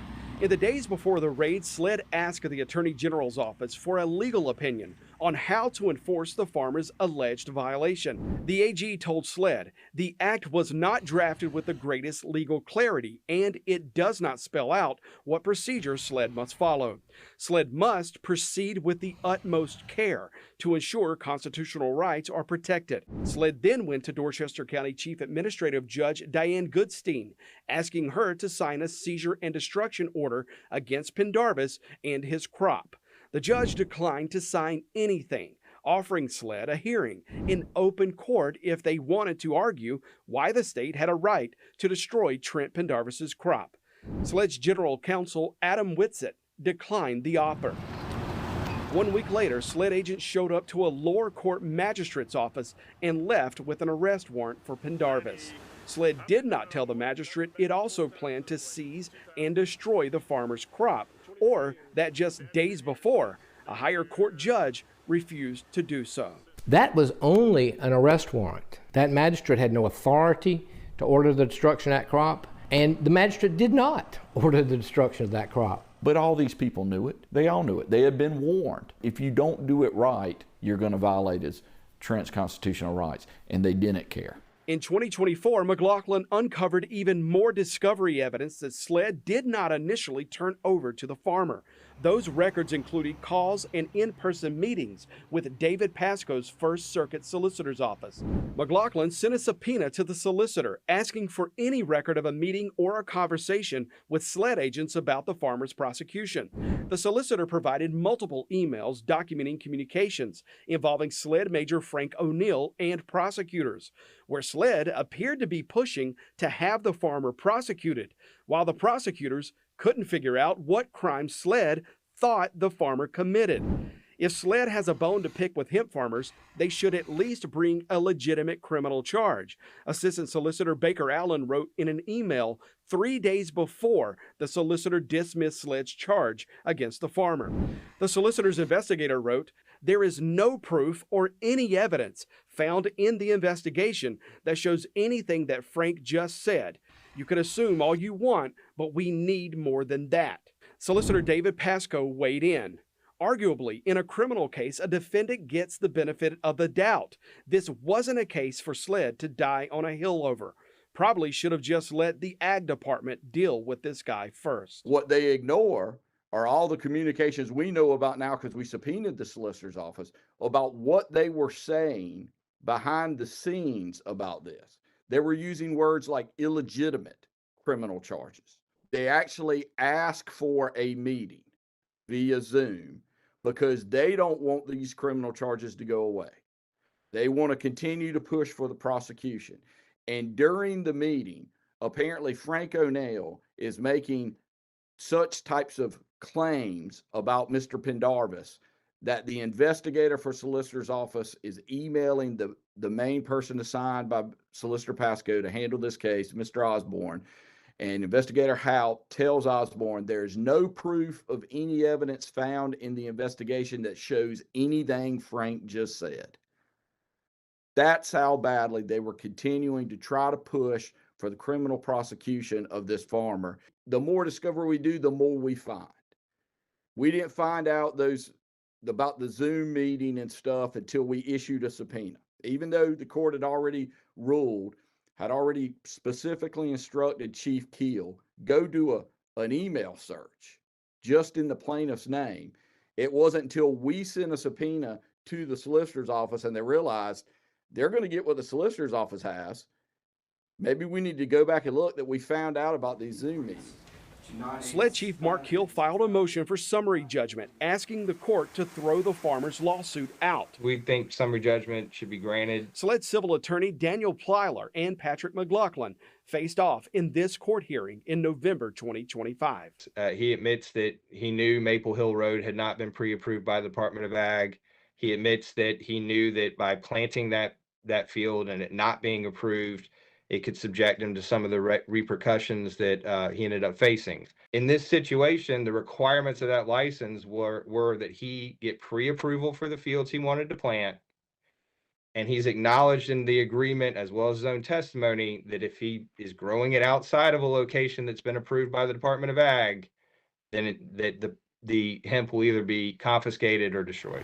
McLaughlin believes SLED and the Ag Department targeted Pendarvis in SLED and the Attorney General's public fight against medical marijuana legalization. And I want to thank Chief Keel again for his long ongoing partnership. Thank you, General. SLED Chief Mark Keel and Attorney General Alan Wilson have publicly opposed marijuana legalization for years. The lawsuit quotes Wilson as calling marijuana the most dangerous drug during this 2019 State House press conference, with SLED Chief Keel standing beside him, just 8 months before SLED raided this hemp farm. This is a topic that I think most people know that I am very much opposed to here in South Carolina. I pretty well made that very well known. Kill made that statement in January 2022 as a medical marijuana bill was making its way through the State House.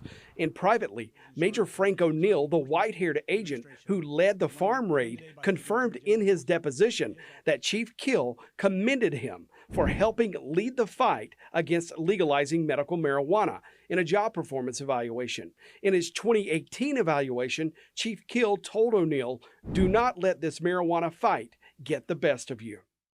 Days ago, the judge denied SLED's motion to dismiss the farmer's lawsuit. Of the farmer's 7 claims SLED wanted thrown out, the judge tossed only one, the intentional infliction of emotional distress. That means the farmer's 6 remaining claims of false arrest, assault and battery, abuse of process, defamation, negligence, and conversion still stand, with the judge writing that there are material questions of fact for a jury to decide. 2 days ago, SLED asked the judge to reconsider her decision. The judge has not yet ruled on that request. With the denial of SLED's motion for summary judgment, this case is one step closer to a jury trial. The court has not yet set a trial date.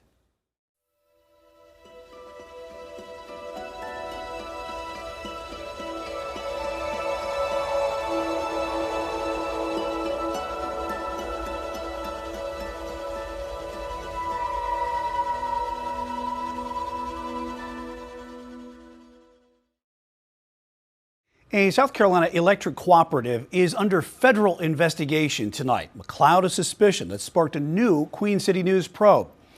Here's Chief Investigative Reporter Jody Barr with Power Play, a Queen City News investigation. If I remove it and I get caught, I suffer the consequences. When I found out they'd taken it off their trucks, violation under the Clean Air Act, federal violation, and I'm looking for a warning inside my owner's manual, my 2500 diesel, see what the consequences are for removing the DEF system. Nearly a year ago, Stacy Feld filed a complaint with the U.S. Environmental Protection Agency. He accused Lynch's River Electric Cooperative Chief Executive Brian Broughton of breaking federal law when Broughton approved the removal of diesel emission systems from co-op trucks. Feld is a co-op member. I'm hoping they're going to go ahead with a full-blown investigation in the Lynch's River Electric Co-op. And his mother was a co-op board member at the time. And it states right here, it says, removing the air intake, removal of air cleaner silencer, reversing the air cleaner cover, removal of the muffler, catalytic converter, or any other resonator, removal of the exhaust pipes and exhaust pipe clamps. And it states it right here in black and white even on citizens' vehicles. If it's illegal for Feld to do it, he figured it was just as illegal for a power company that takes in and spends public tax dollars. Feld went to work gathering co-op records. He sent what he had to the EPA, but he says months passed and he never got a response. I've got all my records involving Lynch's River. Have you been waiting on this day? I've been waiting on this day for a long time. I think some heads need to roll for what's been going on. We're sitting here at Stacy Feld's house in Lancaster County waiting on a couple of EPA investigators. The agency called him to schedule an interview. These investigators are supposed to be here at 2 o'clock.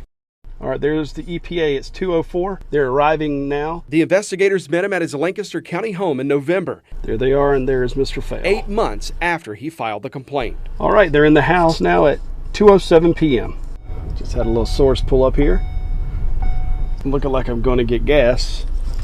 But we have a little gift here. Our sources provided additional invoices and repair records proving the co-op's truck's emission systems were in fact deleted. We obtained these photographs showing the underside of a co-op truck, supposedly showing thousands of dollars in pollution equipment removed. We were also provided information showing a total of 6 trucks with altered emission systems. These are the 4 invoices from those 4 different co-op trucks. And the dates on these are January of 22 through March of 2022. This one is for truck 272. It's labeled maintenance and tire. It's $1,868 is total bill. $625 for a filter, nearly $400 for fluid, $338 for a tire, and right at $500 in a labor, light flasher device. And these other 2 are a pair of $1,800 invoices, each for filter fluids in a tire. Every one of these invoices shows Watson's Hot Rod Garage, but I do not see an address on this, but we have an email address. So let's run this through Google, Hot Rod, and it comes back to an address off of Highway 9 in Sherrall. Our sources told me someone somewhere doctored these invoices to hide the truth. Behind these storage buildings is a garage. So let me get turned around and then we can go and ask a few questions. Hey, are you Chase? What you need? Are you Chase? I'm looking for the owner here. Yeah. Hey, I'm Jody. Well, I see you got your Yeah, man. Hey, I work with Queen City News out of Charlotte. Okay. Do you recognize these invoices as yours? We were told they were maybe fabricated invoices related to some diesel deletes for Lynch's River. I don't do diesel deletes. You don't do diesel deletes? No. I only do emission compliant tuning. He wouldn't confirm whether the invoices were authentic. Has the EPA been by to talk to you about this case yet? I don't do diesel deletes. And he quickly got his attorney on the phone. No. I got Jody Boyd here. What do I need to do? Is that Heath Ruffner? He says he's from Lynch's River, investigating some stuff. No, I'm from Queen City News. What do I need to tell him, or just shut doors? That Heath is Heath Ruffner, a Sherrall attorney and Chesterfield County government's taxpayer-funded attorney. You will raise your right hand. Do you swear or affirm to tell the truth, the whole truth, and nothing but the truth, so help you God? I do, sir. Who is also about to become an elected judge. You talking to Heath Ruffner? He said, hey, I don't do diesel emission bypasses deletes. So you just did filters, fluids, tires, and labor on this one? If that's what the invoice is on there, yes, but I don't do any diesel deletes or anything like that. Hours later, Watson sent us this statement. The invoices attached were not fabricated and were sent to Lynch's River Electric Cooperative for payment after completing the requested service work, saying Lynch's River never questioned the invoices. Out of respect for you, I wanted to get a response back to you and also add that I am a one-person shop and work extremely hard to provide for my family. Therefore, I will no longer be doing any work for Lynch's River now or in the future. Coming up. I didn't know they would tell me to do something that was illegal. I found out it was illegal in February of 2024. Was the diesel delete issue the last straw for you as a board member? I wouldn't say it's the last straw. I'd say it's the straw. I mean, that's pretty big. It's serious violations. When Power Play continues after the break.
In October, we found one of those diesel-deleted co-op trucks still on the road.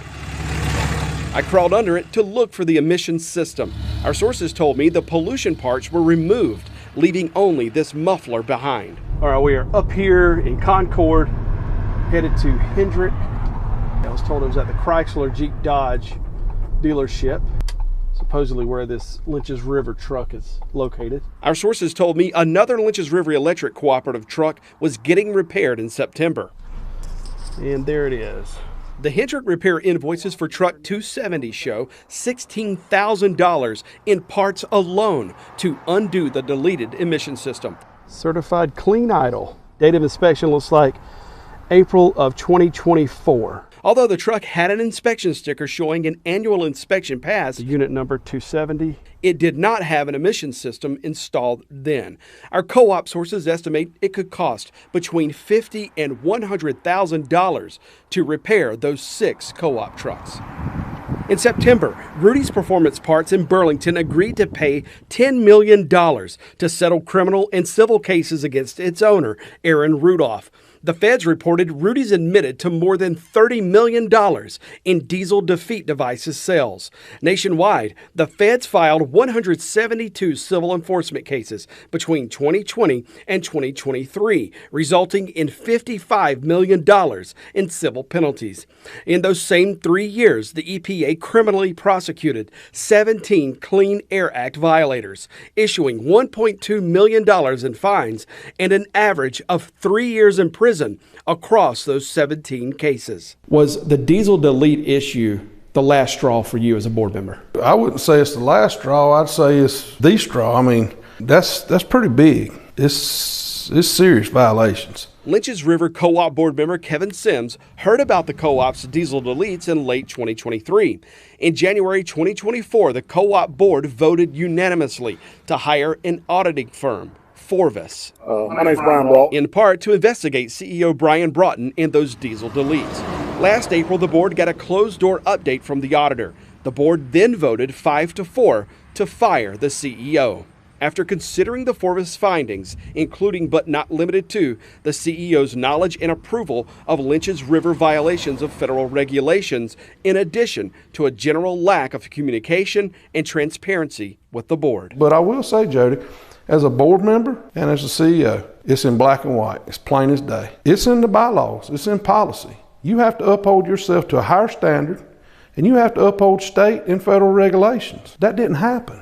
That's why I acted the way I did. It's in policy. It's black and white. And it's my responsibility as the board member to act upon those actions. And that's why I did what I did. And I stand behind that 1,000%. I do it 10,000 times again. I do it 10,001 because it was the right thing. How y'all doing? Doing good, Pat. I hear you. Hardly. Hey, how you? In October, 6 months after his firing, Brian Broughton held a town hall in Heath Springs. It was an open invitation to the public. But at the same time, you continually hear people lie about you and say stuff. It bothers you. Broughton said he wanted to tell his side of the story. We went to hear it and to ask him about those diesel trucks. We needed buckets on the road. So what we done was they come in and said, Brian, we can, I think it wasn't deleting the EGR, but bypassing the deal. Okay, I still don't know what all it is. So we bypassed the DEF on two bucket trucks to get them back on the road. I'm assuming, I guess, when they get the parts, they're gonna fix them. I don't know. I ain't thought of this about it. This was either 2021 or 2022 when this happened during the winter time. That's the only thing they found on me was that. And co-ops do it all the time. I have CEOs tell me they do every one of their trucks. Our trucks that we deleted had 300,000 miles on them. I mean, and they would not run. I found out it was illegal in February of 2024, this year. Here's the crazy thing. I give them permission to do 2. There were 6 done. Who done the other 4? He's still working Pinch River. He's still there.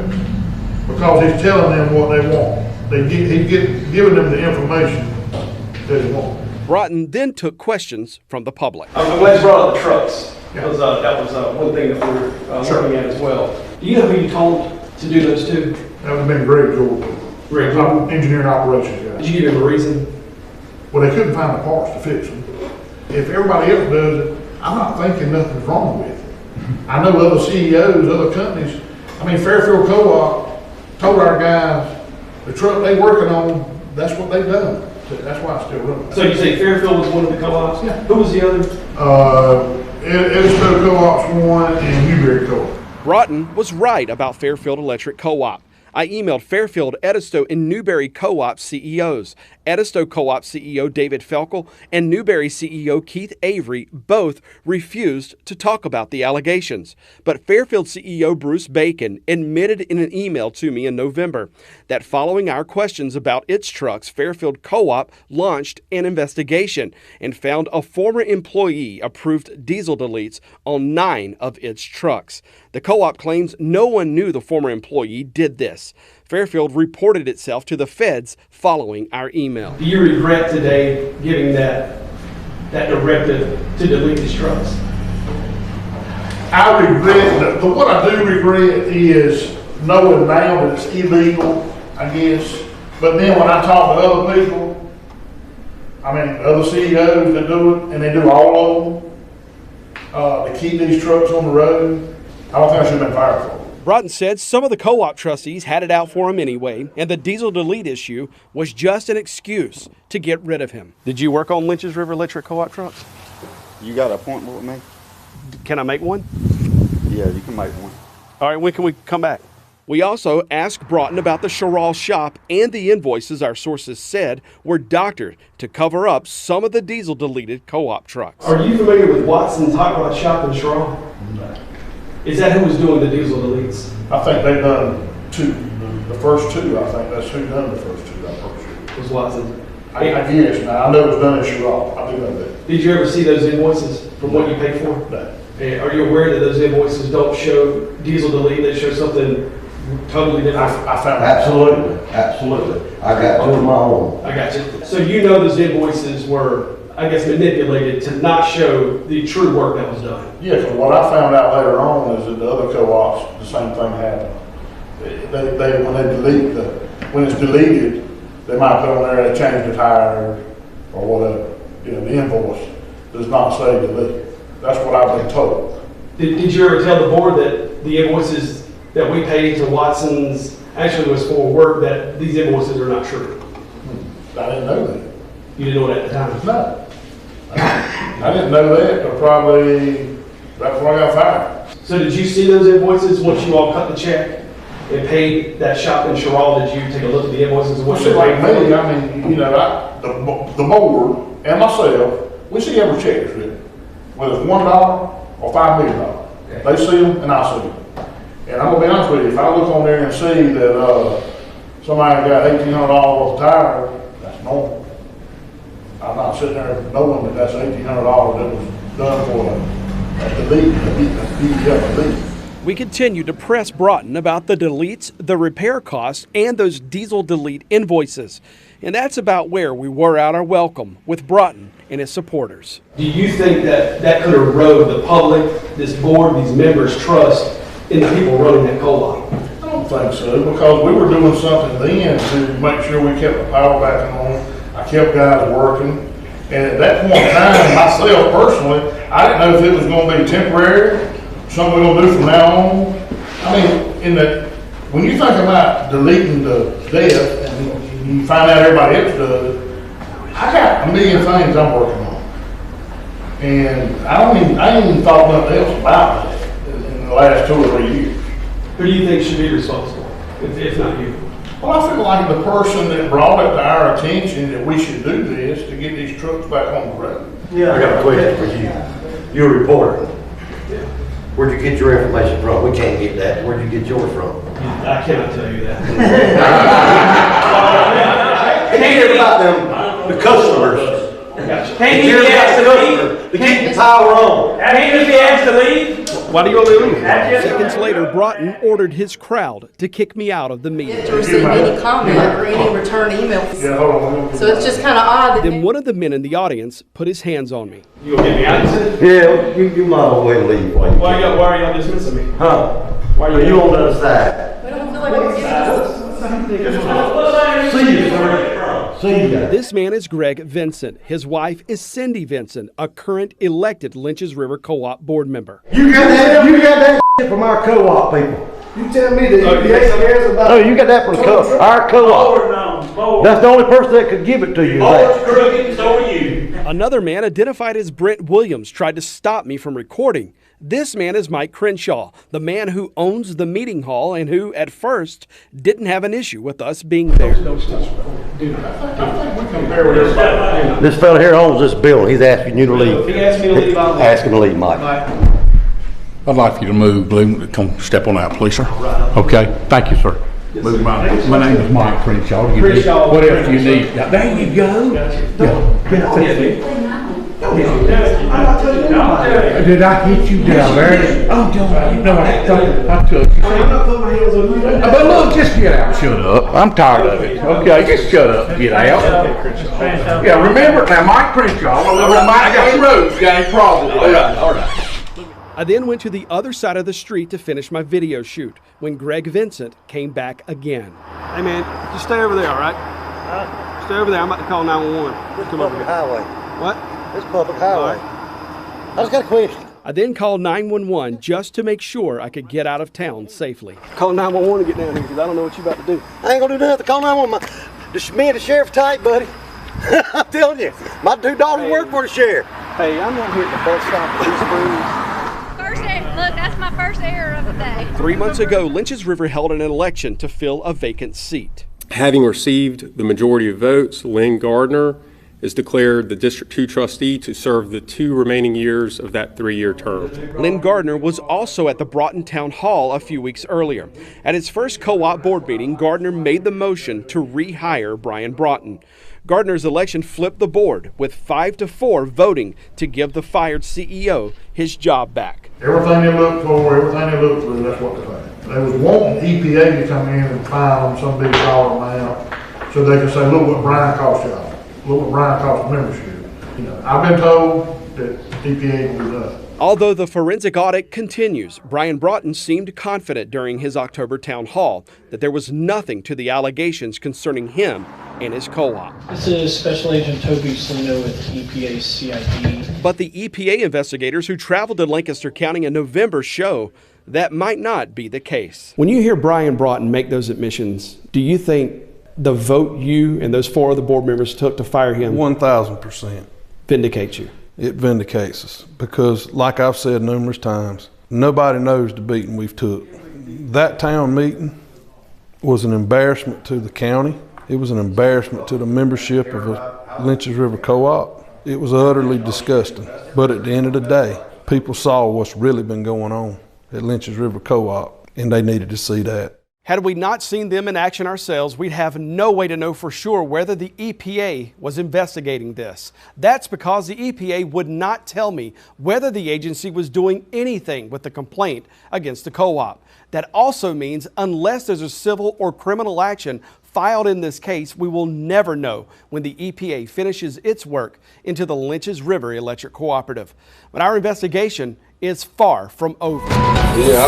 So basically, this great, I'm lost. Yeah, you're right. Sorry, you have the right to remain silent. Anything you say may be used against you in a court of law. This is a conspiracy. Somebody somewhere is pulling some strings to get them to come to put heat on me. There's some high-ranked officials involved in this. The man who led the charge to hold the co-op CEO accountable says he's become a target of some of the state's most powerful people. The man that the investigation is targeted says that he believes this entire investigation was a conspiracy to have him investigated and or charged, and believes that you may be part of whatever conspiracy he believes is happening here. What do you say to that? I'm sorry he believes that way. I'm just doing my duties, my sworn duties as circuit judge.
I didn't know they would tell me to do something that was illegal. An electric cooperative and its CEO under federal investigation. I found out it was illegal in February of 2024, this year. For deleting emission systems from its diesel fleet, a move that cost the CEO his job, and the man who led the charge to fire the head of this power co-op. Well, since this is a criminal investigation, I'm going to read your rights, okay? Because I don't know where this conversation is going to go. Says someone's coming for him. If anybody doesn't believe it's a conspiracy, just listen to what I'm telling you. Look at the facts that we have. Somebody somewhere is pulling some strings to get them to come to put heat on me. A South Carolina Electric Cooperative board member says blowing the whistle put a target square on his back. Here's Chief Investigative Reporter Jody Barr with Power Play, a Queen City News investigation. Chesterfield County 911. A call for help in November 2023 brought three of the most powerful Chesterfield County law enforcers to the Lynches River Electric Cooperative. But this call didn't go through the 911 center. It went directly to someone at the Chesterfield County Sheriff's Office. There's a lot that a lot of people don't know about the co-op. It's a great place. The caller, co-op CEO Brian Broughton. Sheriff Kembo Streeter, Captain Wayne Jordan, and the second in command of the Sheriff's Investigative Unit, Sergeant Daniel Scott, showed up. Broughton told the sheriff he and co-op employee Bo Birch received 5 unwanted text messages from a phone number they didn't know. Broughton reported receiving 3 messages, and Bo Birch reported 2. The incident report shows Broughton thought there were 2 potential suspects. He is having issues with a former employee who wants to return, and a co-op board member who was attempting to have him removed as president and CEO. Those messages launched a criminal investigation with the sheriff's lead investigator, Wayne Jordan, working to hunt down the person behind those text messages. One of our first questions, what was it about this investigation that caused the county's top lawman and his two top investigators to drop what they were doing, get into a patrol truck, and drive the half hour to the co-op office? I want to talk to you about the Lynch's River text message investigation. We found Sheriff Cambo Streeter at a council meeting last month to find out. What was your involvement in that investigation? Citizens asked us to look at potential threatening texts or potentially criminal, and that's what we do. Do you often end up going out, involving yourself in calls around the county? I mean, what level of call would you be involved with on the front end like this? It all depends. It all depends on what it is. I'm often out. I mean, I was out the other night, and it's usually a manpower thing, who's available. I think the captain of the investigations had the case and asked me to go with him. Didn't have another investigator available. So. But that wasn't true. The sheriff's own incident report shows there was another veteran investigator there that day, Sergeant Daniel Scott. I did figure a little longer. I just kind of like rode along as a second set of eyes there. So which is common. Yes, sir. So the incident report actually says it was you, your lead investigator, and your second in command in the investigations who went. So you got two of your top investigators and the sheriff on a text message call. Is that odd?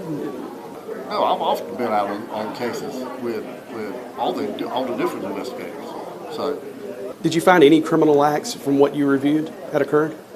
We weren't far enough into it. When I realized, like I said, the jurisdictional issues, we called, so they took over the investigation, and we backed out of it. So we did not find anything at that time. Nobody was charged by us, to answer your question. Sir. I mean, but it was the very beginning of the investigation. We didn't we really hadn't done a lot of digging. But the sheriff's office did work on the case. The first business day of the new year in 2024, Captain Wayne Jordan went to the magistrate's office and asked a judge for a search warrant. Jordan wanted to serve the warrant on Apple for iCloud email address westville19067@icloud.com. Captain Jordan wanted the email owner's name, all messages, photos, videos, and GPS location data stored on the account. Co-op board member Kevin Sims knew that email address well. A month later, Captain Jordan was on the other end of the phone looking for Kevin Sims. He said, "I'd like to come sit down and talk with you, have some questions." What's it pertaining to? And he said, Lynch's River. And I said, sure.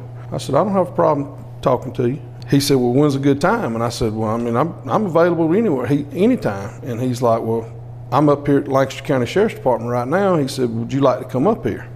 And I said, not really. I'm down here in Kershaw County feeding my grandbaby. I said, but I can be at my house in 30 minutes. If you want to question me, just come to my house. And he agreed.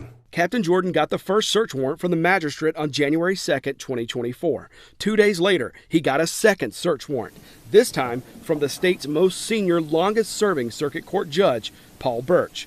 It was an electronic search warrant. Judge Birch signed remotely. The judge told me it was the first time he's ever issued one of those in Chesterfield County. The warrant contains an order telling Apple Incorporated it cannot tell anyone about the search warrant for Sims's email address. It appears that the information sought is relevant and material to an ongoing criminal investigation, and Apple telling anyone about the search warrant would seriously jeopardize the investigation. In Captain Jordan's affidavit to Birch, the investigator believed the subscriber, in this case Kevin Sims, would destroy or tamper with evidence if notified of the search warrant. Mr. Kevin, I'm Wayne Jordan. I'm with the Sheriff's Office. 4 days after Judge Birch issued that secret search warrant, Captain Wayne Jordan was at Sims's home, questioning him about that iCloud email address that Apple couldn't tell anyone about. Coming up. That's all we had, which was nothing. I know. There's no way we'd even try to put a warrant on anything like that. Yeah, that's crazy. Basically, what I'm trying to say in a roundabout way is, to me, it's a conspiracy. Are you aware that the sheriff himself has even said that he found no criminal conduct in these text messages when he investigated it? I'm not aware of that. When Power Play continues after the break.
My name is Aaron. Kevin. I'm just helping him find his way. No,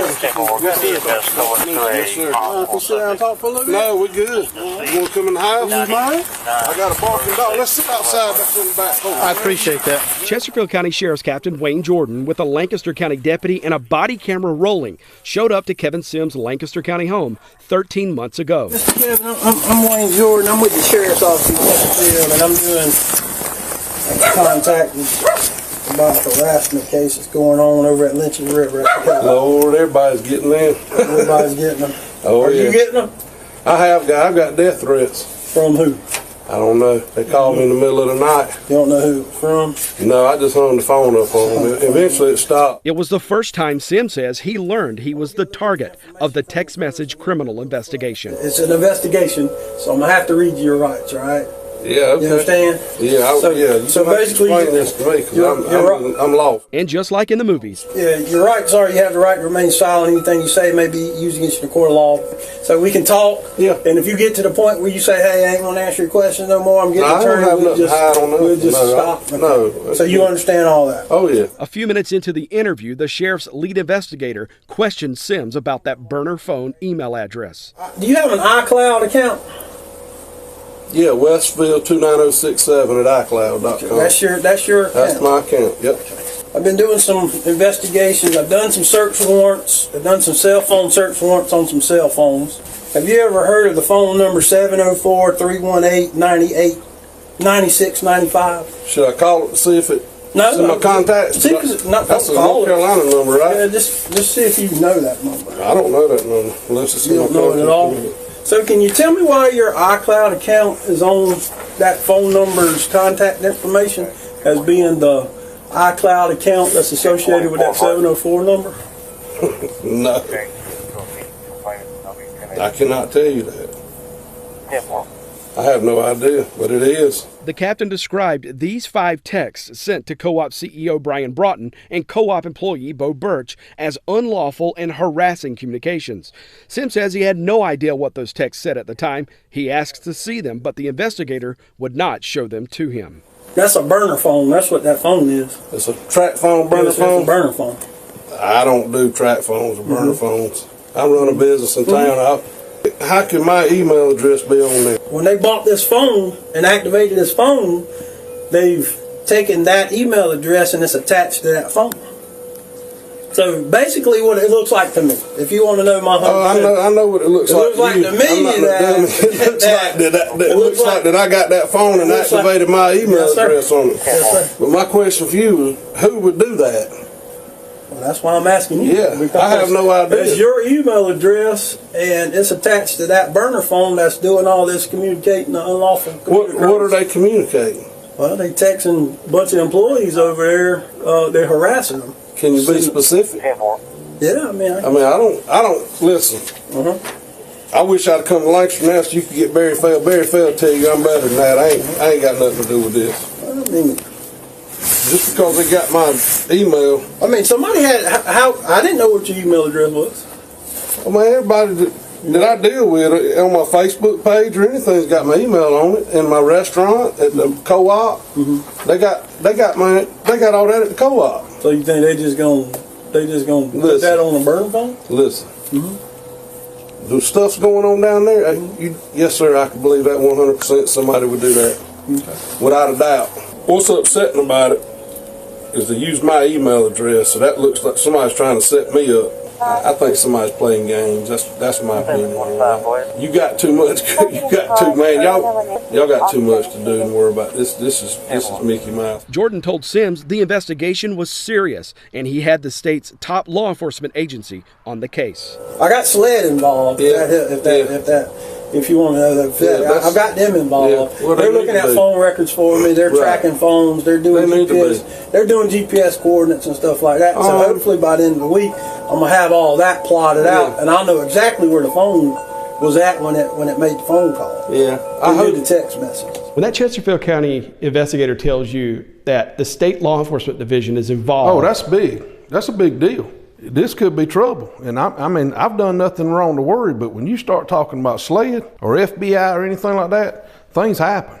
And he said, well, I'm just here to ask. I said, well, I'm here to tell you. And I began to get aggravated because the tone he was using, I felt like he was trying to strong arm me. Weeks passed after the sheriff's investigator left his house. Sims then went on the offensive. The following month, he called Sheriff Cambo Streeter to find out if Wayne Jordan's investigation was real. In their computer system, there was nothing on me. There was nothing on Wayne Jordan leaving Chesterfield County, coming to Lancaster County to interview me. No record of anything. And the sheriff had no idea? Cambo Streeter had no idea. He told me he had no idea, and he emailed me the only incident report they had at the time. I don't think it had any subjects in there that they thought may have had done the text message. When we met with Kevin Sims last October, Sheriff's Office?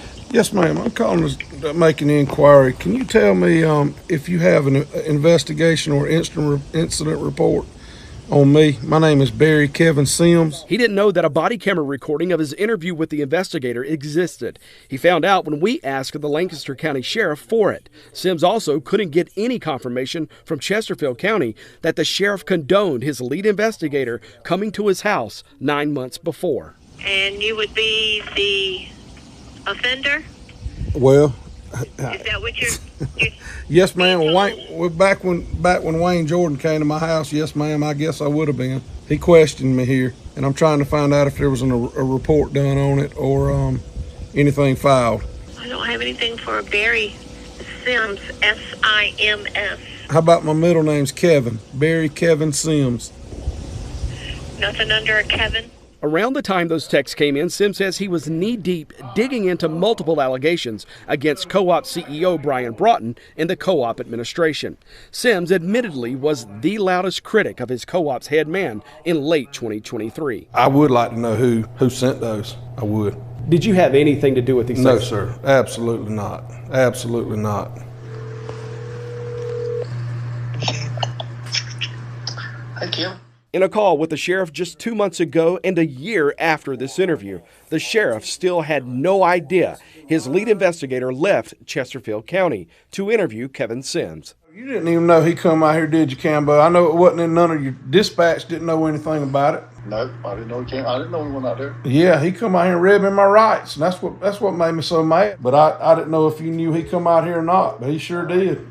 I didn't know that. Yeah. I didn't know that. See, that tells me something wasn't on the up and up there. No, I didn't know we went out there. The sheriff told Sims from what he knew of the allegations at the outset, there wasn't a crime committed. You know what? I'll be honest with you, that was a while back. Yeah. We did go over there and we met in the office over there, and I don't remember your name coming up. To be honest with you. Yeah. And that's what's got me bothered too, because they're saying that Paul Burch signed warrants, and how in the world could that be probable cause for search warrants for some kind of text message like that? And that's all we had. Right. That's all we had, which was nothing. I know. There's no way we'd even tried to get a warrant on anything like that. Yeah, that's crazy. But the sheriff's lead investigator did get 2 search warrants after the sheriff's office meeting with the co-op CEO last November. We went to the sheriff looking for clarity on what he told Kevin Sims about Wayne Jordan's house call. What did your captain of investigations do after taking the incident report that day with you? I have no idea. It wasn't long after that we realized that there were multiple counties involved, and we asked Lee to take over the investigation. Were you aware that he went and put a man under Miranda warning and then questioned him in a criminal investigation over this? Yeah, I'm aware of that. He was continuing the investigation, but then we realized that it was multiple jurisdictions. We backed out of it. And you're aware of the search warrant that your captain got? I am aware. I got to show you this. We asked Brian Broughton to interview with us about the text messages. He never responded to a single outreach. Sims says he's even more suspicious of that text message investigation after his calls with the sheriff. What did you think when the sheriff said, I had no idea my investigator was a county away? Well, I mean, the same feeling I had when the guy showed up at my house. This is a conspiracy. Somebody somewhere is pulling some strings to get them to come to put heat on me. And I still think that to this day.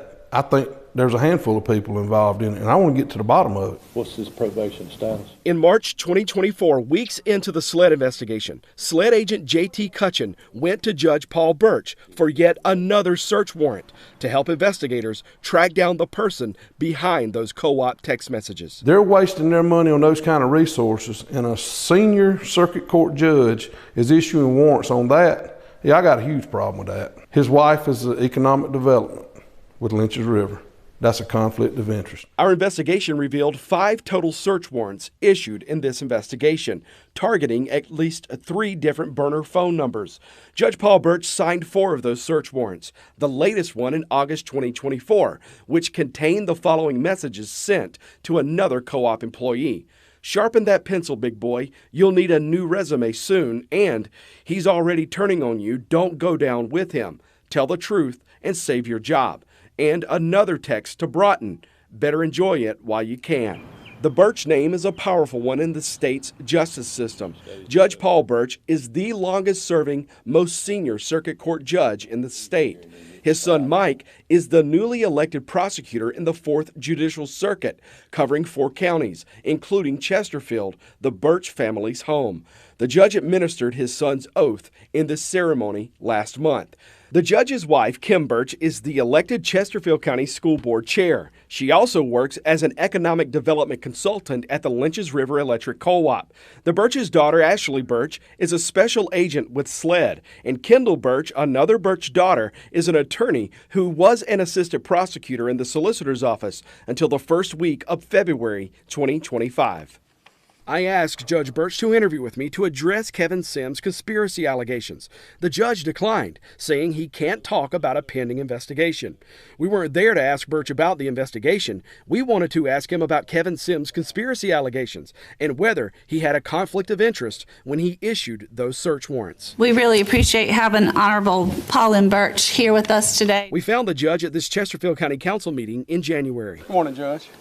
Hey, I want to give you one last chance to address these concerns concerning the Lynch's River search warrants you issued. We sent Birch an interview request back in November, asking him to address whether he was a little too close to the people involved to use his office to help investigators.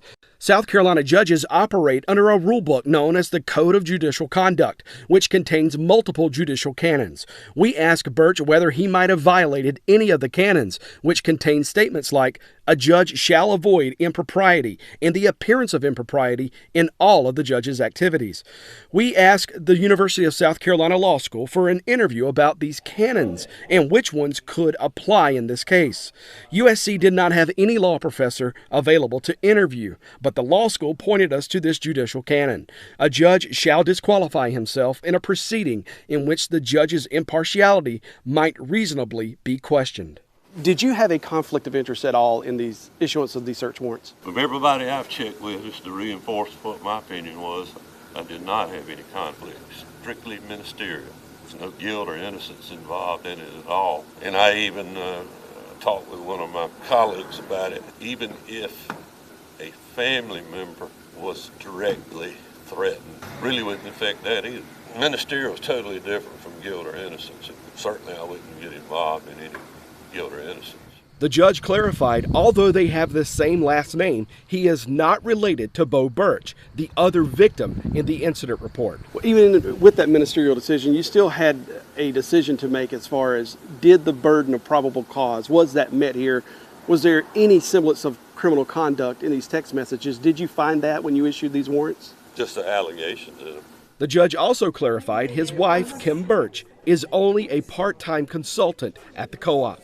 And the other pressing question, Kevin Sims' conspiracy allegations. The man that the investigation is targeted says that he believes that this entire investigation was a conspiracy to have him investigated and or charged, and believes that you may be part of whatever conspiracy he believes is happening here to have him become a target. What do you say to that? I'm sorry he believes that way. I'm just doing my duties, my sworn duties as circuit judge.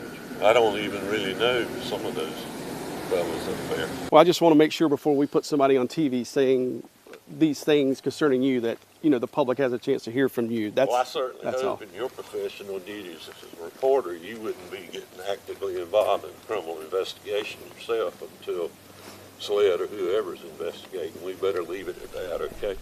The sheriff says there is no conspiracy, no matter what Kevin Sims thinks this all looks like. His investigator, he says, was simply conducting an investigation. I asked Wayne Jordan to talk with me about the Sims allegations, but Jordan never responded to any of my attempts to reach him. Some people may look at this and go, with all the crime that's happening, why in the world would the most powerful law enforcer in this county, the senior most judge, sign multiple search warrants all over what's alleged over a few text messages in this incident report? What would you say to that? We were just doing an investigation. We often have to go to whichever judge is available to us at the time. I don't find that unusual, Judge. I really don't. And I want to clear my name. And I stood up for what was right. If I had to make that decision 10,000 times, I'd make it 10,001. Not one day has gone by did I regret it or even second guess my decision to terminate the CEO. And for that, I was being conspired against and attacked. As we told you in last week's report, a new trustee joined the co-op board, shifting the balance of power. The new majority voted to rehire Brian Broughton 4 months ago, all while the EPA investigation and an outside forensic audit is still ongoing. The state investigation into those burner phones is not over either. SLED says it's an active and ongoing investigation. But I asked why it's taken more than a year to sort this all out. SLED told me what started as a text message investigation has uncovered other potential criminal acts involving people linked to the co-op. But SLED says its criminal investigation should be finished, quote, very soon.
Now on Queen City News, the man accused in the nearly 20-year-old Sundrop murders in Concord faces a judge thousands of miles away, where his return to the Tar Heel state stands. After a scorching and sizzling Friday across the Carolinas, what's in store for your weekend? I'll show you with my pinpoint forecast at 5. And North Carolina lawmakers may take back the money spent on designing Charlotte's I-77 expansion, how it would work, and the response from city leaders. Good evening to you. I'm Morgan Francis. Queen City News at 5 starts right now.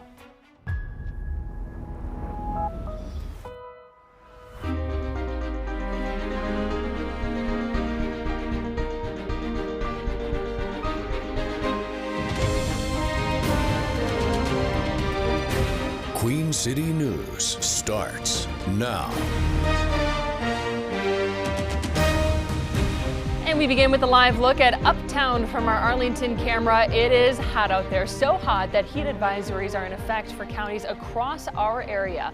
Let's bring in meteorologist Andrew Brightman. Andrew, just dangerous conditions out there at this point. Sweating just thinking about it, Morgan. But yeah, those heat advisories continue until 8 o'clock this evening. Those feels like temperatures up to 105, even 106 degrees in some places here across the Carolinas. The hottest day of the year so far. A scorching weekend. It's not really going to be cooling off all that much, and also the humidity is going to be staying elevated here across the region. Unofficially, the high today 95, not quite to the record of 98 degrees, but not exactly making you feel much more comfortable out there. Charlotte live cam right now, it's still 95 degrees. We've got dew points in the upper 60s. The second you step outside, you are going to start to sweat with some of this heat that we are dealing with. There's those heat advisories. In fact, actually severe thunderstorm watches across portions of southwestern Virginia, watching maybe a few isolated strong storms moving through as we go through the evening hours. You can see a couple of those storms here, still not quite over the border yet here, just watching that as we get up into the mountains. But elsewhere, it's quiet and hot out there across the Carolinas right now. Zooming out a little bit farther here, part of a weak frontal boundary moving through, but not going to have much of an impact on our temperatures over the weekend. Still in the mid to upper 90s right now, 99 currently in Rockingham. I've got more on your forecast, Morgan, coming up in just a few minutes. Andrew, thanks for that. Police are investigating a deadly crash that shut down part of a busy West Charlotte road. This happened just after 1 this afternoon on the outbound side of Freedom Drive, just south of I-85. Details are still limited, but we do know one person died in the crash. The road has since been reopened. We'll update you once we learn more. Police in West Texas say the gunman who killed one person and injured at least 10 others in a mass shooting is dead after a standoff. It happened at a veterinary building this morning in Midland, about 300 miles west of Dallas. People called 911 reporting someone was shooting inside the building. That led to an hours-long standoff. Investigators are not saying how the suspect died, but they say he was wanted for shooting at a Midland police officer during a traffic stop.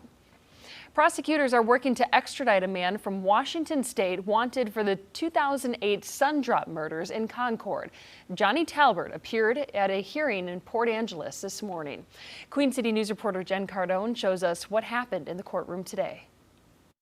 Mr. Talbert, good morning. This is an extradition review. A rather short and uneventful hearing Friday for Johnny Talbert, who at times appeared to be unaware of his surroundings. Hey, Johnny, what's up, man?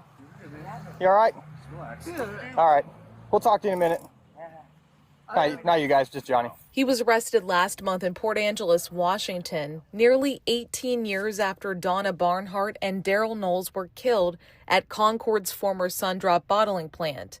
Talbert was not charged in the case until May 21st. I think we have a warrant. What's that? I think we have a warrant. You have a warrant? I think it is.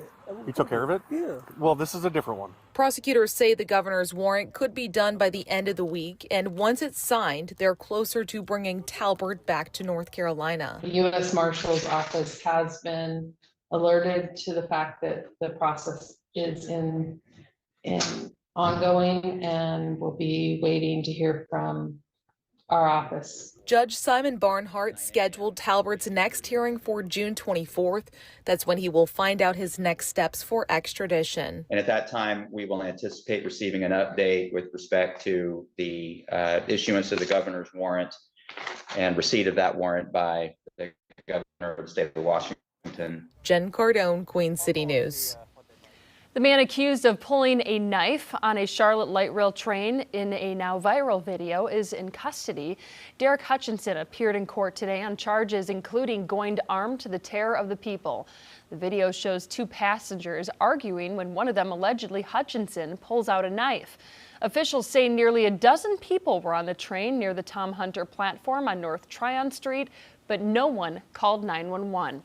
A judge set bond for Hutchinson at $25,000. He's due back in court in September. Charlotte could have to pay up after rejecting a plan to widen I-77. A state lawmaker is proposing the idea of requiring the reimbursement of $60 million already spent on the failed plan. As chief political correspondent Andy Weber tells us, the idea is already getting mixed reaction from local leaders. Most people who paid that tax are entitled to get a refund if it was wasted in the end. This draft amendment to a massive catch-all bill is currently circulating at the General Assembly in Raleigh. The amendment, authored by State Senator Vicky Sawyer, targets local governments that backed out of the I-77 widening project. The amendment states that those governments would have to reimburse NCDOT for money that was already put toward planning and design. Charlotte would have to pay the lion's share of the $60 million that was spent. I think what it comes down to is NCDOT is saying, look, we used taxpayer money from the gas tax.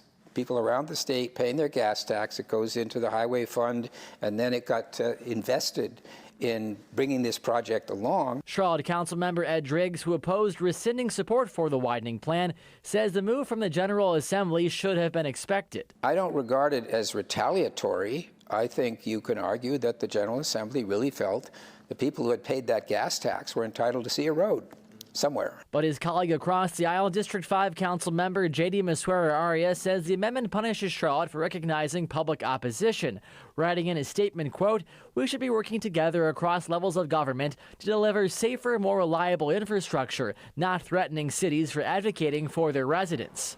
Important to note, the reimbursement requirement is still just a draft of a proposed amendment and is far from final. Andy Weber, Queen City News.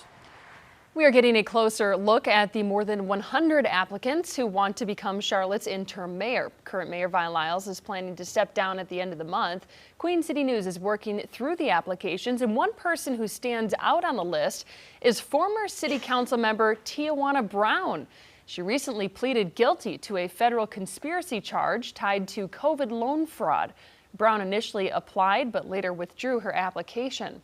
City Council members will hold an in-person forum Monday for the interim mayor candidates. Lyles has said she will remain in office until her replacement is chosen. Monday's forum will give candidates an opportunity to introduce themselves and share their interest in serving as mayor. The 2 p.m. meeting will be open to the public. The council plans to make an appointment June 22nd. We're just hours away from the U.S. men's national team's first match of this year's FIFA World Cup in California. The team has taken on Paraguay, arguably their biggest challenger in pool play. The two teams also have a past that has gotten heated at times. Tonight's highly anticipated match is expected to be a good one. Oh, we've just been waiting for this, so it's finally here. Today's the day. We're kicking it off. If number 10 does his thing, we'll be good. Number 10 is midfielder Christian Pulisic, who the team will be leaning on for scoring goals. We have more from California on tonight's match coming up later in the hour. Team USA's match begins at 9 o'clock tonight right here on Queen City News. CSL's team is switching it up to make sure fans are up to date with all things World Cup related. Tune into our next episode of CSL Extra Time tomorrow at noon right here on Queen City News.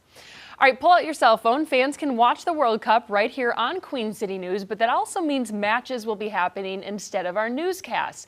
If you scan this QR code on your screen, you can stay up to date with the World Cup schedule and when we'll be live on air. This QR code will take you to a story with all the details on our website, qcnews.com. Carolina Hurricanes are now just one win away from taking home the Stanley Cup for the first time in 20 years. The team had a solid win over the Vegas Golden Knights last night in Raleigh. Our Joey Ellis recaps the win and tells us what's next for the Canes. Yeah, well, 3 down, 1 to go, and we're not talking about the Knicks, although they are also in that same situation. But the Carolina Hurricanes just 1 game out now from doing something no professional sport in this state has done in 20 years. You got to take it back to the 2005-2006 season, the last time the Canes hoisted Lord Stanley, but after Thursday's 4-2 win, it is now closer than ever. The Canes are now up 3-2, 2 straight wins now against the Vegas Golden Knights in the Stanley Cup Finals. But if there was one thing that this team needed, it was sorely for an Andrei Svechnikov and Sebastian Aho night, and they did just that in the win. In a breakout offensive game for both. Svech scored twice. Aho found the back of the net for the first time this series. Certainly bodes well for this club, and with his 5th goal in as many games, Captain Jordan Staal, he's been white hot. He also scored again, and not to mention he get 25 saves from Brandon Bussey in between the pipes. Really, after that first period, though, it was like everything started to click for the Canes. There's certain segments of the game that you got to be better at. I think, and we needed to improve that during the second period. But you know, the game itself, we just got to keep playing the right way, and I think we did that tonight in the second period and the third. This is probably good to have a couple days in between, to be honest, because there's a lot going on now. So we got to get that all figured out and then get ready to play a game, because we know how hard it's going to be, and refocus. So, but I don't think it'll be too hard to focus this group. So the Canes will try to wrap it up out west in Vegas. Vegas will try to send it back to a Game 7 in Raleigh. These two teams will play Game 6 Sunday night at 8 p.m. for a chance at the Stanley Cup Final. Coming up after the break, talking more about what's ahead for your weekend and when these temperatures might cool down. The full forecast next. Back and forth in Raleigh over a Democratic state senator's satiric video, how Republicans are responding to the harsh words about budget negotiations. You're watching Queen City News, the most honored and most local news in Charlotte.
Instead of doing their jobs, Republicans are acting like a bunch of little because they can't deliver a budget.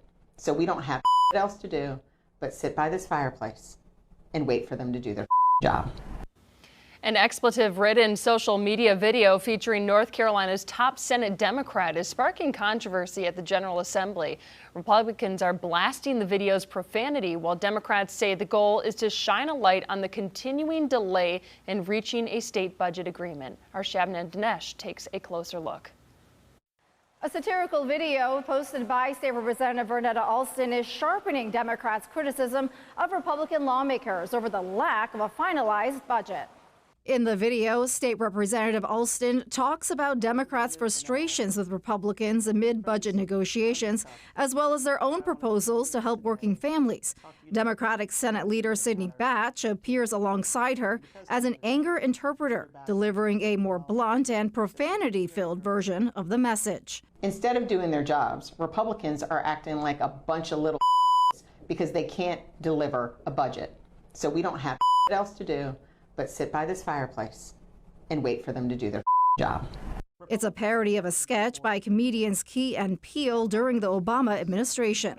The video going viral, racking up tens of thousands of views, and so did the backlash. House Majority Leader Brendan Jones, in a statement, condemning the video, calling it vulgar and inappropriate. He says, quote, "This conduct is beneath the dignity of the North Carolina General Assembly and beneath the standards our constituents expect from us." Jones is calling for an investigation into whether the video was made here at the General Assembly using state funds. But Batch says she's not backing down. While they want to distract from words that I choose to use in satire is really disappointing. I think the real question is ask Republicans why they haven't done their job, and maybe they should focus less on what I'm saying and do what they're supposed to do, which is come to work every day and deliver for North Carolinians. Republican leadership had a goal of reaching a budget deal by June 15th, which is Monday. They now say that's unlikely. Thursday marks 1,000 days since North Carolina last enacted a comprehensive state budget. Republican leaders say they are hopeful to get a budget deal done by the end of the fiscal year on June 30th. But if that doesn't happen, current spending levels from 2023 will continue. At the General Assembly, I'm Shabnam Dinesh. Taking a live look over Independence Boulevard in East Charlotte. It is hot today, and it's the start of really a hot and humid weekend across our area. It's going to be a doozy out there for anyone who has outdoor plans. Here's meteorologist Andrew Brightman. Did I see you were nodding? Did I sum it up Yeah, you enough? summed it up very, very well, Okay. Morgan. I mean, it's going to be very hot once again. It might be a degree or two cooler both tomorrow and Sunday, but not a lot in the way of changes here. Are we going to notice, though? Like, You no. won't notice it, not even a little bit here across the Carolinas. More heat and humidity on the way, just almost carbon copy of what we saw today here across the Carolinas. Temperatures up into the middle 90s. We got winds out of the west about 10 to 15 miles an hour. Dew points in the upper 60s right now with that heat and humidity that we continue to contend with here across the Carolinas. Right now, outside, a little bit of a breeze out of the west, but with all the humidity, it doesn't make that much of a difference in terms of how comfortable it feels outside. Boone camera got a little bit more cloud cover, feels much more comfortable there as well. Temperatures feeling like the middle 80s. Elsewhere, though, everyone's hugging right around the 100 to 105 degree mark while we still have those heat advisories in effect, though it feels even hotter off to our east as we get a little bit east of the Raleigh-Durham area. They're dealing with feels like temperatures up around 110. That is brutal. Now, we are tracking a couple of showers and storms off to our north and west. We'll see how much of these will try to move in as we go into the evening hours. Might see a couple of isolated strong storms, but nothing too significant out there. Part of a weakening frontal boundary that's going to be moving into the region as we go through this evening and during the overnight hours here across the region. 97 in Columbia, 93 in Wilmington, 99 in Virginia Beach here, right around the century mark off to our north and east. It is really hot farther off to the east. Drought monitor. Not much has changed really since the past week. Still, the most amount of drought relief has been off to our south. Charlotte still in the severe drought, and then watching the areas of extreme drought farther off to the north. We still need more rainfall. Severe weather risk today. We do have a tier 2 out of 5. Maybe a little overzealous by getting us to a tier 2 out of 5, but we could see a couple of those isolated strong storms. I do think severe weather much more likely, and the environment is much more conducive for it farther off to our north across southwestern Virginia here. But let's get into it. Futurecast as we go through this evening. Again, a couple of isolated showers and storms out there. For the most part, though, we dry out as we go through the overnight. We do it all over again here on your Saturday. It gets hot, it gets humid. We get sprinkle in a couple of showers and storms as we get to about 1, 2 o'clock in the afternoon. Some of those hit and miss showers and storms out there. 8 o'clock Saturday evening here, we've got more showers and storms across the region as well. That continues overnight Saturday into your Sunday. Don't think it'll be as widespread as what Futurecast was indicating there, but nonetheless might see a little wet weather. Tomorrow night, watching more potential showers and storms moving through as we go throughout your Sunday afternoons. Kind of rinse, repeat here across the Carolinas. Overnight, Sunday into your Monday, we do have a weak frontal boundary moving through, and you'll notice temperatures only up around the 90-degree mark here on your Monday. It counts as a cold snap here across the Carolinas compared to the past few days. A little bit cloud cover, maybe an isolated shower late Monday night. Here's keep moving forward into your Tuesday, kind of more the same. A few isolated showers are possible, but the rain chances have come down a little bit here for the start of the week. As for the overnight hours, partly cloudy skies. It's hot, it's humid. We're not going to be cooling off all that much once the sun goes down. Temperatures in the middle 70s here in Charlotte, 76 in Chirra, middle 60s as we get on up into the mountains. Humidity factor tomorrow, going to be feeling like 96 in Charlotte, 102 in Chirra, so slightly lower compared to what we're dealing with today. Pinpoint 7-day forecast, watching a couple of those scattered showers and storms early next week possible here, and some slightly cooler temperatures, but Morgan, we're right back in the low to mid 90s for the middle part of next week. All right, well, hey, some people had a way to cool off this morning. 24 miles down the Catawba River on a paddleboard. How the event is raising funds for a good cause. You're watching Queen City News, the most honored and most local news in Charlotte.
A day-long trip down the Catawba River for a good cause is almost over. Queen City News Chief Meteorologist Tara Lane and photojournalist Brian Christensen are participating in the 24 Foundation's Dam to Dam event. Everyone taking part are on a paddleboard for 24 miles to raise money for families battling cancer. After taking off at around 6:30 this morning, participants are still going, and the first paddlers will arrive at the finish line at about 6:30. One organizer and cancer survivor shared her story with us about how the 24 Foundation has impacted her life. 24 paid for my college tuition while I was going through chemo.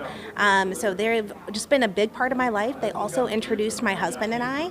And unfortunately, my husband lost his battle with cancer almost 3 years ago. But that was one of the reasons I began paddling, is because he would love the outdoors and love being on the lake. So this event is such a great way to honor him. Just an incredible organization. The paddleboarders started at the Mount Holly boat landing and are ended at the Tega Cay Beach Club. More than $23,000 has been raised through today's event. The Queen City News team is giving back in honor of our parent company, Nexstar's annual Founders Day. Newsrooms across the country volunteered with local organizations today through the initiative. Members of our team helped out at the Innovation Barn in Charlotte. They spent the morning making dog beds out of recycled t-shirts to be donated. Our Queen City News team also packaged diapers for families in need in the Charlotte area. Close to 15,000 diapers were rebundled, as well as other hygiene products and supplies. Officials at the Diaper Bank of North Carolina tell us the families they support are often working 2 or 3 jobs and are often faced with having to choose between diapers and food. Queen City News is proud to partner with local organizations to help support members of our community. The man accused in Concord's Sundrop murders faces a judge thousands of miles away, where his extradition to the Tar Heel state stands. And the U.S. men's national soccer team plays tonight right here on Queen City News. We hear from the players, including Charlotte FC's Tim Ream, about their expectations for the World Cup. You're watching Queen City News, the most honored and most local news in Charlotte.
The moment is finally here. The U.S. men's national soccer team begins their World Cup journey tonight on home soil. They face Paraguay, and you can watch it right here on Queen City News.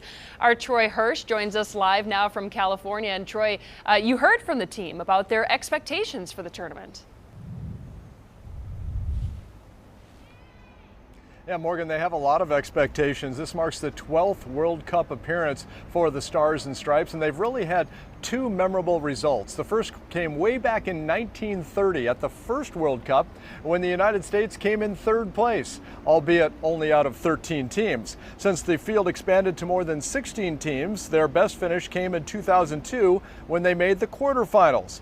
But this team has arguably more talent than any of its predecessors, and they believe the sky's the limit, so they fully embrace everyone's expectations. Yeah, I think you have to. It's not something, like I said, you can shy away from. We know that we're playing in a home World Cup. We know what the expectations aren't any higher than what we place on ourselves, and that's the most important thing. We have high expectations for our group. Many people put a lot of pressure on us, but I think coming where we come from, I think it's more about the mentality that we have, and I think everyone knows that we are able to compete against the best teams in the world now. I'm excited for sure. I mean, it's just to play in a World Cup representing USA. Honestly, it's like the best honor in my lifetime. So just to get to do this and be here with my brothers here, and I'm so excited for sure.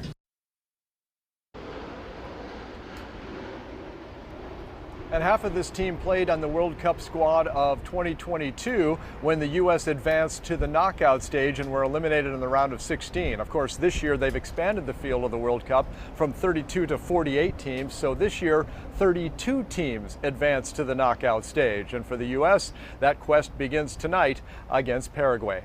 Live in Los Angeles with the U.S. soccer team, I'm Troy Hirsch.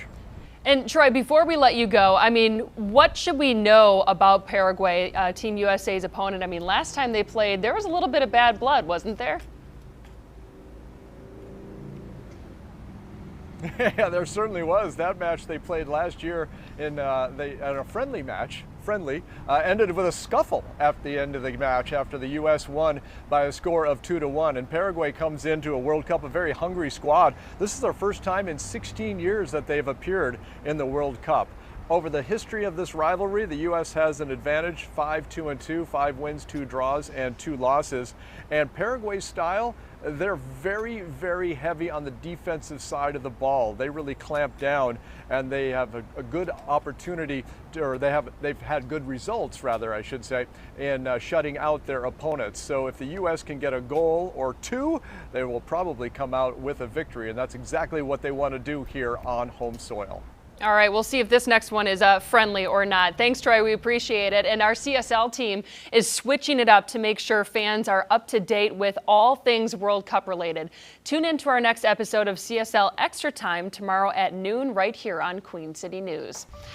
All right, let's take a live look at Uptown from our Arlington camera. You may have noticed it's kind of hot outside and humid, and there are some heat advisories that you might need to know about for several counties in our area. Let's bring in meteorologist Andrew Brightman. Andrew, we've been talking about this. I mean, it's kind of dangerous at this point, yes, the heat that we're experiencing.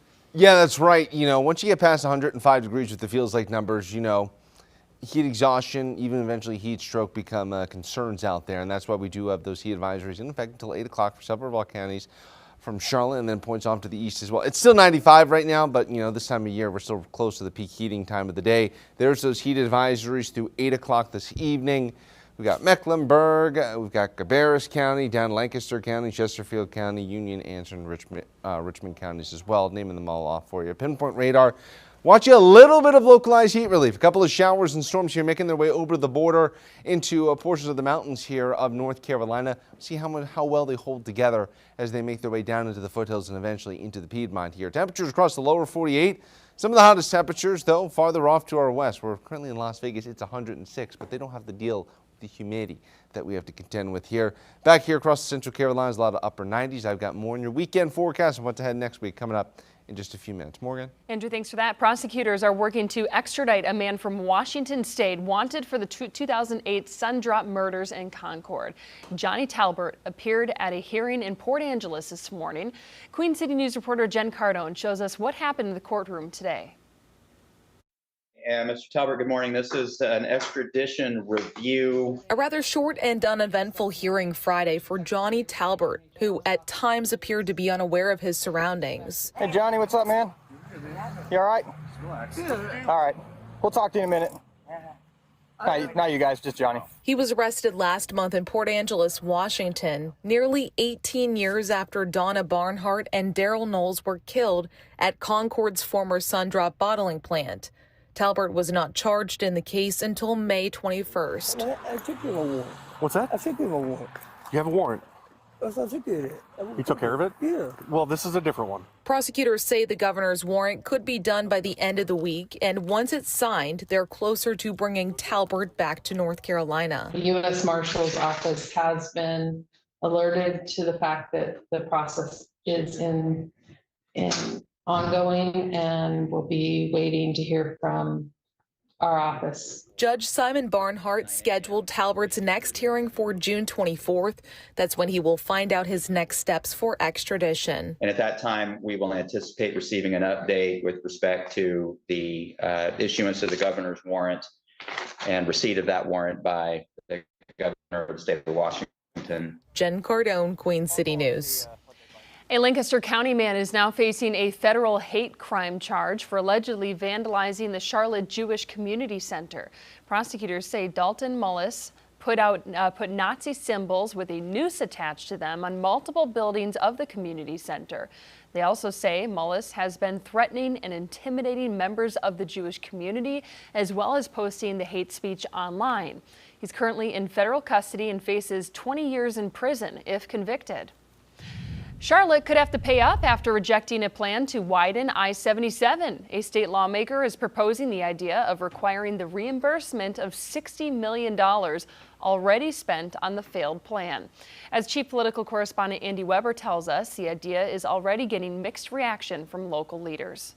Those people who paid that tax are entitled to get a refund if it was wasted in the end. This draft amendment to a massive catch-all bill is currently circulating at the General Assembly in Raleigh. The amendment, authored by State Senator Vicky Sawyer, targets local governments that backed out of the I-77 widening project. The amendment states that those governments would have to reimburse NCDOT for money that was already put toward planning and design.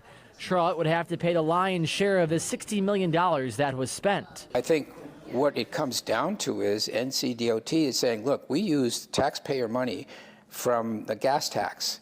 People around the state paying their gas tax. It goes into the highway fund, and then it got invested in bringing this project along. Charlotte Councilmember Ed Driggs, who opposed rescinding support for the widening plan, says the move from the General Assembly should have been expected. I don't regard it as retaliatory. I think you can argue that the General Assembly really felt the people who had paid that gas tax were entitled to see a road somewhere. But his colleague across the aisle, District 5 Council member J.D. Masuera-Arias, says the amendment punishes Charlotte for recognizing public opposition, writing in his statement, quote, "We should be working together across levels of government to deliver safer, more reliable infrastructure, not threatening cities for advocating for their residents."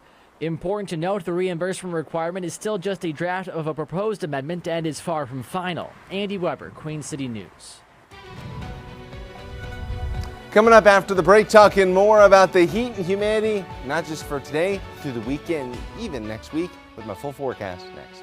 You're watching Queen City News, the most honored and local news in Charlotte.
Welcome back. We're taking a live look over Independence Boulevard in East Charlotte. We don't have to tell you it's hot out there today. You've probably gone outside and felt the air you can drink too. It's humid out there as well. 95 degrees out there, but I'm sure it feels like it is a lot hotter than that.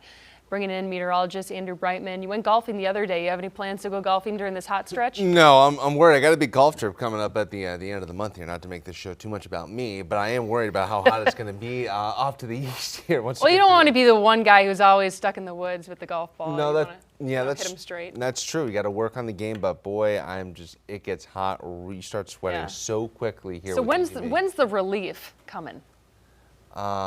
Next week sometime. How far is Labor Day away? Yeah. Okay. That's if we're talking like actual long-term relief, yes. Yeah, but slightly cooler temperatures, Morgan. Once we get to about Monday and Tuesday here, we might actually stay under the 90-degree mark, believe it or not, here across the Carolinas. Right now, a little bit of cloud cover here, a lot of heat, a lot of humidity across the region. Right now, 95 degrees, winds out of the west about 10 to 12 miles an hour. The dew point's in the upper 60s. Not out of control humid for this time of year, but certainly on the muggy side across the Carolinas. A little bit more cloud cover, much more comfortable as we get up into the higher elevations here in Boone. Feels like a hundo here in Charlotte. 106, though, in Cheraw is the scorching center right now of the heat across the central Carolinas. Up across the mountains, feels like low to mid 80s right now.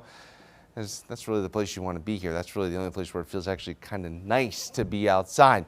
Pinpoint radar, watching a couple of these hit and miss showers and storms off to our north and west, making their way into the mountains. We'll see how much they hold together as they make their way into the central Carolinas. A little skeptical we'll see anything significant in terms of severe weather potential. That severe weather potential is really concentrated farther off to our north across southwestern Virginia, but nonetheless, something we're keeping an eye on. Strong gusty winds, maybe some quarter-size hail could be possible out there. Temperatures in the middle 90s here across the southeast for many of us, and as we keep going through the rest of this month here, not seeing a whole lot of relief. Temperatures going to continue to trend in the lower 90s here across the Carolinas. As I was just talking about, we do have the tier 2 out of 5 for potential strong or severe storms.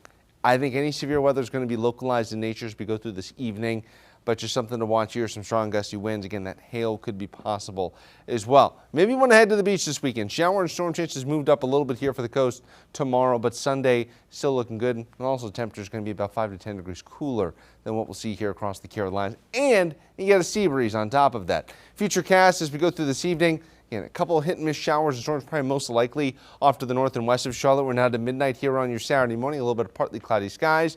We get to 7 o'clock on your Saturday, seeing the clouds. Some showers and storms starting to pop up as we go into the afternoon hours. This is 3 o'clock on your Saturday with the showers and storms. 8 o'clock Saturday evening.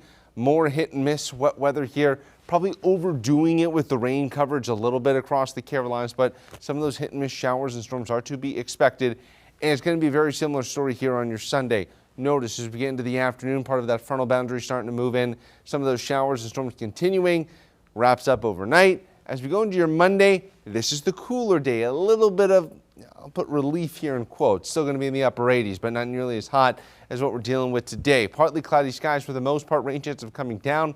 Might see a couple of showers, though, as we go throughout your Monday night into your Tuesday. Generally, though, not expecting a whole lot of rain over the next week. Probably the jackpot area for rainfall is going to be up across the mountains. Elsewhere between now and next Thursday, maybe a quarter to a half inch here of wet weather. Out in the tropics, we do have this area that we're keeping an eye on. 20% chance now of developing across the southwestern Gulf in the Bay of Campeche. You're going to be keeping a close eye as it makes its way northward, potentially towards the Texas coast, but just something to watch here. Any development will be slow.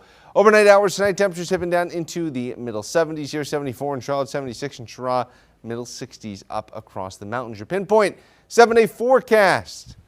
There's that relief, Morgan, early next week. Couple of showers and storms on your Tuesday, but we're staying hot right through the middle part of next week. Dipping down all the way to 88 degrees. Yep. Thanks, Andrew. You're watching Queen City News, the most honored and most local news in Charlotte.